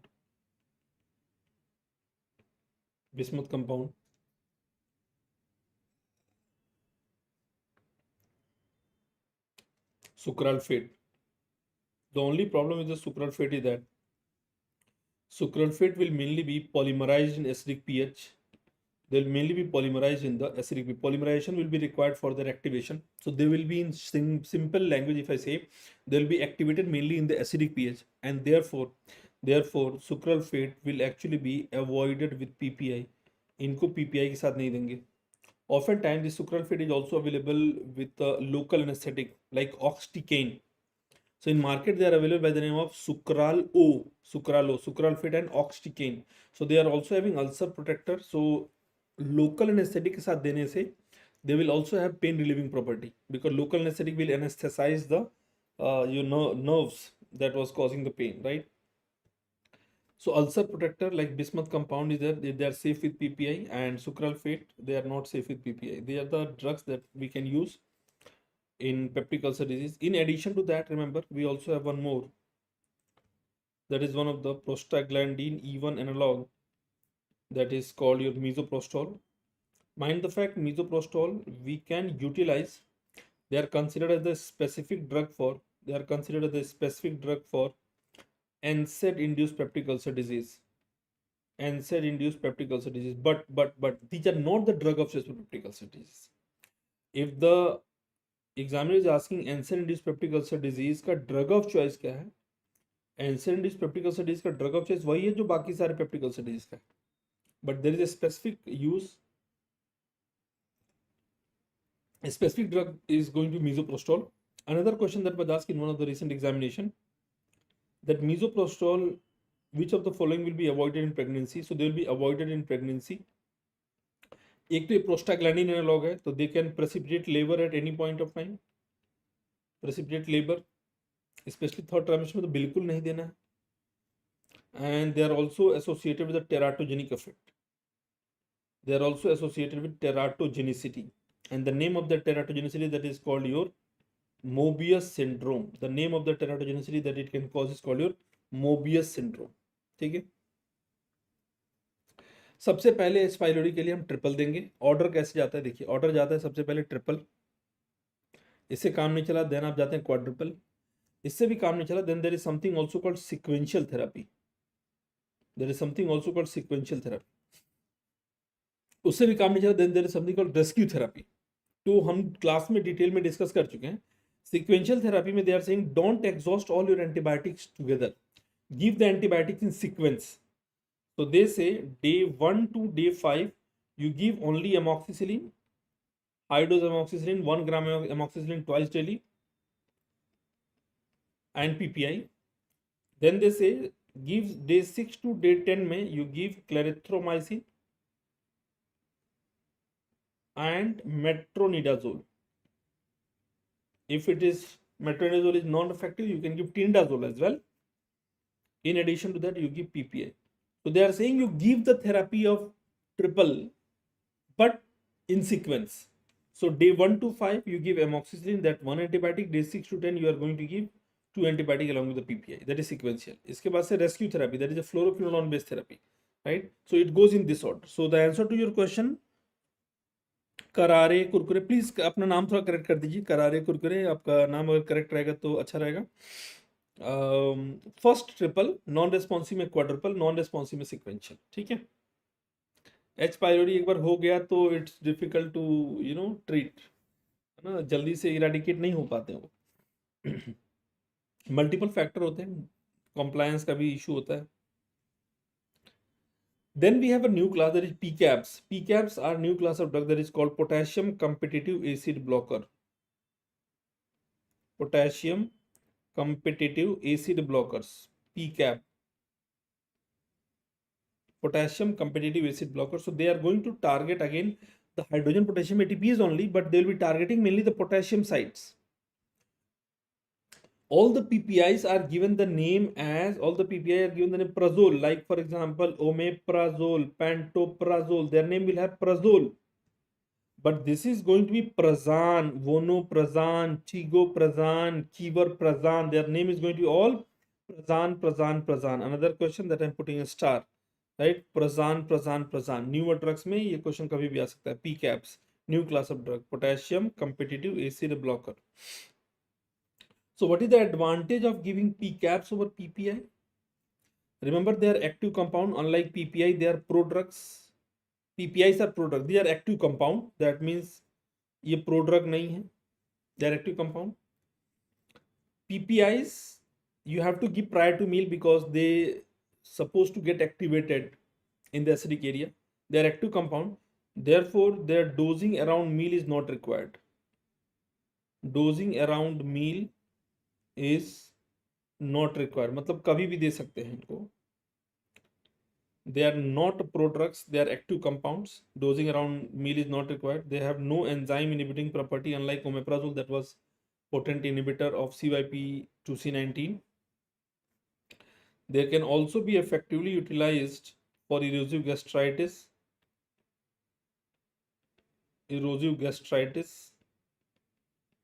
They have better pharmacokinetic property. In multiple studies, they have found to have better pharmacokinetic property, superior pharmacokinetic property. Better or superior pharmacokinetic property has been noted with the PCABs and longer duration of action. They are active compound. We do not require, dosing around the meal. They are not enzyme inhibitors. Vonoprazan, tigoprazan, keverprazan, they are all going to be the prazan. All right. Important anti-platelet drugs and anticoagulants. I'll quickly summarize now. We are already 2/3 is done. 1/3 is left only. Next is going to be aspirin. What is aspirin? Remember, it is one of the COX-1 inhibitor that will decrease the level of thromboxane A2 that was causing platelet aggregation. Aspirin. Remember, it's one of the irreversible inhibitors because aspirin is targeting COX-1 at the level of platelet. Platelets are a nucleated cell. So, irreversible. Ticlopidine, clopidogrel, prasugrel. They are all going to be P2Y12 inhibitor, also given the name as a ADP inhibitor. ADP का ही receptor है P2Y12. So ticlopidine, clopidogrel, prasugrel, they are considered as the irreversible inhibitor of the P2Y12. Cangrelor, ticagrelor, they are considered as the reversible inhibitor of the P2Y12. Cangrelor, they are like clopidogrel only. They are like clopidogrel, but they are reversible. Ticagrelor, they are like grel, but these are going to be reversible. तो ग्रेल के जैसा है but reversible है. कैंग्रिलॉर, टिकाग्रिलॉर, grel के जैसा but reversible, right. So look at this, the one that is cangrelor, it you will be giving by cannula. So IV. Dinner का time हो रहा है, आज खाने में चिकन टिक्का या पनीर टिक्का तो चलेगा ही चलेगा, इतना लंबा क्लास करने के बाद से. तो there tikka, chicken tikka will be, you will be taking by orally. Ticagrelor, cangrelor, ticagrelor, right. The reversible one like ticagrelor, they can be used also in DAPT, that is dual antiplatelet therapy. Ticlopidine, they are mainly causing neutropenia.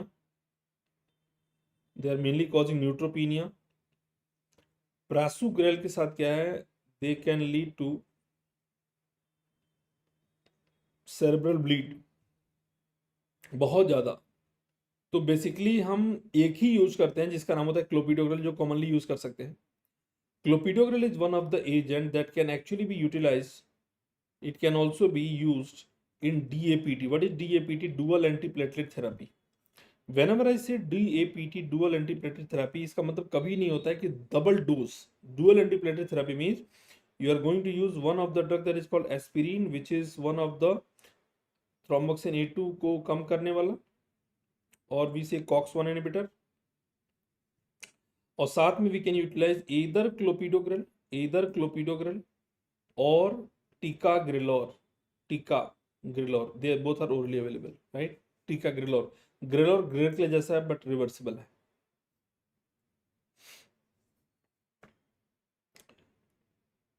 With clopidogrel, prasugrel, with this class of drug, remember, you are going to stop a week prior to surgery. This can be continued till a day before surgery because आपका pharma clinical pharma है. Application based question will be seen. Aspirin earlier was said that you need to stop, but this aspirin can also be continued till day before surgery.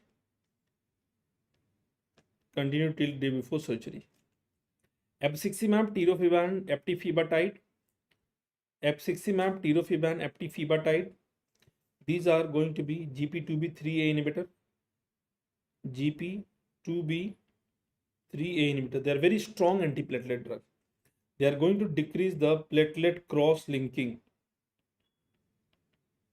Abciximab, tirofiban, eptifibatide. In fact, abciximab is having very high risk of intracranial bleed. Intracranial bleed. Very high risk of intracranial bleed. Etopaxar, vorapaxar, they are going to be thrombin inhibitor. Also given the name is a protease activator receptor inhibitor. Protease activator, Paxar, protease activator receptor inhibitor. Protease activator receptor inhibitor. Abciximab, GP2B3A, BNA, tirofiban, BNA, eptifibatide, BNA. Grel wala, they are going to be P2Y12. P2Y12 is the receptor of ADP, right? That is mainly helping in the platelet aggregation and helping in the platelet, helping in the upregulation of GP2B3A. Then we have warfarin. Warfarin is one of the competitive inhibitor of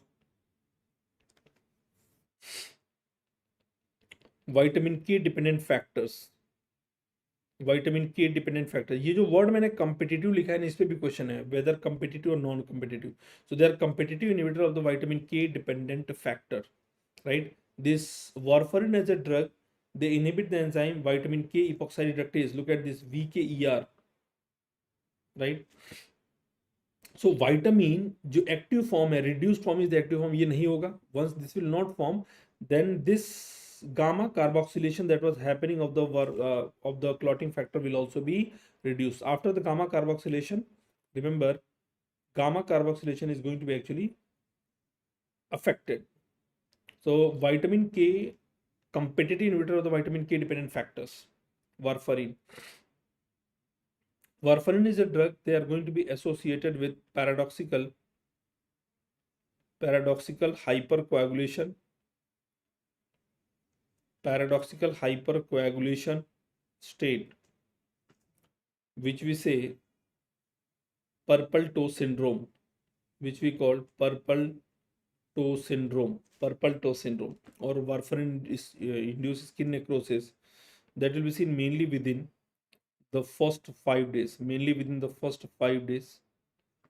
This is mainly seen due to inhibition of the anti-clotting factor protein C and protein S. Protein C and protein S actually is gone in 8 hours. And the last factor that remains active will be factor 2. Factor 2 will be available for the next 5 days. 5th day पे जाके factor 2 affect होता है. तो normally vitamin के दोनों को produce करता है. Vitamin K produce clotting factor also, anti clotting factor also. Anti clotting factor will be gone much faster. So clotting factor, anti clotting factor में there will be imbalance. So that can lead to paradoxical hypercoagulable state. To prevent this paradoxical hypercoagulable state, to prevent this, 1 and degree sign is for the prevention, you have to add a bridging therapy. You have to add the bridging therapy with the low molecular weight heparin. Bridging therapy with low molecular weight heparin. In the first week, पहले हफ्ते में you have to keep a bridging therapy with the low molecular weight heparin. So along with warfarin, never start the warfarin alone. You always start warfarin along with some other drug. You always start warfarin along with the other drug, and other drug is going to be heparin, low molecular weight heparin, right. There was this question that was asked, and they directly said कि patient को medicine दिया, and on the very next day he is having this problem. Which drug was possibly given? Just allow me a minute. Yes, something like this. An image like this was given. That is the image of purple toe syndrome, you can say, है ना. Purple toe syndrome. बोला कि next day ये problem हो रहा है, right? So next day हो रहा है, that is going to be within 5 days. It's going to be purple toe syndrome or warfarin induced skin necrosis. Heparin is one of the indirect thrombin inhibitor. So what does it do? Heparin actually increases antithrombin 3 activity.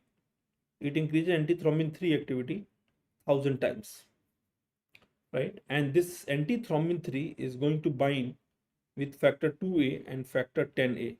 Factor 2A and factor 10A will be targeted. Heparin. So heparin को बोलते हैं indirect thrombin inhibitor.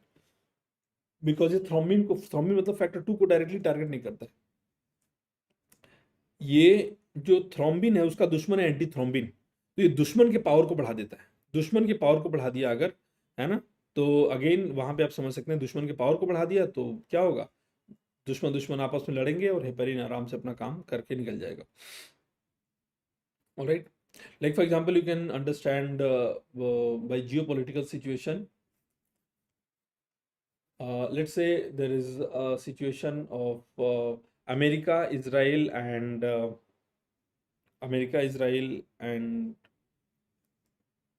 Gaza, Gaza पट्टी वाला जो area जहाँ पे ये war चल रहा है इसराइल के साथ, तो usually Israel is like the heparin, it boost the activity of sorry America is like the heparin, it boost the activity of Israel, है ना। नाउ अमेरिका चाहता है कि भाई एक पर्टिकुलर ग्रुप के लोगों को हम खत्म करें पूरी कैसे भी, है ना, तो they are boosting the activity, they are no giving their power, their everything to whom, to let's say to Israel, and Israel is the one that is targeting the enemy which is nearby. So that's exactly what happens. Heparin directly तो नहीं जा पा रहा है, directly नहीं लड़ पा रहा है, तो it boosts the activity of antithrombin 3 that will target the factor 2A and factor 10A.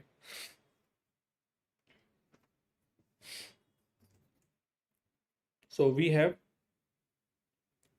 antithrombin 3 के boost एक्टिविटी को boost करने के लिए, है ना, तो जो एग्जांपल मैंने आपको बताया था Israel, United states and Palestine, तो इन तीनों का एक बहुत ही क्लासिकल एग्जांपल है ये, right. Heparin, heparin has also been associated with HIT syndrome, but please remember HIT syndrome मतलब होता है heparin induced thrombocytopenia, and this will be seen after a week of the therapy.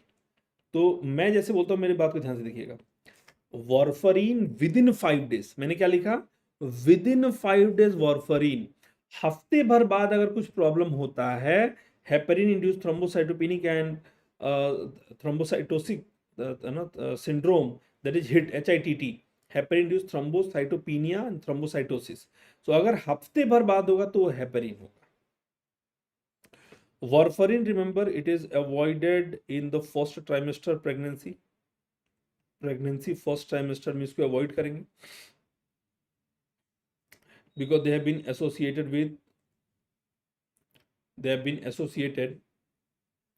with chondrodysplasia punctata, the teratogenic effect that is called your chondrodysplasia punctata. Warfarin induced skin and bone defect, septum and cartilaginous and bone defect. They are going to be the preferred in pregnancy first trimester. They have less blood placental barrier crossing capacity. Either this, low molecular weight heparin, or unfractionated heparin. Enoxaparin, dalteparin, tinzaparin, they are actually low molecular weight heparin. They also act by the same. They also increase the activity of antithrombin 3, but this one will target 10-8, 3 to 4 times high affinity as compared to 2A. Fondaparinux, they are actually synthetic low molecular weight heparin, or we say ultra low, they are synthetic compound, ultra low molecular weight heparin, and they target 10A only. 10A only will be targeted. Fondaparinux, like heparin, target only X. Idraparinux, like heparin, target only X. So we can use them for any long lasting surgery like hip and knee replacement surgery, right? So they are going to be thromboprophylaxis of hip and knee replacement. Hip and knee replacement surgery उसमें बहुत commonly use कर सकते हैं। Pulmonary embolism also, in pulmonary embolism therapy also. Hirudin, lepirudin, bivalirudin, तो they are like direct 2 inhibitor, इनको बोलते हैं direct thrombin inhibitor.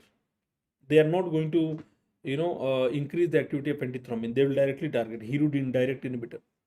Lepirudin, bivalirudin, direct inhibitor. Ergatroban, that is going to be thrombin antagonist. All these low molecular weight heparin, ultra low molecular weight heparin, all these are injectable. Direct 2 inhibitor are also injectable. They are also going to be subcutaneous, IV, injectable hai. But dabigatran, it's available injectable and oral as well. It's available oral as well. Dabigatran available orally as well. Dabigatran available orally as well. Then they asked anticoagulant agent of choice in pregnancy. So again, in 1 to 12 week, if the patient is coming, you are supposed to give low molecular weight heparin or unfractionated heparin. From 13 to 35 week, because pregnancy is a hypercoagulable state, we have to give a stronger anticoagulant that is called your warfarin, stronger anticoagulant drug that is called warfarin. And in the 36th week, because peripartum the risk of bleeding will be high, you are advised to switch back again to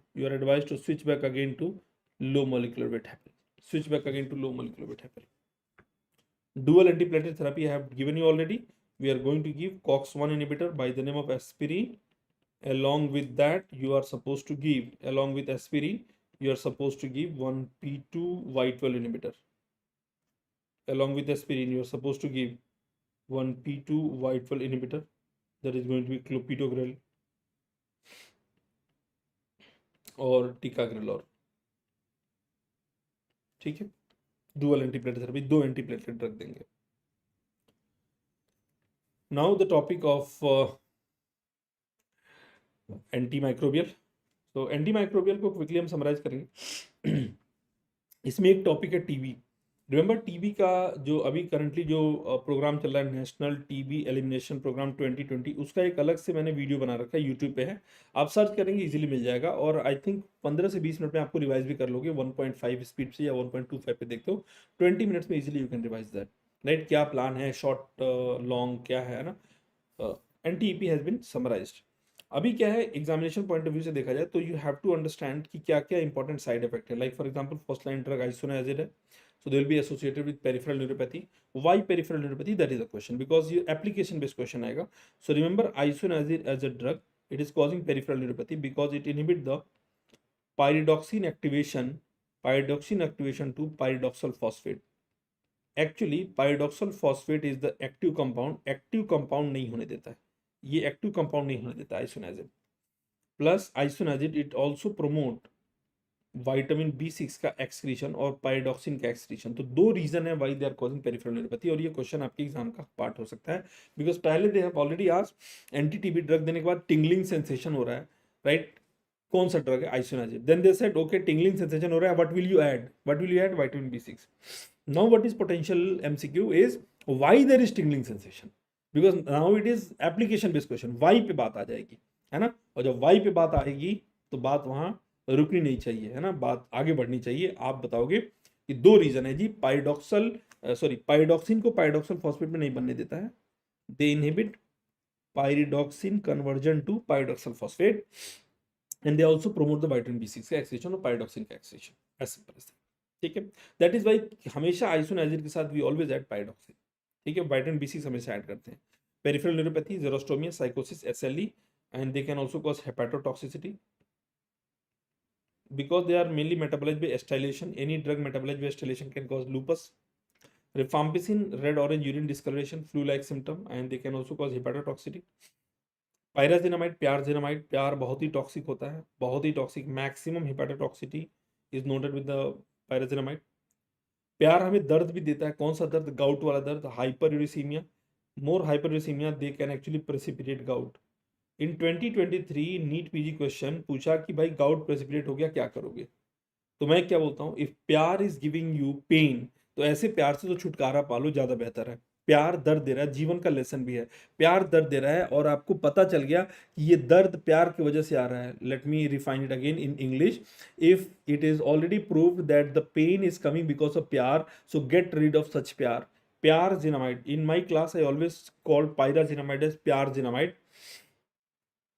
Now, one of the reason that I call pyrazinamide is pyar ka dose is always very high, so they are given 25 mg per kg rather than isoniazid rifampicin that is given 5 and 10. Pyrazinamide is given 25 mg per kg. So pyar ka dose is always high. Pyar is very, very toxic, right? And pyar should be avoided in pregnancy. So pyrazinamide is avoided in pregnancy, and pyar can give you pain also. Multiple reason why I called pyrazinamide as pyrazinamide, right? So they are going to precipitate gout, and if it is proven that this gout is precipitated by the pyar, then what should you do? You should get rid of that pyar. Take a leave from that pyar, है ना, उस pyar से break up कर लो, है ना. So this 2023 question, this was 2023 PYQ, that what will you do? So in that case scenario, stop pyar and you are supposed to increase the therapy to 9 months with isoniazid, rifampicin and ethambutol. 9 महीने के लिए therapy चला दीजिए, है ना. This is again a line by line question from Harrison that was asked. ethambutol, आई वाला side effect, optic neuritis, red green colour blindness, optic neuritis, streptomycin, ototoxicity, nephrotoxicity, and they can even lead to neuromuscular blockade. That is why they are going to be contraindicated in myasthenia gravis, because they are teratogenic in nature. They are not given in pregnancy as well. Ethionamide, neuropsychiatric side effect, and hypothyroidism. Another question that was asked: hypothyroidism is caused by which drug? Hypothyroidism, remember guys, is caused by two important drugs. One is ethionamide, other one is PAS. PAS is the same para-aminosalicylic acid, but you remember PAS by the famous stain that you use, PAS stain, है ना, PAS, para-aminosalicylic acid, right? So they will cause staining of the body as well, body secretion discoloration, eye and skin discoloration, multiple discoloration we seen. So see, PAS stain drug है और आपका pathology में stand भी, वो भी तो कुछ ना कुछ कलर ही करता है. Linezolid will be causing bone marrow suppression and peripheral neuropathy. In the peripheral neuropathy, remember the most common will be thrombocytopenia. In the peripheral neuropathy, the most common will be thrombocytopenia. I think it's written here already, no need to write. And they can also lead to MAO inhibiting action, and because of that, there will be serotonin syndrome. Bedaquiline QT prolongation and Delamanid, Pretomanid. Manid and Manid, they can also cause QT prolongation. Remember, their mechanism of action is mycolic acid synthesis inhibitor. So I say Manid and Manid. Manid, Delamanid, Pretomanid, Manid and Manid. And bedaquiline, B for bedaquiline, remember they are going to be A for ATP synthase inhibitor. A for ATP synthase inhibitor. B for bedaquiline, A for ATP synthase inhibitor. Bedaquiline ATP synthase inhibitor. All right. So TV में again programme आप वहां से पढ़ लीजिए जो मैंने बताया YouTube से. बाकी important side effects question will be asked in your examination. In malaria, if there is chloroquine sensitive, then of course you will give chloroquine. Nowadays, most of the malaria, especially with respect to Plasmodium falciparum, they are resistant to chloroquine. So for that, we give artemisinin combination therapy. So you are supposed to give artemisinin, and along with the artemisinin, you will be giving other drugs. Artemisinin is never given alone. Alone, they are not going to be effective. So we always give artemisinin with the other drug. We call them artemisinin combination therapy. So if the patient is coming from northeast state, then for that you are going to use artemether plus lumefantrine. Artemether plus lumefantrine.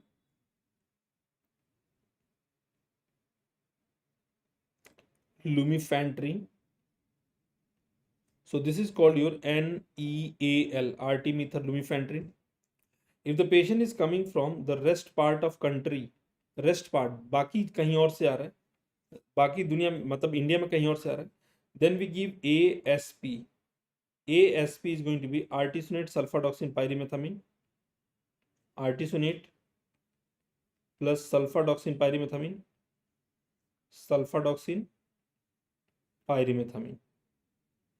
Artesunate sulfadoxine pyrimethamine, that is called ASP. So if the patient is coming from northeast state, we give artemether lumefantrine, NEAL, नील नदी को नहीं भूलिएगा. And rest part से आ रहा है तो we give ASP, artesunate sulfadoxine pyrimethamine. Now the thing that you should know, that this will be continued for a total duration of 3 days, and along with both of them, we are going to add primaquine 45 milligram single dose. मैं comment पढ़ रहा हूँ भाई, किसी का comment छूट गया होगा तो बता देना, वैसे मैं कमेंट पढ़ रहा हूँ. Primaquine 45 milligram single dose on day 2, right. Medicomentorian, sir comment भी पढ़ लिया करो, मैं कमेंट पढ़ रहा हूँ, अगर किसी का छूट गया तो बता दो. करारे कुरकुरे का जवाब मैंने दे दिया था. मेड ऐप पे दिखा नहीं रहा है बिकॉज ये यूट्यूब का सेशन, इसलिए मेड ऐप पे नहीं आएगा. बाकी सबका जवाब तो मैंने दिया तो था. अगर कोई जवाब का छूट गया तो प्लीज़ एक बार दोबारा से मैसेज कर दीजिए, I take care of that. वैसे छूटा तो नहीं है कुछ, none that I can see. Medicomentorian, मिंटो यूजुअली हमारे यहाँ जो मिंटो सर्किल के बच्चे होते हैं उनको मिंटोरियन बोलते हैं। तो आप अगर इधर से हो इसलिए अगर मिंटोरियन लिखे हो या कोई और वजह है, ठीक है। तो add primaquine 45 milligram single dose on day 2, right. So artesunate sulfadoxine pyrimethamine में, आर्टिसोनेट तो हम 3 दिन के लिए देंगे, लेकिन सल्फाडॉक्सिन पायरिमेथामिन हम सिर्फ सिंगल डोज देते हैं पहले दिन के लिए। इसका एक सिंगल डोज ही होता है, राइट। इसका सिंगल डोज होता है, बस ये एंटी माइक्रोबियल लास्ट है, इसके पास एंटी कैंसर खत्म। जैसे कि मैंने बोला था कि 9 बजे से पहले 9 बजे तक खत्म करेंगे, 9 o'clock तक खत्म करेंगे। वाइवैक्स मलेरिया में chloroquine plus primaquine, right.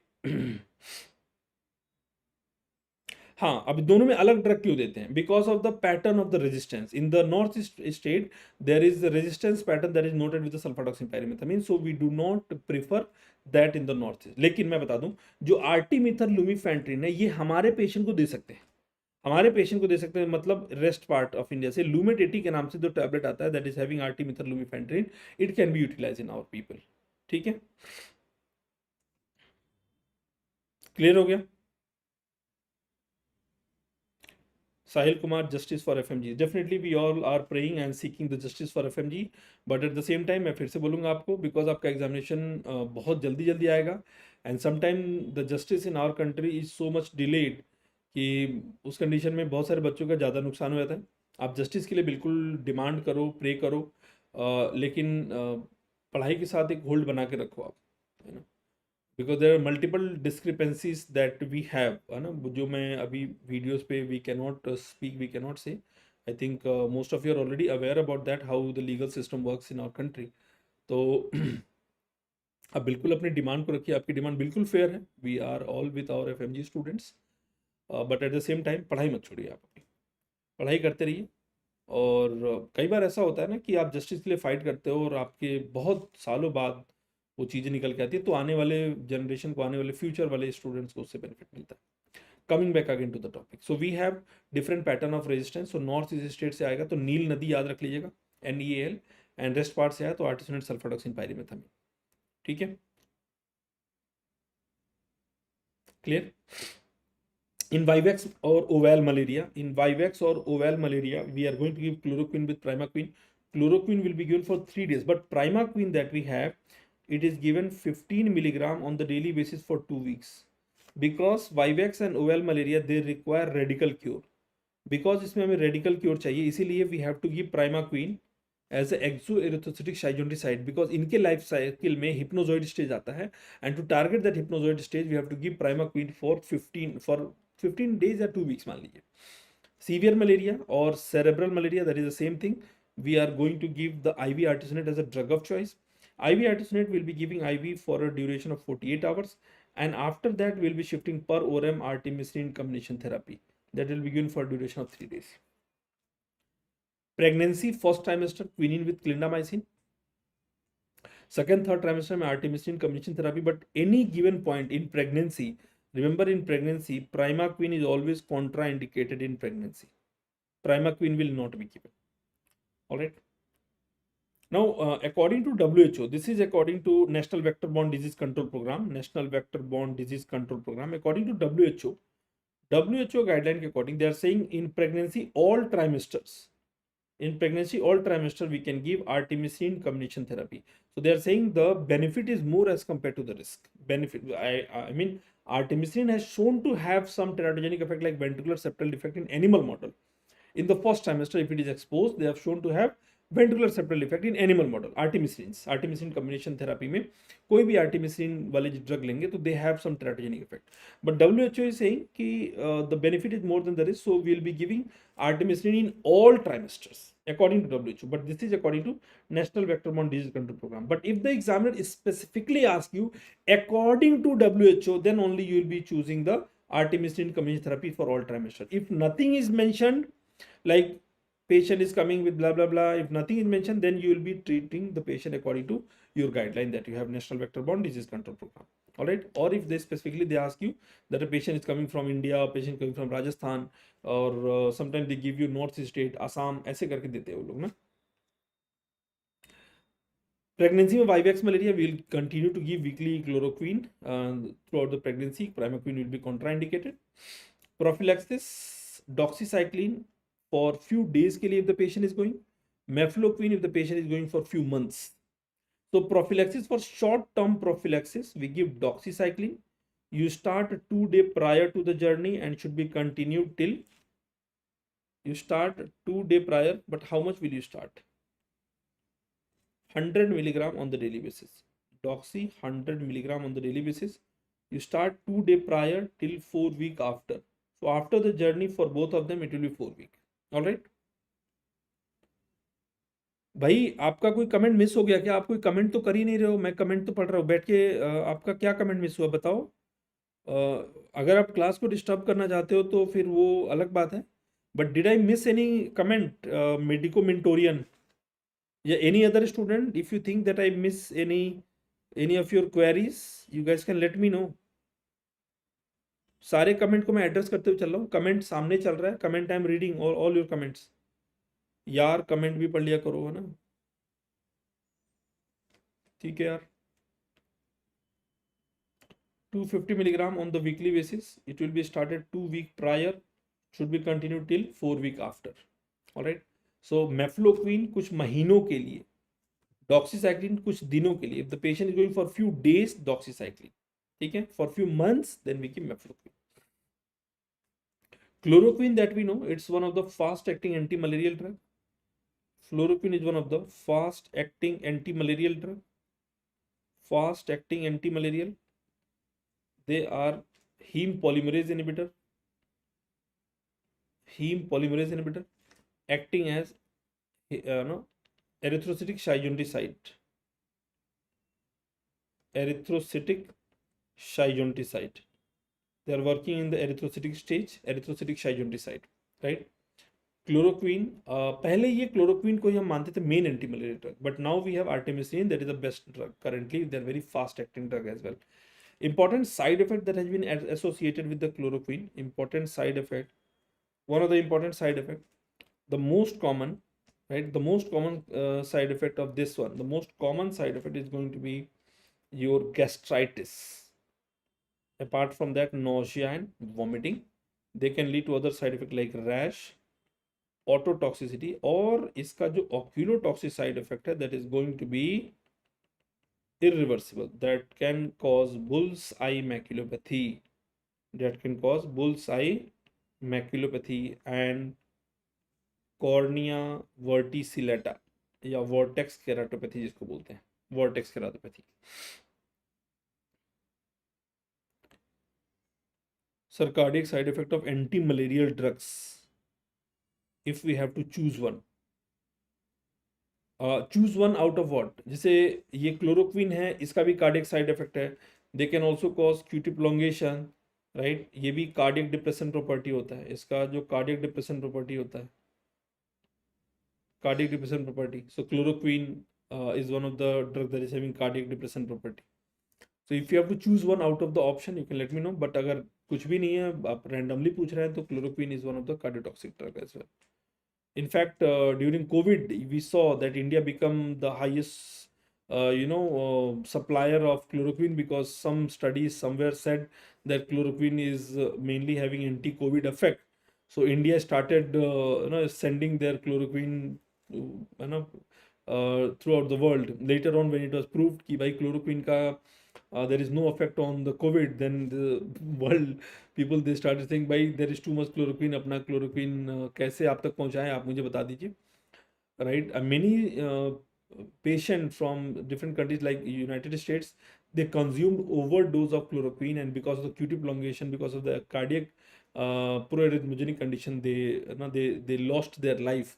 They lost their life not because of the COVID, but because of this cardiotoxic side effect. और बहुत सारे लोगों ने तो ये भी किया. इनफैक्ट उस समय पे the only thing was YouTube पे बहुत सारे जो आर्टिकल जो पब्लिश करते हैं, जो डॉक्टर्स थे, वो आके अपना अपना कुछ बताते थे.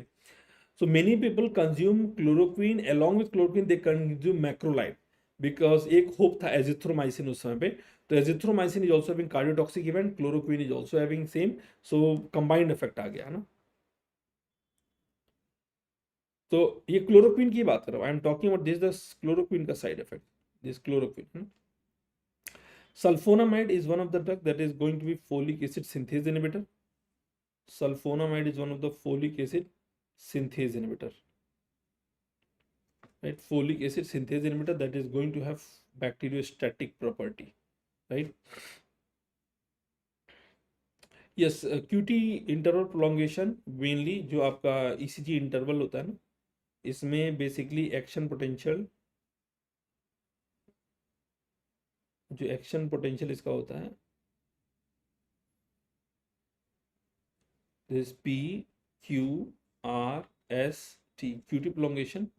So there is delayed, Q से T का जो इंटरवल होता है delayed होता है due to possibly effect on the potassium channel. तो जो आपका वन ये एक्शन पोटेंशियल ड्यूरेशन होता है ना, ये इसमें प्रोलोंगेशन आ जाता है ना. So there will be delayed repolarisation, there will be delayed repolarization, delayed repolarization. So this will take more time in the repolarization. So one delayed repolarization of the one action potential duration, this is one action potential duration, this is corresponding to one ECG interval of the QT. एक QT interval को ये correspond करता है, because there is a depolarization also, there is a repolarization also. There is a depolarization phase 0, this is called phase 1, this is called phase 2, this is called phase 3, this is called phase 4, right? So there is a delayed repolarization, so it will take more time in the repolarization. This is one action potential duration. One action potential duration will have depolarization also, repolarization also. It correspond to one QT interval, one QT interval, ventricular depolarization and ventricular repolarization. QRS, ventricular depolarization, and T, ventricular repolarization. So it is arrhythmogenic, yes.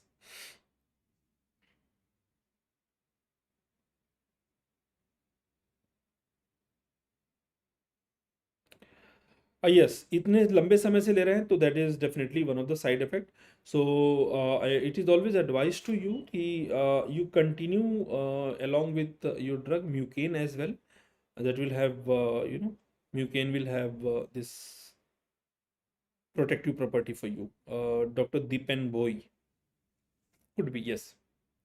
Sulfonamide is one of the folic acid synthase inhibitor, and they are bacteriostatic in nature. Remember, they are one of the PABA analog, para-aminobenzoic acid analog. Cotrimoxazole, it's a combination of trimethoprim and sulfamethoxazole. So how much of the trimethoprim is there in one tablet? How much of the trimethoprim do we have in one tablet? Trimethoprim that we know, it is going to be either 80 milligram or 160 milligram. And how much of the sulfamethoxazole that we have? How much of the sulfamethoxazole that we have? It's going to be either 400 milligram or 800 milligram. 800 milligram will always be double strength, like 160 will be double strength tablet. So examiner asks, what is the ratio? What is the ratio in the trimethoprim sulfamethoxazole? So ratio for trimethoprim sulfamethoxazole is 1:5. Ratio for this one trimethoprim sulfamethoxazole is going to be 1:5. 1:5 का ratio होता है, 1:5. 1 will be this 80 milligram trimethoprim and 5 will be 400 milligram. So 1:5, 5 times high. So whenever you get confused at any given point, remember S looks like number 5. S looks like number 5. Sulfamethoxazole. S looks like number 5. All right, cotrimoxazole. So when we give them together, they show synergistic effect. Synergistic effect, they become very, very sidal. They become sidal drug, cotrimoxazole, right?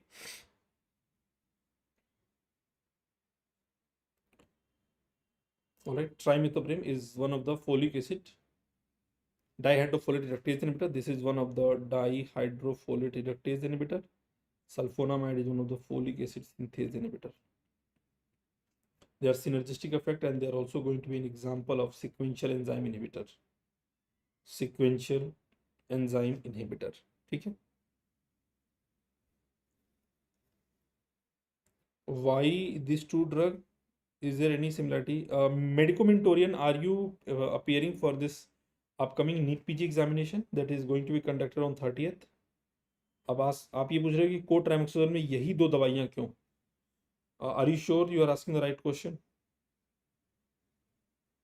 कोट्राइमोक्सोजोल में यही दो दवाइयाँ क्यों? वो तो already बन चुका है ना, उसका नाम है cotrimoxazole, trimethoprim and sulfamethoxazole.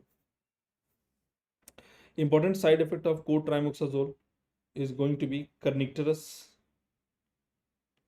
Kernicterus is going to be excessive bilirubin in the neonatal brain. Kernicterus in the newborn. Kernicterus in the newborn.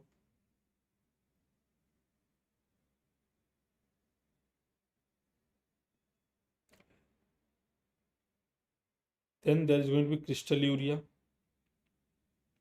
and renal toxicity. Crystalluria and renal toxicity. Anemia, like hemolytic anemia in G6PD. Hemolytic anemia in G6PD. Hemolytic anemia in G6PD. Steven-Johnson syndrome and hypersensitivity reaction. Hypersensitivity reaction that is going to present with the rash. This happens to be the most common side effect. Hypersensitivity reaction that is causing the rash. This is the most common side effect. So the important side effect of cotrimoxazole, if you see, which is a combination of trimethoprim and sulfamethoxazole, right? You can remember like this, that Kernicterus sounds like a very famous actress Karina, who is going to cry for, Karina is crying for ASH Aishwarya. Karina crying for Aishwarya. Why does she cry for Aishwarya? Let's say that she find Aishwarya more appealing. So Karina cry for Aishwarya. Karina Kernicterus in the newborn. Crystalluria, renal toxicity, anemia, Steven-Johnson syndrome, and hypersensitivity reaction. Because of this reason, they are going to be contraindicated in certain places. Like for example, in pregnancy and neonate, you should not be given. Pregnancy and newborn, you should not be giving.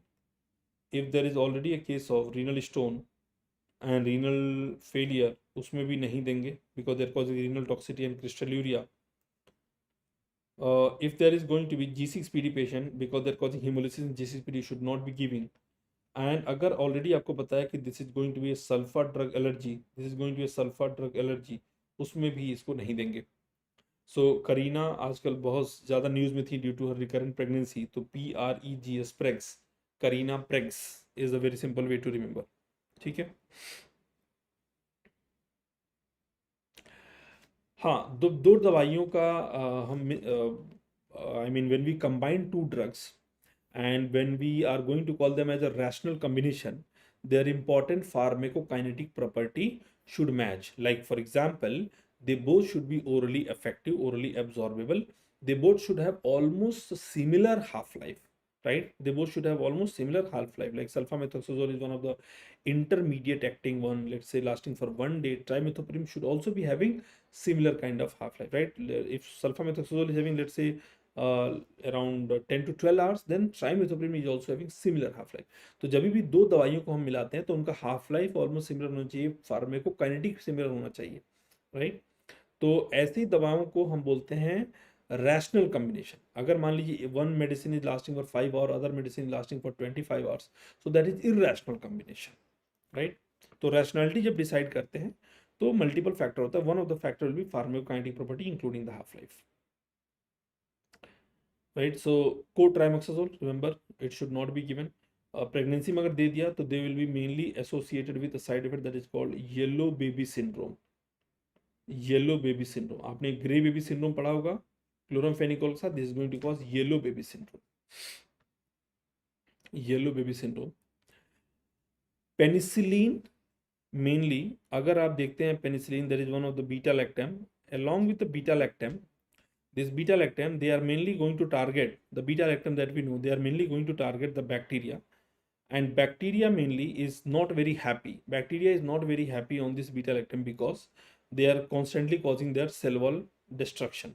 And because of this reason, this bacteria started producing an enzyme around themselves, and the name of the enzyme that has been given is called penicillinase or beta lactamase. What is the name of the enzyme, guys? Penicillinase or beta lactamase. So this enzyme which is outside the bacteria, is going to be known as your beta lactamase or penicillinase. So what does this penicillinase do? They are going to cause beta lactam ring breakdown. This penicillinase, they are going to cause beta lactam ring ka breakdown. They will cause breakdown of the beta lactam ring. तो अब examiner ये question पूछ रहा है, विच of the following is the penicillinase resistant penicillin.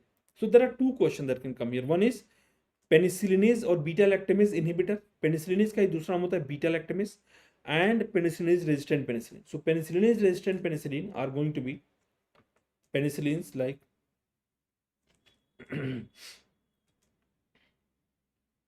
Methicillin, cloxacillin, methicillin, cloxacillin, oxacillin, nafcillin, नैफसिलिन,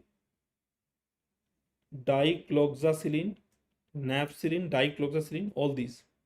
Now the most resistant is going to be methicillin. सबसे ज्यादा powerful कौन है? मेथिसिलिन है. But if there is resistance even with the methicillin, if there is resistance noted with the methicillin, then we are going to call them as a MRSA, MRSA, that is called methicillin resistant staphylococcus. As a matter of fact, अगर ये इनमें से किसी के साथ भी resistance होता है तो they are still treated as MRSA. So they are so stronger one that they are found mainly in the medical colleges of New Delhi. Medical colleges of New Delhi में ही पाए जाते हैं ये स्ट्रॉन्गर वाले लोग, है ना, ये स्ट्रॉन्गर या वेरी हाई स्ट्रेंथ वाले लोग. Medical college of New Delhi, they are the penicillin is resistant penicillin. Okay, methicillin, cloxacillin, oxacillin, nafcillin, dicloxacillin, they are the one that is penicillin is resistant penicillin. If they are resistant with even with the methicillin, we call them MRSA, and the drug of choice for MRSA is going to be your vancomycin. Please note the fact that vancomycin is the drug of choice for MRSA, right? MRSA, MRSA ka drug of choice is vancomycin. Now there is another question that I can frame here. If it is penicillin resistant, there is also something called beta-lactamase inhibitor. Beta-lactamase inhibitor. What are the beta-lactamase inhibitor or penicillinase inhibitor? So we can inhibit this beta-lactamase. हम इसको target भी कर सकते हैं. Which drug can target these? तो उसको बोलते हैं beta-lactamase inhibitor. Like for example, drug like your clavulanic acid. So clavulanic acid will only target the beta-lactamase outside the bacteria. They will only target the beta-lactamase outside the bacteria. They are not going to target the bacteria. इसके साथ हमें broad spectrum penicillin like amoxicillin देना ही पड़ेगा. Right? So we are going to give beta-lactamase inhibitor. They are going to be drugs like your clavulanic acid,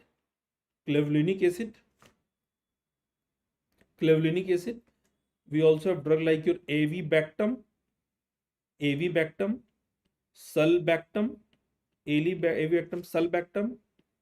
tazobactam, vabrobactam.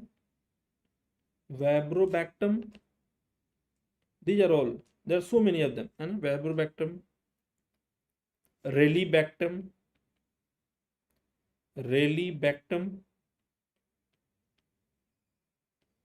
right?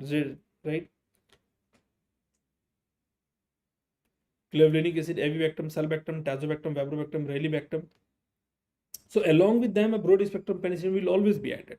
For example, along with clavulanic acid, हम क्या add करेंगे? Amoxicillin, and collectively we are going to call them coamoxiclav, right? Coamoxiclav. Then we are also having avibactam. इनके साथ हम add कर सकते हैं ceftriaxone और cefixime. MP sulba हम add कर सकते हैं. इसके साथ हम ampicillin add कर सकते हैं. MP sulba, right? ampicillin, sulbactam, MP sulba. Tazobactam, piperacillin add कर सकते हैं. That is one of the piperacillin, one of the broad spectrum, है ना. piperacillin हम ऐड कर सकते हैं.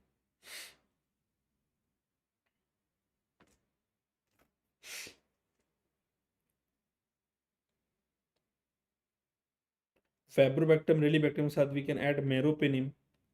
एक बड़ा रिसेंट डेवलपमेंट अभी हुआ है इसमें, इसका नाम होता है जिडेबैक्टम.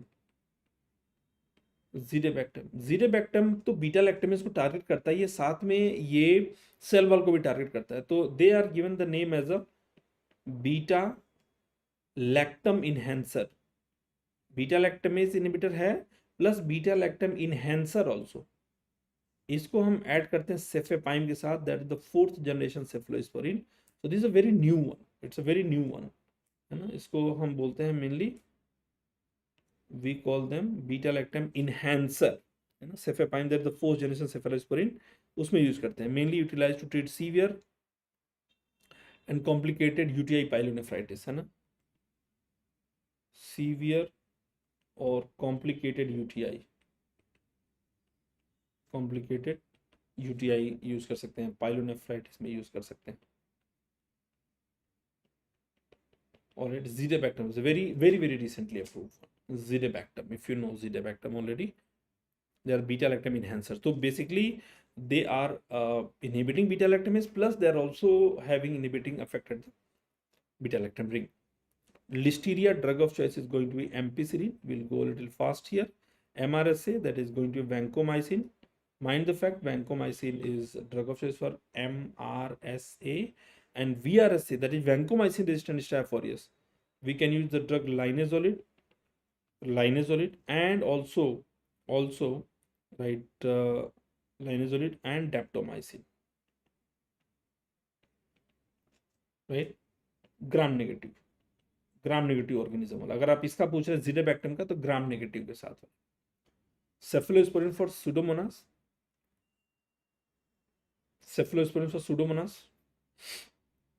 that is going to be ceftazidime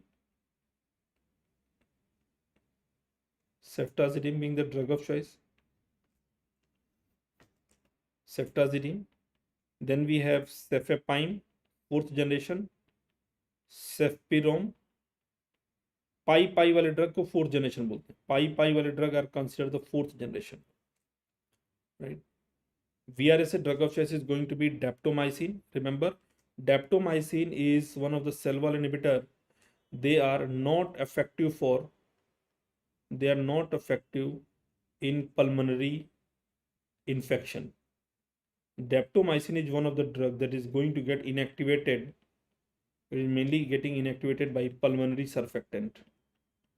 lung के सर्फेक्टेंट द्वारा ये इनएक्टिवेट हो जाते हैं। Therefore daptomycin is not utilized in pulmonary infection like pneumonia. Ceftriaxone is the drug of choice in multiple condition, right? Ceftriaxone is the drug of choice in multiple condition, that is going to be Mahatma Gandhi की CECT, Mahatma Gandhi की CECT, right? महात्मा गांधी की CECT. What does it mean? There is going to be meningitis, like let's say Listeria meningitis, gonococcal infection, gonorrhea, community acquired pneumonia, E. coli, right? E. coli, chancroid, typhoid और enteric fever. Typhoid का ही दूसरा नाम होता है enteric fever. So ceftriaxone is one of the 3rd generation cephalosporin. They utilize MG, Mahatma Gandhi की CECT, Mahatma Gandhi की CECT। That is simple way to remember all the important areas जहाँ पे ये ड्रग ऑफ चॉइस है। आपने पूछा है कि वैंकोमाइसिन के यूजेस आप समराइज कर दो। देखो, वैंकोमाइसिन के 2-3 यूजेस जो आपके टिप ऑफ टंग पे होना चाहिए। एक तो drug of choice for MRSA, दूसरा is the drug of choice for catheter associated staph epidermidis, वहां पे drug of choice. Per oram it is also preferred drug in pseudomembranous colitis, it is also preferred drug in pseudomembranous colitis, ठीक है? We can also utilize them in the case of infective endocarditis, especially अगर penicillin allergy cases है तो, specially अगर penicillin allergy cases आते हैं, right? तो उसमें हम इसको यूटिलाइज कर सकते हैं, ठीक है? In case of infective endocarditis, right?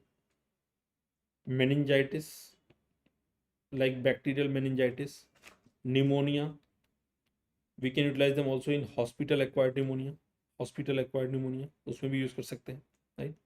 तो मल्टीपल इनके यूजेस हैं। सारी जो इंपॉर्टेंट यूजेस हैं उनको मैंने यहाँ पे आपके लिए समराइज कर दिया।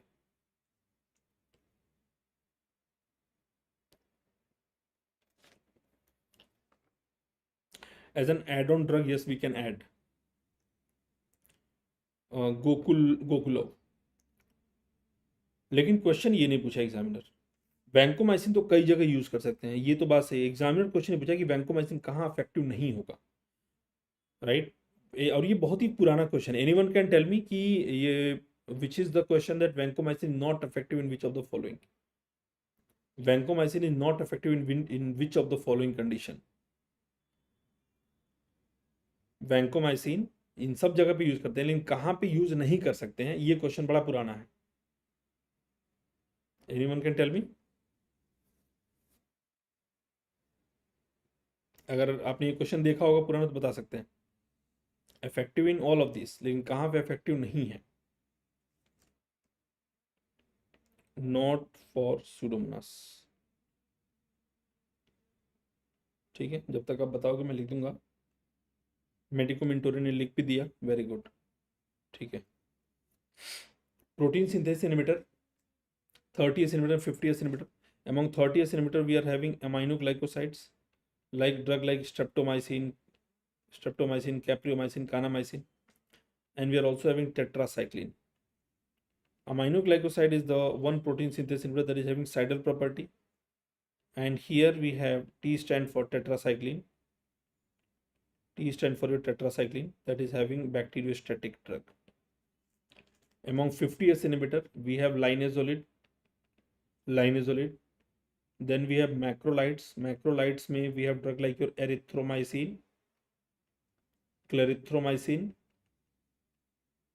azithromycin, और एक इससे भी बेहतर है, एजिथ्रो से भी बेहतर है, विच इज इंडिजिनस, हमारे यहाँ जो डेवलप हुआ है उसका नाम है nafithromycin. Nafithromycin is more efficacious even compared to azithro, so it's a newer one actually. Macrolide, then we have clindamycin, and we also have a combination of two drugs that is called quinpristine dalfopristine. Collectively हम इनको बोलते हैं streptogramins.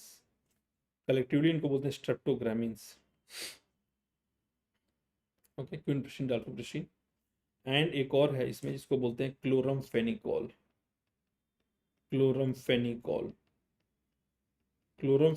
ये वही drug है which is mainly having peptidyl transferase inhibiting property. Peptidyl transferase, they do not allow the peptide chain formation, and they are the same drug that is associated with your grey baby syndrome. तो yellow baby syndrome आपने अभी पढ़ा था थोड़ी देर पहले, cotrimoxazole, this is associated with the grey baby syndrome, chloramphenicol, right. तो 50S inhibitor, अगर आपको 50% मार्क अपने एग्जामिनेशन में चाहिए, अगर बार बार एग्जामिनेशन में फंस जा रहे हो 30s पे, if you are getting stucked at 30s और 50s को टारगेट करना है, तो लाइन से एमसीक्यू करो. चलो इस क्लोरमफेनिकोल, लाइन से एमसीक्यू, लाइनेजोलेट, मैक्रोलाइड, क्लिंडामाइसिन, क्विनप्रिस्टिन, डाल्फोप्रिस्टिन, चलो लाइन से एमसीक्यू करो. प्लेग टुलरीमिया ब्रुसेलोसिस, इसके लिए we can use the drug streptomycin, but साथ में we will also be adding doxycycline. Anthrax का drug of choice will be penicillin G, but अगर पूछे कि ड्रग ऑफ चॉइस और प्रोफिलैक्सिस, देन वहां पे आपका जवाब चेंज हो जाएगा, ciprofloxacin, that is one of the fluoroquinolones. For treating trichomoniasis, we can utilise the drug that is called tinidazole. Single dose of 2 gram will be effective. Cystid hydrated disease, for echinococcus granulosus, the drug that will be preferred here will be albendazole. For burn infection, silver sulfadiazine. CMV retinitis, mostly the case will be given a patient with a history of HIV. The drug of choice is going to be ganciclovir. इसका एक pro drug भी available है, उसका नाम है well ganciclovir, which is orally available. Bacterial vaginosis, drug of choice is going to be metronidazole. Type 2 lepra reaction will be third type of hypersensitivity, and we always understand and remember them with the help of rule of 5. First type of lepra reaction, type 1 lepra reaction will be type 4 hypersensitivity. So 1 and 4 will be 5. Legionnaires disease, Legionella के लिए we can utilize the macrolide, that is azithromycin. Mucormycosis, we can utilize liposomal amphotericin B, the black fungus, mucor. Which beta-lactam is contraindicated in seizure patient? That is going to be imipenem. Imipenem is one of the carbapenem, they decrease the seizure threshold. Imipenem is one of the carbapenem that decreases the seizure threshold. Aminoglycosides are definitely going to be contraindicated throughout the pregnancy. Drug like streptomycin, capreomycin, streptomycin, capreomycin, kanamycin, all this, capreo, kana, amikacin, सारे के सारे। Bacterial vaginosis already हो चुका है, ये यहाँ का repeat है, this is already done here.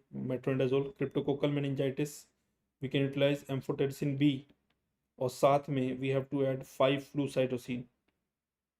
5-फ्लूसाइटोसिन it is added, five flucytosine it is mainly added, they are the DNA and RNA inhibitor. 5-flucytosine is a drug, 5-flucytosine is mainly added, they provide the synergistic effect, they provide the synergistic effect, synergistic killing will be shown cryptococcal meningitis mein. Yes, it is effective, but in many places they have shown to have resistance, तो वहाँ पे हम tinidazole use करते हैं। No, ऑटोकॉइड्स एक रह जा रहा था, ऑटोकॉइड्स को क्यों छोड़ना है, इसको भी कर लेते हैं फटाफट, ऑटोकॉइड्स को कर लेते हैं। टीबी, मलेरिया, लेप्रोसी और बीटा लैक्टेम्स, थोड़े बहुत मरसा वर्सा, ये सभी हमने कर लिया। हिस्टामीन, तो mainly whenever we talk about anti histaminic, histamine has multiple receptors, but whenever we say antihistaminic, we are mainly talking about H1 blocker. H1 blocker is going to be of two types. One is called first generation and this is called second generation. Mind the fact that first generation actually has some limitation. Like for example, they have short T half-life. That is one limitation. They cross blood-brain barrier and they are going to have more antihistaminic property. And they also have anticholinergic property. Acetylcholine blocking property is also noted. Because H1 in the brain, H1 is involved in the allergic pathway, but let me tell you, in the CNS, H1 is going to maintain wakefulness. अगर आप awake हो, मेरी बात सुन रहे हो, and you are understanding also, then you can always thank your histamine. It is maintaining your wakefulness. It is maintaining your wakefulness. But when you are going to give H1 blocker, whenever you are going to give H1 blocker, one of the very, very important problem that will be noted will be sedative effect. So anyone who is crossing more blood-brain barrier will be more sedative in nature. Everything will be less as compared to first generation in the second generation. Second generation हर चीज कम होगा, less sedative, less anticholinergic property. So first generation we have chlorpheniramine, chota acting, pheniramine, doxylamine. Doxylamine is the one that is having maximum antihistaminic property with maximum anticholinergic property. Promethazine, diphenhydramine, buclizine, cyclizine, utilizing seasickness, right? Promethazine, sorry, this maximum antihistaminic with maximum anticholinergic property with the promethazine. Doxylamine is the drug of choice for morning sickness. Morning sickness. Promethazine can be utilized in motion sickness as well. Diphenhydramine can also be utilized in motion sickness. Olopatadine, alcaftadine eye drop के form में we can utilize them in allergic conjunctivitis. In ophthalmology, they will be teaching you about spring catarrh. Loratadine, cetirizine. Cetirizine is actually isomer of first generation agent hydroxygen. अभी मैंने थोड़ी देर पहले बताया था that first generation are more sedative, second generation are supposed to be less to non-sedative. But cetirizine, is it a second generation? Yes. But being a second generation also, they are going to have sedative property. Why? Because they are a first generation derivative. So to counter that sedative effect, we made levocetirizine. Levocetirizine is actually going to be isomer of cetirizine. Estamizole, terfenadine तो clinically use करते नहीं है because they are associated with QT prolongation. Estamizole, terfenadine, right? ये सारे के सारे advantage हो जाएंगे. They have second generation will have long T half life, less anticholinergic to no to less anticholinergic property, no to less sedative property. ये सारे के सारे होंगे, ये सारे के सारे advantage होंगे second generation के. The only problem with second generation that can be noted will be second generation are going to be cardiotoxic in nature, especially with drugs like estamizole, terfenadine. Estamizole, terfenadine को इसीलिए नहीं use करते. Fexofenadine actually is an isomer of, fexofenadine is going to be an isomer of terfenadine. they are not cardiotoxic, and these are going to be overall least to non-sedative antihistaminic drug. Overall least to non-sedative antihistaminic drug. So therefore it is fexofenadine that will be the preferred antihistaminic drug. Fexofenadine is the one which is preferred antihistaminic drug in pilots, truck drivers, or even students. Even you are, if you are having allergy, you can utilize this one because you don't want to take antihistaminic drug and sleep. Truck drivers, pilot, heavy machine operators, or anyone who require constant attention. Attention. No, Montelukast, they have Montelukast has a different action. Montelukast is one of the leukotriene receptor antagonist. That's a different game. All right. Now H2, if you are going to look at the H1, you remember is present at the gastric parietal cell. It is utilized for the peptic ulcer disease treatment. A very famous drug under H2 blocker is going to be ranitidine. H3 is acting by GI. H3, if it is present in the CNS, so they are GI. I want your full attention here. All eyes on screen, please. Hello. All eyes on screen. H3 in the CNS, they are acting by GI. So they themselves decrease the histamine. I told you what is the role of histamine in the brain. They maintain wakefulness. So there is a receptor that is called H3. They already are acting as the histamine को कम करने का काम. Their action is to decrease the histamine in the brain. They are autoreceptors. So H3, they will decrease the histamine in the brain. Because of the decrease in the histamine in the brain, they will cause sedation. Yes or no? They are going to cause sedation. S3 itself causes sedation. That is why we use S3 ka inverse agonist. S3 ka inverse agonist by the name of tiprolisant, pitolisant. Tiprolisant and pitolisant. They are the S3 ka inverse agonist. So where can we use S3 ka inverse agonist, tiprolisant, pitolisant? They can be utilized for the treatment of narcolepsy. S3 itself causes sedation, so we use inverse agonist. Inverse agonist will have ulta activity. Okay, inverse agonist will have ulta activity.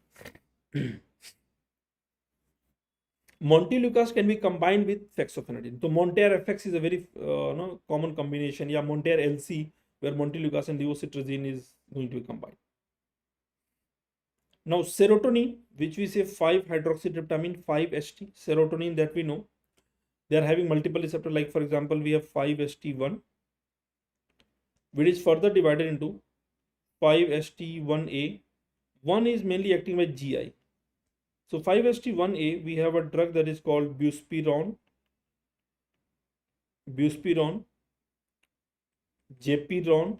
So this buspirone, japirone mainly utilize, they are the partial agonist of the 5-HT1A. They are mainly utilized in the treatment of anxiety. So they are anxiolytic drug. Buspirone, रोने वालों को देते हैं. Similar to this, there are one more drug, bupropion. Pio नहीं. Then buspirone, रोने वालों को देते हैं. Buspirone. Partial agonist used in the anxiety. Then we are also having 5-HT1B by D. 5-HT1B by D agonist. So this 5-HT1B by D is going to be drug like your sumatriptan. They're all going to triptan. Rizatriptan, naratriptan, frovatriptan. All these are going to triptan. These are going to be the drug of choice for acute severe migraine. As a matter of fact, और simply यही पूछता है what is the drug of choice for acute migraine, then they are going to be the drug of choice. Acute migraine का भी drug of choice यही होगा. ठीक है, all the triptans. Now the problem is 5-HT1B, they mainly cause vasoconstriction, and because of that they can always and always precipitate MI. Therefore this triptans are actually going to be avoided. Triptans are mainly going to be avoided in cardiac patients. अगर किसी को MI का history है तो triptan should actually be avoided. In that case scenario, a new drug that we have that is called 5-HT1F agonist, that is called your lasmiditan, that can be utilized. Lasmiditan that can be utilized. They do not cause vasoconstriction because 1F is mainly present on the presynaptic neurons. They do not cause vasoconstriction. So the name itself is saying lasmiditan, less MI deta hai. Lasmiditan, less MI deta hai. So these are going to be safe in cardiac patient or safe in MI patients. Lasmiditan. They can also be utilized in migraine with a history of MI or cardiac patients. Then we have other 5-HT, like for example, we have 5-HT2. Remember 5-HT2 that we know. Serotonin में एक rule होता है, उसको बोलते हैं हम rule of 5. Rule of 5 यहाँ क्या बोलता है? What does rule of 5 says? This is again for the memory purpose. That receptor number 1 and receptor number 4 का you are advise to use agonist. Just to remember, 2 and 3 ka you are supposed to use antagonist. 2 and 3 ka you are supposed to use what? Antagonist. Okay. So receptor number 2, like for example 5-HT2A blocker, I think I have already mentioned with all of you guys. Atypical antipsychotics, drug like your clozapine, olanzapine, risperidone, all these drugs, right? Risperidone. Then we have other drug that is 5-HT2A 2C blocker. Cyproheptadine is a very famous drug. Cyproheptadine, it is considered as a drug of choice for serotonin syndrome. मेथिसर्जाइड एक इसी group का drug है, लेकिन मेथिसर्जाइड पहले migraine में use करते थे, but it is clinically not use because they are associated with pleuropulmonary fibrosis. So because of that fibrotic reaction, pleuropulmonary fibrosis, we do not use them. Then we also have other drug like your cartanserine, ritanserine. They can be utilized as a third line drug in hypertension. Peripheral vascular disease maybe we can utilize cartanserine, ritanserine. They have vasodilating property. So we are going to utilize 5-HT2 ka antagonist. Something that you already know is 5-HT3. 5-HT3 ka antagonist. 2 and 3 ka antagonist we have to use. 5-HT3 ka antagonist is going to be drug like your ondansetron, granisetron, palanosatron. These are all going to be 5-HT3 ka antagonist. They are the drug of choice in any case of nausea and vomiting. They are also the drug of choice for chemotherapy induced nausea and vomiting. सभी तरह के nausea and vomiting के लिए they are the drug of choice. Last we also have 5-HT4 that is mainly present at the GIT and they increase the GI motility. So basically 5-HT4 is utilized as a prokinetic drug. 5-HT4 is utilized as a prokinetic drug, right? So we have a drug that is called prucalopride. It is mainly utilized for the treatment of constipation.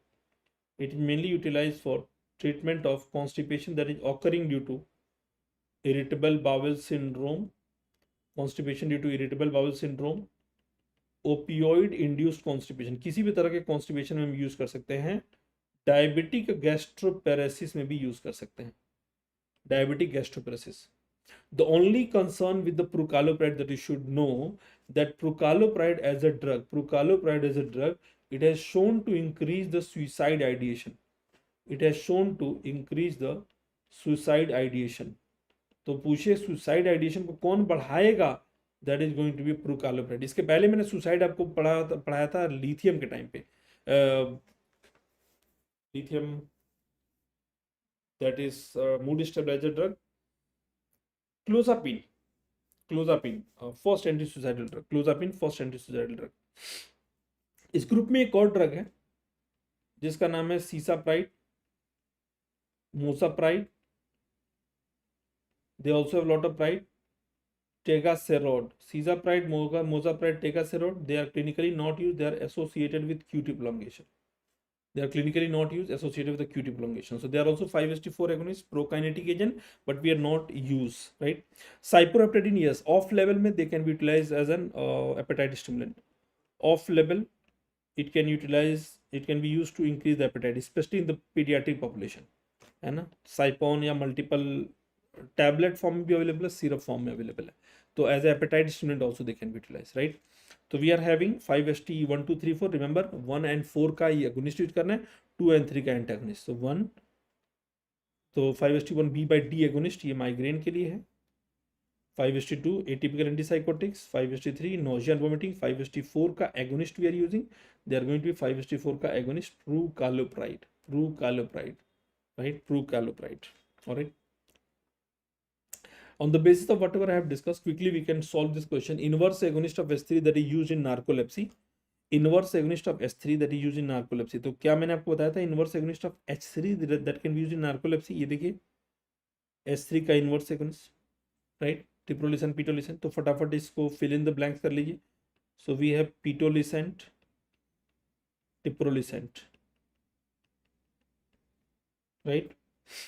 Antihistaminic drug that has maximum antihistaminic and anticholinergic property, that is called promethazine. We can use them in extrapyramidal symptom, motion sickness में भी use कर सकते हैं. Least sedative antihistaminic drug is going to be fexofenadine overall. Estamizole, terfenadine नहीं use करते हैं QT prolongation की वजह से. Allergic conjunctivitis we have olopatadine. Spring कटार नाम से केस आता है. olopatadine, alcaftadine, alcaftadine.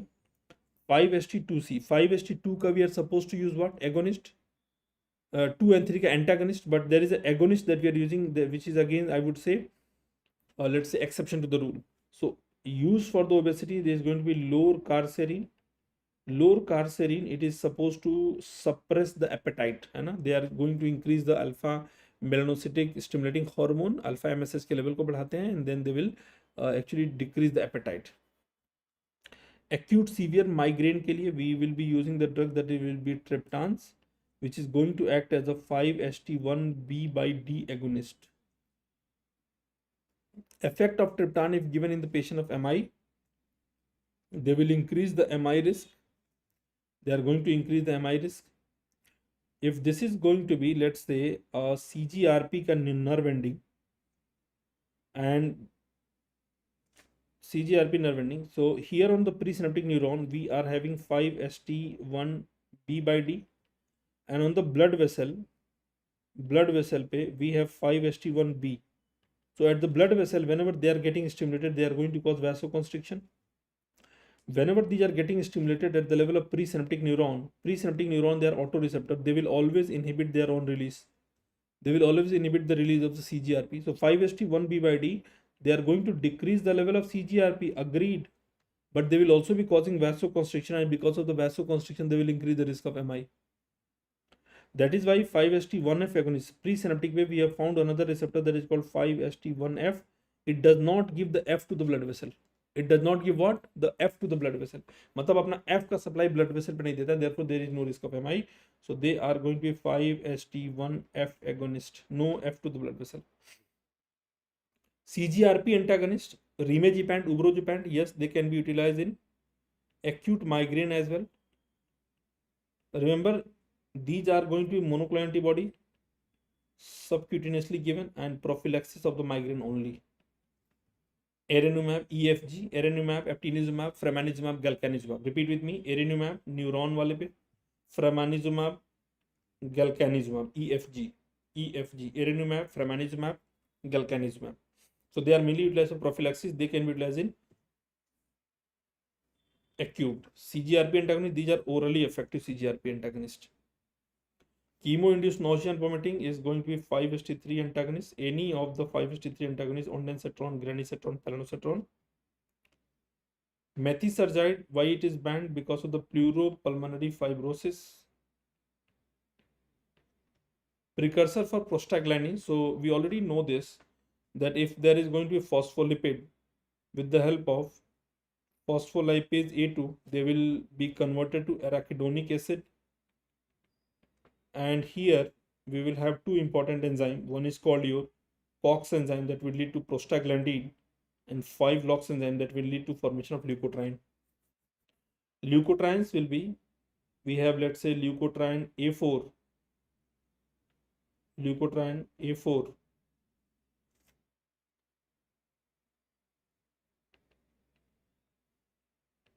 they will lead to formation of leukotriene, like leukotriene A4. Then they will lead to formation of B4 and C, D, E4. C4, D4, E4. C, D, E4, they mainly can cause bronchoconstriction. B4 will be causing chemotaxis. Chemotaxis. So one by one, if I can target some of these areas, for example, we have phospholipase A2 inhibitor that could be done by your steroids that act by nuclear receptor, and they will form lipocortin that will inhibit the phospholipase A2. COX inhibitor will be your NSAIDs like aspirin. 5-LOX inhibitor will be drugs like your Ziluton, Zil like Lux. Then we have leukotriene CDE4 inhibitor. These are the one that is going to be your Montelukast. So Montelukast. Now I think things are much clearer. Montelukast, Zafirlukast, Pranlukast, right? Pranlukast. They are all going to be Lukast. Monty, Zafar and Pran. Monty, Zafar and Pran. Okay, CDE inhibitor.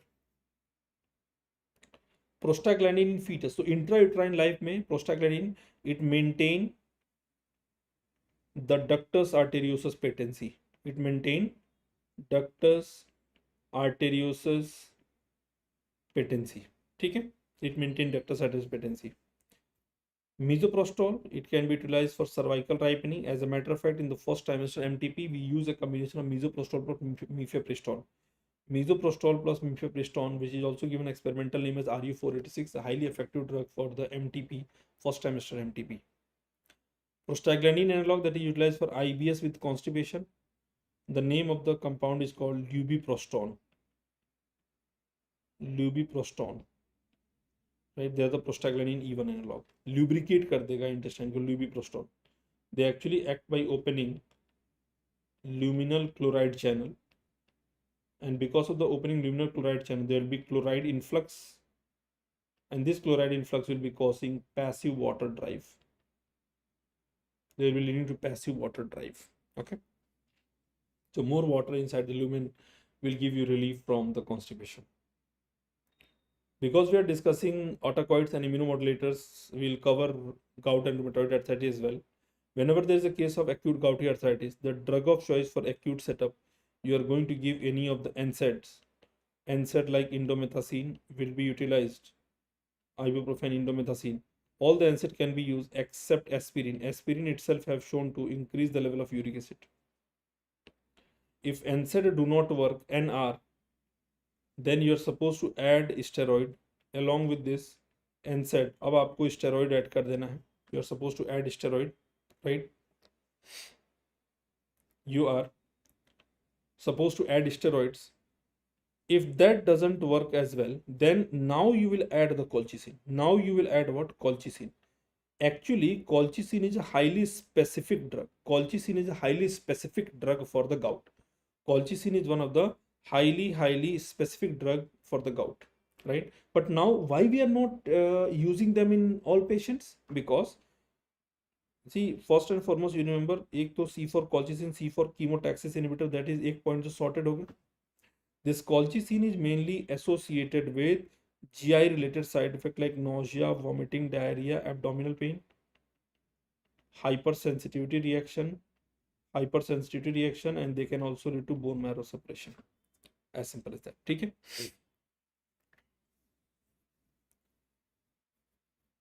Medicomentorian, thank you for constantly addressing your.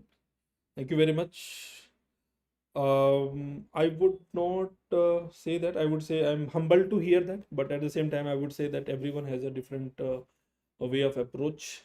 So those teachers are more senior to us, and we definitely respect everyone. So everyone has their way of approach, and yeah. So thank you very much. I'm humbled to hear that. So anyway, so we have acute gouty arthritis के लिए we will be giving NSAIDs. If not responsive cases में we will be giving steroids. Further अगर नहीं हुआ तब colchicine देंगे. Colchicine actually specifically इसी के लिए, और किसी बीमारी में we don't use colchicine. In any other condition we don't use. We use here, right? But we are not commonly using because of their important side effect that we have. For chronic gout, you have to now target. See, acute condition, the main problem is what? Patient is coming to you in the emergency with the pain.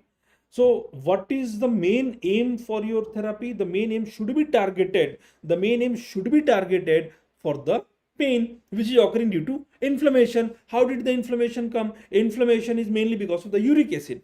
What does uric acid do? When the uric acid was there at the synovial joint, that uric acid caused inflammation, local inflammation, that invited more phagocytic cells like neutrophils. So now the neutrophils will come dancing. Okay, now I have a foreign body. So anything that they will see which is foreign, they'll try to swallow. That is why they are phagocytic cell, phagocyte, कुछ भी खा लेंगे, है ना? So they will come dancing आराम से कि चलो, now I'm going to get my hamburger, but this hamburger look like a crystal. This hamburger look like a crystal, but I have to eat it. So they will go and they will directly swallow the hamburger, thinking this was my food. But oops, after eating, these macrophages realize, oh no, ये तो बहुत गड़बड़ी हो गई. Now they'll start throwing up. Throwing up मतलब vomit करेंगे. Vomiting is mainly, I am just trying to dramatize the situation. मतलब अब macrophage हो गया या आपके neutrophils हो गए. Now there will be rupture, lysis. Think, when there is a lysis of these neutrophils, the crystals will come out, and along with that, there will be more pro-inflammatory enzymes. Cytokines will also come from the neutrophils. है ना? So neutrophils itself are having many enzymes that can promote the inflammation. So see, there is a uric acid crystal, someone is coming to eat, and later realizing, oops, this was not what I thought, and then there is the burst. So uric acid will be there. Along with that, there will be more enzymes from the neutrophils that will further cause the inflammation. So this becomes a vicious cycle.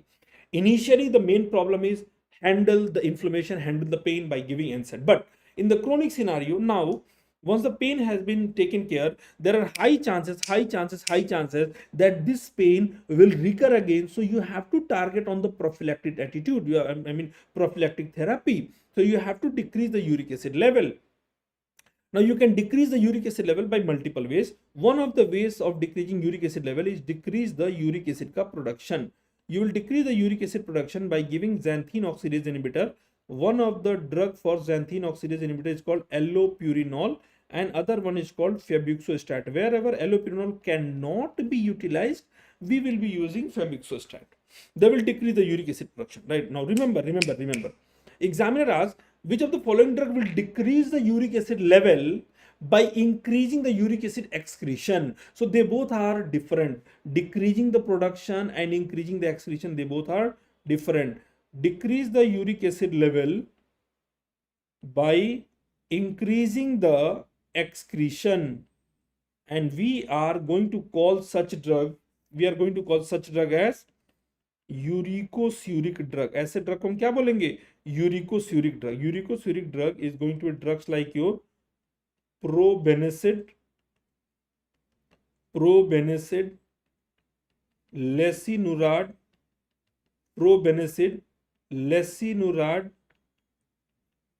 बेंजब्रोमारोन,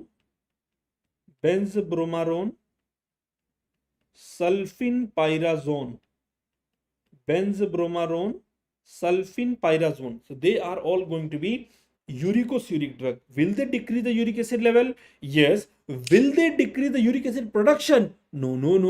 They are going to increase the uric acid excretion by inhibiting the reabsorption of uric acid. They inhibit the uric acid reabsorption at the level of PCT. All right. One more way of targeting the uric acid is you decrease the uric acid level by increasing the uric acid metabolism. Now the problem is nature has not given any enzyme to us which can increase the metabolism.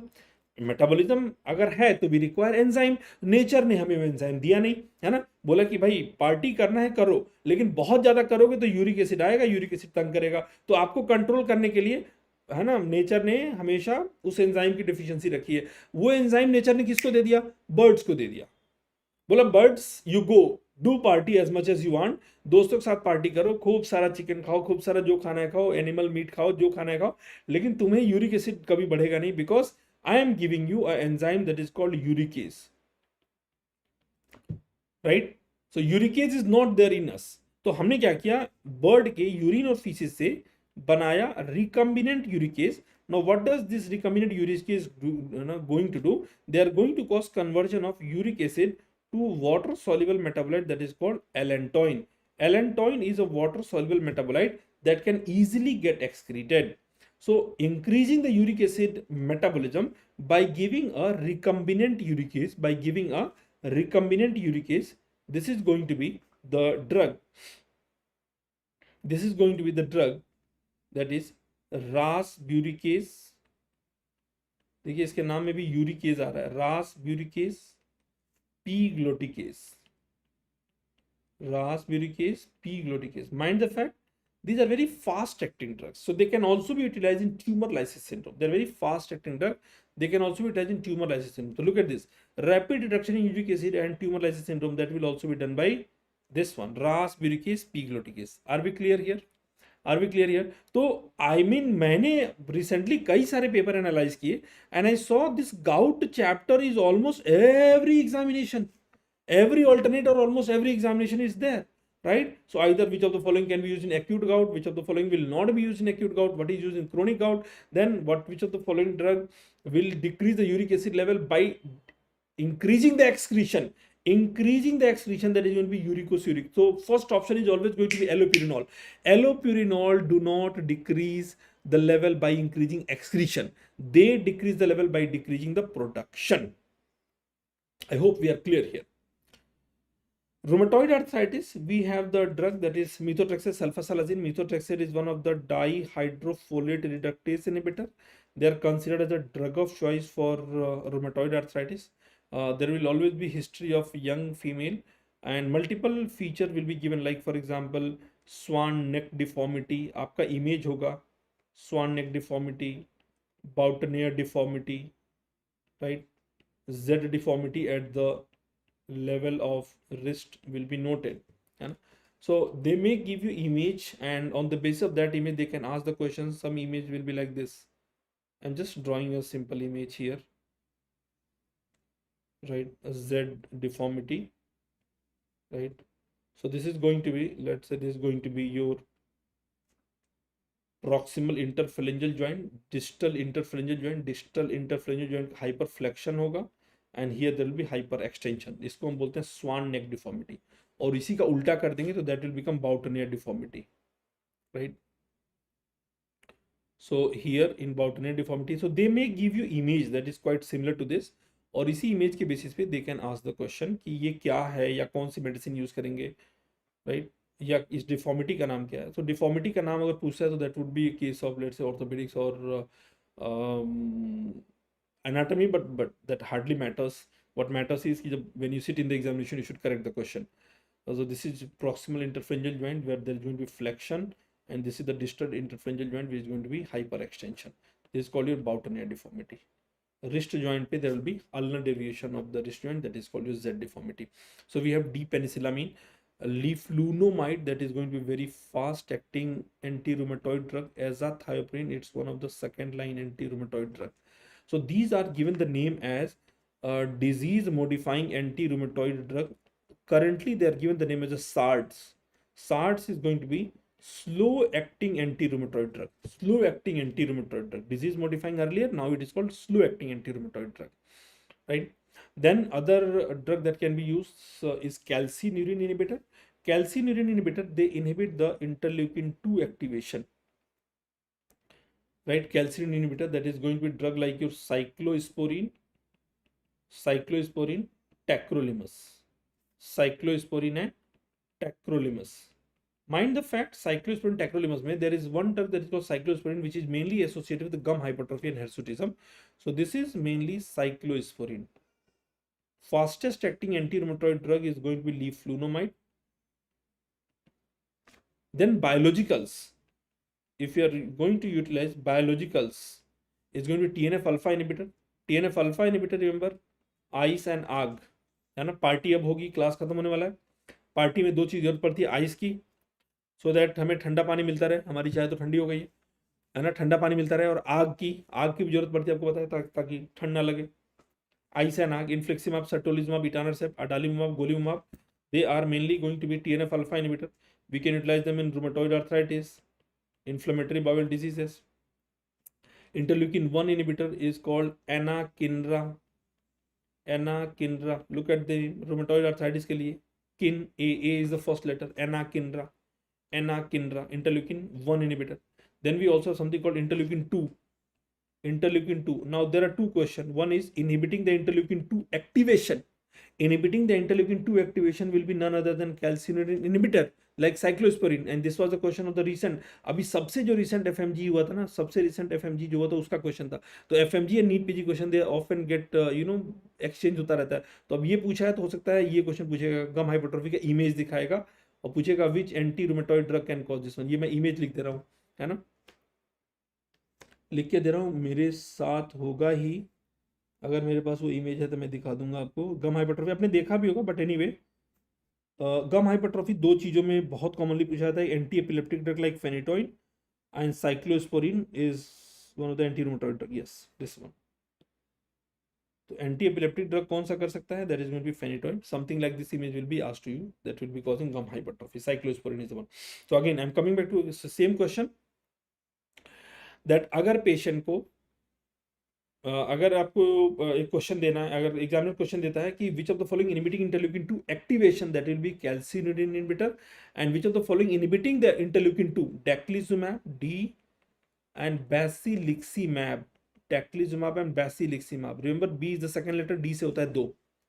Interleukin 6 will be tocilizumab. Tocilizumab. तो मैं इसको कभी tocilizumab पढ़ता ही नहीं हूँ. मैं इसको tocilizumab पढ़ता ही नहीं हूँ, और नहीं मैं बोलता हूँ मेरे स्टूडेंट टोसिलिजुमैब बोले. मेरे स्टूडेंट बोलते हैं इसको, सर इसको टोसिक्सिलिजुमैब बोले तो कैसा रहेगा? Tocilizumab. 6 tocilizumab. And other one is going to be sarilumab. Sarilumab. सारी सारी एस से 6, एस से 6. Tocilizumab and sarilumab. Right. MTOR inhibitor, sirolimus, everolimus. Sirolimus, एवेरोलिमस.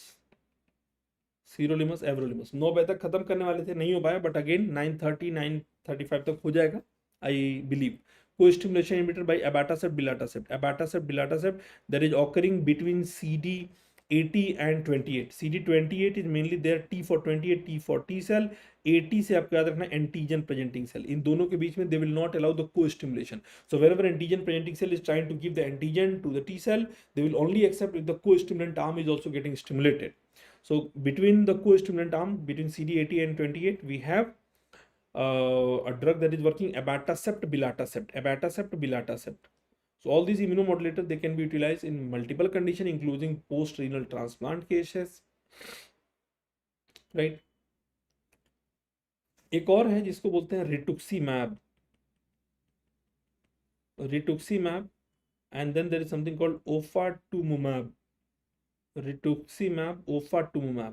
तो मैं बोलता हूँ there is someone by the name of Ritu, और ये रितु जो है ना बहुत ही यंग गर्ल है, ये वफा नहीं करती है. यंग गर्ल से ये मतलब है रितु वफा नहीं करती है. वाई? बिकॉज रितु का एज है only and only 20. So this is one of the anti CD20 monoclonal antibody. Ritu क्या नहीं करती है? वफा नहीं करती है. अगर आपको पता है वफा क्या होता है तो वेल एंड गुड. अगर नहीं पता है तो मतलब आपको बेवफाई तो पता ही होगा. तो बेवफा है ना, हाँ, जो वफा नहीं करती वो बेवफा. तो रितु है वफा नहीं करती है. उससे पूछा गया भाई क्यों, तो बोली ये क्या होता है. उसको नहीं पता था because she was too young. Ritu is only 20 year. So 20 year Ritu को पता ही नहीं होता है ना कि वफा क्या है. तो again just a way to remember, Ritu बहुत यंग है. कितने साल की? 20 ईयर की. तो पूछा गया भाई ठीक है क्या करना चाहते हो, तो वो कुछ बोल ही नहीं रही. वो अपने किसी फ्रेंड, कृष्णा नाम के फ्रेंड को याद करती है. बोलती है माई कृष्णा. मैं सिर्फ अपने कृष्णा को जानती हूँ, मैं कुछ नहीं जानती हूँ. तो my Krishna, myasthenia gravis, CLL, rheumatoid arthritis, inflammatory bowel disease, idiopathic thrombocytopenic purpura, SLE, non-Hodgkin's lymphoma, autoimmune hemolytic anemia. Ritu कितने साल की है? आपको बाय रिफ्लेक्स जवाब आना चाहिए, है ना. डेक्लिजुमैब, बेसिलिक्सिमैब, D से 2, B is the second letter. Anakinra A, है ना. तो रिफ्लेक्स जवाब आना चाहिए. 20 ईयर की रितु को कुछ नहीं पता था. वो अपने फ्रेंड कृष्णा को हमेशा याद करती थी, my Krishna, my Krishna. So again myasthenia gravis, CLL, rheumatoid arthritis, idiopathic thrombocytopenic purpura, inflammatory bowel diseases, SLE, non-Hodgkin lymphoma, autoimmune hemolytic anemia. Yes yes, all 19 subject के मैराथन कवर होंगे। I think the marathon is already running. आप इसी video के उसमें आप जाके देख सकते हैं। आप अगर इस पेज पे जाके देखोगे तो अदर सब्जेक्ट्स हो चुके हैं, बाकी कुछ सब्जेक्ट कल होंगे, नेक्स्ट डे होंगे। तो marathon is already running. I think चार पांच सब्जेक्ट हो भी गए हैं, if I am not wrong.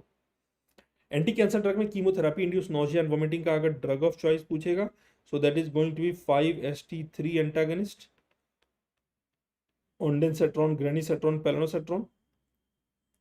Then we can utilize NK1 antagonist, that is going to be drug like your aprepitant, rolapitant, netupitant,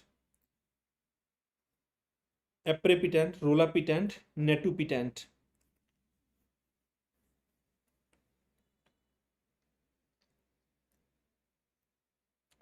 pregnancy में medico intern का एक सवाल है, प्रेगनेंसी में क्या यूज़ कर सकते हैं? तो प्रेगनेंसी में we could utilise the faster acting drug, we can utilise drug like एजाथायोप्रीन।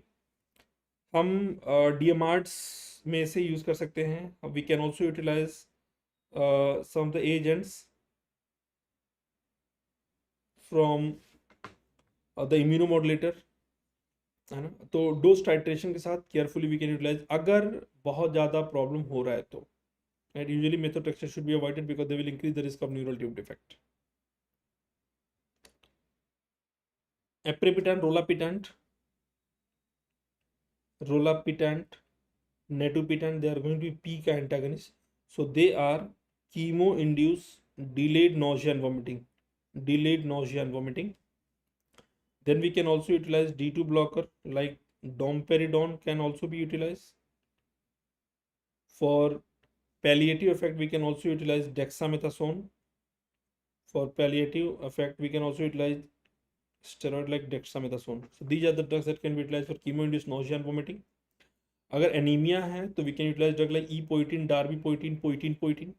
Chemo induce anaemia is very very common. Plus chemo induce anaemia के अलावा if there is anaemia due to chemotherapy और CKD, उसमें भी use कर सकते हैं। If there is a neutropenia then we can use filgrastim which is one of the granulocyte colony stimulating factor. Then we have regramostim, granulocyte monocyte stimulant, granulocyte monocyte colony stimulating factor, malgramostim, sergramostim. We can utilize them in neutropenia due to whatsoever reason, due to a reason of, let's say, due to reason of chemotherapy, chemo induced, और अगर मान लीजिए कोई chronic disease है, chronic disease like HIV, right, उन सब की वजह से अगर न्यूट्रोपीनिया हो रहा है या कॉन्जेनाइटल न्यूट्रोपीनिया है, तो in that case scenario also we can utilise that, right.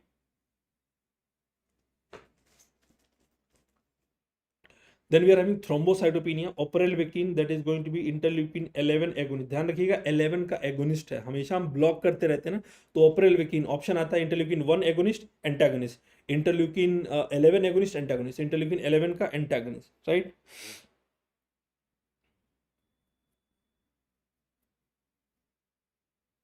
Yes, definitely. Along with methotrexate, we add steroid as well. We add methotrexate तो weekly usually देते हैं ना, but along with that we add other drugs as well. Like for example, अगर मान लीजिए patient को sulphur drug allergy है तो we can add hydroxychloroquine on the regular basis.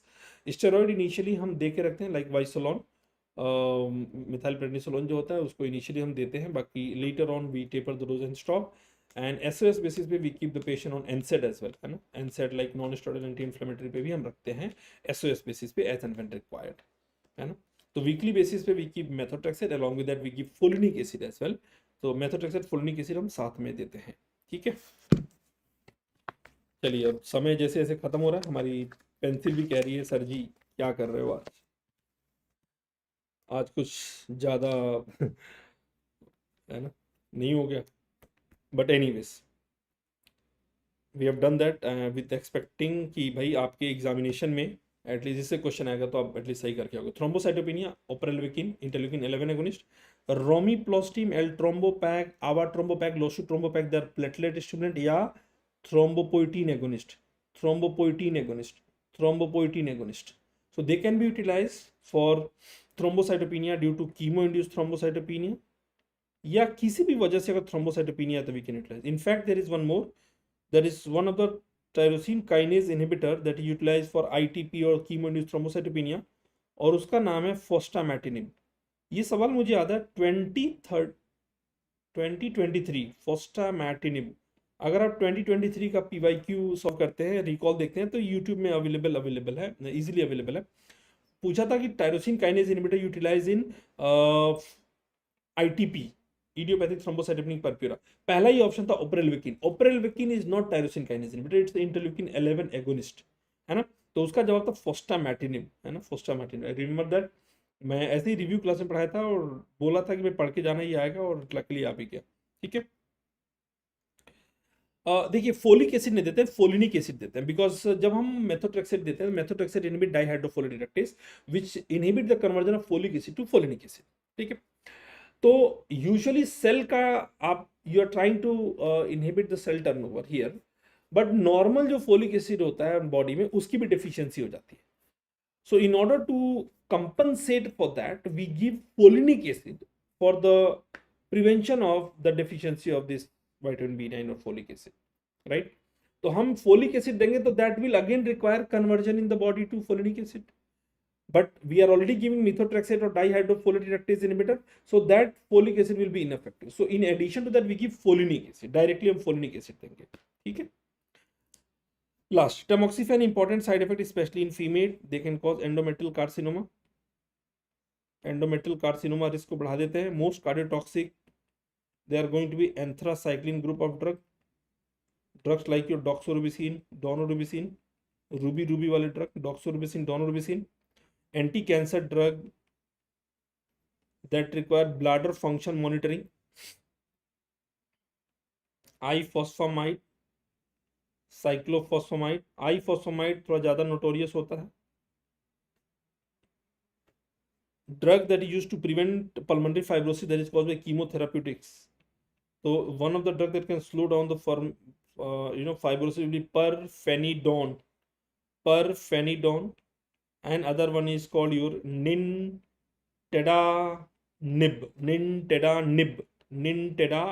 perfenidone and nintedanib, right? Nintedanib. They are going to slow down the pulmonary fibrosis. Flutamide is one of the anti-androgenic drug. It's one of the anti-androgenic drug utilized mainly in the prostatic carcinoma, right? Yes, we have got good results from the session like this that we have conducted. I mean, record रहा है कि previous के जितने भी exam रहे हैं 13-14 marks, sometime 10 marks, sometime even we also had examination in past where हमने सिर्फ अपने रिवीजन सेशन से we were able to count, मतलब PDF में डायरेक्टली मार्क कर लिया था हमने 17-18 मार्क्स. सो डिपेंड करता है कौन सा एग्जामिनेशन कैसा आ रहा है, but these are just high yield topic. तो वी एक्सपेक्ट. रिटुक्सीमाब के बारे में हमने सब बता रखा है. They are one of the anti-CD20 monoclonal antibody. माई कृष्णा वो मैं बता चुका हूँ already. Cisplatin is the drug of choice for cervix cancer. Important side effect of cisplatin will be nephrotoxicity, और उसको प्रिवेंट करने के लिए ध्यान रखिएगा सिस्प्लाटिन ज़्यादा होता है nephrotoxic as compare to carboplatin, right. Nephrotoxicity, और उसको प्रिवेंट करने के लिए हम ऐड करते हैं एक ड्रग जिसका नाम होता है एमीफॉस्टीन.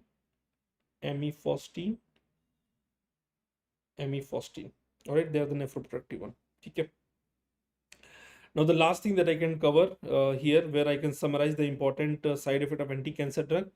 इसके बाद वाली जो चीज़ें होंगी, like for example important monoclonal antibody palivizumab virus के लिए, respiratory syncytial virus, eculizumab, paroxysmal nocturnal haemoglobinuria, E is the fifth letter, right. So this is monoclonal antibody against complement 5. Omalizumab, that is one of the IG inhibitor. Mepolizumab, reslizumab, benralizumab, mepolizumab, reslizumab, they are the interleukin 5 inhibitor. Daratumumab, isatuximab, ये self study के लिए है. They are multiple myeloma के लिए. एंटी-CD38, रिटुक्सीमाब, एंटी-CD20 बार बार आ रहा है, मतलब कुछ तो है बात ऋतु में, right. These all drugs you will have to read by yourself. एक चीज़ जो मैं बताना चाह रहा हूँ वो ये, proteasome inhibitor is going to be bortezomib. Zombie वाले जो ड्रग होते हैं ना, ज़ॉम्बी हमेशा मल्टीपल नंबर में आते हैं, they are utilise in multiple myeloma, right. Cyclin dependent kinase inhibitor, CDK4 and 6 inhibitor, they are utilized mainly in BRCA mutated ovarian cancer, sorry, BRCA mutated ovarian cancer.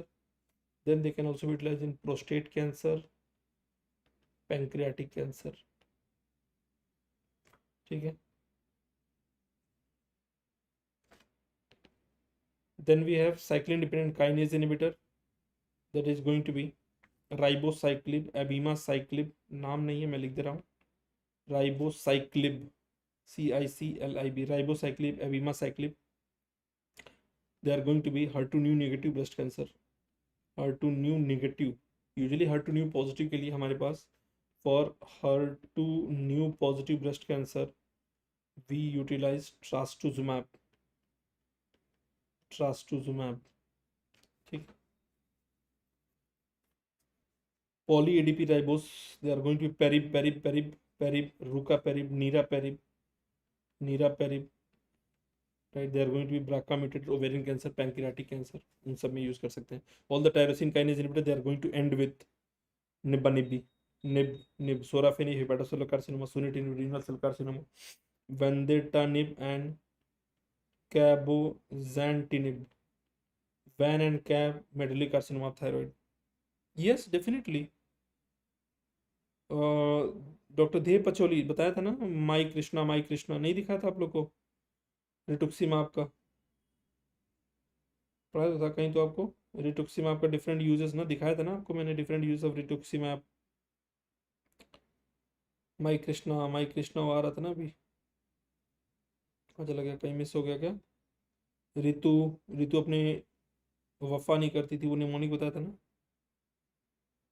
हाँ ये रहा, ये देखिए, rheumatoid arthritis, RA का मतलब होता है rheumatoid arthritis. So most commonly use monoclonal antibody जो होता है, पूरी मोनोक्लोनल एंटीबॉडी लिस्ट में जो सबसे कॉमन यूज होता है वो होता है आपका रितुक्सीमैब, है ना। सो रोमेटॉइड आर्थराइटिस में भी इसका यूज होता है, ठीक है, it is utilise.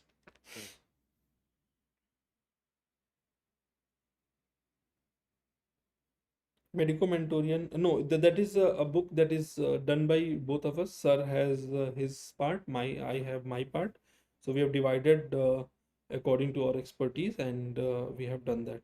So there is equal effort, and Sir has always been a mentor in the entire formulation of that book. So definitely that is utilized by lot of NEET PG students for their preparation as well for the PYQs, and definitely rheumatoid arthritis में rituximab use करते हैं, that is done. Last thing before I call it goodbye to you is going to be important anti-cancer drug that we are going to summarize very quickly with the Chemoman. I will be needing just 5 minutes more, max to max 5 minutes, and then we'll be done. Right, okay. So Chemoman is always so famous for the student. They always, Chemoman always help the student in giving you 1 to 2 marks, right? So how do we make Chemoman? We use a circle, a rectangle, 4 triangle. What is that? A circle, a rectangle, a rectangle, and 4 triangle. A circle, a rectangle, and 4 triangle. So 2 triangle will be utilized for making lower limb, 2 triangle will be utilizing for making upper limb. If you are sitting and ideally watching, I would say just take a pen and paper very quickly and quickly try to draw this one. पैर थोड़ा छोटा बड़ा हो जाए तो माफ करिएगा, but ये है कि मेरा मतलब वो नहीं है, बस ये है कि 4 रेक्टेंगल से 4 लिम्स बना देना है। Alright, right. सो जैसे कि मैंने बोला कि 5 मिनट में इसको खत्म करेंगे।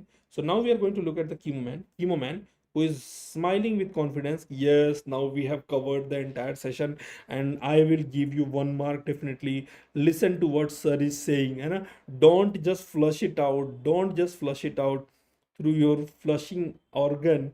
Listen to what sir is saying so that he will also smile during the examination. So this all letter is representative of letter C, and the name of the drug that we are having is cisplatin. उसी group का एक और drug है that is going to be carboplatin or oxaliplatin. They will have lesser risk of causing all these side effects. So cisplatin the most hematogenic, that is causing maximum risk of nausea and vomiting, and they are also producing ototoxicity event, plus they are also causing nephrotoxicity event. They are also causing nephrotoxicity. Now the question is, to prevent the nephrotoxic event, nephrotoxicity is one of the very, very important side effect of this one. You have to be very, very careful with the nephrotoxicity, right? Definitely depend, you will be getting the PDF of this session, right? To prevent the nephrotoxic event, we'll be using amifostine, that is one of the nephroprotective agent, or we can even give N-acetylcysteine, that is also having nephroprotective. ये वही N-acetylcysteine है जो आप paracetamol poisoning में use कर रहे थे, right? So prevent that, we'll be using amifostine or N-acetylcysteine. Next, what we can do quickly, we are going to see the lungs of the chemo man.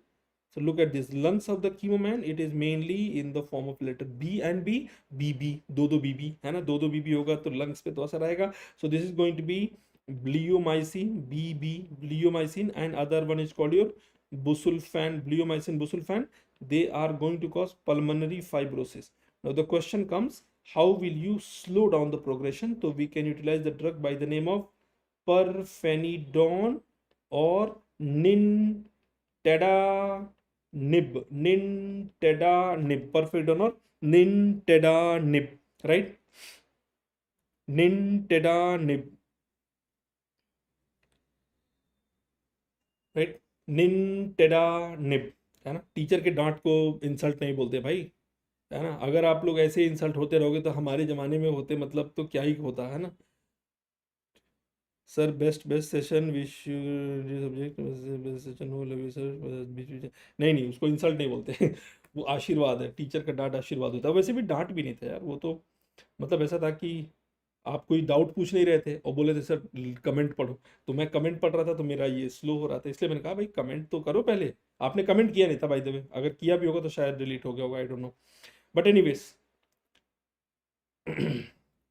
Coming back again, दो lungs के बीच में होता है दिल, और दिल है ना जो मानता ही नहीं है, सब पे ट्रस्ट कर लेता है. ये जो दिल है, मेरा वाला दिल तो अक्सर ऐसा नहीं मानता है, मेरा दिल सब पे जल्दी से ट्रस्ट कर लेता है ना. इसीलिए मेरा दिल बहुत ही कठोर हो चुका है ना दिल बहुत ही कठोर हो चुका है मेरा, ठीक है. चलो, सो वी हैव, दिल है ट्रस्ट कर लेता है, तो we are having doxorubicin. Ruby का दिल, रूबी के लिए ज्यादा कठोर हुआ है ना, रूबी और रोजी, ये जितने भी नाम आते हैं ना फार्मा में, रूबी रोजी, ये दिल पे बड़े टारगेट करते हैं. Doxorubicin, daunorubicin, they are going to cause cardiotoxic event, they are going to cause cardiotoxicity, cardiotoxic event, they can lead to dilated cardiomyopathy. और इसको स्लो डाउन करने के लिए या प्रिवेंट करने के लिए we can utilise the drug जिसको हम बोलते हैं डेक्सराजॉक्सेन. क्या बोलते हैं? Dexrazoxane. We are going to utilise the drug that is going to be dexrazoxane, DD, है ना, DD, डॉक्सोरुबिसिन, डोनरुबिसिन, डेक्सराजॉक्सेन, DD, right? डेक्सराजॉक्सेन. I hope it is clear to all of you. Yes? डेक्सराजॉक्सेन, ये क्वेश्चन आ चुका है, ये क्वेश्चन कई बार आ चुका है. डेक्सराजॉक्सेन वाला क्वेश्चन इनफैक्ट INI-CET का भी क्वेश्चन है, पुराना INI-CET का भी क्वेश्चन है डेक्सराजॉक्सेन. ऑलराइट, नाउ और क्या ड्रॉ कर दें, एक और चीज ड्रॉ करेंगे, प्यारा सा bladder, this is going to be C&Y, और बीच में है एक I, C&Y, बीच में है एक I, तो वी आर हैविंग साइक्लोफॉस्फामाइड. लेकिन इससे भी ज्यादा नोटोरियस है कौन सा? आईफॉस्फामाइड, right? Cyclophosphamide, आईफॉस्फामाइड, they are going to be associated with hemorrhagic cystitis, hematuria, bladder fibrosis. Now अगर एग्जामिनर ने गुडमैन गिलमैन खोल दिया तो गुडमैन गिलमैन में एक और वर्ड दिया गया है. अच्छा, ये दिल से एक और याद रखिए, ट्रास्टुजुमाब भी होता है ना, ट्रास्टुजुमाब भी कार्डियोटॉक्सिसिटी करता है, ठीक है. अगर एग्जामिनर ने बुक खोल दिया, राइट, तो हेमोरेजिक सिस्टाइटिस, हेमेटूरिया, ब्लैडर फाइब्रोसिस, एक लाइन मिलेगा जो रिसेंट एडिशन में देखने के लिए मिलता है, उसको बोलते हैं हेमोरेजिक मायोकार्डियल नेक्रोसिस. नाउ मेरी बात को बहुत ध्यान सुनिएगा, कुछ कुछ बातें मैं जो बोलता हूँ ना वो कई बार दिल पे लग जाती हैं, दिल पे मतलब एग्जामिनर के दिल पे लग जाती है और वो एग्जामिनर दे भी देता है. तो जैसे ही हार्ट वर्ड आता है ना, हार्ट वर्ड आता है, बच्चे सीधे दौड़ते हैं दिल वाले, डॉक्सो एंड डोनो पे. They'll be causing dilated cardiomyopathy that is not same as hemorrhagic myocardial necrosis. क्या आपको मेरी बात सुनाई दे रही है, समझ में आ रहा है? It is not same as hemorrhagic myocardial necrosis. So अगर हेमोरेजिक मायोकार्डियल नेक्रोसिस पूछेगा तो कृपया करके डॉक्सोरिबोसिन डोनोरिबोसिन नहीं सेलेक्ट करिएगा, कृपया करके साइक्लोफॉस्फेमाइड आइफॉस्फेमाइड को ऑप्शन में सेलेक्ट करिएगा, ढूंढिएगा, जरूर मिल जाएगा, right. To slow down the progression of this ifosfamide cyclophosphamide induced toxicity, हमें देना है IV infusion of mesna, IV infusion of mesna हमें देना, IV infusion of mesna हमें देना, right? So we are having dexrazoxane for the prevention of cardiotoxic event, dilated cardiomyopathy, nintedanib or pirfenidone for the bleomycin busulfan, nintedanib, pirfenidone. Now look at the limbs of the chemo. सारे limbs कैसे हैं, सारे limbs कैसे हैं? The limbs is actually going to be in the form of V. So we have vincristine, vinblastin,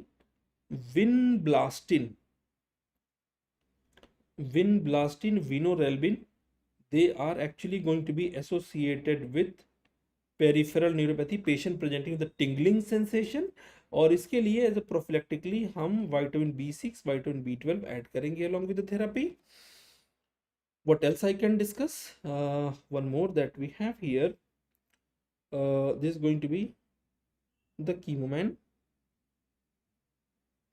This is going to be the chemoman. And chemoman का liver है जो सारे टॉक्सिसिटी को मेटाबोलाइट करता है. So liver is mainly looking like fallen letter 6. ऐसा लग रहा है किसी ने letter 6 को किक किया हो और वो जाके आगे की तरफ गिर गया हो. Fallen letter 6. So here you have to remember we are having 6 mercaptopurines, 6 thioguanine. They are highly hepatotoxic. Plus your methotrexate as a drug, they are also going to be highly hepatotoxic. Methotrexate के साथ एक और चीज है, they will be seriously very much associated with the bone marrow suppression, all the longer bone. Almost many drug can cause, but methotrexate commonly utilized, very notorious to cause bone marrow suppression, and they can also cause megaloblastic anemia. तो methotrexate के problem से बचने के लिए किसी भी condition में हम यूज करते हैं, इसको काउंटर करने के लिए वी ऑलवेज ऐड, मैंने आपको बताया था हमें ऐड करना पड़ेगा क्या, folinic acid, also given the name as a leucovorin. Folinic acid का ही दूसरा नाम होता है क्या, ल्यूकोवोरिन. फोलिनिक एसिड का ही दूसरा नाम होता है ल्यूकोवोरिन for methotrexate induced bone marrow suppression and bone marrow suppression and megaloblastic anemia. All right. इसके अलावा I would like to tell you that there is going to be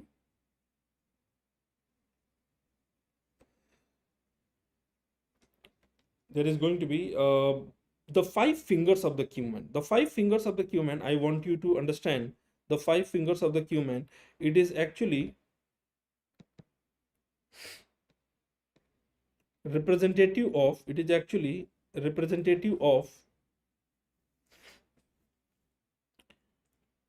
5-fluorouracil.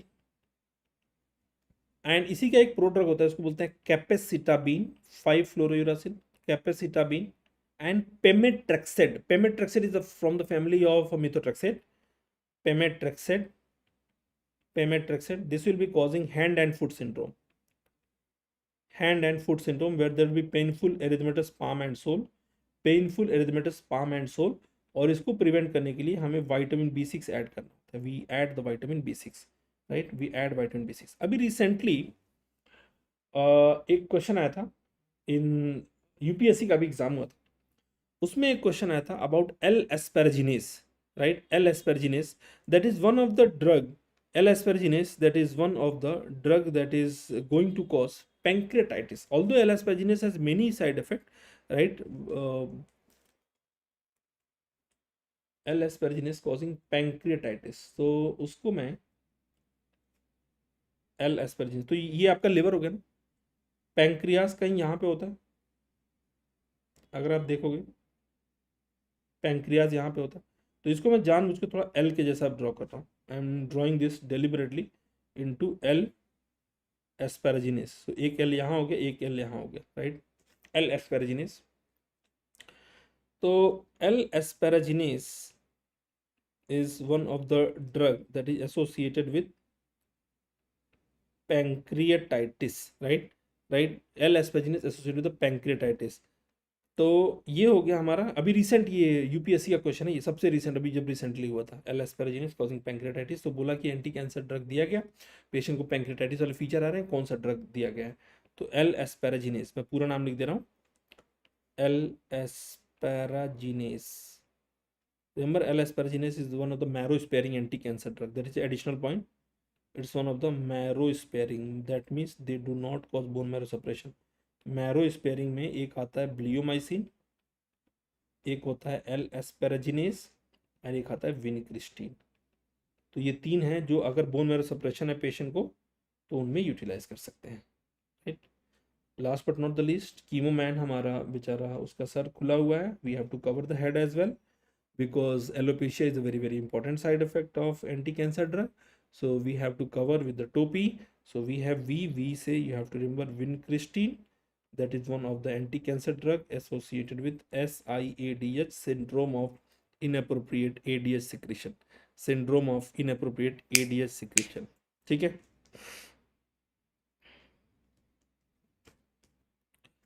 Yes, but the chances are much lesser after exam selection. In which city you live, sir? I live mainly in Delhi and Aligarh, इसीलिए तो मैंने आपका नाम देख बोला medico मिंटोरियन। जो हमारे यहाँ मिंटो सर्किल के बच्चे होते हैं अपने आप को मिंटोरियन बोलते हैं। Minto Circle is one of the schooling section जहाँ पे 11th-12th तक पढ़ाई होती है बच्चों की। Thank you very much to all of you Medico Mentorian for your comments, best session, thank you very much. So this was again a quick summary of the entire anti cancer drug का side effect और कैसे उसको prevent करेंगे, क्या क्या medicine हम use कर रहे हैं, ये सारी बातें हो गई। And including this we have covered, काफ़ी सारे टॉपिक हमने कवर किए। तो अगर देखा जाए 4:30 to 9:30 करीब 5 घंटे हुए, लेकिन 5 घंटे में जो हमने कवर किया है समझ लीजिए कि 15 से 18 घंटे का सेक्शन चीज़ें हमने कवर किया। अगर आपने इसको कर लिया तो बिलीव मी, है ना, मतलब आप निराश नहीं होगे, इस बात की गारंटी है हमारी, ठीक है। Temozolomide can be use in brain cancer, yes, glioblastoma multiforme में, है ना, ब्रेन कैंसर में यूज कर सकते हैं, राइट। मेडिकोमेंटोरियन बोलते हैं हमारे यहाँ दावत रहेगा, बिल्कुल बिल्कुल बिल्कुल आपकी दावत रहेगी। अगर आप मिल जाते हैं हमारे तो हम आपको बेसिकली इनवाइट करते हैं अभी से, है ना। हमारी मेहमान नवाजी का आप ज़रूर आनंद लेंगे। And Aligarh definitely well known for hospitality. So अगर आप मिंटो सर्किल के हैं तो बिल्कुल आप, मैं अलीगढ़ में ही मोस्ट ऑफ द टाइम मिल जाऊंगा आपको, कहीं इधर उधर, है ना। चलो, बस ये है कि मैं शेरवानी नहीं पहनता हूँ बाकी वैसे दिख जाऊंगा जरूर, ठीक है। Thank you very much to all of you guys, I hope you have enjoyed and I am really blessed to have students like you guys. और आप लोगों का प्यार की वजह से we continue to have all this session. बाकी ये कुछ सेल्फ रीडिंग वाले सेक्शन है, कुछ तो मैंने आपको ऑलरेडी पढ़ा भी दिया है, बाकी आप इसको करते जाइए। Thank you very much to all of you. और अगर आपको कुछ चीज़ें नहीं समझ में आती तो definitely you can reach out to me, you can write out to me at my Instagram. I'll just give you my Instagram here. Thank you very much to all of you guys. My Instagram is dr Dr. Siraj Ahmed, dr Dr. Siraj Ahmed _pharma। तो यहाँ पे आप मुझे message कर सकते हो और कोई भी डाउट आता है तो, और अगर आपको PDF नहीं मिलता है तो भी मैसेज कर सकते हो। I can upload the PDF on my Telegram as well. मैं टेलीग्राम पे भी अपलोड कर दूंगा, टेलीग्राम पे PDF मिल जाएगा, t.me डॉक्टर सिराज अहमद, ठीक है। चलो, thank you very much to all my dear students, love you, good night, bye bye.